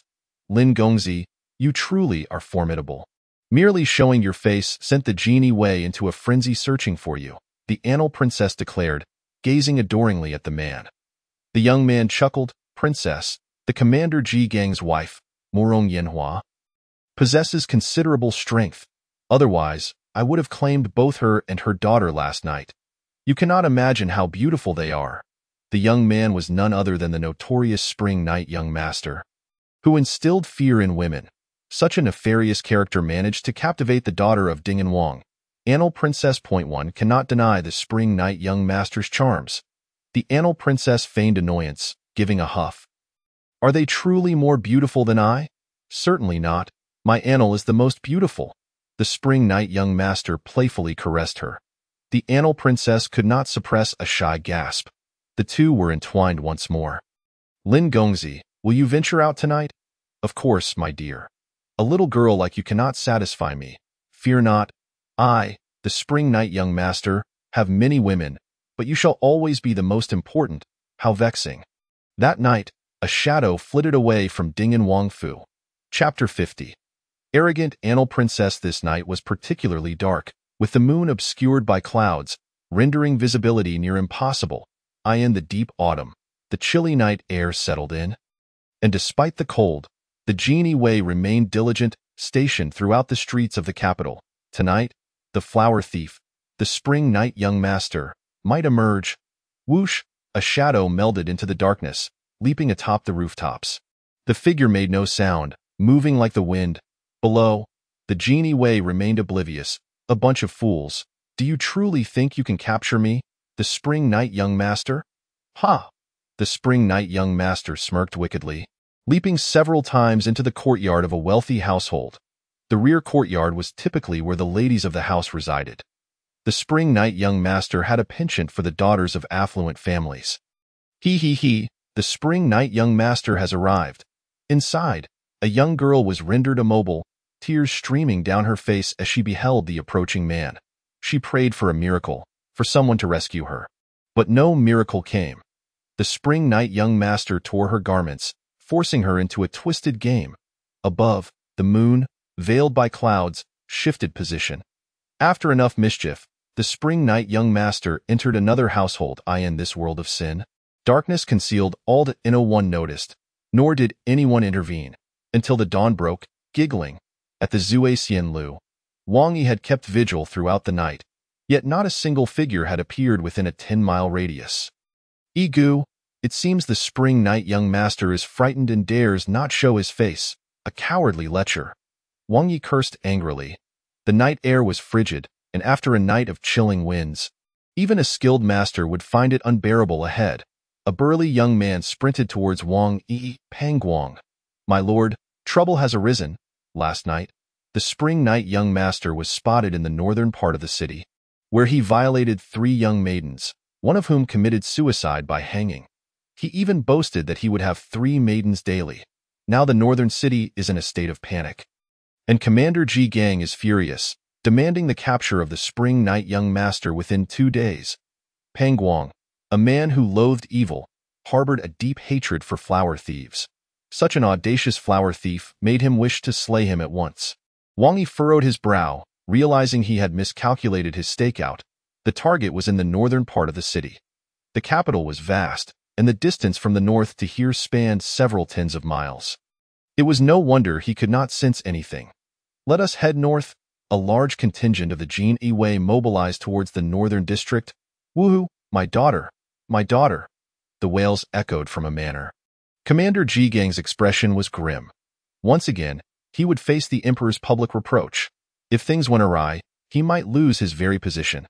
Zhao Yun captured the spring night young master within 2 days. Regardless of the cost, if you fail, I shall revoke your position. Zhao Yun's gaze was resolute. Yes, Commander. Ji Gang departed. Zhao Yun gazed at the girl who had hanged herself, his fists clenched tightly. Wang Yi blended into the crowd, his mental focus sharpening as he began to trace the foul scent. The 3 residences, the first one to the north of the city, towards the southeast, the second one to the north of the city, towards the southwest, and the third one to the north of the city, towards the northwest. These routes had been meticulously planned in advance. Wang Yi leapt onto the rooftop, examining the footprints and following the faint trail of the scent, analyzing the locations of the 3 victims.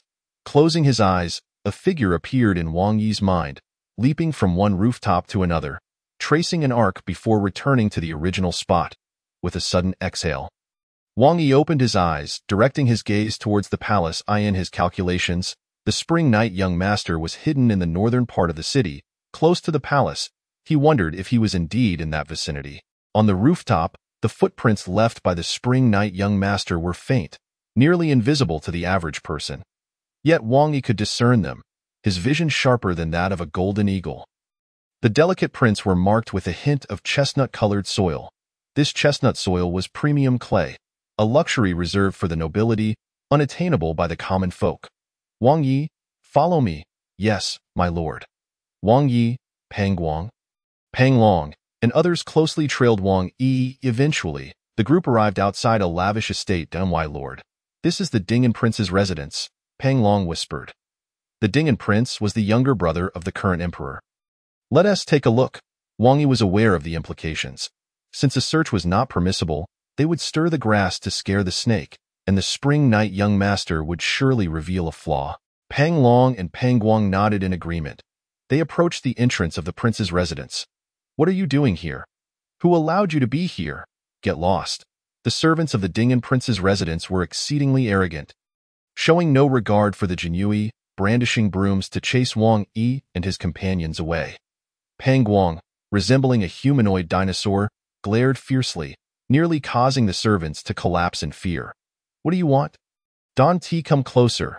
This is the Ding'an Prince's residence. Help, help. The Jinyui are attacking.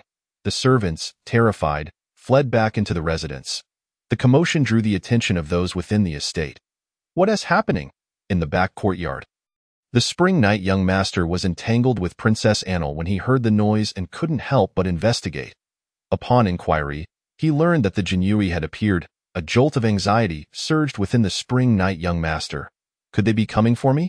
However, Princess Annel remained unfazed, saying, What is there to fear? This is the prince's residence. Let me go take a look. Yes, yes, you go take a look. Princess Annel donned her attire and strode confidently outside. Her father, the Ding'an Prince, was the emperor's own brother. She feared nothing. Upon reaching the entrance, she happened to see the resident's servants confronting a dozen Jinyui. You scoundrels, What are you doing blocking the entrance to the prince's residence? Princess Anil spoke with arrogance, hurling insults at the Jinhui. Wang Ye's expression darkened. They were not blocking the entrance, merely searching for traces of the spring night young master, yet they had not anticipated being insulted by the young lady. He recognized her as the youngest daughter of the Dingen prince, known for her reckless behavior upon her arrival in the capital, having trampled numerous elders with her horse. Wang Yi remained silent, though a glint of coldness flashed in his eyes as he detected an exceedingly repugnant and decaying odor emanating from Princess Anil. Logically, as a maiden, Princess Anil should be unblemished, yet to Wang Yi, she was anything but.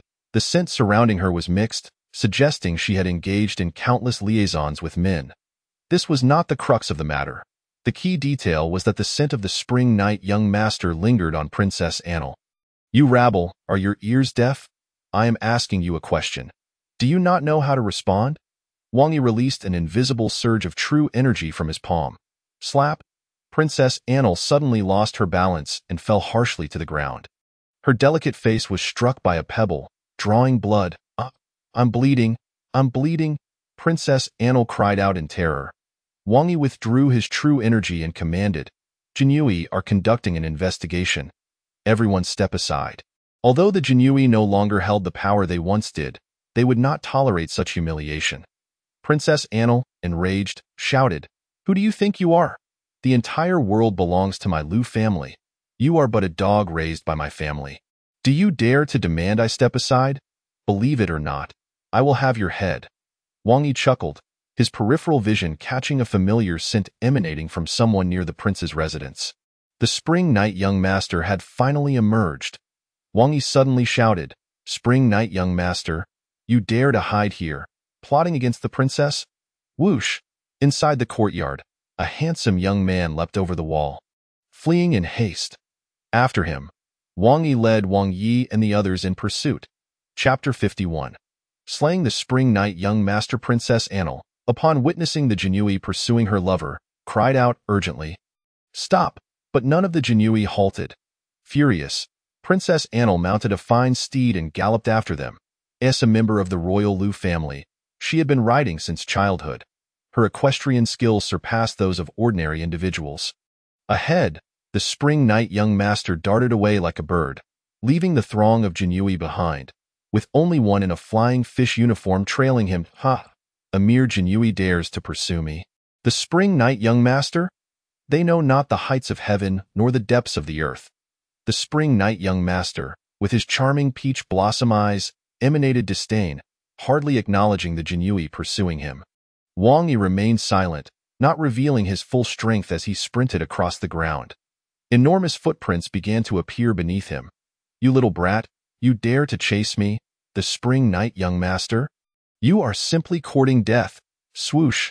A black serpent whip suddenly struck the spring night young master's chest with a thunderous impact. Wang Yi's strike was as swift as lightning. The spring night young master, caught off guard, was sent flying backwards. Bang, bang, bang. The spring night young master crashed through several walls. He spat a mouthful of blood, staring incredulously at Wang Yi. Slap! Another whip struck the spring night young master's face, leaving a bloody trail on his handsome visage. Clop, clop, clop. Behind Wang Yi, Princess Anil rode furiously, closing in. Upon seeing her lover, the spring night young master, being trampled by the Jinhui and on the verge of death, she cried out, Stop, you dog servant! Stop! Let Lin Gongzi go! Wang Yi, with his back to Princess Anil, radiated a chilling intent. He turned to face the spring night young master, suddenly lifting him with a subtle motion of his hand. With a wave of energy, the spring night young master's treasured sword returned to his grasp. Wang Yi struck the spring night young master's back. Grasping his sword, the spring night young master had yet to see who stood before him. All he heard was a whoosh as he, in a moment of folly, pierced Princess Anil's body with his sword. Princess Anil, unable to believe her eyes, felt an overwhelming pain and an icy chill. It was darkness, an abyss. Thud, thud, thud. A large number of Jinhui rushed in pursuit. They witnessed the spring night young master pierce Princess Anil's chest, killing her. Spring night scoundrel, How dare you slay the princess? Your crime warrants execution. Wang Yi suddenly stomped his foot, leaping forth to deliver a palm strike to the Spring Knight young master's crown. Before the Spring Knight young master could react, he had already met his demise at Wang Yi's hands. The flower thief, Spring Knight young master, is dead. Congratulations to the host for slaying the Spring Knight young master. Reward of 200 martial arts points. Wang Yi, Pang Long, Pang Guang, and the others, upon witnessing Princess Annel's demise, felt a great sense of relief. They understood the situation. The other Jinui, however, were left bewildered. The town protector Zhao Yun felt a headache coming on. He had not anticipated that Princess Annel, the youngest daughter of the Dingen Prince, would be slain by the Spring Knight young master. Princess Annel, haughty and arrogant, had trampled many, yet none dared to touch her because the emperor was her uncle. Wang Yi, well done. You have slain the Spring Knight young master. As the town protector stated, whoever slays the Spring Knight young master will be promoted by 2 ranks. You are now a total flag bearer, thus directly promoted from total flag bearer to 100 household. 6th rank. Wang Yi clasped his fists. Thank you, my lord. From the 7th rank to the 6th rank, a remarkable advancement, a joyous occasion.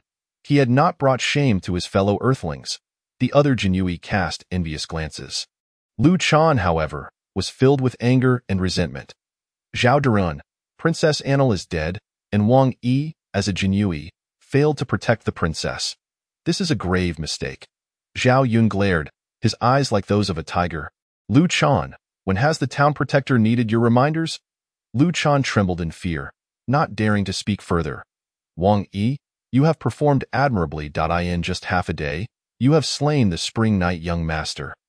This is a significant achievement. Returning to the town protector's office, we shall celebrate your success. As for the matter of Princess Annel, the town protector will explain it to the court. Wang Yi was somewhat taken aback. My lord, I believe the court will not blame us, as capturing criminals inevitably leads to casualties. The newly arrived Jinui commanding officer, Ji Gang, twitched his lips. The court will not blame you. What a joke. The one who died is not an ordinary commoner. It is the princess. The death of 1,000,000 commoners pales in comparison to that of one Princess Annel. You all return and await the court's orders. Yes, commanding officer. Zhao Yun sighed as he looked at Ji Gang, leading the group along with the corpse of the Spring Knight young master back to the town protector's office. Lu Chan cast a gloating glance at Wang Yi. Knowing that while Zhao Yun would not punish Wang Yi, the court would certainly impose severe penalties on him. It would be best to kill him. Lu Chan harbored a deep desire for Wang Yi to meet his end sooner rather than later.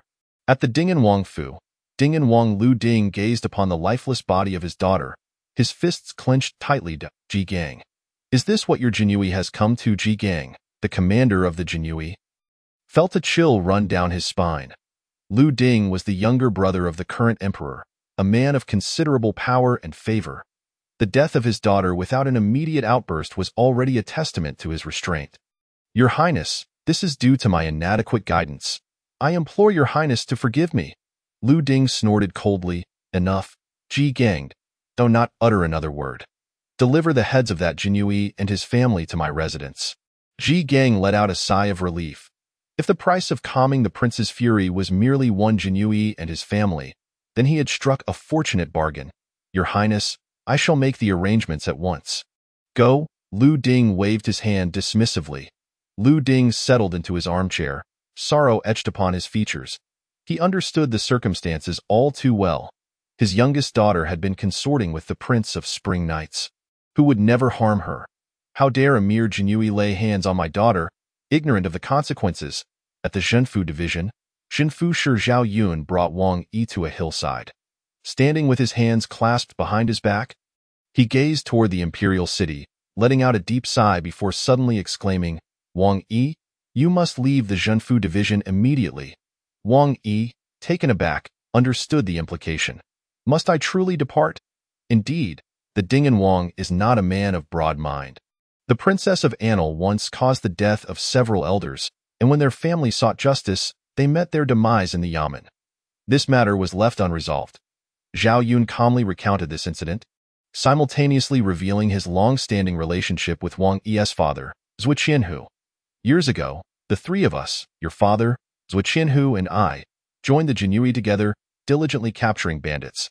Over the years, I have seen through the Jinyui. If you stay, it will lead to your demise. Wang Yi maintained a calm demeanor, inquiring about the commander. Zhao Yun suddenly laughed. Commander? Ha! Do not hold on to false hope. The commander will not offend the Ding and Wang over a mere Jinyui. Honestly, I am baffled by your audacity. Wang Yi expressed a hint of confusion. You see through my intentions. Zhao Yun shook his head. Not at all.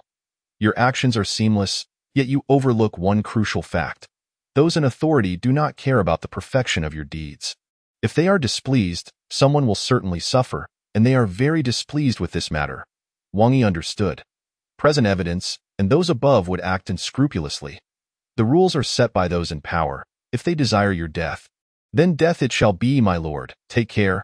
Zhao Yun tossed Wang Yi a token. Flee as far as you can. Do not look back. Go to Shanhaiguan. This is your mission. Investigate the number and combat strength of the iron floating towers of the Daong dynasty. Wang Yi nodded, accepting the token, and without a second thought, summoned Wang Yi and the others to depart. Fleeing was not a guarantee of safety. He feared no one and sought to see if he could acquire some martial arts points. Those within the court were quite valuable. Zhao Yun was taken aback, then bitterly smiled. His assistance to Wang Yi would undoubtedly incite the wrath of Ding and Wang Lu Ding and Commander Ji Gang. As for life and death, it would be left to fate. Chapter 52. The shadow reemerges. 32 riders galloped away from the gates of the imperial city. Wang Yi, Peng Long, and Peng Guang asked no questions. Following Wang Yi's lead, within the Jinfu division, Ji Gang fixed his steely gaze upon Zhao Yun, a chill emanating from his eyes. Zhao Yun, do you realize the consequences of your actions? He had intended to send the heads of Wang Yi and his 32 companions to Ding and Wang's residence. Considering the matter resolved, however, he had not anticipated Zhao Yun dispatching a mission for Wang Yi and the others to investigate the iron floating towers of the Daong dynasty. This was clearly a move to let the 32 escape.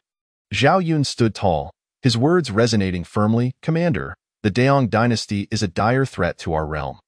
Wang Yi has slain members of the Blood Droplet Society and possesses considerable knowledge of the Daong dynasty. It is only fitting to send him to investigate the iron floating towers. Ji Gang's face twisted in anger, his eyes narrowing with murderous intent as he regarded Zhao Yun. Bang! Ji Gang suddenly struck, delivering a forceful blow to Zhao Yun's abdomen. Zhao Yun, already no match for Ji Gang, felt his internal energy disperse upon impact, rendering him incapacitated. He remained silent, even as his martial prowess evaporated, maintaining an upright posture. Zhao Yun, you meddle too much. You were not meant to die, yet here you are, seeking your own demise. Ji Gang coldly regarded Zhao Yun, showing no regard for their years of camaraderie. Wiping the blood from the corner of his mouth, Zhao Yun remained resolute, refusing to utter a word. Seize Zhao Yun and imprison him. 2 Jinyui captains entered the hall, escorting Zhao Yun toward the dungeon. Ji Gang then summoned 18 special Jinyui, commanding, you shall bear the order of the Jinyui commander. Eliminate Wang Yi and his brothers and return with their heads. Yes, my lord. Meanwhile, Ding and Wang Lu Ding had already learned of Wang Yi's escape. Lu Ding, small in stature and with a sallow complexion, appeared frail. Yet his eyes glinted with a sinister, serpentine malice. Think you can escape? Where can you flee in a world that belongs to the Lu family? If I desire your death, you shall die. Should you evade it? Ha! I shall slay every one of your kin and friends, leaving you in perpetual fear and regret. Lu Ding gazed skyward, calling out, Yin and Yang, the twin fiends. He, my lord, whom shall we slay? Before their arrival, their voices preceded them. Accompanied by eerie laughter, 2 figures materialized before Lu Ding. They were frightfully disconcerting in appearance. The figure on the left bore a black left side and a white right side, while the one on the right was the opposite. Their disheveled hair and white garments, along with their terrifying visages, required no makeup. They could instill terror in the faint-hearted even in the dead of night. There is a Jinyui named Wang Yi, along with 31 brothers. Eliminate them all. His hometown is Ping'an County. While you're at it, visit Ping'an County and eradicate anyone who knows Wang Yi. I want him to vanish completely. Without a trace, Wang Yi, consider it done. Leave it to us. The twin fiends of yin and yang responded eagerly, dismissing the insignificant Jinuri entirely. Those familiar with them would know the true horror of the twin fiends. Their might was capable of decimating a premier sect. They had once slaughtered tens of thousands of rebellious farmers in a single night. The twin fiends leapt into the air, vanishing from the Wangfu. 200 miles northeast of the imperial city, Wang Yi halted before a great mountain. "Let us enter and rest." "Rest?" Wang Yi, though perplexed, complied with Wang Yi's command and entered the mountain to rest. Wang Yi waited patiently. Since those above intended to kill him, it was only a matter of time before they arrived. For ordinary individuals, provoking those in power was akin to climbing the heavens. Yet when those in authority demanded action, it was a race against time.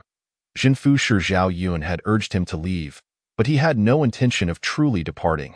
The concealed skill pavilion housed numerous secret texts. And even in leaving, he had to take those texts with him. 15 minutes passed. Thud, thud, thud. The ground trembled. "Brother E, they have arrived." Wang Ye's heart raced.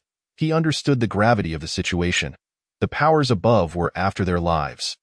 Excitement coursed through him, and he felt no fear, eager for the challenge. Pang Guang and Pang Long shared his sentiments, resolutely choosing to follow Wang Yi in mere moments. A group of specially trained Jinui, cloaked in black robes, came into Wang Yi's viewpoint. 18 in total, the Black Cloud 18 riders. Wang Yi inhaled sharply. The Black Cloud 18 riders were modeled after the Yin Cloud 18 riders, boasting exceptional combat prowess and mastery of combined attack techniques. 2 years prior, during the peasant uprising in the northwest, the Black Cloud 18 riders had slaughtered 30,000 rebel farmers in a single night, ferocious to the extreme. The Black Cloud 18 riders had also spotted Wang Yi. Without uttering a word, they unsheathed their long knives and charged toward Wang Yi and his 32 companions, their icy gazes filled with lethal intent, causing the surrounding temperature to plummet. Wang Yi raised his hand. "Stand down." The Black Cloud 18 riders were all elite masters, wielding their blades far beyond Wang Yi's capacity to resist. Wang Yi and the others quickly retreated, seeking to avoid complicating matters for Wang Yi. The chilling glint of blades reflected in Wang Yi's eyes. The Black Cloud 18 riders leaped into the air, lightly landing on tree branches, and one aimed to strike at Wang Yi. The foremost attacker executed a move reminiscent of the Azure Dragon's moonlit leap. Slashing toward Wang Yi's neck, to the left, another swept low, aiming to sever Wang Yi's legs. To the right, another charged forth, the blade's tip aimed at Wang Yi's waist. The remaining 15 encircled Wang Yi, blocking all avenues of escape. Even a master of innate skills would likely perish in Wang Yi's predicament. Yet Wang Yi stood immovable as a mountain. Clang, clang, clang. The blade aimed at his neck struck as if against steel. The wielder's eyes widened in shock, but he pressed on, exerting all his strength in an attempt to breach Wang Yi's golden bell shield. Wang Yi was no mere stone. Boom. A punch from Wang Yi sent the Jinui before him reeling. Blood spewing forth. Gasp! The others, witnessing this, were consumed by fury and charged at Wang Yi in unison. They too had practiced the golden bell shield and understood its weaknesses. 2 blades aimed for Wang Yi's groin, while 4 others targeted his armpits. 1 descended from above, aiming for the crown of his head. Wang Yi suddenly stomped his foot, unleashing a surge of innate vigor. The cold ice divine palm, boom, frigid and piercing. The world was sealed in ice. The Black Cloud 18 riders found themselves ensnared by the icy grip of the divine frost palm, their life essence beginning to dissipate. Cackling, there was a hint of intent. Whoosh! Wang Yi vanished from sight. In the next moment, he slowly descended, clutching 2 individuals in his grasp, 2 grotesque figures of terrifying countenance. The yin-yang twin fiends were gripped by an unparalleled fear. They were innate realm powerhouses, their strength defying the heavens. How could they be seized by the throat in a single strike, utterly devoid of any means to resist? How could this be? Who are you, and who sent you to kill me?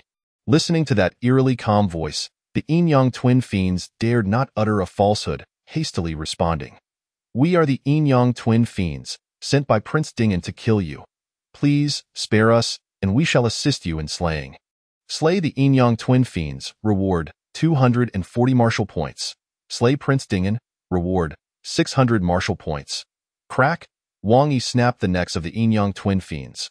Congratulations, host, for slaying the Yin-Yang twin fiends. Reward, 240 martial points. Wang Yi ascended to the mountain peak, sitting cross-legged until nightfall on the ground. A shadow emerged. The shadow was long, profoundly long. In mere moments, it sped towards the capital. The shadow leaped over the city gates. Unnoticed by anyone, this elongated shadow arrived at the residence of the Jinui commander, Ji Gang. Chapter 53. 12 layers of the Golden Bell Shield, Heavenly Tribulation. At this moment, Jinui commander Ji Gang had yet to retire for the night. He awaited the return of the Black Cloud 18 riders, who were to bring back the heads of Wang Yi and the 32 others. Suddenly, a chill ran down his spine as he glanced towards the door. On the ground, a long shadow loomed. He immediately sprang into action, delivering a palm strike into the void. A fierce wind swept away the leaves. Ji Gang's palm struck nothingness. Fear gripped him as he surveyed his surroundings. He spotted a figure atop the spire of the moon viewing tower, beloved by his wife. Clad in a black cloak, the figure was shrouded in darkness. The shadow. Ji Gang's expression grew somber. He had heard of the shadow, legendary assassin spoken of by the martial artist Yin Xiaofeng. The shadow was the world's foremost killer. No one could escape his willow leaf. It was a true willow leaf, not merely a throwing knife. The figure atop the spire remained still. Ji Gang trembled all over. He beheld a single willow leaf, ordinary yet suspended in the air. He understood that this leaf would soon become the most terrifying hidden weapon in the world. With a surge of power, Ji Gang unleashed his full might, channeling celestial energy. The energies of heaven and earth roiled, and the bright moon dimmed. Encased in a protective aura, Ji Gang drew his treasured blade and struck fiercely. 5 tigers severing souls. Roar! 5 mighty tigers lunged toward the willow leaf. The tremendous sound startled everyone in the Ji residence. Murong Yanhua emerged at once, witnessing a scene of horror. Her husband, Ji Gang, unleashed the 5 tigers severing souls, a strike capable of slaying innate powerhouses. Yet, this terrifying technique was effortlessly countered by a single willow leaf. The leaf floated gently, descending with the wind. It was indeed just an exceedingly ordinary willow leaf. Yet it could take a life. It claimed the life of the extraordinary Ji Gang. In that moment, the life of Jinui commander Ji Gang was dictated by a mere willow leaf. The wind stirred. The leaf, under the watchful eyes of Ji Gang and Murong Yanhua, pierced through Ji Gang's protective aura, slowly embedding itself in his throat. Murong Yanhua, paralyzed by tension, found her voice stolen, as if that ordinary leaf were flying toward her. The leaf entered Ji Gang's throat, sealing his fate. In an instant, Murong Yanhua dashed to Ji Gang's side, supporting her dying husband as she glanced at the tower's peak. There was no one there. Only a shadow, so long, that long shadow gradually faded away. How could such a terrifying entity exist? Who was he? Fear consumed Murong Yanhua. She was terrified of the shadowed. As for her husband's death, she felt no sorrow, only a tinge of disappointment. Her husband, Ji Gang, had resorted to despicable means to gain her affection. Had it not been for their daughter, Ji Qinggu, she might have already ruined Ji Gang, or even killed him. The elongated shadow departed from the Ji residence, casting its silhouette upon the street. The air was dry, a warning to be cautious of fire. The town crier struck the gong. Suddenly, he halted, staring at the moving shadow on the ground. Thinking he had misseen, rubbing his eyes, upon a second glance, the shadow had already reached behind him. Ghost. There's a ghost? The town crier dropped the gong and fled in terror. The shadow traversed a street, arriving at the residence of Prince Lu Ding, the emperor's younger brother. The long shadow slipped through the gates, traversing corridors and halls, arriving before Lu Ding's study. Inside, Lu Ding awaited the return of the Yin-Yang twin fiends with his wife. My lord, Annal is my most cherished daughter. That scoundrel dared to harm her. We must annihilate his entire clan. Prince Ding and Lu Ding reassured his wife. Do not worry, my dear. I have dispatched the Yin-Yang twin fiends. They will undoubtedly kill him and return with the heads of his family and friends. Even in death, they shall not find peace. We will cast their bodies into the mass grave for wild dogs to tear apart. The words of the prince's wife were venomous. Indeed, my lady. Kill Prince Dingen's wife. Reward. 500 martial points. Whoosh, 2 leaves drifted gracefully into the study. Before Prince Lu Ding could comprehend the situation, his throat was stained crimson. The same fate befell his wife. Congratulations, host, for slaying Prince Lu Ding. Reward. 600 martial points. Congratulations, host, for slaying the prince's wife. Reward. 500 martial points. The two perished silently. Only a bloodless willow leaf remained on the desk. An utterly ordinary willow leaf. Outside, the long shadow began to dissipate. The dark figure withdrew, and one knew that within a mere quarter of an hour, the formidable commander of the Jinhui, Ji Gang, and Prince Lu Ding, the emperor's own brother, had met their demise. The night concealed all. Only with the dawn would this earth-shattering news begin to spread. The shadow arrived at the Jinhui dungeon. Inside, a man lay reclined on a straw mat, peacefully slumbering. His breath was not that of a master, deep, chaotic, and uneven. This man was Zhao Yun, the pacifying envoy of the Jinhui. His innate energy had been dispersed by Ji Gang, and without a decade, recovery was impossible unless he procured rare heavenly materials. The Shadow's hand stirred slightly. In the next moment, the sleeping Zhao Yun awoke, a powerful surge of true energy erupting within him. This energy coursed through his limbs, invigorating all 360 acupoints. Zhao Yun was astonished. Glancing around, a long shadow vanished from the dungeon. The shadow, Zhao Yun murmured. The shadow departed the dungeon, hastily escaping in a quarter of an hour. It returned to the mountains. Atop the mountain, the figure seated on the stone remained, so faint. Wang Yi's true self approached. The 8 aspects of the void were indeed miraculous. I condensed a strand of vital energy that lingered for such a long time. This is merely the beginning. If I were to master the 8 aspects to perfection, could I not cultivate a doppelganger? Without having practiced the 8 aspects of the void, one could hardly fathom such wondrous techniques existed in the world. The 12 layers of the Golden Bell Shield required 800 martial points, sufficient. Wang Yi commenced his cultivation of the 12 layers of the Golden Bell Shield. In the mountains, Wang Yi and the others were also training. They gazed toward the mountaintop, reassured by the figure beneath the round moon, unaware that this figure had left and just returned. The 12 layers of the Golden Bell Shield. Its vulnerabilities vanished entirely. No longer susceptible to blades or swords, impervious to fire or water, unaffected by 500 days without food or sleep, immune to lethal toxins, and with a spirit ablaze. At the 11th layer, I possessed no openings. The strength coalescing within my blood is perhaps what the system refers to as the Yin Huang bloodline.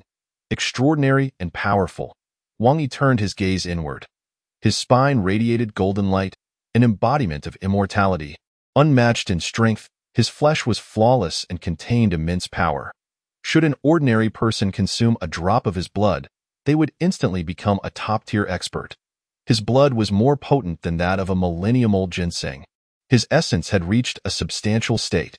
Within Wang Yi's dantian, the essence of the Golden Bell Shield firmly occupied the center. With a single force, he could conquer myriad foes. As Wang Yi breathed, the energies of heaven and earth continuously flowed into his being. Planting his feet firmly on the ground, the earth's essence surged through the Yongquan acupoint into his body. Wang Yi activated his true energy, rapidly circulating it in a grand cycle. The absorbed energies of heaven and earth spiraled around the essence of the Golden Bell Shield. In an instant, Wang Yi sensed a terrifying pressure, catastrophic doom. Wang Yi looked to the sky. The pressure emanated from above. A thought sparked in Wang Yi's mind. Tribulation. It is said that when a grandmaster reaches the pinnacle of their cultivation, they must face a tribulation to solidify their martial essence. Facing tribulation is a perilous endeavor, fraught with the risk of death. Many limit-breaking masters choose to suppress their cultivation, honing their physique and essence to achieve peak state before confronting the tribulation. I have merely sensed the pressure. I am light years away from the tribulation. I must continue to accumulate strength, bide my time, and seek a safe place to face the tribulation. Chapter 54. We are all eunuchs. What makes you so great? In the east, as dawn breaks. Wang Yi, we shall return to Ping'an County in the realm of martial arts. one often finds oneself at the mercy of circumstances. Wang Yi resolved to return and take some time for self-reflection, while simultaneously training his subordinates to enhance their skills. Galloping forth with 32 men, they set their sights on Ping'an County in the capital. Chaos erupted at the Ding'an Wangfu. The prince is dead. The prince is dead. The news of Prince Lu Ding's assassination in his study spread rapidly to the palace. With a resounding crash, the current Emperor Chonghua, Lu Min, hurled his cherished chicken cup to the ground in a fit of rage. Lu Min had ruled for 35 years, commanding all, yet today, he faced the unimaginable loss of his beloved brother, Lu Ding. Wei Jinchong, who was responsible for the death of Prince Ding'an, the head of the Eastern Depot. The venerable Wei Jinchong bowed respectfully and replied, "Your Majesty, this is the work of a shadow assassin. I learned last night that Ji Gang was slain by such an assassin. This morning, upon receiving the news of Lu Ding's demise, I promptly dispatched men to investigate and found 2 willow leaves in the study. Remarkably, there was no blood upon them. Such a method indicates the work of a master. Such audacity from a shadow assassin. These roguish figures dare to slay my beloved brother, Wei Jinchong, capture the shadow assassin and annihilate his entire clan." In the Taiji Hall, Emperor Lu Min's fury surged within him, his once youthful eyes now ablaze with righteous wrath. Wei Jinchong's expression turned troubled. He possessed records of the shadow assassin's activities. This elusive figure first appeared at Chulong Mountain during the Daong dynasty, striking down the 9th Prince Hun Xie with swift and brutal efficiency. His weapon of choice, a single willow leaf, was renowned among martial artists as the world's deadliest concealed weapon. Despite having cultivated the heavenly fire divine skill to its zenith, Wei felt a chill in the face of such a formidable foe. Most troubling was his ignorance of the assassin's true identity. From the guards at Ji Gang's residence, he learned that the assassin had merely cast a single willow leaf. Ji Gang had unleashed all his power. Enveloped in celestial energy, executing the 5 tiger soul severing technique with tremendous force. Yet, this fearsome maneuver failed to achieve any success, as the seemingly innocuous willow leaf pierced his throat. "Your Majesty, this shadow assassin who dares to assassinate Prince Ding'an is undoubtedly a lawless individual from the martial world. I shall ensure his capture," Wei Jinchong declared, masking his inner anxiety with a facade of determination. "Very well, Wei Jinchong. This task is entrusted to you. These audacious rogues have brazenly dared to assassinate my beloved brother. The Jinyui, a bunch of useless fools." The emperor's eyes glinted with murderous intent. His disdain for these unruly martial artists, who disregarded imperial authority, was palpable. Wei Jinchong's mind raced, and he quickly interjected, "Your Majesty, the Jinyui are not what they once were. They now grovel before the martial artists. If placed under my command, they would never dare to assassinate a prince." The emperor pondered this, recognizing the validity of Wei's words. "Then I shall reintegrate the Jinyui under the Eastern Depot's command. Manage them well, Wei Jinchong, and ensure they fulfill their duties to swiftly locate and eliminate the shadow assassin." Wei Jinchong bowed deeply, "Yes, Your Majesty." As he exited the Taiji Hall, he encountered a young man. The youth, strikingly handsome with fair skin and elongated eyes, was none other than Yu Guotian, the head of the Western Depot. Despite his youth, he was a favored confidant of the emperor, possessing unfathomable martial prowess. "Ah, Yu Guotian, you have arrived late," Wei Jinchong greeted with a smile. Wai Yu Guotian, adorned in a flowing white robe, exuded an air of nobility, reminiscent of an aristocrat from a prestigious lineage, making it hard to believe he was a eunuch. His gaze was cold and haughty, seemingly dismissing those around him. Without acknowledging Wei Jinchong's words, Yu Guotian strode directly into the Taiji Hall. Wei Jinchong's expression darkened, his eyes turning icy with indignation. How dare he act so arrogantly among us eunuchs? Leaving the palace in a huff, he headed straight for the Jinyui's headquarters, in the capital. The opulent pleasure boats remained unusually devoid of the scions of the noble families. Strange. Why have the sons of the minister's household not been seen for days? One idler mused. Indeed, I wondered the same. Are they afraid to show their faces? Another replied. Afraid? Has something grave occurred? The majority were unaware of the unfolding events. A languid youth, leisurely chewing on a stalk of dog-tail grass, remarked, What else could it be? Someone was murdered. In the Zue Xianlu, the assortment of martial artists turned their attention to the languid youth, recognizing him as Yin Xiaofeng, notorious for his penchant for revelry. What? Yin Xiaofeng has come to the capital? They gasped in astonishment. The martial artist relished in gossip, and none more so than Yin Xiaofeng, whose information was always ahead of the curve. Where has Yin Xiaofeng been these past few months? They inquired. Perhaps he fell into a cesspool and found it too foul to emerge. They laughed heartily. Unperturbed, Yin Xiaofeng chuckled. Though I may not have fallen into a cesspool, I did end up in a stinky ditch, which is why I couldn't show my face. What? A stinky ditch? Where did you find such a place? After taking a sip of water, Yin Xiaofeng recounted, let me tell you, I was ambushed by the blood drippers and taken to Chulong Mountain. In the northern Shanhaiguan, the martial community was well aware of this incident. Yet, in the capital, most remained oblivious to Yin Xiaofeng's capture. What? The blood drippers? That is the most feared organization in the world. Yin Xiaofeng, how did you manage to escape? Curiosity was piqued. Yin Xiaofeng, savoring a morsel of food, replied, this brings us to an important figure. Who? The Shadow. Who is the Shadow? The Shadow, the most terrifying assassin in existence. In my eyes, he is the world's premier killer. What? The world's #1 assassin. Isn't that Yin Luo? It is widely acknowledged that the assassin world has its rankings, with Yin Luo often placed at the pinnacle, followed by Shinma, the black and white impermanence, and the thousand-hand Guanyin.So. How did this shadow assassin emerge to claim the title of the world's greatest? Chapter 55. The tales of the martial world speak of the shadow. Yin Xiaofeng proceeded to enlighten the crowd about the shadow assassin. No one has ever seen his true visage, only a long shadow. His concealed weapon appears ordinary, merely a simple willow leaf. Yet in his hands, it transforms into the most fearsome weapon imaginable. The shadow's willow leaf never misses. Anyone targeted by the shadow assassin is doomed to perish. The Black Mountain's 3 demons of the Daong dynasty, along with the formidable masters from the western regions, have all met their end by this very leaf. Yin Xiaofeng displayed the willow leaf he had salvaged from Chulong Mountain for all to see. A few martial artists examined it closely, yet found nothing remarkable about it. Appeared to be an utterly ordinary willow leaf, seemingly fragile enough to crumble at any moment. Yet, this very leaf had become the world's most terrifying concealed weapon. An elder from the Dazang faction scoffed, Yin Xiaofeng, are you merely boasting? How could someone so formidable exist, capable of slaying even the likes of the fat and thin monks with such a mundane leaf? I refuse to believe it. The fat and thin monks were notorious for their prowess, having bested many skilled martial artists, even breaking through the formidable Shaolin Temple's demon suppression formation.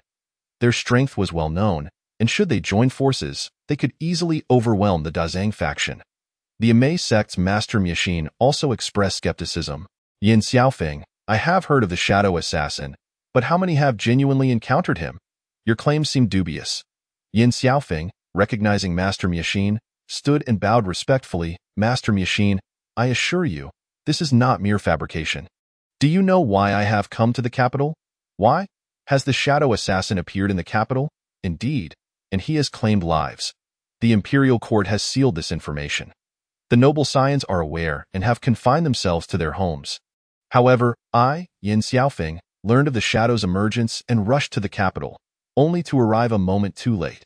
The shadow had already departed. Yin Xiaofeng expressed his regret. Who did the shadow assassin slay? Master Miexin, ever curious, pressed for details. The current emperor's beloved brother, Prince Dingen, and Ji Gang, the head of the Jinyue. A thunderous silence enveloped the martial artists. What? Prince Dingen Lu Ding has been murdered? And Ji Gang too? Ji Gang was no mere individual. His prowess was profound, capable of countering any innate energy. Go think he too was slain. This shadow assassin is truly formidable, the elder of the Dinsong sect and the master of the Amei sect. Miexin Shirtai were engulfed in a profound astonishment. They had previously encountered Ji Gang and witnessed his formidable martial prowess, which was nearly invincible. The fact that such a powerful expert had fallen into the hands of a shadowy assassin only confirmed what Yin Xiaofeng had claimed about the terrifying nature of this assassin. Yin Xiaofeng pondered, how many moves did the shadowy killer use to slay Ji Gang? Just one, it is said, while his wife, Murong Yanhua, was present and witnessed the event firsthand. At the Wangyue Tower, cloaked in black, with willow leaves drifting, Ji Gang met his demise. A vivid image surfaced in the minds of many martial artists. In the Ji Manor Garden, atop the Wangyue Tower, stood a figure clad in black. His head shrouded in a cloak, enveloped by the night. He flicked his fingers, sending a single willow leaf forth. The leaf flew towards Ji Gang. Ji Gang unleashed all his might, employing the Xiantian Qi and the five-tiger soul-cutting blade. Yet it was futile. That single willow leaf, like a knife through butter, pierced through Ji Gang's defenses.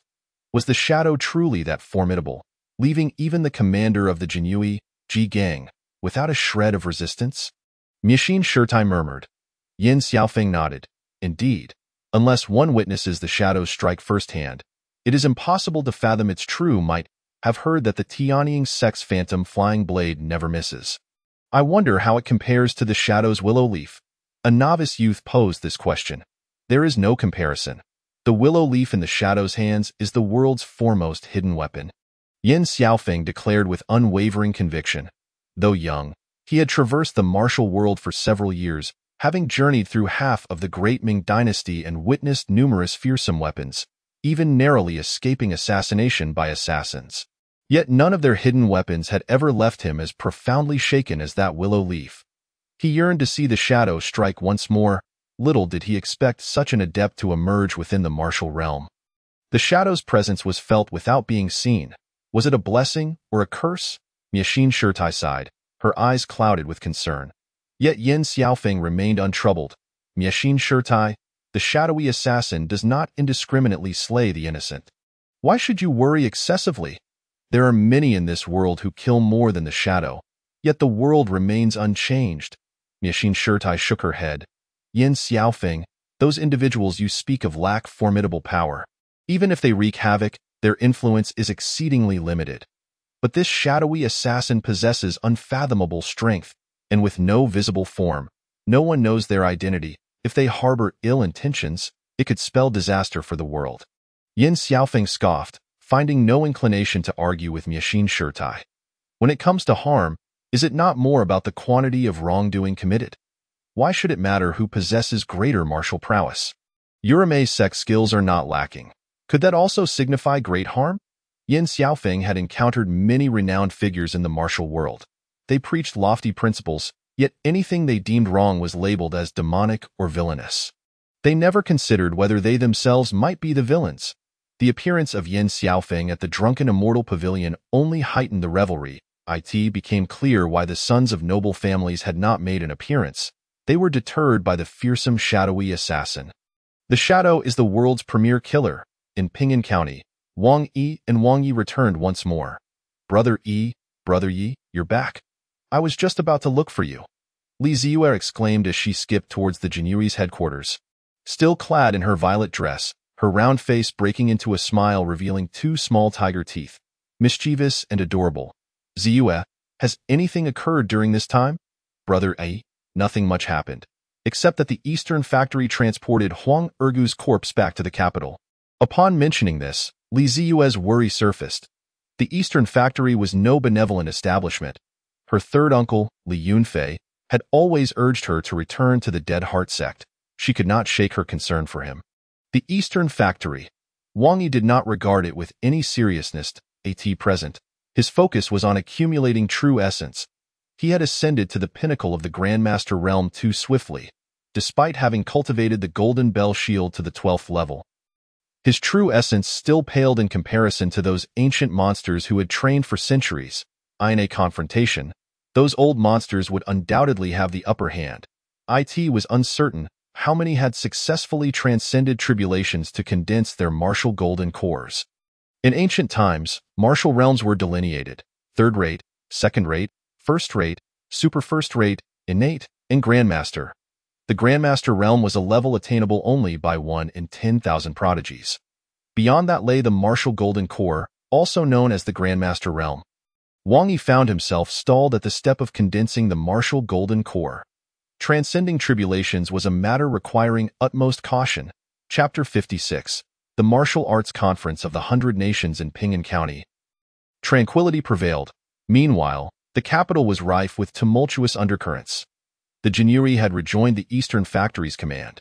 The Eastern Factory's strength had reached its zenith. In a flurry, court officials rushed to congratulate the Eastern Factory's director, Wei Jinchong. This trend spread to the surrounding areas. With Ping'an County merely 500 miles from the capital, noble families also sent their congratulations. The county magistrate, Li Yunfei, remained indifferent.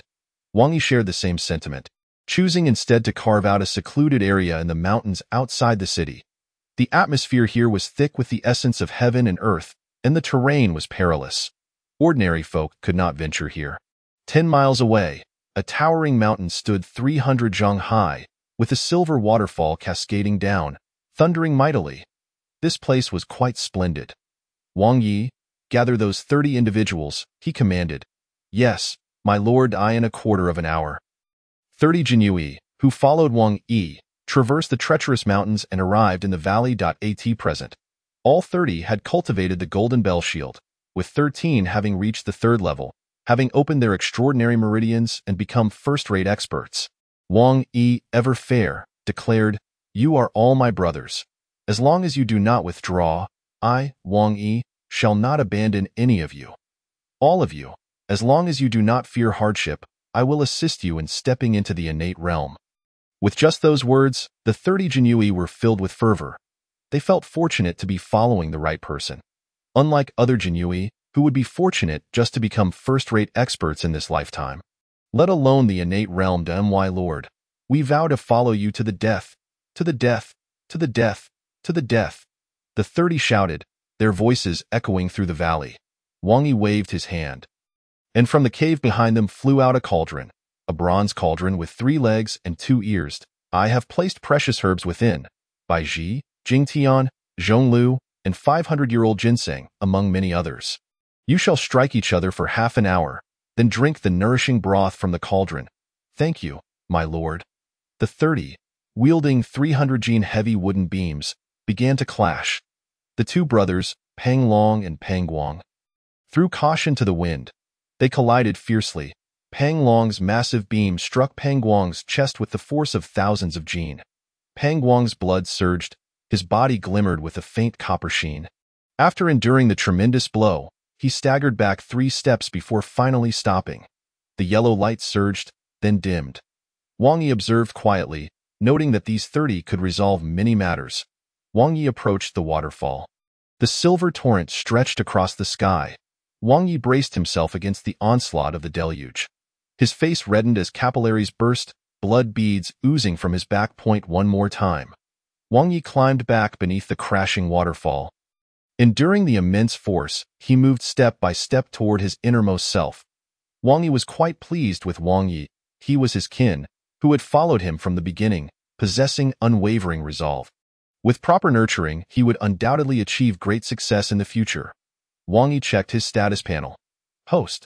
Wang Yi age, 21 gender, martial arts, Golden Bell Shield, 12th level, Shadow, Flying Knife 8th level, Shaoyang True Scripture, 3rd level, Taishu 8 Forms, 1st level, Eagle Claw Technique, Great Accomplishment, Flying Swallow Technique, Great Accomplishment, Ice Cold Divine Palm, Great Accomplishment, Martial Points, 400 Mission.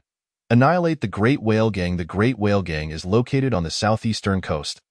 Far from here, so let the Great Whale Gang live a little longer. The Great Whale Gang is easy prey for Wang Yi. It would take 2,000 martial points to cultivate the 2nd level of the Taishu 8 Forms. A daunting figure, more than needed for the 12th level of the Golden Bell Shield. Wang Yi turned his gaze towards the Golden Bell Shield, knowing that to advance to the 13th level would require 8,000 martial points. This was a threshold. Once he could advance to the 13th level of the Golden Bell Shield, he would undoubtedly condense his martial golden core. Patience is key. Wang Yi aimed to elevate the Shaoyang True Scripture by 3 levels to enhance his true essence. Strengthening true essence was not something to be accomplished overnight. Unless he found a top-tier heavenly treasure, such as the Millennium Tianshan Snow Lotus, it would require time for refinement. The most reliable method was to absorb the essence of heaven and earth and refine his own being. Wang Yi's rapid cultivation pace had left him with time on his hands to solidify his foundation. He positioned himself at the very center of the waterfall, seated upon the smoothest stone, contemplating the might of heaven and earth. The terrifying roar and the deafening crash echoed endlessly. Wang Yi was greatly inspired, his 10 fingers gripping the stone, allowing the crashing waterfall to batter him. Even as blood oozed from his fingertips, he gritted his teeth and refused to let go, by squeezing his own strength and persevering. Wang Yi's power gradually intensified. Time flowed slowly. Wang Yi remained oblivious to the outside world. Wholly absorbed in his martial cultivation, half a month swiftly passed. On the 20th day of the 12th month, just before New Year's Eve, Brother Yi, a letter has arrived from the capital. Lord Zhao summons you. Wang Yi produced a letter. Wang Yi opened his eyes and unfolded the letter. The envoy from the 100 nations in the western regions is visiting to engage in martial arts with the world. This is of great significance, so I implore your attendance. Signed, Zhao Yun. Since it was an invitation from Lord Zhao, I must make the journey. Zhao Yun, after allowing him to depart, found his martial prowess rendered useless and fell into the clutches of Ji Gang's imprisonment. He was able to restore Zhao Yun's innate vital energy from afar, yet he did not release his opponent. Wei Jinchong, the chief of the Eastern Depot, held dominion over the Jinyue, while Deputy Chief Chao Huachun facilitated Zhao Yun's liberation. Wang Yi, Peng Long, Peng Guang, we shall proceed to the capital. Yes, my lord. Wang Yi, with unwavering resolve, led the trio forth. The remaining 28 continued their martial training in the mountains while concurrently addressing various cases. This time, unlike the last, they were well acquainted with the path ahead. Upon entering the capital, the 4 immediately sensed a notable difference. There were more martial artists and a significant number of foreigners. The exotic denizens from the western regions gazed unabashedly at the beauties of the Central Plains, while the people of the Ming dynasty also cast their eyes upon the foreigners. Some natives had ventured to the western regions and recognized the distinctive attire of its inhabitants. Look, that one wearing a white headscarf is from the kingdom of Kucha, and that person with ivory adorning their nose is from the Yinsu region. The one clad in a silk robe is a Lulan. I heard the king of Lulan has also arrived. That peculiar carriage resembles that of the Qiji kingdom. There is Dawan, and there is Shaowan. The individual draped in animal skins seems to belong to the Rakshasa kingdom. The Rakshasa kingdom, could it be? The people of the Rakshasa kingdom have come to our Ming dynasty. The Rakshasa kingdom is exceedingly distant from the Ming dynasty. We have only heard of its name, never seen its people. Today, we finally behold them. The capital is bustling with activity, a veritable sea of humanity, bustling shoulder to shoulder. The gathering in the capital comprises not only skilled envoys from 100 nations, but also numerous enchanting women from the western regions. They are far more beautiful than the women of the Central Plains, adorned in peculiar garments that reveal their navels. Such a disgrace to propriety, these women from the West, devoid of shame. An elderly scholar pointed at the Western women, angrily rebuking them, yet his gaze remained fixated, nearly drooling. I have heard that the celestial maiden Dantai Xuanji has arrived. Indeed, this grand assembly of 100 nations has attracted a multitude of youthful talents. The Qingxian fairy from Mingyue Palace is also expected. I wonder if Yiming and Baihua fairies will attend? The Yiming fairy is elusive, rarely seen, while the Baihua fairy is known only by name, never by presence. Were it not for the assurances from Baihua Palace and Tianji sect regarding her existence, the martial world would deem the Baihua fairy a mere fabrication.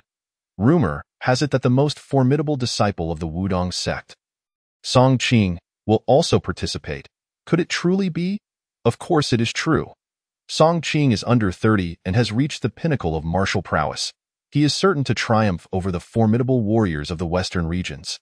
This time, the martial arts tournament allows only those under 30 to compete. How lively it is! The martial arts assembly of 100 nations. One can only wonder how many young masters will emerge. Chapter 57. The Great Recovery. Wang Yi, Peng Long, and Peng Guang returned to the Zhenfu division. The familiar surroundings were filled with familiar faces. Lu Chan, the 100 household officer, displayed a somber countenance upon Wang Yi's arrival. The Zhenfu envoy Zhao Yun, upon hearing of Wang Yi's presence, burst into hearty laughter, his voice resonant and vibrant, his eyes even sharper. My lord. The 4 clasped their fists in salute. Zhao Yun nodded slightly. Wang Yi, you possess remarkable audacity. I commanded you to proceed to Shanhaiguan, yet you lingered in Ping'an County. Do you fear for your life? He harbored another question, but the moment was not opportune for inquiry. Wang Yi maintained a calm demeanor, showing no sign of being affected by Zhao Yun's words, nor did he treat him any differently because he was his senior. I was preparing to leave. Zhao Yun, uninterested in further banter, stated, Come, let us take a stroll. Very well, Wang Yi followed Zhao Yun out of the Zhenfu division. The broad streets were nearly deserted. This was the headquarters of the Jinyue and the Eastern Depot, a place where even the bravest of the martial world dared not tread. Wang Yi, who is the shadow? Your master? Zhao Yun inquired directly. The Prince of Ding'an, Ji Gang, sought to eliminate Wang Yi, and in the blink of an eye, he perished. His martial abilities were restored from a distance. This individual has reached the zenith of martial prowess. I witnessed a shadow, a long shadow. I suspect this shadow belongs to the one behind Wang Yi, possibly even his master. The shadow first appeared at Shanhaiguan, coinciding with Wang Ye's presence there, leaving no room for doubt in his conjecture. Wang Yi's expression remained unperturbed, his tone steady. No, the shadow is him. It is not his master. Zhao Yun was taken aback by his misjudgment. Is that your elder? No. Then do you know the shadow? I do. Have you met? Yes, twice. Both times in the darkness, unable to discern their features. Wang Yi spoke truthfully. He had transformed into a shadow and acted only twice. I understand now, Zhao Yun slowly remarked. What do you comprehend? Wang Yi inquired. Rest assured, no one knows that the shadow has taken an interest in you, nor will anyone be aware of my martial abilities being rendered useless and subsequently restored by the shadow. When the shadow fixates on an individual, that person is inevitably in peril. Wang Yi, your martial prowess has been nullified? Wang Yi feigned ignorance. Zhao Yun, unfazed, countered. So what if it has been? Look, I have returned. Wang Yi retrieved a palm-sized jade bottle from his sleeve. Zhao Yun, intrigued, asked, What is this? Wang Yi opened the jade bottle. This is a pill I refined, the Great Recovery Pill. It regulates the meridians and enhances one's power. Though he had restored Zhao Yun's abilities that night, it was merely a forced infusion, lacking the refinement of his meridians. The Great Recovery Pill possesses such efficacy. Zhao Yun, even more curious, queried, You can refine the Great Recovery Pill? Wang Yi flicked his finger, and the pill entered Zhao Yun's mouth. Instantly, a surge of potent vital energy surged within Zhao Yun. He directed the energy to circulate through his meridians, cleansing them. His innate vital energy surged by another 30%. Zhao Yun gazed incredulously at Wang Yi. Did you truly refine this Great Recovery Pill? Indeed. Give me 2 more, 3,000 taels of silver each. Wang Yi was unyielding, making no concessions simply because Zhao Yun was his senior. The first pill was a token of gratitude for Zhao Yun's past assistance. For any additional requests, one must engage in clear accounting. Zhao Yun chuckled, Let me have it on credit. Grant me the status of 1,000 households. Wang Yi remained resolute. Zhao Yun shook his head. You have not achieved merit. It would be inappropriate to grant you that status. Then how about the title of Deputy 1,000 Households? Wang Yi pondered, wishing to experience the official's privilege. Should he later choose to abandon it? He could either wander the world or retreat to the mountains to study martial arts. Deal. Zhao Yun laughed heartily. He was not a pedantic individual.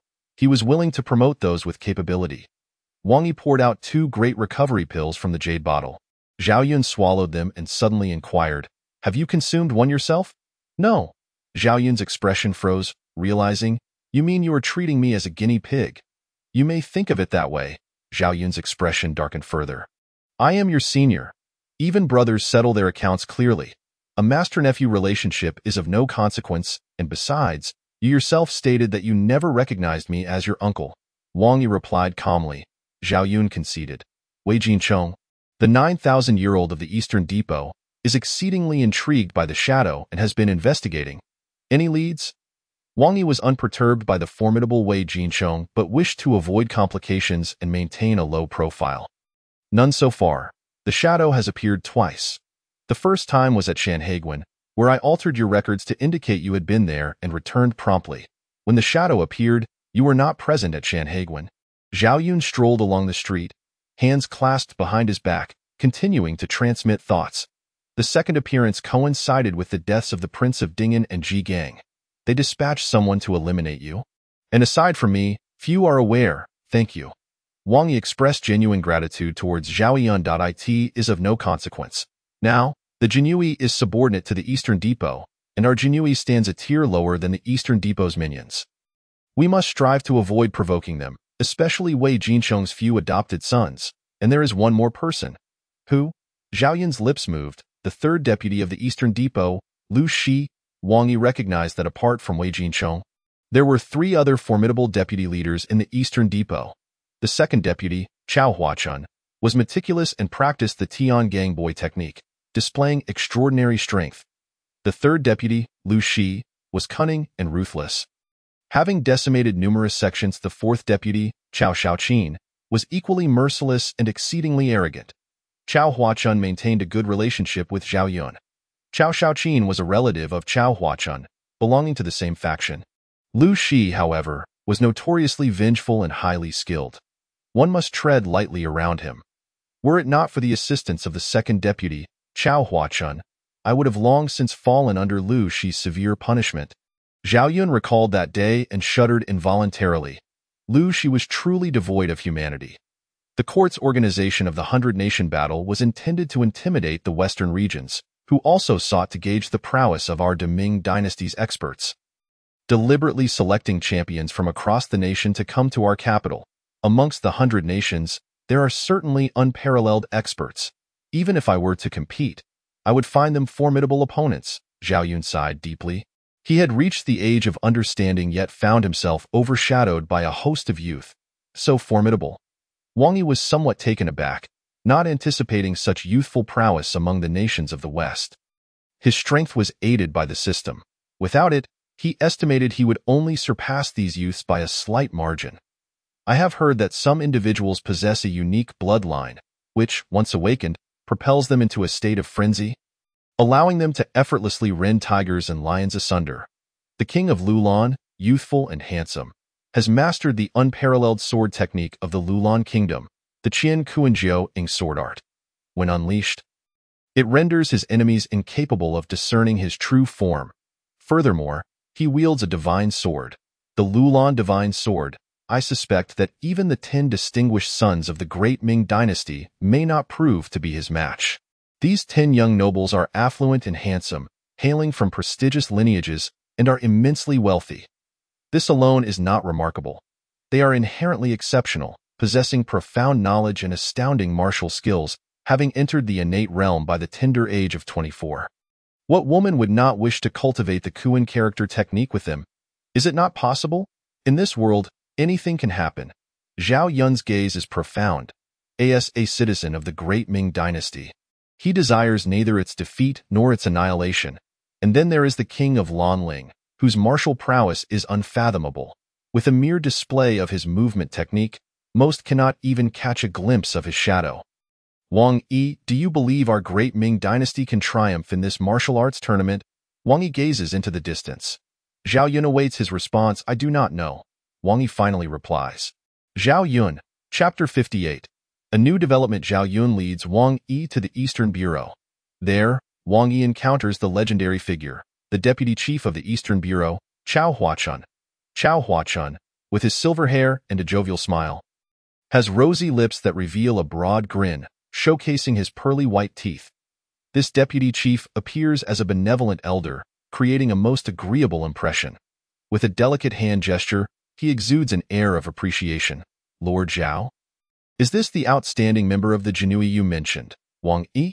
Zhao Yun performs a respectful salute. Indeed, this is Wang Yi, Lord Chao. Wang Yi reciprocates the gesture. Greetings, Lord Chao. Chao Huachun, with a kindly demeanor, gestures towards a chair. Please, have a seat. Zhao Yun and Wang Yi take their seats. Wang Yi is quite impressed by this deputy chief of the Eastern Bureau. It is no wonder even Zhao Yun holds him in high regard. Who would not appreciate such a courteous figure? Captain Wang, he begins, with the arrival of numerous experts from the western regions, unrest is inevitable. This deputy chief has heard from Lord Zhao that you have cultivated the Golden Bell Shield, and your prowess is extraordinary. The security of the eastern city is now entrusted to you. Any troublemakers must be incarcerated in the Jinyui prison. Yes, Lord Chao, Wang Yi affirms. Chao Huachun lifts his teacup, gently stirring the tea, and inquires softly, Captain Wang, to what level have you cultivated the Golden Bell Shield? Lord Chao, I have just broken through to the 8th level. Chao Huachun's eyes widen with surprise, his jovial expression seemingly capable of speech. The 8th level, quite impressive. The Golden Bell Shield is not inferior to the heavenly Gang Young Master technique I have trained in at such a young age. You have achieved the 8th level. It seems you have encountered a fortuitous opportunity. Wang Yi fabricates an account of his good fortune. Lord Chao, I once discovered a millennium ginseng in the Lianyun mountain range and slew 2 precious snake kings of the serpent demon, which I simmered with the ginseng. This allowed me to break through to the 7th level of the Golden Bell Shield, and now, with the medicinal effects consolidated within, I have attained the 8th level. Alas, the 9th level seems beyond my grasp. Chao Huachun beams with a benevolent smile. Captain Wang, do not underestimate yourself. You may very well achieve the 9th level within 3 years. Moreover, with your 8th level mastery, you are only slightly inferior to me in the future. You may even become the commander of the Jinyui. Wang Yi bows in gratitude. Your praises are too generous, Lord. Very well, Captain Wang, you may proceed. The Eastern City is in your capable hands. After this martial arts tournament concludes, barring any unforeseen events, you shall be promoted 1 rank. Thank you, Lord Chao. Wang Yi and Zhao Yun exit the Eastern Bureau. How was it? Lord Chao is rather agreeable, is he not? Zhao Yun inquires, a smile gracing his features. Indeed, Lord Chao is most gracious. Wang Yi reflects, harboring the thought of recruiting Chao Huachun as an ally. Foreseeing great utility in the future, Zhao Yun remains oblivious to Wang Yi's intentions. He encourages, Wang Yi, perform well. You may become the youngest captain in the history of the Jinyui. Your father, at your age, was not as accomplished as you, and you will have the opportunity to avenge him. Wang Yi's father was slain by the demonic expert Chiamo while pursuing him, a debt Wang Yi has not forgotten. However, the members of the demonic sect lurk in the shadows, making them elusive to track down. Upon returning to the town protector's office, Wang Yi addresses Wang Yi, Pang Long, and Pang Guang. From this day forth, you shall serve as the chief flags of the Jinyui. The 3 men express their joy. Thank you, Captain. In truth, Wang Yi still holds the title of Deputy Captain. Lord Chao has entrusted us with the governance of the Eastern City. During this time, with the increasing number of foreign individuals, anyone who dares to cause trouble shall be executed. To not execute a few would not befit a captain of the Jinyui. The 3 faithfully carry out Wang Yi's orders and begin their patrols. In the Eastern City, due to the presence of the Jinyui, and with the Eastern Bureau and Western Bureau headquarters located here, the number of foreign individuals is considerably lower than in other areas. Nevertheless, many still frequent the bustling pleasure districts. Regardless of the location, the pleasure districts remain the most vibrant. The 4 proceed to the Drunken Immortal Pavilion, reserving a private room. As members of the Jinyui, Wang Yi is not required to pay. Having never held an official position in his past life, he had never experienced such privileges. Now that he has finally attained a significant position, it would be remiss not to enjoy it thoroughly. In keeping with his attire, suddenly, commotion arises on the official road below. The young Master Wu has arrived. What? The young Master Wu is here as well. He is one of the top 10 young masters in the world. At the eastern gate, a carriage slowly enters the imperial city. The mere sight of the character Wu on the carriage stirs the crowd into a frenzy. The people of the martial world are drawn to excitement. Wuchang is over 2,000 miles from the capital, yet young Master Wu is here to join the fray. This upcoming martial arts tournament promises to be extraordinary. Indeed, it is only the beginning of the month, and already so many experts have gathered. By the time the event arrives, the entire capital will be teeming with talent, and renowned figures from the martial world will surely make an appearance. Will the Shaolin and Wudong sects send representatives? They certainly will. Those in the martial world thrive on excitement, and martial heroines are eager to behold the extraordinary young masters. Young Master Wu, merely 22 years of age, has already reached the initial stage of the innate realm, a testament to his lineage. Inside the carriage, young Master Wu listens to the cheers outside. A charming smile gracing his face, he slowly draws back the curtain. And in that instant, The crowd erupts in a frenzy. It is indeed young Master Wu, one of the top 10 young masters in the world, though ranked last, possesses a beauty akin to Panin. His visage is gentle, exuding a warmth reminiscent of a spring breeze. His demeanor and grace are ethereal and dynamic. He epitomizes a noble young master, a sight to behold.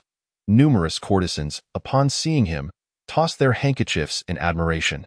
The crowd of martial enthusiasts erupts in laughter. Courtesans, too, have their pride. Upon witnessing the jest, they hastily cover their faces and close their windows. Young Master Wu, embodying the essence of a modest gentleman, smiles and nods. Suddenly, young Master Wu's attention is drawn to the third floor of the Drunken Immortal Pavilion. He spots a familiar face. Wang Yi. He has risen to the rank of deputy captain. My intuition was indeed correct. Above, Wang Yi realizes that young Master Wu has noticed him. Such a show-off. Wang Yi expresses his displeasure. He is irked by the attention Wu receives from the ladies. Wang Yi stands with his hands clasped behind his back, gazing at the throngs on the official road with a calm demeanor. Wang Yi, when did your jealousy become so pronounced? Wang Yi scratches his head. Easy bro. It's not that I'm particularly jealous. Look at this guy. The moment he appears, he brings us nothing but trouble. It is indeed troublesome in a crowd. Who knows what may transpire? Wang Yi is acutely aware of the potential risks in his past life. The fervor surrounding celebrities often led to chaotic incidents.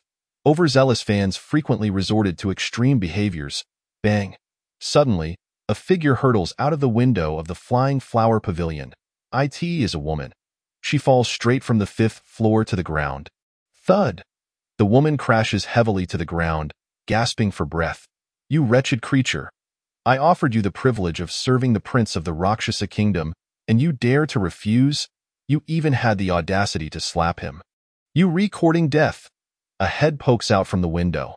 A young man with cold, piercing eyes and a sinister expression, marked by a large black mole on the upper left side of his mouth. The sight of the woman plummeting from the Flying Flower Pavilion shocks the onlookers. Wang Yi's gaze shifts towards the Flying Flower Pavilion. Here comes the action. Chapter 59. No one is to leave Wang Yi. Wang Yi, Pang Long, and Pang Guang arrive at the Flying Flower Pavilion to investigate the fallen individual. The woman, aged around 18 or 19, possesses a stunning visage. Yet now, she lies lifeless. Wang Yi inspects her and discovers she is, astonishingly, still a virgin. Madam, come forth. Wang Yi bellows. The madam of the establishment glares at Wang Yi, her expression dripping with disdain. What business do you Jinuri have here? She regards the 4 Jinuri members with utter contempt. Those who frequent the Flying Flower Pavilion are either affluent or noble. Who among them is not a high-ranking official? Indeed, many of the Jinui's senior members are present. Wang Ye's rage simmers as he demands. Who killed this woman? The madam, hands on her hips, dismisses him nonchalantly. She simply fell by her own misfortune. The crowd gathers, intrigued by the commotion outside the Flying Flower Pavilion. It is certain that these 4 Jinui members would not dare to pursue further investigation. That much is clear. The establishment's backing is formidable, and even the Minister of Revenue would hesitate to interfere. Opposite the Feihua building lies the various government offices and the Chun building. After the assassination of the Duke of An by the director of the Jinui, Ji Gang, the young scions of noble families were confined for a few days, unable to contain their restlessness, and ventured out once more. Their disdain for the Jinui was palpable, mingled with a deep-seated loathing. To them, the Jinui were akin to rabid dogs.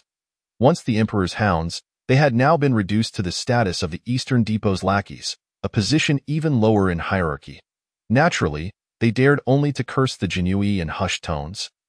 Lacking the courage to confront them face-to-face in the Baihua building, Yin Xiaofeng lounged with a drink in hand, yet his gaze was fixated on the 4 Jinui stationed before the Feihua building. Wang Yi, the Jinuri who had delivered the mermaid pearl to General Yang Zhan, had now been promoted to Deputy Qianhu. How intriguing! It would be fascinating to see how he navigated this situation. Yin Xiaofeng had heard of Wang Yi's name while at Shanhaiguan, and was surprised to encounter him once again in the capital. Within the Baihua building, another individual was observing Wang Yi Wushang, one of the 10 most esteemed young gentlemen of the realm. Wang Yi, with the backing of Duke Chao, was certainly someone Wu Sheng knew well. If anyone understood Wang Yi, it was Wu Sheng. Though he ranked last among the 10, his martial prowess was somewhat inferior, yet his discerning eye surpassed 99 others. In the CNNV building, a young woman stood by the 7th-floor window, gazing down below. Appearing to be in her 20s, she possessed delicate features akin to a crystal-clear spring, a graceful swan-like neck, and an ethereal aura. Her cold, tranquil eyes mirrored the serenity of water. Beside her stood a girl in a purple dress, who huffed, "Sister, that Jinui, those courthounds, not a single one is worth a damn." Li Qingxian admonished, "Do not speak such nonsense." She had come to the capital at her master's behest to confront the Jade Rakshasa of the Rakshasa kingdom from the west. Her younger sister, Aziz, insisted on accompanying her, leaving her with no choice. Aziz pouted, jealousy flashing in her eyes, and no matter what she said, her sister Li Qingxian would always reprimand her. Why must she always defer to her sister? She believed her own beauty rivaled that of her sister. Yet, her sister ranked third on the list of stunning beauties, while she was nowhere to be found in the top 30. Why was that? On the 7th floor of the CNNV building, another pair of enchanting eyes watched the scene below. These captivating eyes, resembling polished jade, drew one's gaze irresistibly. Their owner, clad in white, exuded an additional threefold aura of divinity. Her hands were pale and slender, her nose elegantly defined, with full cheeks and pristine red lips. Flawless in every aspect, it appeared that among this group of Jinui, there was a hint of righteousness. Yet alas, in this world, strength reigns supreme. Dantai Xuanji surveyed the Jinui below as if observing ants in a brawl. Below, Wang Yi listened to the old madame's nonsensical claims that a woman had accidentally fallen. Turning his attention to Wang Yi signaled Wang Yi with a glance to take action.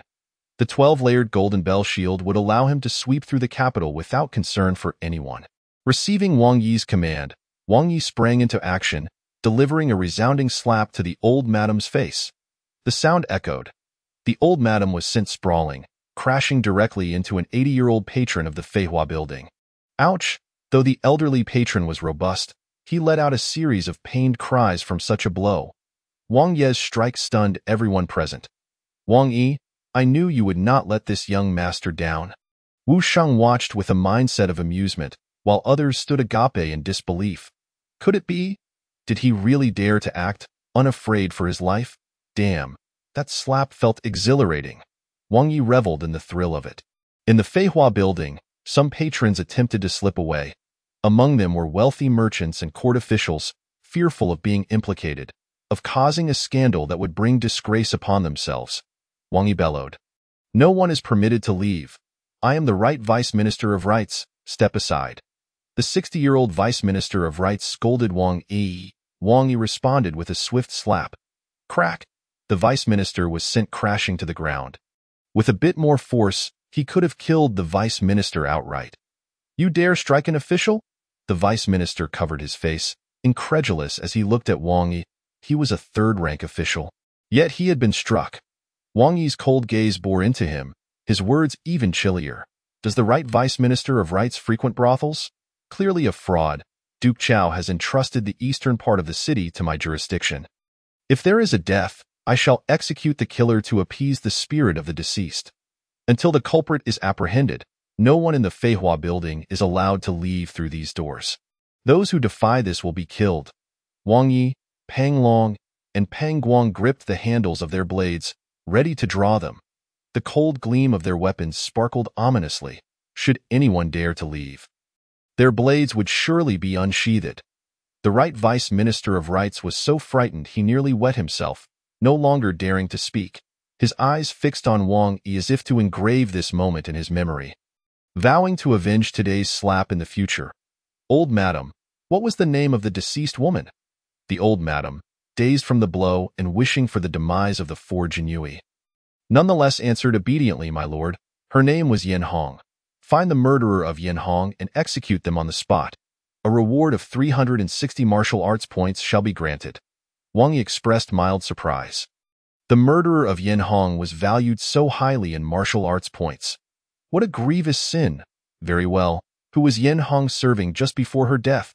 The old madam certainly knew, but she dared not speak the name of the murderer. That was a member of the royal family, and killing a person was as easy as crushing an ant. If she revealed it, the culprit would suffer no consequences, yet her entire family would face dire repercussions. Old madam, if you refuse to speak, I shall personally search each room until the murderer is found. Wang Yi waved his hand, and Wang Yi, Pang Long, and Pang Guang rushed upstairs, forcefully bursting through doors and commencing their search. Inside the rooms, patrons were engaged in discussions about biodiversity with the ladies, only to be violently interrupted by the Jinyui, causing them to shrink back in fear. When did the Jinyui grow such audacity?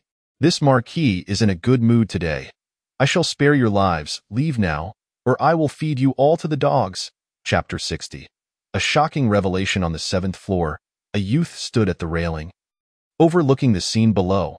His eyes were cold, his expression menacing, with a large black mole on the upper left corner of his mouth. The cold smile that curled at his lips was deeply unsettling. Greetings, young marquis. The old madam bowed respectfully. The recently deceased Yen Hong had been attending to the young marquis. The incident must surely be his doing. She dared not speak. If the young marquis stepped forward, it would be beyond her concern. He was Lu Chong, the heir of the Marquis of Nanyuan. Someone recognized the youth. The Marquis of Nanyuan was also a descendant of the Lu family, thus considered part of the royal lineage. Wang Yi heard the voice, identifying it as that of the youth with the large black mole. Was it you who caused the severe injury to that woman and pushed her from the building? Wang Yi demanded. Though Lu Chong was arrogant, he was not foolish enough to openly admit to murder. Who do you think you are to question this marquis? Get lost. Wang Yi remained expressionless and motioned. Wang Yi leaped up, bounding up the stairs directly towards the 7th floor, moving with the grace of a swallow. Such remarkable lightness of foot. The crowd marveled. Wang Yi had trained in the Golden Bell Shield and simultaneously practiced the flying swallow technique. Although his lightness of foot was leagues behind Wang Yi, it was several tiers above that of ordinary martial artists. Seeing this, Lu Chong was infuriated. Who was he? He was a descendant of the royal Lu family. What were the Jinyui? Dogs of the Eastern Depot? And the Eastern Depot? Merely the dogs of his Lu family. Today, this dog of a dog dared to bare its teeth at him. How audacious! This young master would have all your teeth pulled out, leaving you to eat dung. Lu Chong drew his flexible sword, and a sharp sound of metal rang out. The fierce sword energy surged forth, aimed directly at Wang Yi's eyes. Lu Chang's attack was ruthless. Showing no mercy, Wang Yi remained calm and composed. He had traveled far and wide with Wang Yi, witnessed numerous dangers, and trained beneath waterfalls. He was not one to fear Lu Chong. Boom. Wang Yi activated the Golden Bell Shield. His body enveloped in a copper glow. Lu Chong leaped from the 7th floor, the tip of his flexible sword aimed at Wang Yi's face. Clang, clang, clang.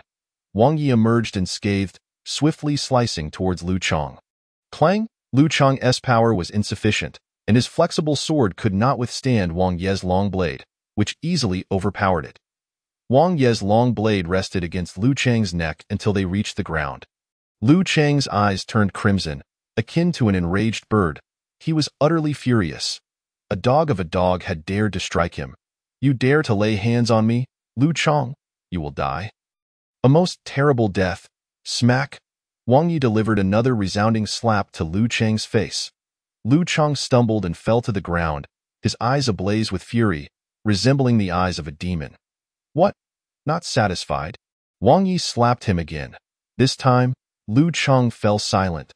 The old madam trembled in fear. She had not anticipated that these 4 Jinyui would be so formidable, daring even to strike the heir of the Marquis of Nanyuan. She truly did not know how to write the word death. Lu Chong, just now I heard you say, you lowly wench, it is your fortune to serve the prince of the Rakshasa kingdom. How dare you refuse, and even slap him in the face, seeking death? That was you, wasn't it? Wang Yi surveyed Lu Chong from above, simultaneously emitting a wave of mental energy that influenced Lu Chang's psyche. Lu Chang's teeth ground together in fury. Never had anyone dared to treat him so contemptuously, nor had anyone ever questioned him in such a manner. In an instant, Lu Chong felt dazed with rage. Further affected by the mysterious force, and he shouted, Indeed, I am the one who said it. I ordered her to serve the prince of the Rakshasa kingdom, and she had the audacity to refuse and even slap him. What is wrong with me killing her? She is but a worthless wretch, T-most. I could confine her for a few days. I am of royal blood. What does it matter to eliminate a few lowly commoners? You are merely a dog of the Liu family, and you dare to strike me? Just wait. I will surely flay your skin and pull out your tendons. Under Wang Yi's mental influence, Lu Chang revealed the darkest thoughts buried within his heart. As his words echoed, they stirred a tempest of outrage. The people of Feihua Tower were ablaze with fury. Why should a royal scion of the Liu family be allowed to kill at will? Was it not said that a prince, upon breaking the law, would be punished equally with commoners? You have committed a crime, and not only do you think no one knows, but you also dare to proclaim it aloud. All present were incensed. Wang Ye's gaze turned icy, wishing nothing more than to slay Lu Chang immediately. Do you dare to kill me? Do you dare? Lu Chang retorted defiantly, glaring at Wang on the 7th floor. A uniquely striking young man clad in a black coat looked down from above. With an aquiline nose, blue eyes, and dark skin, he was distinctly different from the people of Central Plains. Are you the prince of the Rakshasa kingdom? Wang Yi questioned the individual above. The Rakshasa prince replied calmly in stilted Central Plains dialect. Yes. Wang Yi inquired further. Did you strike that woman? The Rakshasa prince shook his head. He had indeed contemplated taking action. But Lu Chang had acted first, injuring the woman Yin Hong and then tossing her down. Fortunately, he refrained from intervening. Otherwise, it would have brought him trouble, as this was the Celestial Empire, not the Rakshasa kingdom. Wang Yi turned to Lu Chang and declared, Lu Chang, do you admit to murdering the woman Yin Hong? As a captain, nonsense. What do you, the Jinyui, intend to do? Dare you to capture the heir? You seek death. A guard from the Nanyuan Marquis residence shouted as they charged forth. Upon seeing his 8 personal guards arrive, Lu Chang felt a surge of excitement, becoming even more arrogant under the influence of the mysterious mental power. Kill, slaughter them, turn them into minced meat for me. Suddenly, Lu Chang felt his shoulder loosen, picked up the soft sword from the ground, and charged at Wang Yi. Wang Yi did not flinch or evade. Allowing the soft sword to pierce his chest, he then seized the knife from Wang Ye's hand and swept it across, cutting through the throng. Swoosh! Lu Chang's head soared into the air, blood gushing like a pillar. Lu Chang was slain. Slay Lu Chang. Reward: 360 martial arts points. The 8 guards of the Nanyuan Marquis were taken aback, and in their wrath and fear, they drew their blades to attack Wang Yi. Wang Yi, Pang Long, and Pang Guang all drew their weapons. The clash of blades rang out. The cold light of the swords sliced through the air. The guards of the Nanyuan Marquis were no match for Wang Yi. Pang Long and Pang Guang in just 3 exchanges, 8 lives were claimed by the 3. It was swift and decisive. A profound silence ensued. Lu Chang had murdered Yin Hong and publicly confessed, even attempting to attack a captain. According to the law of the Daming dynasty, that was a death sentence, decapitation. Wang Yi proclaimed Lu Chang's crimes. Wang Yi, present. Bring back Yin Hong and Lu Chang's corpses to the Shinfu office. Yes, my lord. For Jinyui took away the 2 bodies. Boom. In an instant, the chatter within Feihua Tower erupted. That captain of the Jinyui actually killed Lu Chang. Unbelievable. That was the heir of the Nanyuan Marquis. This Jinyui captain has lost his mind. He is merely a vice-captain. What is his name? I believe it is Wang Yi. I've heard his background is quite formidable. Did you not hear him say he acts on the orders of Lord Chao? He must be one of Lord Chao's people. Indeed. I heard that too. Within the 100 Flowers Tower, Yin Xiaofeng lay in the embrace of a beauty, indulging in grapes fed to her. Life was exceedingly pleasant. Truly remarkable, the golden bell shield. Impervious to harm. I've heard it has 9 layers. I wonder if he has mastered the 9th. One of the top 10 young masters, Wu Shang, had bright eyes, clearly someone extraordinary. The 3rd on the list of unparalleled beauty, Li Qinxian, murmured, Wang Yi, vice-captain, I wonder if you will participate in this martial arts conference of the 100 nations. Chapter 61. The 8 virtuous kings. Zhao Yun gazed at Lu Chang's lifeless body on the ground, severed and headless, and felt a headache coming on. He suspected that recalling Wang Yi was a grave mistake. On the very first day, Lu Chong had been executed. After all, he was the heir of the Nanyuan Marquis. Wang Yi, how could you kill him, my lord? This man killed the innocent Yin Hong. If I do not slay him, it would be a disgrace to this uniform. Wang Yi replied nonchalantly, showing no signs of tension whatsoever. He was, after all, the son of the Nanyuan Marquis, who would not let this go easily. Zhao Yun was acutely aware of the nature of the royal Lu family. They were high and mighty, disregarding others, even considering the Eastern Factory and Jinyu Yi as mere dogs bred by their family. My lord, if you feel unwell, you may reassign me from the capital. Wang Yi cared little where he went. Now that he had achieved mastery in his skills, he needed someone like Lu Chong to surface. Zhao Yun rubbed his forehead. Wang Yi, this is minor. You did nothing wrong. Lu Chong was a butcher of the innocent. You killed him to uphold the law. For now, continue patrolling the eastern part of the city and avoid other areas. Having slain Lu Chong in the eastern part of the city, he believed stability would follow. Yes, my lord. Wang Yi led Wang Yi and others to patrol the eastern district. Zhao Yun watched Wang Yi's retreating figure, pondering for a moment, then said, Wang Yi, you embody the spirit of ancient chivalry. But this is the Daming dynasty, and the emperor is not known for his magnanimity.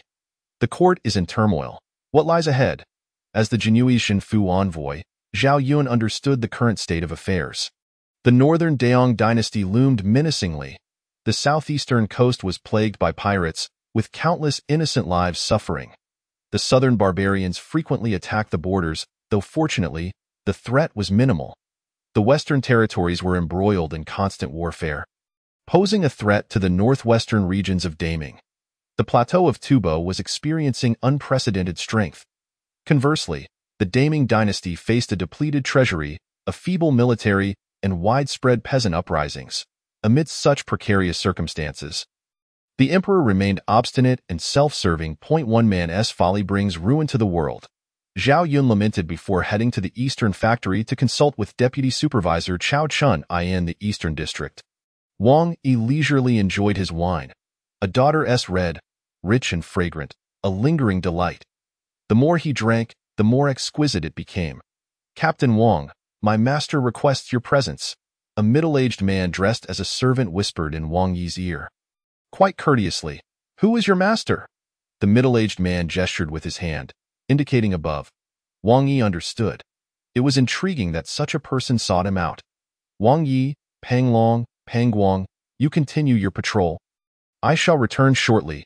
Wang Yi followed the middle-aged man, and the two exchanged no words along the way. A broad avenue led to various estates. Wang Yi arrived at an estate spanning over 30 acres. The manor was tranquil, with few people around.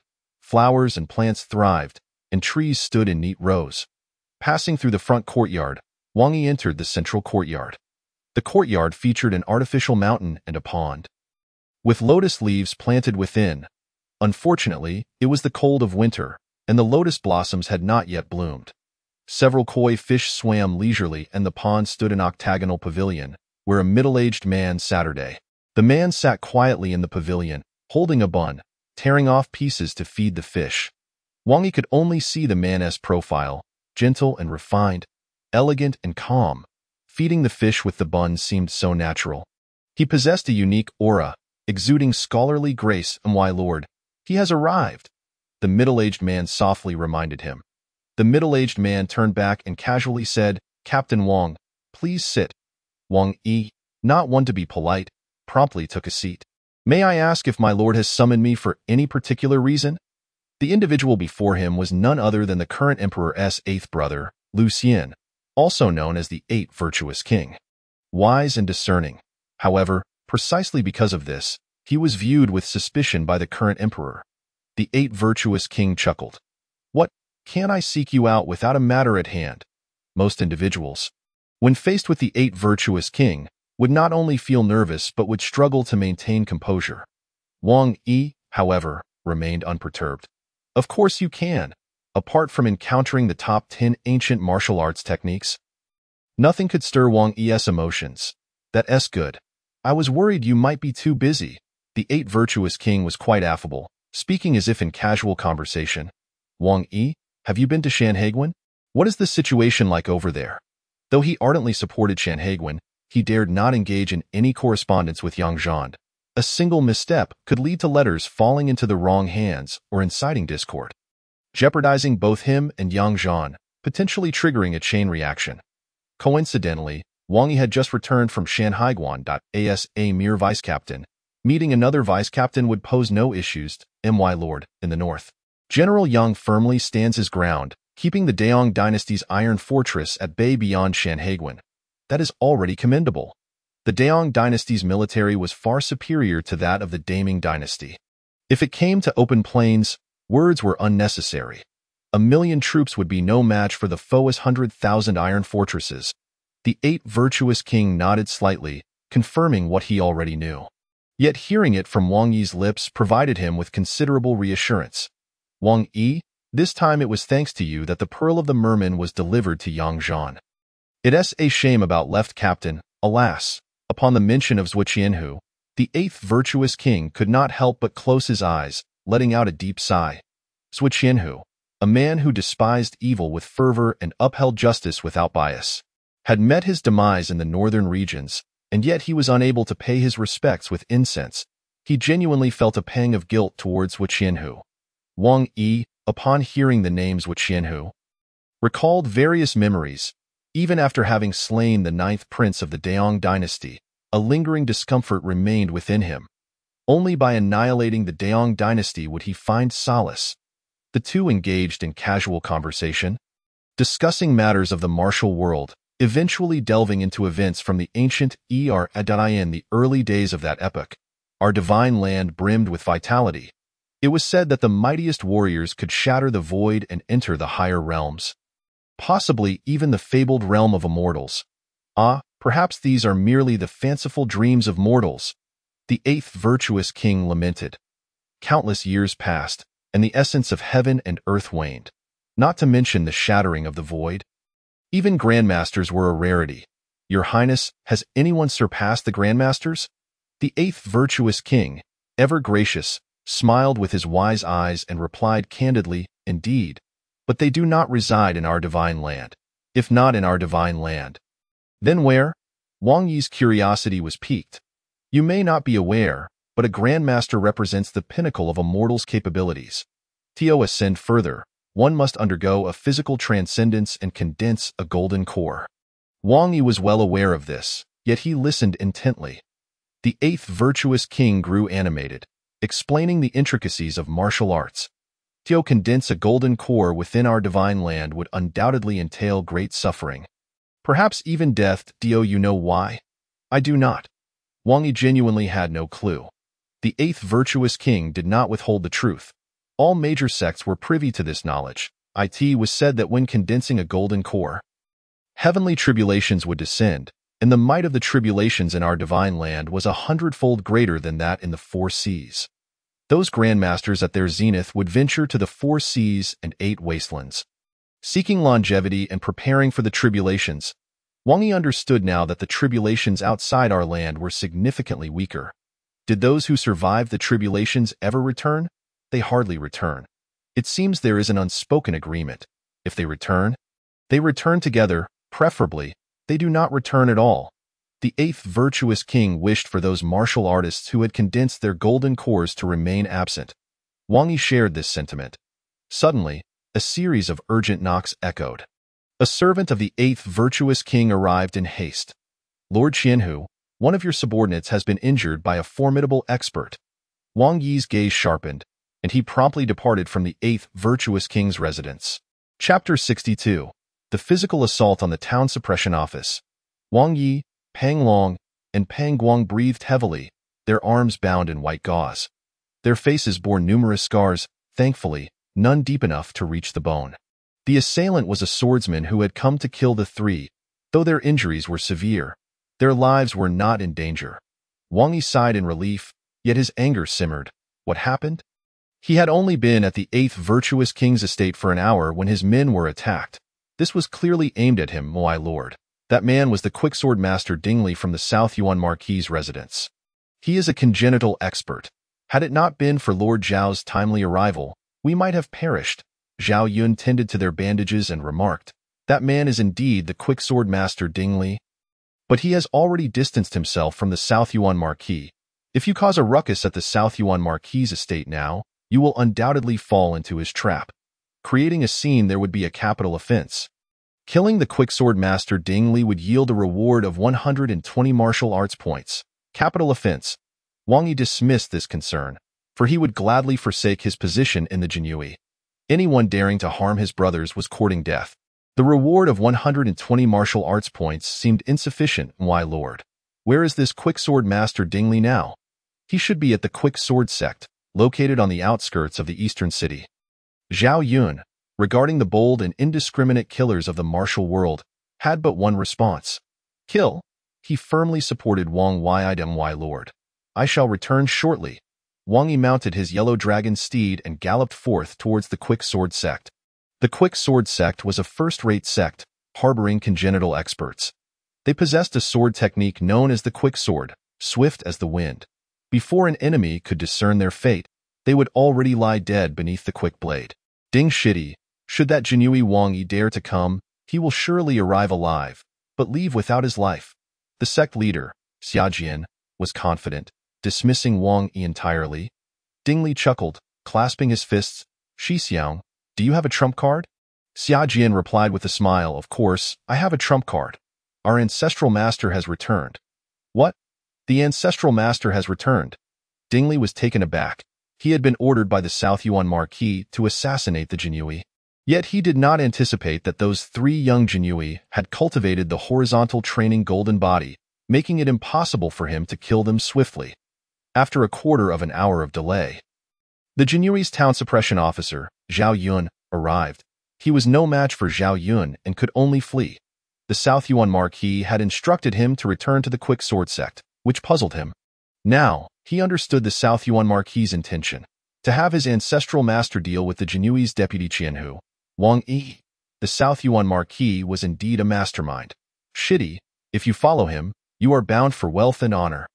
Do not forget your brothers from the Quick Sword Sect. The sect leader, Xiajian, chuckled. Ding Li clasped his fists in salute. Xixiang, should I prosper, I will not forget my brothers and my nephew. Suddenly, with a bang, the two stone lions at the entrance of the Quick Sword Sect soared into the air, shattering the gates. Who dares? What audacity! The disciples of the Quick Sword Sect were incensed. The sect was established on a mountain, surrounded by picturesque scenery. Previously, it had remained undisturbed, yet today, they were unexpectedly attacked. Wang Yi strode into the Quick Sword Sect, bellowing, Ding Li, step forward. The disciples, mere youths of 15 or 16, were utterly unprepared for such a fierce individual. They brandished their swords, trembling in fear, their faces pale.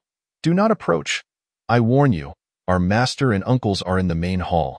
Should you dare lay a hand on us, they will surely kill you. Wang Yi's gaze was frigid, filled with murderous intent, yet he refrained from attacking these newly inducted outer disciples. Scram! If you do not retreat, I shall slay you all. With a furious shout, Wang Yi terrified the disciples of the Quick Sword Sect into submission, causing them to collapse to the ground. You wretch, who are you to intrude upon my Quick Sword Sect? State your name and I shall leave you intact. A master of the Quick Sword Sect appeared. Jinyue Wang Yi summoned Ding Li. Wang Yi sought vengeance but spared the innocent. Should they insist on obstructing him, he would have no choice but to act. The sect leader, Xiajian, exchanged glances with Ding Li.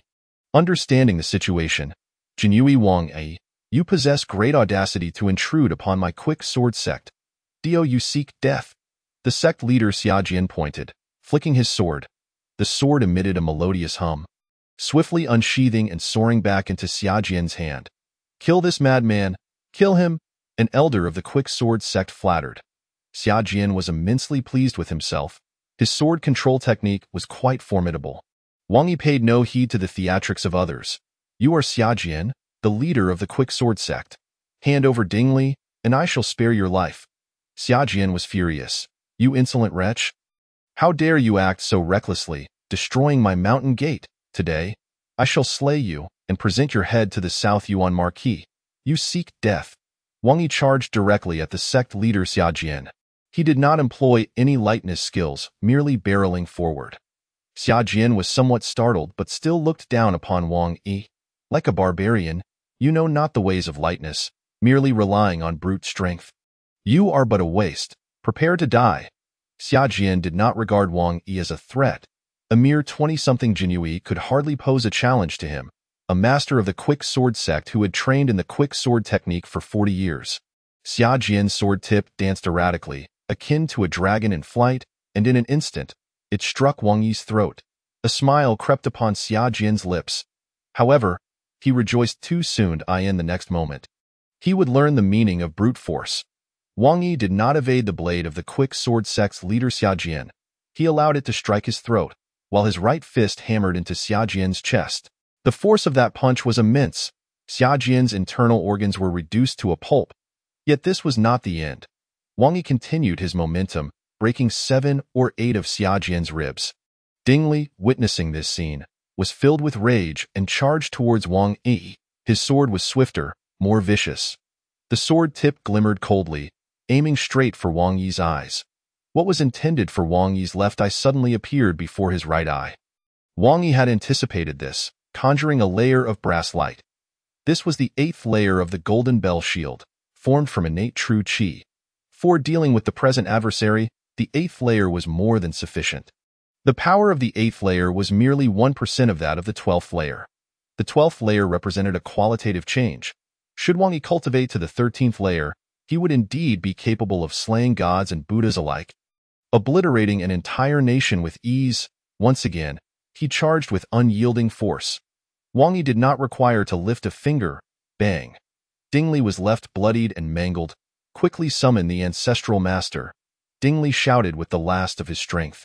He had not anticipated that a single blow would bring him to the brink of death. He had thought he could endure hundreds of exchanges, perhaps even defeat his opponent. Alas, he had miscalculated. He had not only brought ruin upon himself, but also upon the sect leader. Had he summoned the ancestral master directly, he would have avoided death and could have easily trampled the Jinyui before him. But there were no what-ifs. Ding Li was dead.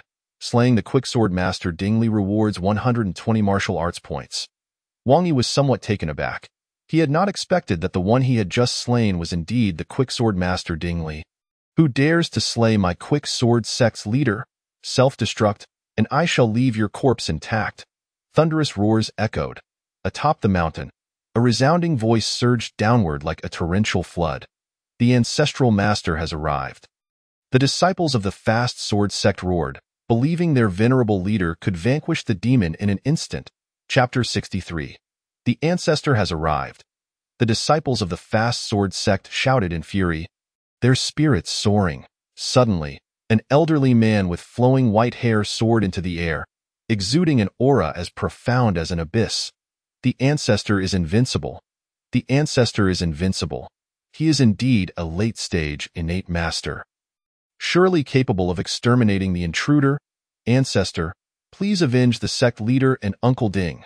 The disciples cried out. The elder, now aware of the murder of sect leader Xia Jian, was consumed by wrath. Wretched scoundrel! If you do not take your own life, I shall ensure your demise without a trace. A chilling wind howled through the air. It was already the depths of winter, and with such a frigid breeze, even the strongest could hardly endure. The innate master found frost creeping upon his white hair, soon enveloping his face, neck, arms, and body in ice. Completely frozen, the elder plummeted. With a thud, the elder's body shattered upon impact. The world fell eerily silent, so quiet one could hear a pin drop. The disciples of the fast sword sect felt as though a ghost had seized their throats, unable to utter a single sound. Even their breaths stifled, their faces flushed. They turned to see the imperial guards, who had long since vanished. How could this be? Was not the ancestor invincible? The invincible ancestor has perished, the disciples murmured in disbelief, struggling to accept the sight before their eyes. The sect leader is dead, uncle is dead, the ancestor is dead. Our fast sword sect no longer has any innate masters. A first-rate sect must have an innate master to defend it. Without such a protector, a sect would surely be devoured. Let us depart, an elder disciple urged the younger ones to leave. What if other sect masters arrive? Join them. the elder disciple of the fast sword sect, departed. While the others lingered in the capital, Wang Yi had vanquished the elder of the fast sword sect and returned to the city. The eve of the new year drew ever nearer. Once the new year passed, the 100 Nations martial arts tournament would commence. More and more people flocked to the capital point. One of the 10 great young masters, Murong Chong, has arrived. Look. What? Murong Chong is here. He is a once-in-a-century prodigy of the Murong clan. Having mastered the celestial heavenly aura, only slightly weaker than the commander of the Imperial Guards, Ji Gang. Murong Chong is the younger brother of Murong Yanhua, the wife of Ji Gang. He excels in music, chess, calligraphy, and painting, and possesses knowledge of astronomy and geography. He wears only the finest fabrics tailored into his garments and practices only the highest grade martial arts. It is said that 9 out of 10 women who gaze upon Murong Chong will fall victim to his charm. Such an extraordinary young talent has arrived in the capital, causing quite a stir. Wang Yi glanced at the Murong family's jade carriage but could not spot Murong Chong. Instead, he sensed a powerful aura coalescing.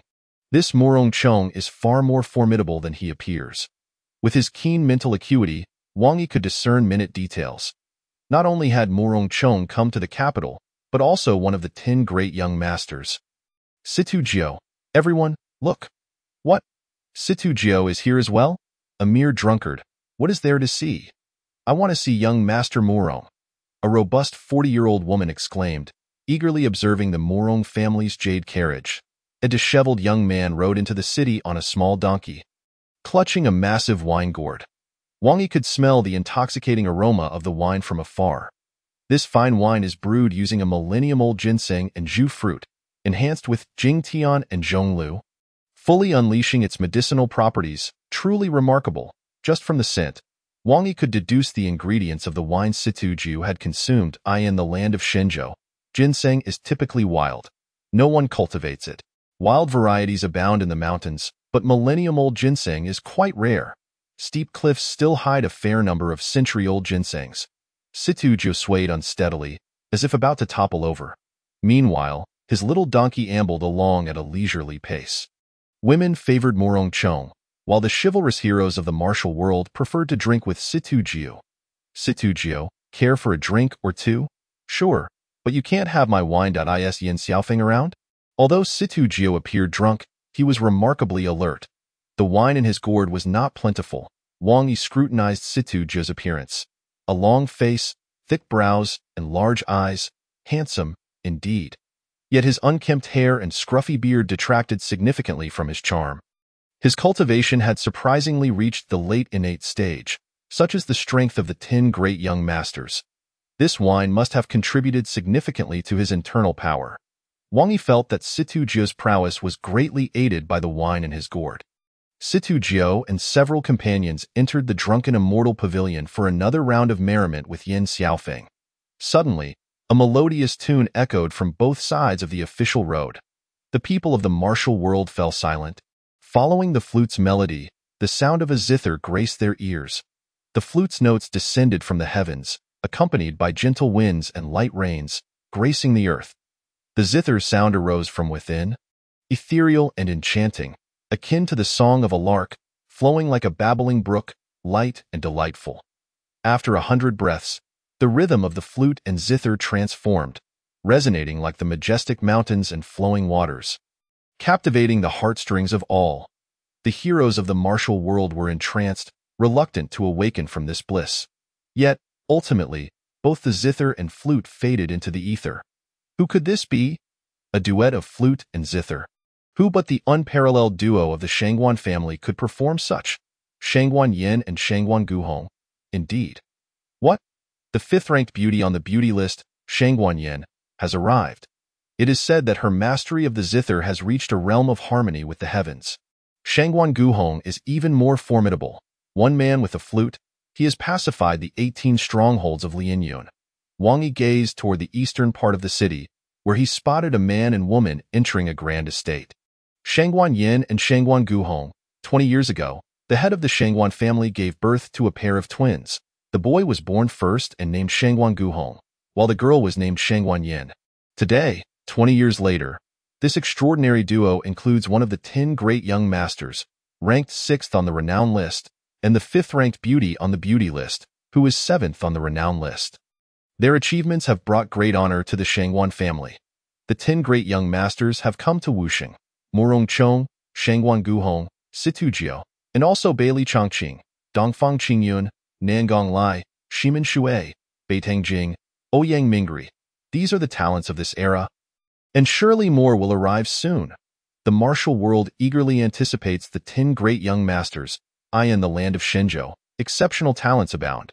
Besides the 10 great young masters, there are many others who are equally remarkable. Song Qing of the Wudong sect, ranked 3rd on the renown list. Yi Guhong of Tianmin, ranked 2nd. Jianyi of the sword sect, ranked 1st. These individuals surpass the 10 great young masters in strength, yet lack their prestigious backgrounds and striking appearances. Cultivation also requires resources, partners, and favorable circumstances. Without them, one's progress will inevitably lag behind others, unless one is a prodigy of unparalleled caliber. Wang Yi, is everything peaceful? Zhao Yun inquired. For now, yes. Wang Yi noted the presence of numerous sinister-looking experts. These individuals surely harbored ulterior motives. If they remained idle, he would not intervene either. Wang Yi, keep a close watch. I've received word that the Xianyao Lang has arrived, along with many other nefarious masters. The Xianyao Lang, a notorious rogue from 40 years ago. Chapter 64. The Xianyao Lang 40 years ago, several stunning beauties from the beauty list mysteriously vanished, leaving even the top 10 sects of the world, such as the Tianji sect, in shock. After extensive investigation, it was revealed that these extraordinary women had been abducted by one man, the Xianyao Lang. This individual was none other than the young master of the Chai family from the northeast. Chai Yu died in his youth. Chai Yu was enamored with two things: beautiful women and martial arts manuals. However, he strayed onto a dark path, brutally murdering the daughter of another prominent family, leading the head of the Chai family to strip him of his powers and cast him out. Yet, Chai Yu was ruthless. He bribed a servant and, during a grand family feast, unleashed the deadly poison known as the Baoyuo golden flower from the western regions. This poison is reputed to be the third deadliest in the world. Even the Chai family's elder, who had attained the late innate stage, could not withstand it and perished. The Chai family was obliterated. From that moment, Chai Yu vanished without a trace. When he re-emerged, he had taken on the name of Xianyao Lang and mastered a sinister technique that could drain the feminine essence from women, leaving them as lifeless husks within half a day. This malevolent power was truly terrifying. 40 years ago, the Xianyao Lang abducted several of the most beautiful women from the beauty list, prompting a relentless pursuit by the elders of the top 10 sects. After which he disappeared once more. Now, he has resurfaced. Wang Yi furrowed his brow. Why are these long-vanished nefarious masters appearing so frequently at this time? My lord, what does the Xianyao Lang look like now? At over 60 years of age. Zhao Yun stroked his beard, his gaze solemn. He possesses a countenance akin to that of Pandan. Despite his age, he appears no older than 30, a true seducer of women. His sinister technique, which draws upon the vitality of women, particularly targets women of the martial world, and his power has grown increasingly formidable. Another Pan-un, a master of retaining youth. How was his presence detected? Wang Yi was intrigued by these ancient figures. 3 days ago, 4 female disciples of the Amei sect went missing.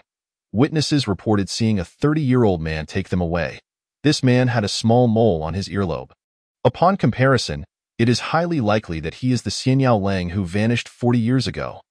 The 3 elderly matrons of the Amei sect, upon learning of their disciple's abduction, immediately set out to hunt him down, only to fall victim themselves, their essence drained by the Xianyao Lang, just as it had been 40 years prior. Only now, he is even more domineering and ruthless. His power is truly terrifying. His appetite is also extraordinary. Wang Yi bared his teeth, remarking on how the carefree gentleman could consume anything. Zhao Yun seemed to comprehend Wang Yi's thoughts and added, the 3 venerable matriarchs of the Amei sect, all in their 60s, remain untouched by man and are innate masters with the art of preserving their youth. They are not as you imagine. Should the carefree gentleman drain them of their essence, he would likely attain the pinnacle of innate mastery. The notion of reaching the pinnacle of innate mastery astonished Wang Yi. After 60 years of cultivation and the absorption of so many women's internal energies, merely achieving the pinnacle was a testament to his inadequacy. Zhao Yun, mistaking Wang Yi's shock for fear, reassured him, "What are you worried about? With the one behind you intervening, his demise is assured." Zhao Yun had witnessed that shadow restoring his powers from afar.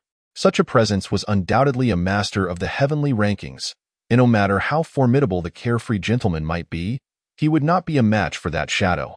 Wang Yi recognized Zhao Yun's misunderstanding but chose not to clarify. "I've heard that the carefree gentleman is exceedingly cruel. Even if women willingly submit to him, he would still drain their essence completely." Indeed, Zhao Yun concurred, the carefree gentleman is truly malevolent. Once he sets his sights on a woman, none can escape.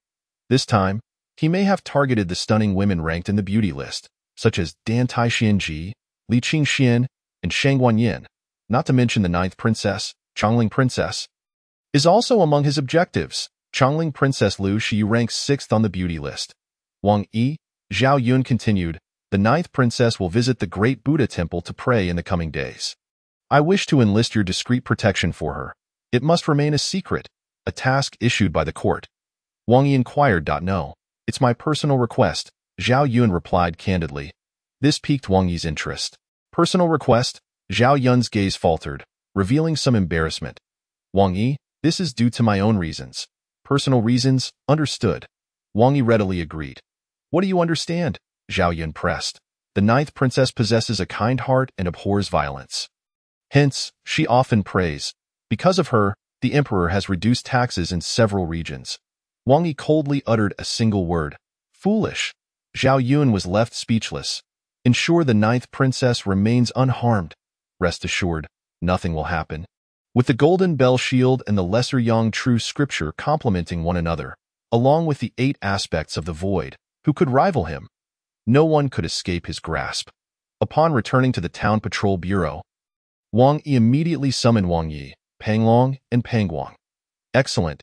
You've opened your meridians and entered the ranks of the elite." Wang Yi expressed his satisfaction with their progress. "Without your assistance, we would not have achieved our current success." Panglong flattered. The tall Pangguang chimed in, "Sir, once we ascend to the innate realm, we shall handle any matters that arise." "Very well. Today, Lord Zhao has tasked me to oversee the eastern part of the city. Deal with any troublemakers accordingly." "Yes, sir." After giving his instructions, Wang Yi proceeded to the palace. Armed with the token from Zhao Yun, he was permitted to roam the palace square, though entry to other areas was restricted. The palace was vast, with the square constructed from white stone. The polished floor glistened. The palace was surrounded by the imperial guards, with hidden sentinels in the woods and underground, maintaining strict vigilance. Even a master of the heavenly rankings could not stealthily infiltrate the palace. In addition to the imperial guards, experts from the eastern and western courts were also patrolling. In the square, ministers emerged from the Tai Chi Hall. Wang Yi spotted a familiar figure, eunuch Chao. "Wang Qianhu, what brings you here?" Chao Chun was visibly surprised. The palace typically forbade the Jinui unless on special missions. "Eunuch Chao, I am here on Lord Zhao's orders to discreetly protect the 9th princess."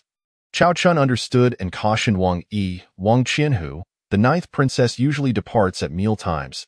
Do not wander aimlessly. It could lead to trouble." "Thank you, eunuch Chao." Wang Yi had no intention of wandering. His curiosity was the sole reason for his presence in the palace. Having witnessed it firsthand, he found little of interest. Noon. The 9th princess would not be leaving. Wang Yi took a moment to rest. Such leisurely days were indeed pleasant. He returned to the western courtyard. "Wang Xiaoyu, I've heard you've accomplished quite a bit recently." The old ghost chuckled, his face lined with wrinkles capable of crushing mosquitoes. "Old ghost, I haven't done anything significant, merely swatted a few mosquitoes," Wang Yi replied casually. The old ghost's murky eyes were surprisingly alert. "Killing a few mosquitoes is commendable. Their buzzing disturbs the peace of the people." The old ghost's words carried an underlying meaning. Wang Yi, uninterested in probing further, returned to his bamboo cottage to contemplate the 8 aspects of the void. Void, tranquility, nothingness, the 8 manifestations. Qian, Kuan, Jian, Sun, Kan, Li, Jin, Dui, encompassing the heavens and the earth. Merging into shadows, Wang Yi condensed a strand of vital energy capable of lingering in the darkness for a time. By day, however, the shadow would dissipate. Truly, one of the 10 ancient arts, merely scratching the surface had exponentially enhanced his lightness skill. If he were to reach the second tier, his speed would surely increase manifold, with his true essence amplifying threefold. Wang Yi focused intently on the 8 aspects of the void. Chapter 65. The Great Buddha Temple. The next morning, Wang Yi donned a blue robe and arrived before the palace, displaying his golden token. The imperial guards immediately understood that a Jinyu master was on a secret mission. Wang Yi did not enter the palace. Opting instead to wait beneath a tree. 300 yards from the palace gate stood 2 large willows. Wang Yi practiced beneath the tree, adhering to the natural flow of the Tao. Generally, people would subconsciously overlook his presence. Even innate masters would not perceive him. At mealtime, an ordinary horse-drawn carriage exited the palace gates. It appeared unremarkable, lacking luxurious silks or fine woods for its axles. The driver, a middle-aged man with slightly bulging temples and sharp eyes, was undoubtedly skilled. From his breath, Wang Yi discerned that there were 2 women within the carriage, neither of whom possessed martial prowess. 9th Princess, with so many nations arriving recently, the capital is quite unsettled. We should return promptly. The driver scanned the surroundings with vigilance, warning those inside. Uncle Yang, I understand. We will go to the Great Buddha Temple to light a stick of incense and return immediately. One of the women spoke softly. Her voice was gentle, like a babbling brook, melodious and pleasant to the ear. The driver ceased speaking, urging the horse to hasten towards the Great Buddha Temple. Incense and prayers. Wang Yi could hardly tolerate such individuals. If there were truly deities, they would not safeguard humanity. What they desired was the incense offerings. People must rely on themselves. Wang Yi remained still, continuing to contemplate the 8 aspects of the void beneath the tree.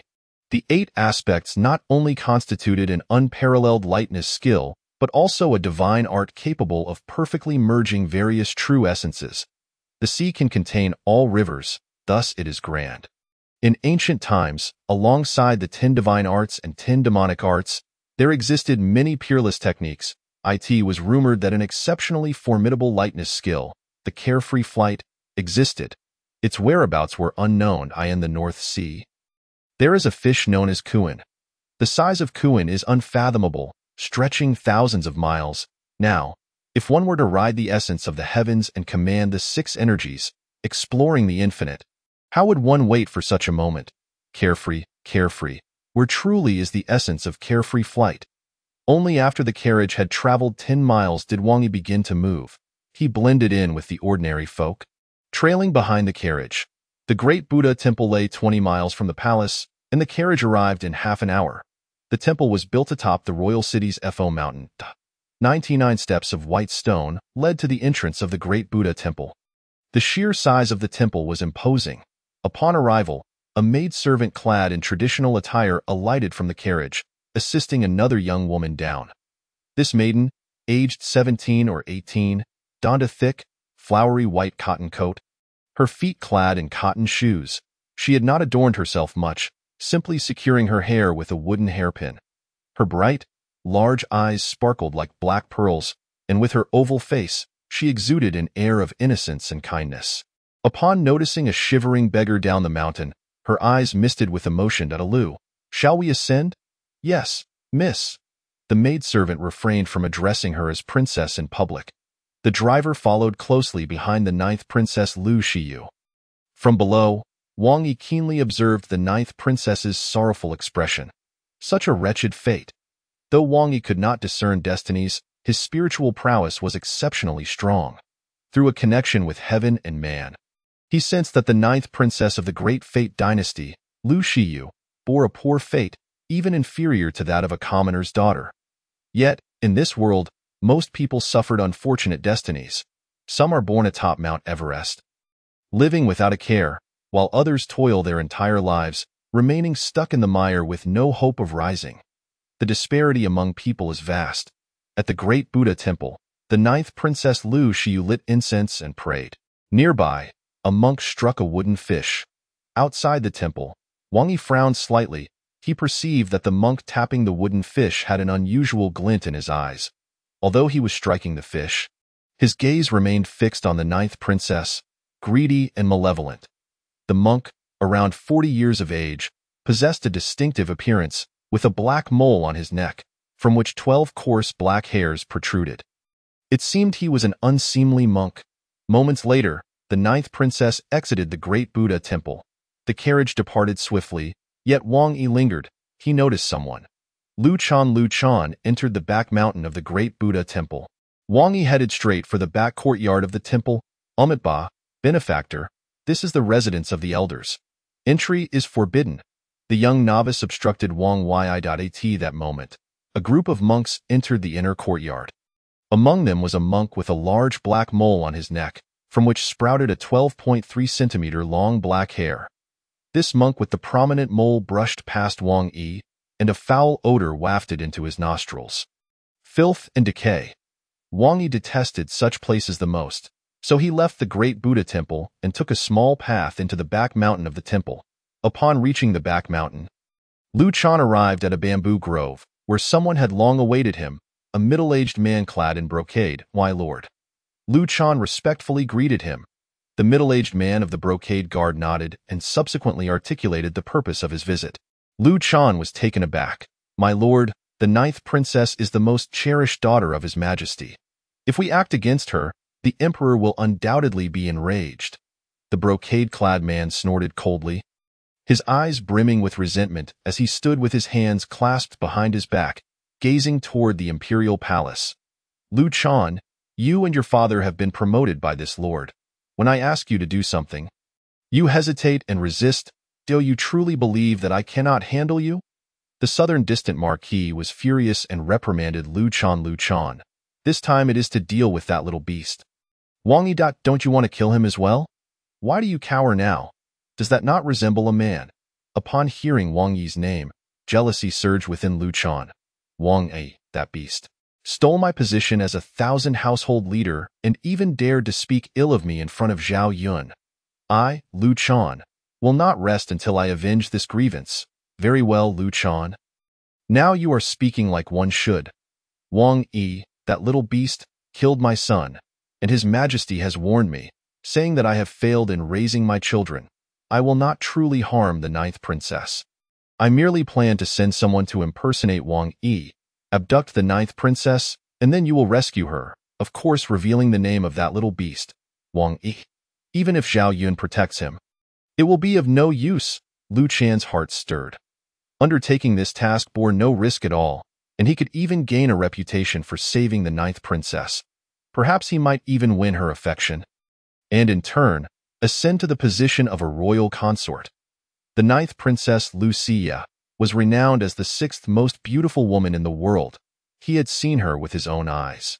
Even clad in a simple cotton coat, her beauty could not be concealed. What man would not be enchanted? In an instant, Lu Chan's thoughts wandered far and wide. Suddenly, Lu Chan heard the sound of a blade piercing flesh and turned to the side. The southern distant marquis lay in a pool of blood. Lu Chan was dumbfounded, unable to believe it. Just moments ago, he had been fantasizing about the ninth princess, and in the blink of an eye, the southern distant marquis had met his demise. "It was not me. It was not me." Suddenly, another stone whizzed through the air and pierced Lu Chan's neck, a flick of divine prowess. Wang Yi killed 2 men as easily as one might squash ants. Leisurely descending the mountain, "Theo frame me. Ha ha, they best discuss it 10 miles away." Within the sphere of his spiritual awareness, he perceived everything around him. Wang Yi was not blind or deaf. Within a mile, he could discern various sounds. Within 3 miles, no spoken words could escape his ears. Within 5 miles, he could still hear some sounds clearly. Only beyond 10 miles could he not hear a word.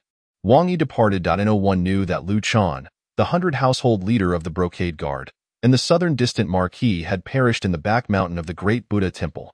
Wang Yi covertly escorted the ninth princess back to the palace and arrived at the western courtyard to fish and contemplate his martial arts.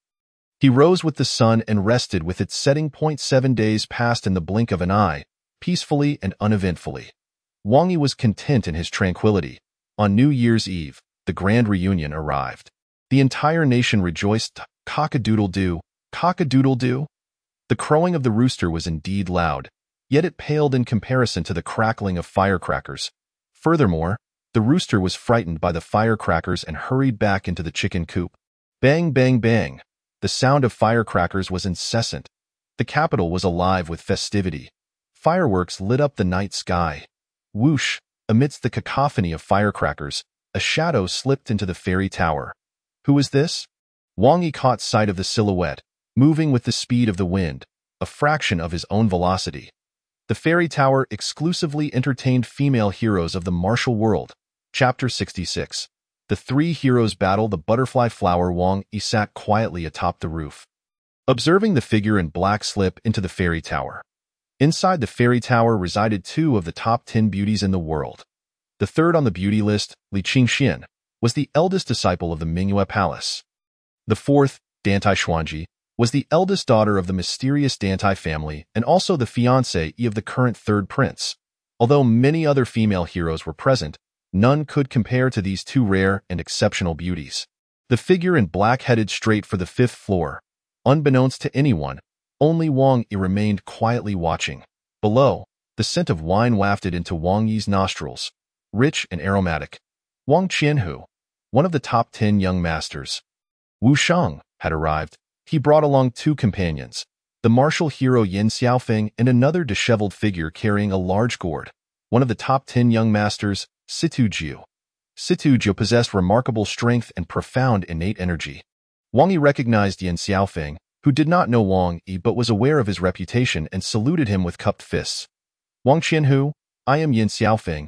Wang Qianhu, I am Situ Jiu. Yin Xiaofeng had a prominent mustache, exuding an air of wildness. Situ Jiu, with thick brows and bright eyes, appeared quite handsome, though his unkempt beard made him look like a drunkard. Wang Qianhu, what are you looking at? I've seen you sitting here for quite a while. Wu Shang expressed curiosity, having noticed Wang Yi on the roof for some time. Wang Yi gazed at the fairy tower, his expression calm. A figure in black has entered. The three immediately snapped to attention, looking toward the fairy tower, and promptly inquired of Wang Yi, Lord Wang, did the figure in black enter the fairy tower? Indeed. Wang Yi observed the figure in black ascend to the 7th floor. The 7th floor was where Dantai Xuanji resided. Wu Shang, Yin Xiaofeng, and Situ Jiu executed their lightness skills, leaping across the rooftops at speed toward the fairy tower. They, too, had glimpsed the shadow within the fairy tower. In the past, they would have discussed the world's most beautiful women, and now that someone had infiltrated the fairy tower, they could not remain idle.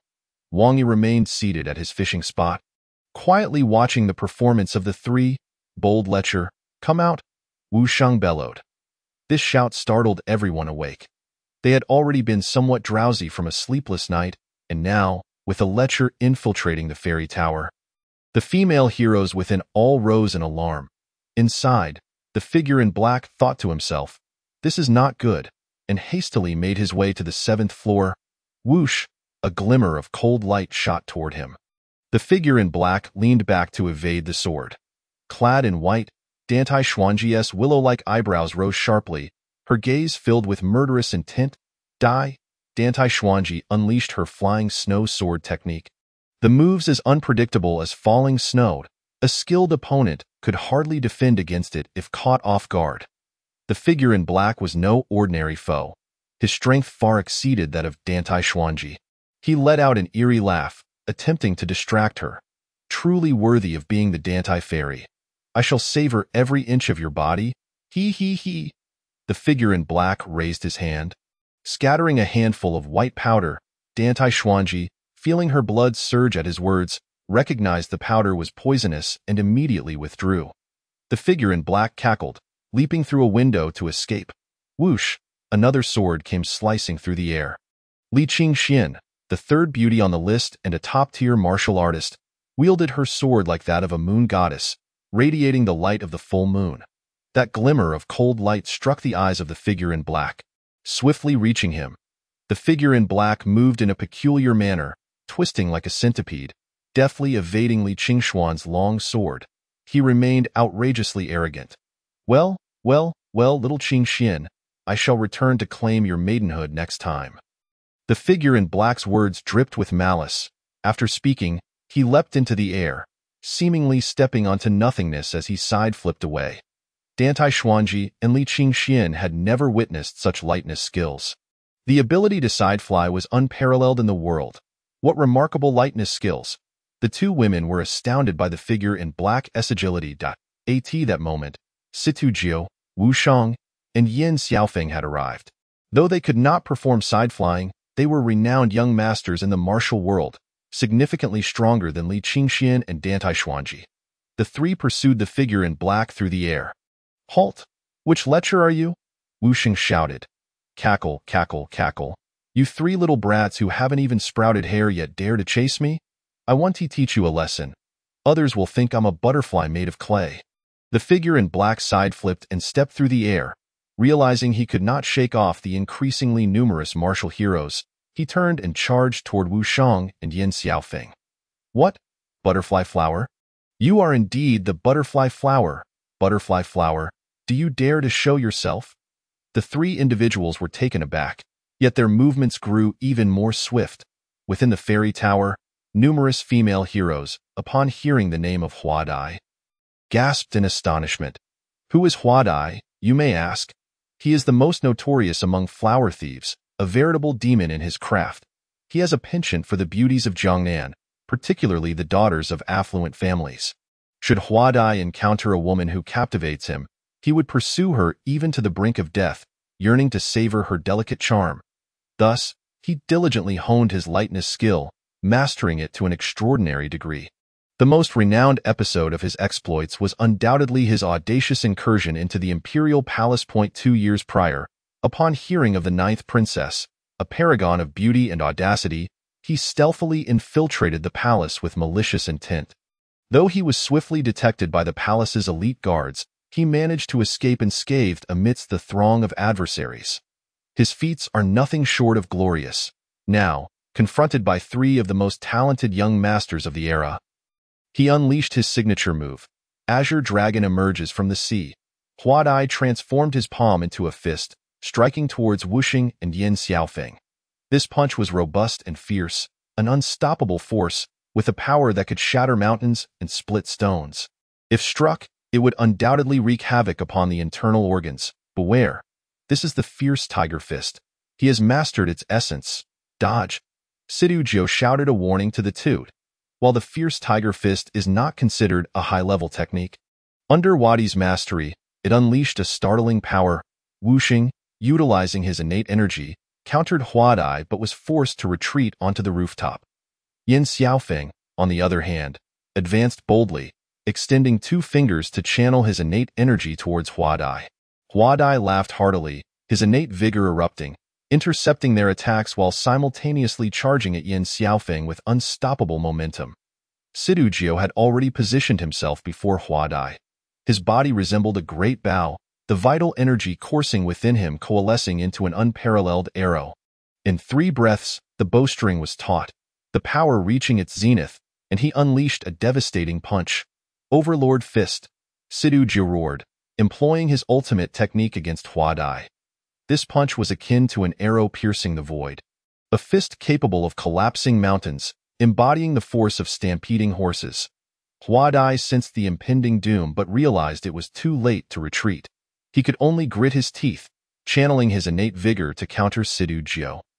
Boom! Their fists collided with a resounding crash. The wave of boundless energy surged outward in all directions. That ferocious energy, like a torrent breaching its dam, was irresistible and poured forth. Wuxing and Yin Xiaofeng were at the forefront of this onslaught. Wuxing, the weakest among them, could not withstand such a violent shockwave and was sent tumbling off the rooftop, bent over and coughing blood. Yin Xiaofeng, with his profound inner strength, staggered back 7 steps before barely regaining his balance. As for Sidu Jiu, who clashed directly with Huadai, although his inner power was the strongest, he ultimately fell short of Huadai's prowess, being propelled backward with a spray of blood.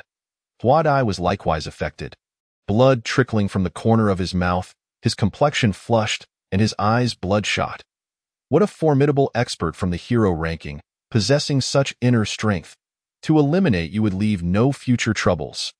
Hua Dai veered away, launching himself at Sidu Jiu. 40 martial arts points awarded for slaying Hua Dai. Wang Yi rose, wielding a python whip, and struck at Hua Dai. There were no techniques involved, only pure speed and strength. Yin Xiaofeng and Wu Xing endeavored to intercept Hua Dai, employing all their might. From 100 meters away, other young masters arrived, converging upon Hua Dai. A single python whip appeared before Hua Dai with an irresistible force. His pupils constricted. He sensed the terrifying power coalescing in the whip that approached from the shadows. He summoned all his innate vigor, concentrating it before him, while roaring, "I am the disciple of the carefree young master." "Who are you?" Bang! The innate vigor before Hua Dai was shattered by the whip's force. The power contained within that whip was nothing short of terrifying. Hua Dai's arm offered no resistance and was broken by the whip. Subsequently, the whip struck fiercely against Hua Dai's chest. Like a cannonball, he was sent hurtling backward, crashing into a rooftop and creating a hole, landing within. Bang! His breath extinguished. "Congratulations, host. You have slain Hua Dai." 240 martial arts points awarded. Despite Wadi's exceptional lightness skill, he could not escape Wang Yi's grasp. The disciple of the carefree young master is indeed intriguing. His side flight is reminiscent of a character from a television drama. Wang Yi was keen to capture Hua Dai to learn of the carefree young master's whereabouts. However, he was a man of the earth. Earthlings know well that to kill only halfway is to invite regret in the future. If one must kill, it should be done thoroughly. Sidu Jiu and Yin Xiaofeng were both astonished. They understood well how formidable Hua Dai was, capable of rendering all three of them powerless.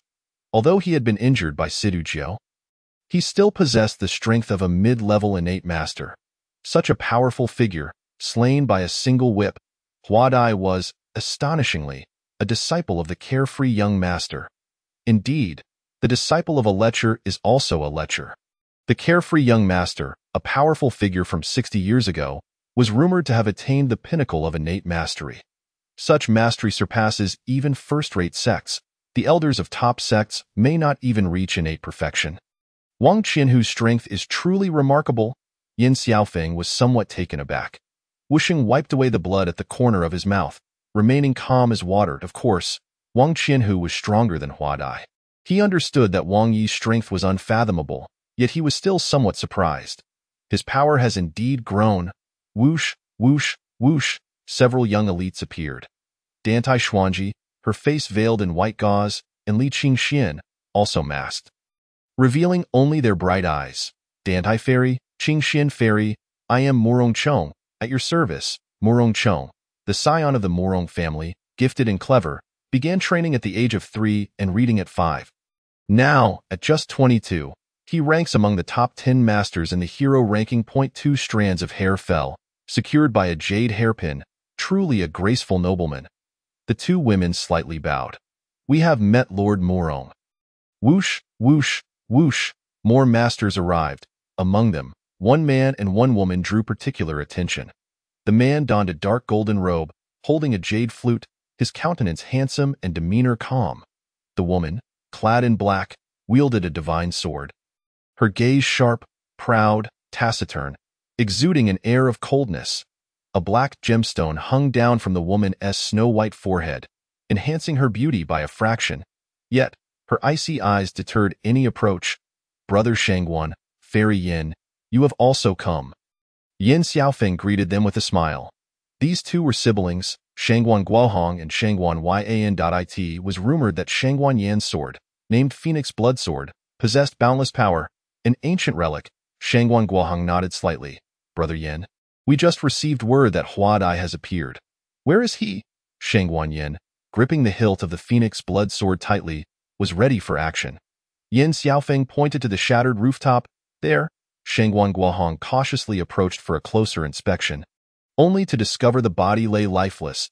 He lifted the black cloth from Wadi's face, revealing a visage mangled beyond recognition. "Brother Yin, who killed him?" Shangguan Yin inquired, observing the whip marks on Wadi's chest. "He was slain by a whip?" Her voice was frigid. She resembled a lotus flower, emerging from the mud untainted and cleansing in the stream without becoming alluring. Her beauty was sacred. Yin Xiaofeng stretched his back. regaining his composure and explained to Shang Wanyin what had transpired. Indeed, Huadai was slain by a whip, and he was also a disciple of the carefree young master. Shang Wanyan's icy gaze flickered with surprise. Who could have slain Huadai with a single whip? She, as a woman, despised lecherous figures like Huadai the most. Yin Xiaofeng maintained his ever-present smile. The one who killed Huadai is the Jinyui's Wang Yi. The Qianhu Wang, Fairy Yin, must have heard of him.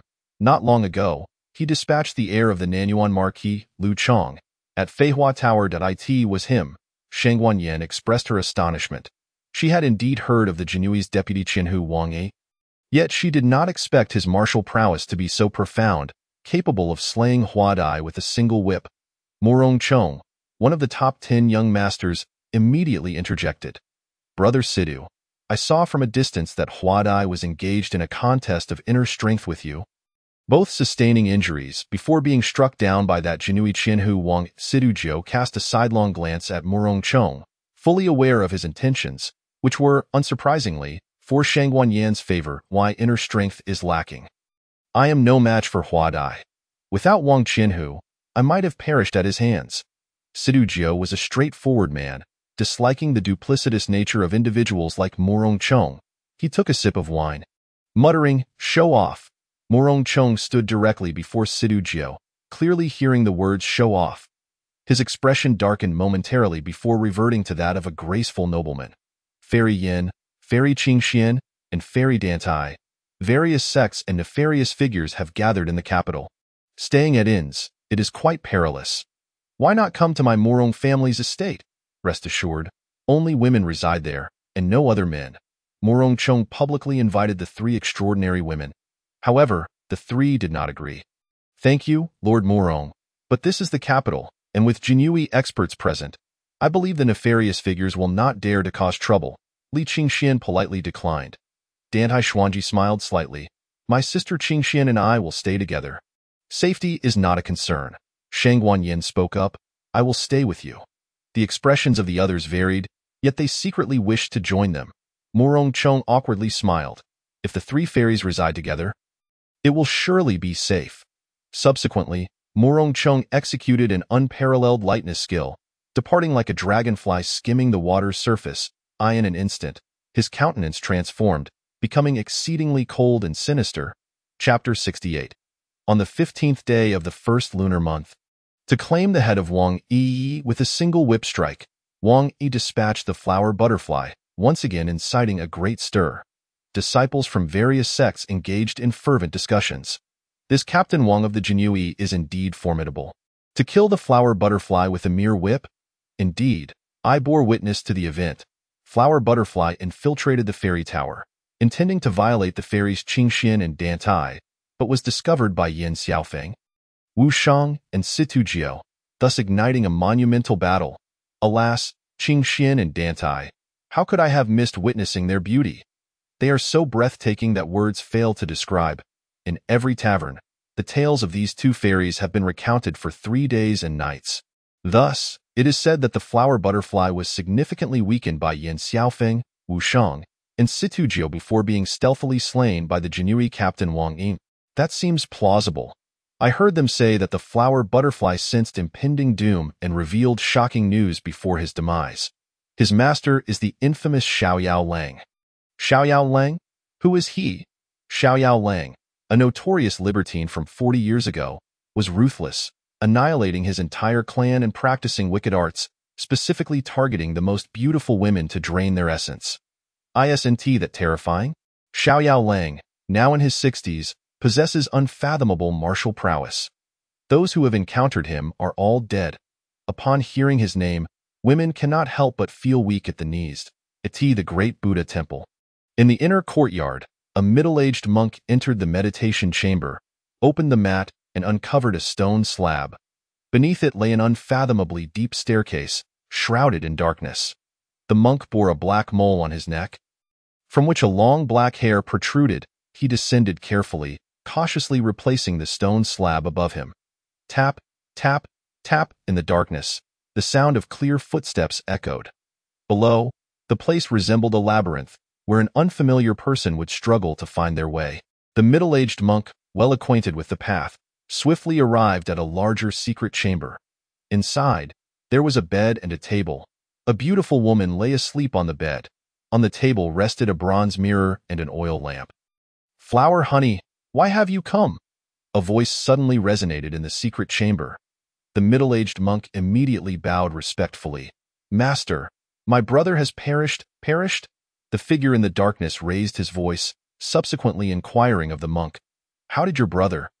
"The flower butterfly. Meet his end, master. He went to capture Li Qingxian and Dantai Xuanji from the beauty list as offerings to you, but was discovered by Yin Xiaofeng, Wu Shang, and Situ Jiao. Surrounded and unable to escape, he had no choice but to fight them, ultimately falling victim to a surprise attack by Captain Wang Yi of the Jinyue." The monk succinctly recounted how his brother was slain, then recalled the flower butterfly's last words, "Master."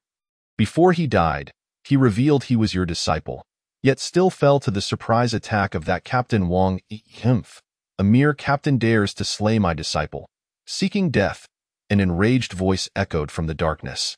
Xiaoyao Lang was furious. He had two disciples, Flower Butterfly and Flower Honey.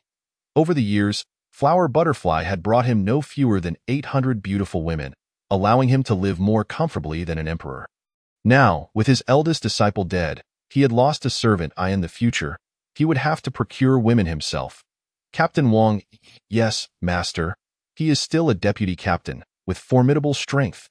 Formidable, yet in my eyes, he is merely an ant that can be easily crushed. Xiaoyao Lang dismissed the deputy captain of the Jinyue with contempt. He did not regard the entire Jinyue as a threat either. The slain Jinyue commander, Ji Gang, could be defeated in 300 moves. As masters gather during this time, once the martial arts tournament of the 100 Kingdoms concludes, it shall be his demise. Xiaoyao Lang exuded an overwhelming aura.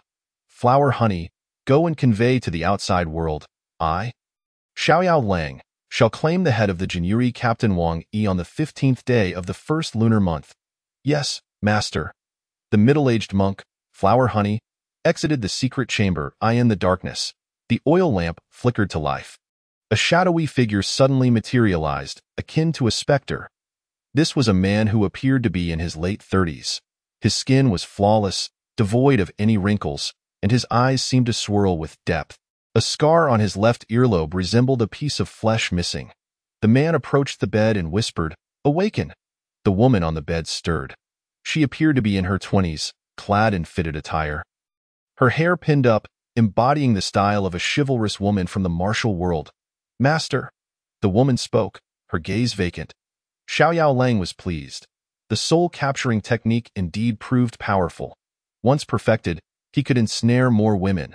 Mingyue Palace, Yunming Palace, Baihua Palace, each filled with beauties. He chuckled to himself, knowing that his cultivation speed would undoubtedly accelerate, merging spirit and essence to become a masterful powerhouse. Xiaoyao Lang's heart brimmed with joy as he commanded the woman, "Disrobe and serve your master." "Yes, my master." The woman began to shed her garments, but when it came to her undergarments, her dazed eyes seemed to struggle. Xiaoyao Lang intensified his mental control. With no further resistance, she removed all her clothing. Xiaoyao Lang surveyed her with satisfaction and slowly merged with the woman in the outside world. An extraordinary bustle ensued. On New Year's Eve, martial artists from the 100 Kingdoms gathered. Alongside the prominent families of the Great Ming Dynasty, as well as masters from the underworld, dark arts, and demonic sects. Where there are people, there exists the martial world. Where there is a martial world, there are conflicts, the arena of life and death, where trivial disagreements lead to drawn blades. Wang Yi, Pang Long, and Pang Guang were busy attending to matters. Meanwhile, Wang Yi leisurely sought refuge in the western courtyard.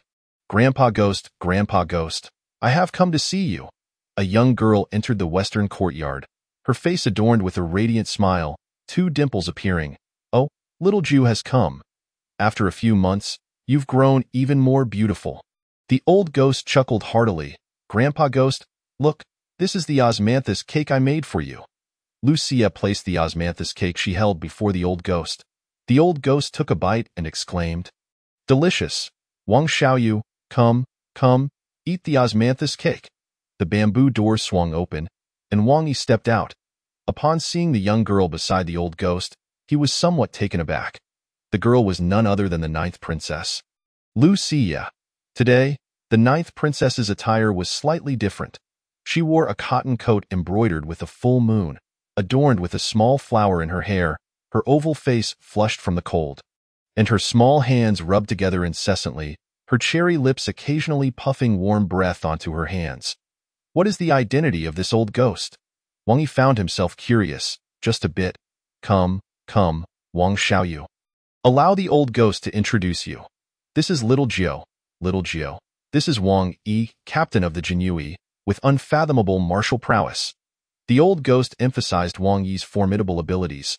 Upon hearing this, Lucia immediately greeted Wang Yi with warmth. Brother Wang, hello? Wang Yi nodded slightly, acknowledging her greeting. Chapter 69. The Martial Arts Tournament of the 100 Kingdoms, Part 1, Brother Wang. Here. Lucia shyly smiled, her hands, red from the cold, offering a piece of osmanthus cake to Wang Yi. Wang Yi accepted the osmanthus cake and tasted it. Not bad, Brother Wang. You are a member of the Jinyue. Isn't it dangerous? I've heard that the Jinyue captures many villains daily. Wang Yi's expression remained calm. Like an ancient well, unfazed. Dangerous? That is only for those lacking martial skill. He felt no threat at all. Even if he ingested arsenic, he would remain unscathed. Standing still, not even divine weapons could harm his skin. Unless a Grand Master or an ancient artifact appeared, it was debatable whether such artifacts even existed. In any case, as long as a Grand Master did not emerge, Wang Yi would face no danger whatsoever. Even if confronted by an army of 100,000, he would remain unharmed. Lucia's bright eyes sparkled with admiration.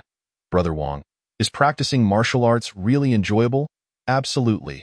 Wang Yi's primary objective in this world was indeed to practice martial arts. He had already experienced the wonders of internal energy. His heart thrummed vigorously. He felt that this heart could continue to beat for another 780 years. Suddenly, Lucia's expression dimmed. I also wish to practice martial arts, but my father, he does not allow me. Wang Yi now understood why the ninth princess refrained from martial practice. It was due to prohibition. Why? He says women should focus on supporting their husbands and teaching children, adhering to the 3 obediences and 4 virtues. Practicing martial arts would tarnish the family's reputation. Lucia longed to practice martial arts, to soar freely, but alas, being born into a royal family rendered her powerless. Wang Yi scoffed. A girl learning the 3 obediences and 4 virtues only serves to dull her intellect. Women can equally practice martial arts. It is only those with flawed reasoning who think otherwise. Even in the presence of the current Emperor Lu Min, Wang Yi spoke boldly. There are so many female generals. Women are not inferior to men. In the martial world, there are even female grandmasters with profound strength, each capable of protecting a sect. Women practicing martial arts are not necessarily weaker than men. No wonder the great Ming dynasty has been on a downward trajectory. The emperor is utterly incompetent. Lucia covered her mouth in surprise. It was her first time encountering someone who criticized her father's intelligence. The old ghost's eyes widened in admiration. Wang Xiaoyu, you must not express such sentiments in public. Wang Yi, disinterested in engaging in idle chatter with the old ghost, took a piece of osmanthus cake, snatched a couple more, and declared, Old ghost, Xiao Jiu, I'm off. Wang Yi was not one to indulge in excessive conversation. He preferred to dedicate his time to honing his skills. Princess Lucia watched Wang Yi depart and quietly inquired, Grandpa Ghost, is his martial prowess truly formidable? The old ghost nodded in affirmation. His martial arts are unfathomable, particularly his defense, which is extraordinarily robust. He practices the Golden Bell Shield, the most arduous technique to master, yet he has successfully cultivated it to the 8th level. Additionally, he has trained in a divine skill, the Ice-Cold Palm, a legendary technique from a century ago by the Ice Master. Lucia had heard of the Golden Bell Shield but lacked understanding of its specific traits. Grandpa Ghost, teach me martial arts, and I shall practice in secret. Lucia was eager to train, unwilling to resign herself to the role of a princess merely devoted to supporting her husband and raising children. The old ghost laughed heartily. Very well, but patience is required. Lucia nodded in agreement. A seed of martial aspiration took root within Lucia's heart. The eve of the new year was bustling with excitement. On the first day of the new year, warriors from 100 nations gathered. Even the arch-nemesis of the Great Ming Dynasty, the Great Yong Dynasty, dispatched their masters to attend. The crowd was teeming with skilled fighters. Wang Yi arrived at the eastern venue of the martial arts tournament. The Jinyue and the Dongchang guards stood vigilant at the entrance. The tournament arena was expansive, featuring 10 platforms arranged in a row. The platforms, constructed from sturdy green rock, were incredibly resilient. The eastern stage, the highest, was reserved for the emperor of the Great Ming Dynasty and his ministers. The southern, western, and northern sides were allocated for the various martial arts masters from the Jianghu, as well as skilled fighters from the western regions, Tubo, and the Great Yong Dynasty. The major taverns and brothels in the eastern city were filled with the offspring of various minor factions. Unable to attend the tournament in person, they could only observe from high vantage points. Some masters even paid exorbitant prices to secure the right to perch atop ancient towering trees nearby. Not for the trees themselves, but to gain a better view of the tournament. The crowd was indeed immense. Wang A Zhaoyun, the chief of the Jinyue, arrived with a grave expression. He bore news of great significance. Wang Yi, the carefree lord, has issued a challenge, declaring that on the 15th of the first month, he intends to claim your head. Mentioning the carefree lord made Zhao Yun visibly anxious. A master of such caliber, particularly one at the peak of innate perfection, posed a formidable threat. He was uncertain whether the shadow behind Wang Yi was present in the capital. If not, Wang Yi was in peril. Slaying the carefree lord brings a reward of 600 martial arts points. Wang Yi initially wondered what this was about, only to realize it was the messenger delivering the martial arts points. Where is he? Zhao Yun, noticing Wang Yi's calm demeanor, understood that Wang Yi did not fear the carefree lord, which somewhat alleviated his concerns. He has not appeared. He merely sent this message. Wang Yi scoffed. Rodent. Zhao Yun was thoroughly impressed. When others were targeted by the carefree lord, they were filled with trepidation. Yet for Wang Yi, the carefree lord was nothing more than a pest. Lord, are there any notable masters attending from the 100 nations? Certainly, there are. From the Wusong Kingdom, we have Wu Jin. From the Doan Kingdom, He Yu. From the Luosha Kingdom, Yu Luosha, He Luosha, and Bai Luosha.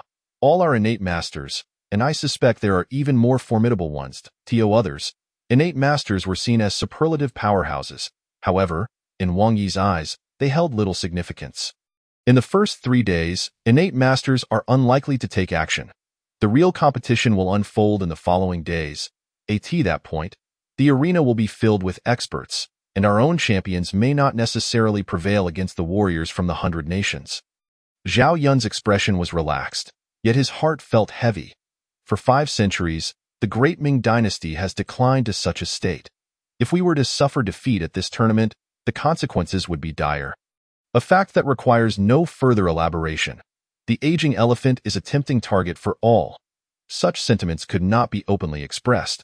Our Great Ming Dynasty also boasts numerous experts, including the 10 young masters, Wu Shang, Situ Jiu, Murong Chong, Shangguan Guhong, as well as Yin Xiaofeng, the direct disciple of Wudong, and a few others from the royal family, though their strength pales in comparison to Yin Xiaofeng and the like. Young martial artists from the Central Plains continually emerge, yet few have attended this time. Wang Yi, you should participate as well. Though Zhao Yun was uncertain of Wang Yi's true strength, he felt that Wang Yi exuded an aura of invincibility. It would indeed be a pity if such a figure did not take part in the tournament of 100 nations. More importantly, Wang Yi had an unparalleled powerhouse backing him, the Shadow. Take a look. Wang Yi was not particularly enthusiastic about the martial arts tournament. These individuals were not worth his effort unless a superlative adversary emerged. Boom, boom, boom. The war drums resounded, shaking the heavens. The entire capital erupted in fervor as countless individuals flocked to the martial arts tournament of the 100 nations.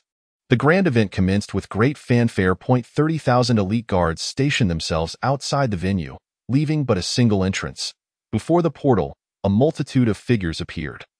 Wang Yi recognized many of them as Jianghu masters, including several acquaintances. Chapter 70, The Martial Arts Tournament of 100 Nations, Part 2, Masters of the Jianghu, holding invitations, entered 1 by 1.2 eunuchs from the Dongchang, Their voices resonant, announce the names of the martial arts experts. We invite the leader of the Taishan sect, Tian Bai. We invite the leader of the Songshan sect, Shuegu. We invite the leader of the Huashan sect, Yu Zhengquan. We invite the leader of the Qingqing sect, Lu Yi. We invite Elder Suchong of the Heavenly Gate. We invite the leader of Wudong, Song Yu, and Wudong disciple Song Qing. We invite Jian Yi of the Heavenly Sword sect. We invite Master Zhitong, the head of the Shaolin Dharma Academy. We invite the gallant Yin Xiaofeng. We invite the leader of the Beggar sect, Hong Fei. We invite the top 10 young masters, Situ Jiu, Wu Shang, Shangguan Guhong. We invite the female heroes Shangguan Yin, Dantai Xuanji, and Li Qingxian. We invite the eldest son of the Tang clan, Tang Yun, the second son Tang Yu, and the third son Tang San. There were far too many experts. Wang Yi led two familiar faces to the southern side of the platform, Su Zifeng and Su Xiling, a father-son duo from the Baobao Merchants Association. Their collaboration had been quite pleasant. Lord Thousand Households, I apologize for the trouble. Su Xiling was very courteous, producing a silver note of 3,000 taels from his sleeve. A trivial matter. Wang Yi accepted it impassively. I an officialdom, who does not take a few notes? Lord Thousand Households, if my son participates, will he be in danger? Su Xiling was concerned for his son, wishing for him to make a name for himself at the tournament while simultaneously fearing for his safety. On the first platform, if he loses, he should concede promptly. There will be no issue. Wang Yi, as a master of the Jinyue, had been appointed by the deputy director of the Dongchang, Chao Huachun, as the judge for the first platform. Su Xiling understood and pulled out another 9,000 taels in silver notes, saying, Lord Thousand Households, please accept this. Wang Yi accepted without hesitation. We invite Prince Wanziming of the Nanyue Kingdom, as well as the masters Zhao Tuo and Zhao Fei. We invite Prince Shifeng of the Nanman Kingdom, along with the masters Shi Yi and Shi Gao. The two eunuchs, while lacking male appendages, spoke with remarkable vigor. Boom, boom, boom. The war drums sounded once more. A throng of people approached from outside the portal. These individuals bore a distinct appearance from the Central Plains, their prominent noses setting them apart. Some had deep blue eyes, while others possessed brown ones. The men appeared fierce, akin to yakshas, while the women were quite pleasing to the eye. However, the attire of these women was excessively revealing, not favored by the conservative scholars of the Central Plains. We invite the masters from the Doan Kingdom, Gu Yu, Gu Ming, and Gu Tian. We invite the masters from the Shaoan Kingdom, Gu Yi, Gu Er, and Gu San. We invite the Luosha Kingdoms Yu Luosha, He Luosha, and Bai Luosha. Among the three Western region kingdoms, there were no shortage of female experts. Notably, Gu Yu from the Doan Kingdom and Yu Luosha from the Luosha Kingdom were not only stunningly beautiful but also possessed remarkable martial prowess. We invite the master from the Guasia Kingdom, Gu Gong. We invite the master from the Yinchi Kingdom, Yin Feiying. We invite the ruler of the Lulan Kingdom, the Lulan King. We invite experts from the Jingjue Kingdom, the Ronglu Kingdom, the Tsula Kingdom, the Puli Kingdom, the Chiji Kingdom, the Weili Kingdom, the Dewezi, the Kangju, the Haohan, the Kanjudi, and the Wyashanli. The two eunuchs did not pause for breath as they recited the names of 1,000 experts from the Western region kingdoms. Although the Western region's strength was relatively weak, there was no shortage of masters. Furthermore, being foreign nationals truly broadened the horizons of the Jianghu masters from the Central Plains. The black-robed figures from the Luosha kingdom resembled ghosts. While Yu Luosha and Bai Luosha were exceptionally beautiful, particularly the former, who donned a headscarf and possessed icy, captivating eyes. The Jianghu people were fond of discussing the most exquisite beauties. Li Qingxian, a disciple of the Mingyue Palace, had her gaze fixed on Yu Luosha. Sensing this, Yu Luosha's eyes shifted to Li Qingxian. The two stunning beauties exchanged glances, igniting sparks. The martial artists from the Central Plains, the barbarian tribes, and the experts from the 100 nations took their positions. Next, it was time for the current emperor of the Great Ming Dynasty and his ministers to take the stage. Boom, boom, boom. The commander of the elite guards personally struck the war drums. As the drums sounded, the elite guards were filled with fervor and battle spirit. Roars echoed. The experts from the 100 nations were taken aback. They had not anticipated that the elite guards of the waning Great Ming Dynasty would still possess such formidable strength. The emperor and empress have arrived. The voice of Lu Shi, the third deputy director of the Dongchang, reverberated throughout the martial arts arena. "We humbly welcome your majesty. We humbly welcome your majesty. We humbly welcome your majesty."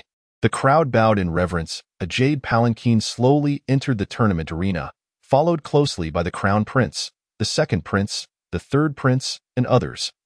The lords followed, with the officials bringing up the rear.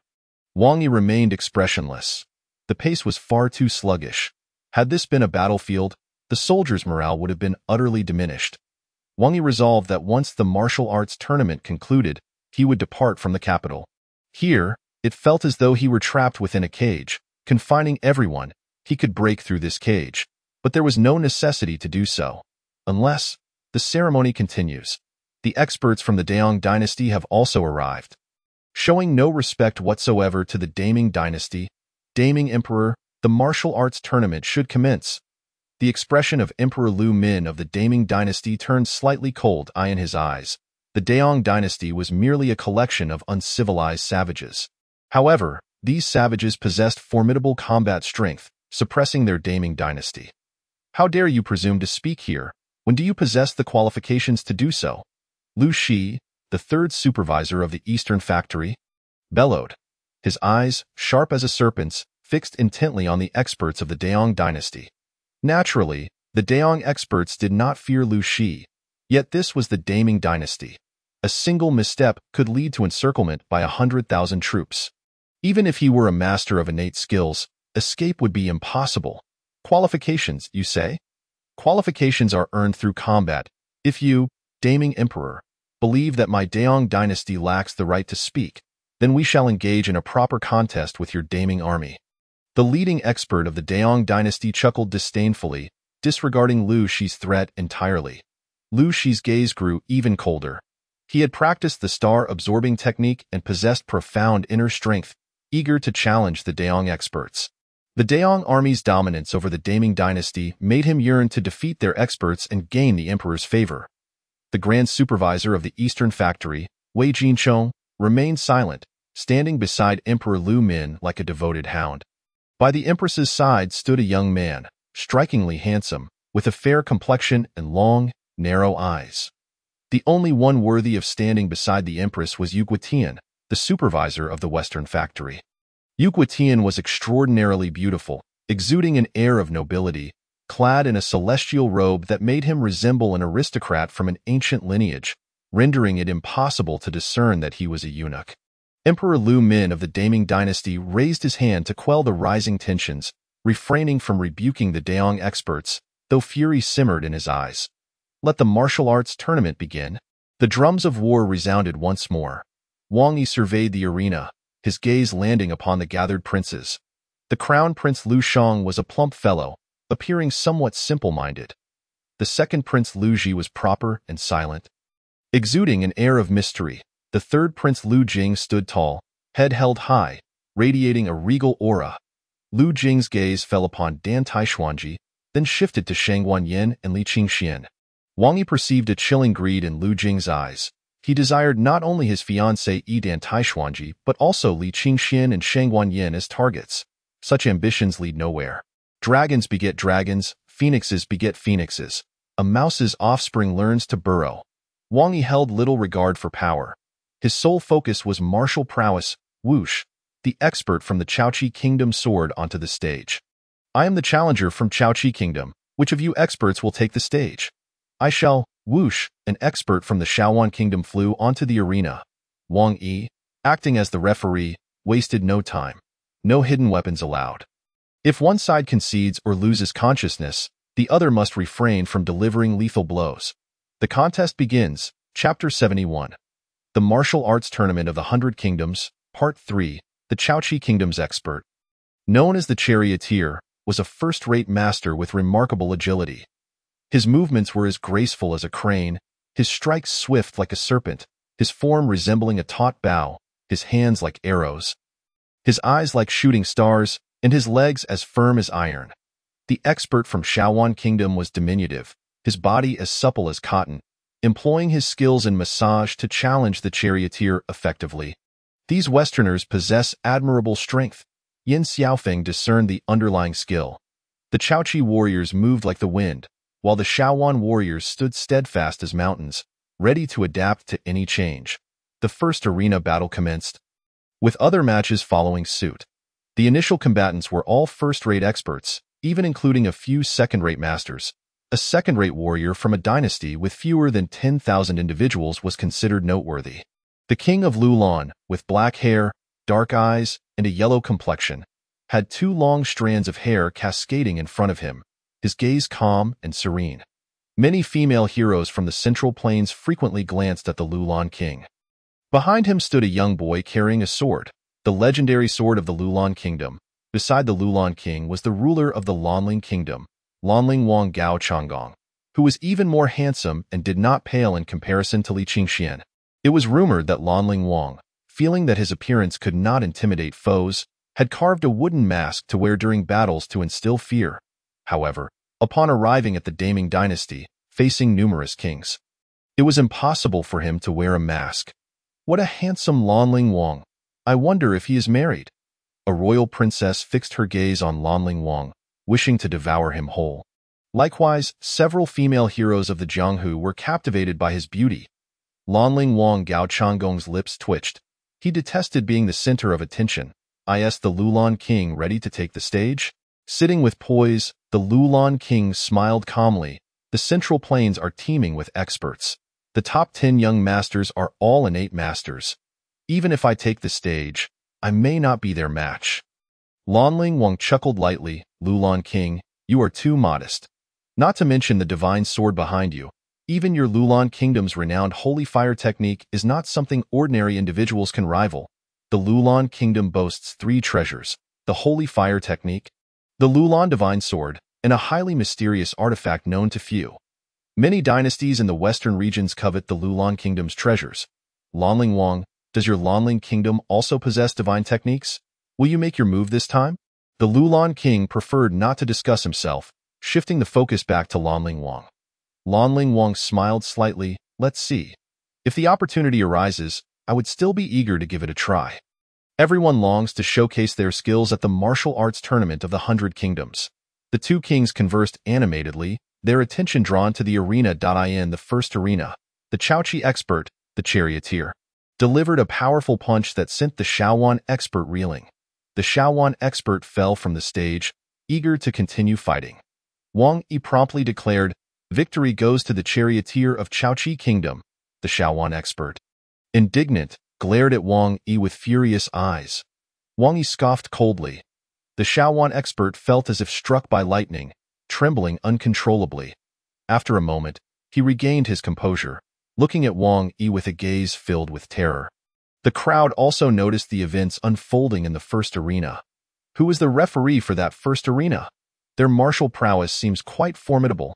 Emperor Lu Min expressed curiosity. In his youth, he had a passion for martial arts. But his talent was lacking, and he could not endure the hardships, ultimately giving up. The second supervisor of the Eastern Factory, Chao Huachun, respectfully replied, "Your Majesty, this person is Wang Yi, the deputy chief of the Jinyue." "It is he?" Emperor Lu Min's eyes narrowed, revealing his discontent. He had heard of Wang Yi, who had killed the son of the southern distant marquis. Regardless of the son's actions, he was still a member of the Lu family. How could such a young man serve as a referee? Chao Huachun delicately gestured, responding respectfully, "Your Majesty, Wang Yi possesses considerable strength. He is more than capable." Emperor Lu Min chose not to inquire further. In the southern district, the leader of the beggars' sect, Hong Fei, fixed his gaze on Wang Yi, his fighting spirit igniting. Wang Yi had publicly executed 2 of his sect's incense masters in Wucheng. Regardless of their deeds, it was he, as the leader, who should have dealt with them, not an outsider. Moreover, the Muma incense master had not committed any wrongdoing. Numerous experts from the Daong dynasty also directed their attention toward Wang Yi. One of them communicated through thought, "This deputy chief of the Jinyue is no ordinary man."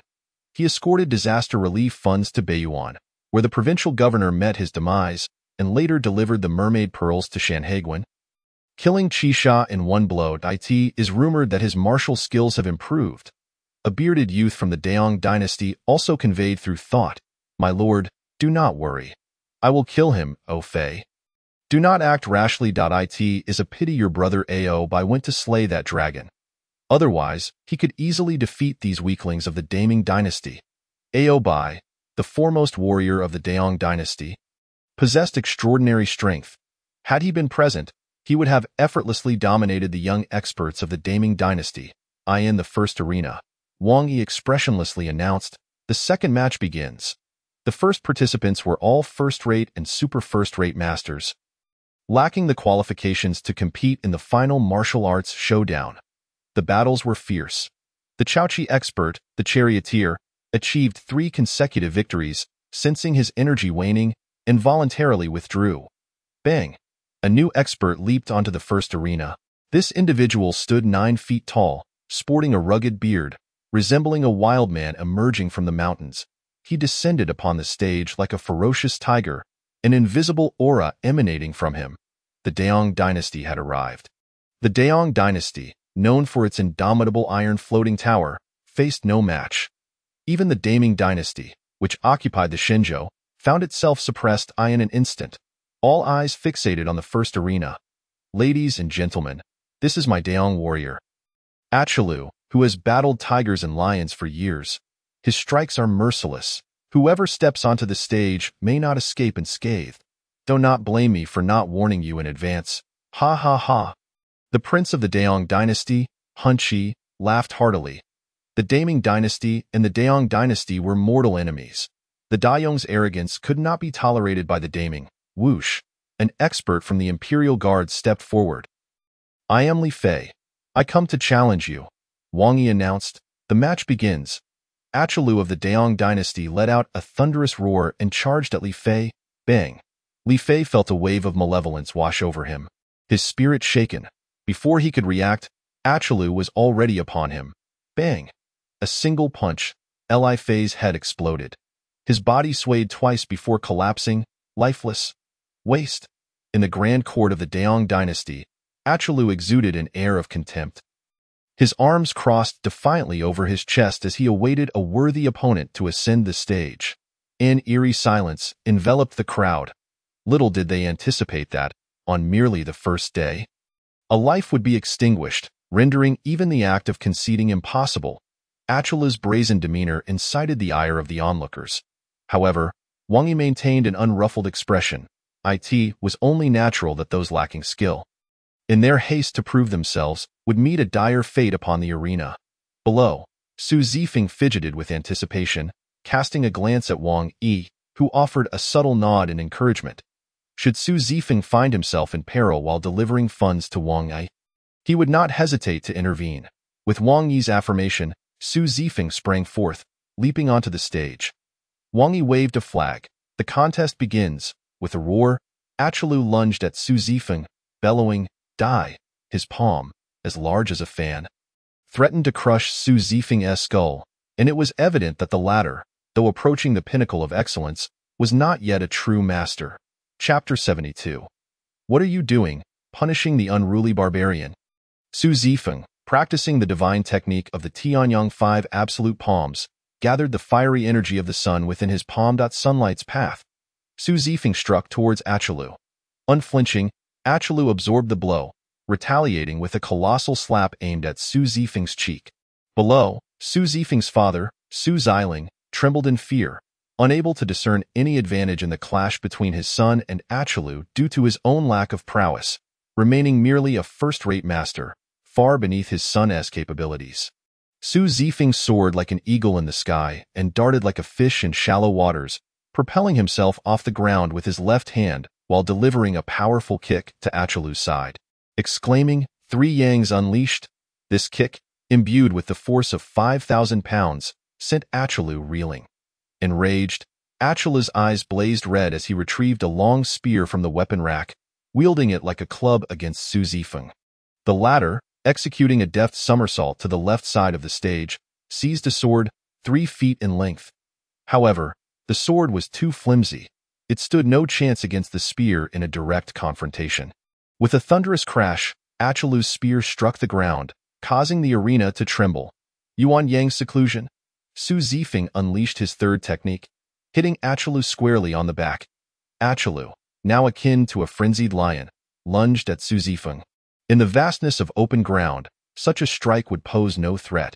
Yet within the confines of the narrow stage, Su Zifeng found it difficult to evade the ferocious assault with swift strikes. Su Zifeng landed 2 blows on Achalu, yet the latter, with his toughened skin and sinewy flesh, remained unscathed in a deliberate move. Achalu refrained from dodging, seizing Su Zifeng in a bear hug, channeling all his strength. Achalu sought to strangle Su Zifeng, the latter's face flushed crimson, veins bulging, struggling for breath. Wang Yi observed calmly. This duel proved beneficial for Su Zifeng. The Su family had aided him in disposing of stolen goods, transactions, and having received substantial compensation, he felt morally compelled to lend Su Zifeng a hand. In the crowd, Su Xiling cried out in alarm, "Zifeng, concede." Upon hearing this, Su Zifeng bellowed defiantly, "No." With a thunderous roar, he unleashed a surge of divine power, breaking free from Achalu's grasp. However, the toll on his vital energy was severe. As he escaped, he collapsed in exhaustion, unable to rise. Achalu, undeterred, charged once more at Su Zifeng. Realizing the importance of his life, Su Zifeng shouted, "I concede." Yet, Achalu, seemingly incensed by Su Zifeng's defiance, aimed a vicious kick at his head. "How dare you?" Wang Yi scoffed, unleashing a wave of innate true energy that struck Achalu. Like a ball, Achalu was propelled backward, crashing into a pillar of the arena. "Judge number 1, what are you doing?" A voice thundered from the Daong dynasty as Ao Fei reprimanded Wang Yi. Unfazed, Wang Yi replied coolly, "I am merely teaching a lesson to an uncultured barbarian." These words ignited the fury of the Daong dynasty's martial experts. They abhorred the term barbarian used by the Central Plains, equating it with a lack of civilization, an affront to their dignity. A century prior, they had not been true barbarians. How else could they have established a nation and enacted laws? "The Emperor of Great Ming, your appointed judge, has insulted our Daong dynasty. This man must be executed.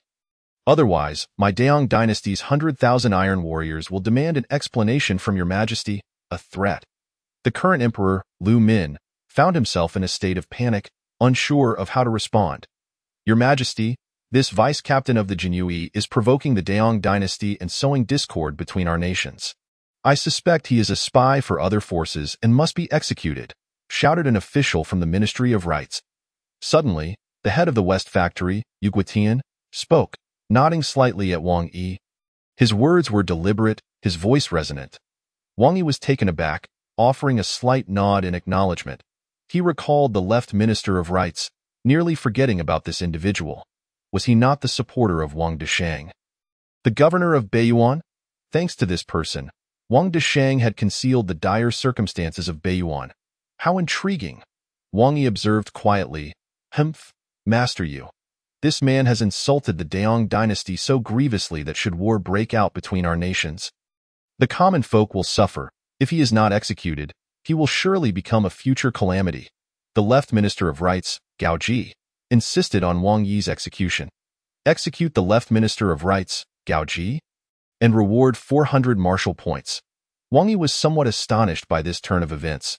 The reward for eliminating these powerless officials surpassed that offered for slaying innate masters. Seemed the crimes committed by these officials far outweighed the dangers posed by martial experts. Wang Yi increasingly appreciated Gao Ji's audacity in stepping forward. Emperor Lu Min listened to the officials' disputes, his head throbbing. He could not discern the truth behind their words, exclaiming, "Wang Yi, do you have anything to say?" Wang Yi had but one phrase to offer this emperor. "Your mind is muddled. I have uncovered a matter of great importance. Left Minister Gao Ji is colluding with the Daong dynasty to undermine our great Ming dynasty. His entire clan must be exterminated." Wang Yi's declaration was nothing short of startling. A collective gasp reverberated through the assembly. Not only the rulers of the great Ming dynasty, but even the martial experts from the myriad of nations were left in utter disbelief. They had not expected Wang Yi to drop such a bombshell. Emperor Lu Min nearly succumbed to a fit of rage, struggling to breathe. Gao Ji, the left Minister of Rights, was taken aback. Although he had harbored such intentions and even collaborated with those forces for over a decade, He had recently severed ties and had not been in contact. How could Wang Yi possibly know? You speak nonsense. What evidence do you possess? Gao Ji bellowed. Wang Yi, dismissive, exchanged a glance with Wang Yi. The latter immediately grasped the cue and stepped forward, proclaiming, "And what evidence do you have to accuse the captain of being a spy? I see you as the true traitor, selling out our great Ming dynasty and groveling before our enemies." Gao Ji was thoroughly incensed. How dare a mere Jinyue challenge him? I am the left minister of rights. How could I wrongfully accuse a lowly vice-captain? Indeed, the left minister of rights, Gao Ji, is loyal to the crown and would never make false accusations. Your Majesty, a thorough investigation into the Jinyue is imperative. They are culpable of framing and harboring filth. Such matters must be scrutinized. Your Majesty, it would be best to disband the Jinyue altogether. Many ministers, filled with dread towards the Jinyue, clamored for its immediate dissolution. Father, a lowly Jinyue dares to slander a serving minister. He must be executed. The third prince, Lu Jing, interjected. Upon hearing this, numerous ministers rallied behind the third prince. Lu Jing wore a smug expression, casting a glance at the crown prince, his eyes betraying disdain and coldness. This throne was his for the taking. Emperor Lu Min, sequestered within his palace, remained oblivious to the external turmoil. Observing the ministers besiege the Jinyue, he had made up his mind to reprimand them. Enough of this uproar. Once the 100 Nations Martial Arts Conference concludes, we shall deliberate on this matter. Yes, Your Majesty. The ministers fell silent, refraining from further discussion. Wang Yi signaled for Wang Yi to withdraw. Should he incur his wrath, they would all face annihilation. The martial arts tournament resumed, with martial experts from various sects taking to the stage. The young master from the Diansong sect faced off against Gu Ming from the Daiyuan nation, demonstrating an extraordinary mastery of the spear. Their duel resembled ferocious sharks tearing at one another, constricting serpents, fierce tigers stalking their prey, and mighty lions pouncing upon rabbits. On another arena, two masters clashed.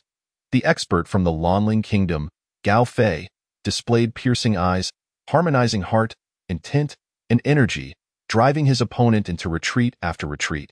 Across 10 stages, experts from various sects and nations unleashed their full prowess, all striving to triumph in the contest and carve their names into history. Chapter 73. The Ancient 10 Divine Techniques as Dusk Fell. The sun bled crimson. After a day of riveting performances, the martial artists began to grasp the unusual techniques of the Western nations, finding it somewhat enlightening.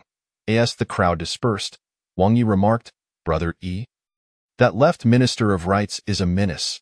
I shall," mimicking a throat-cutting gesture. Wang Yi gazed skyward, where the full moon shone brightly.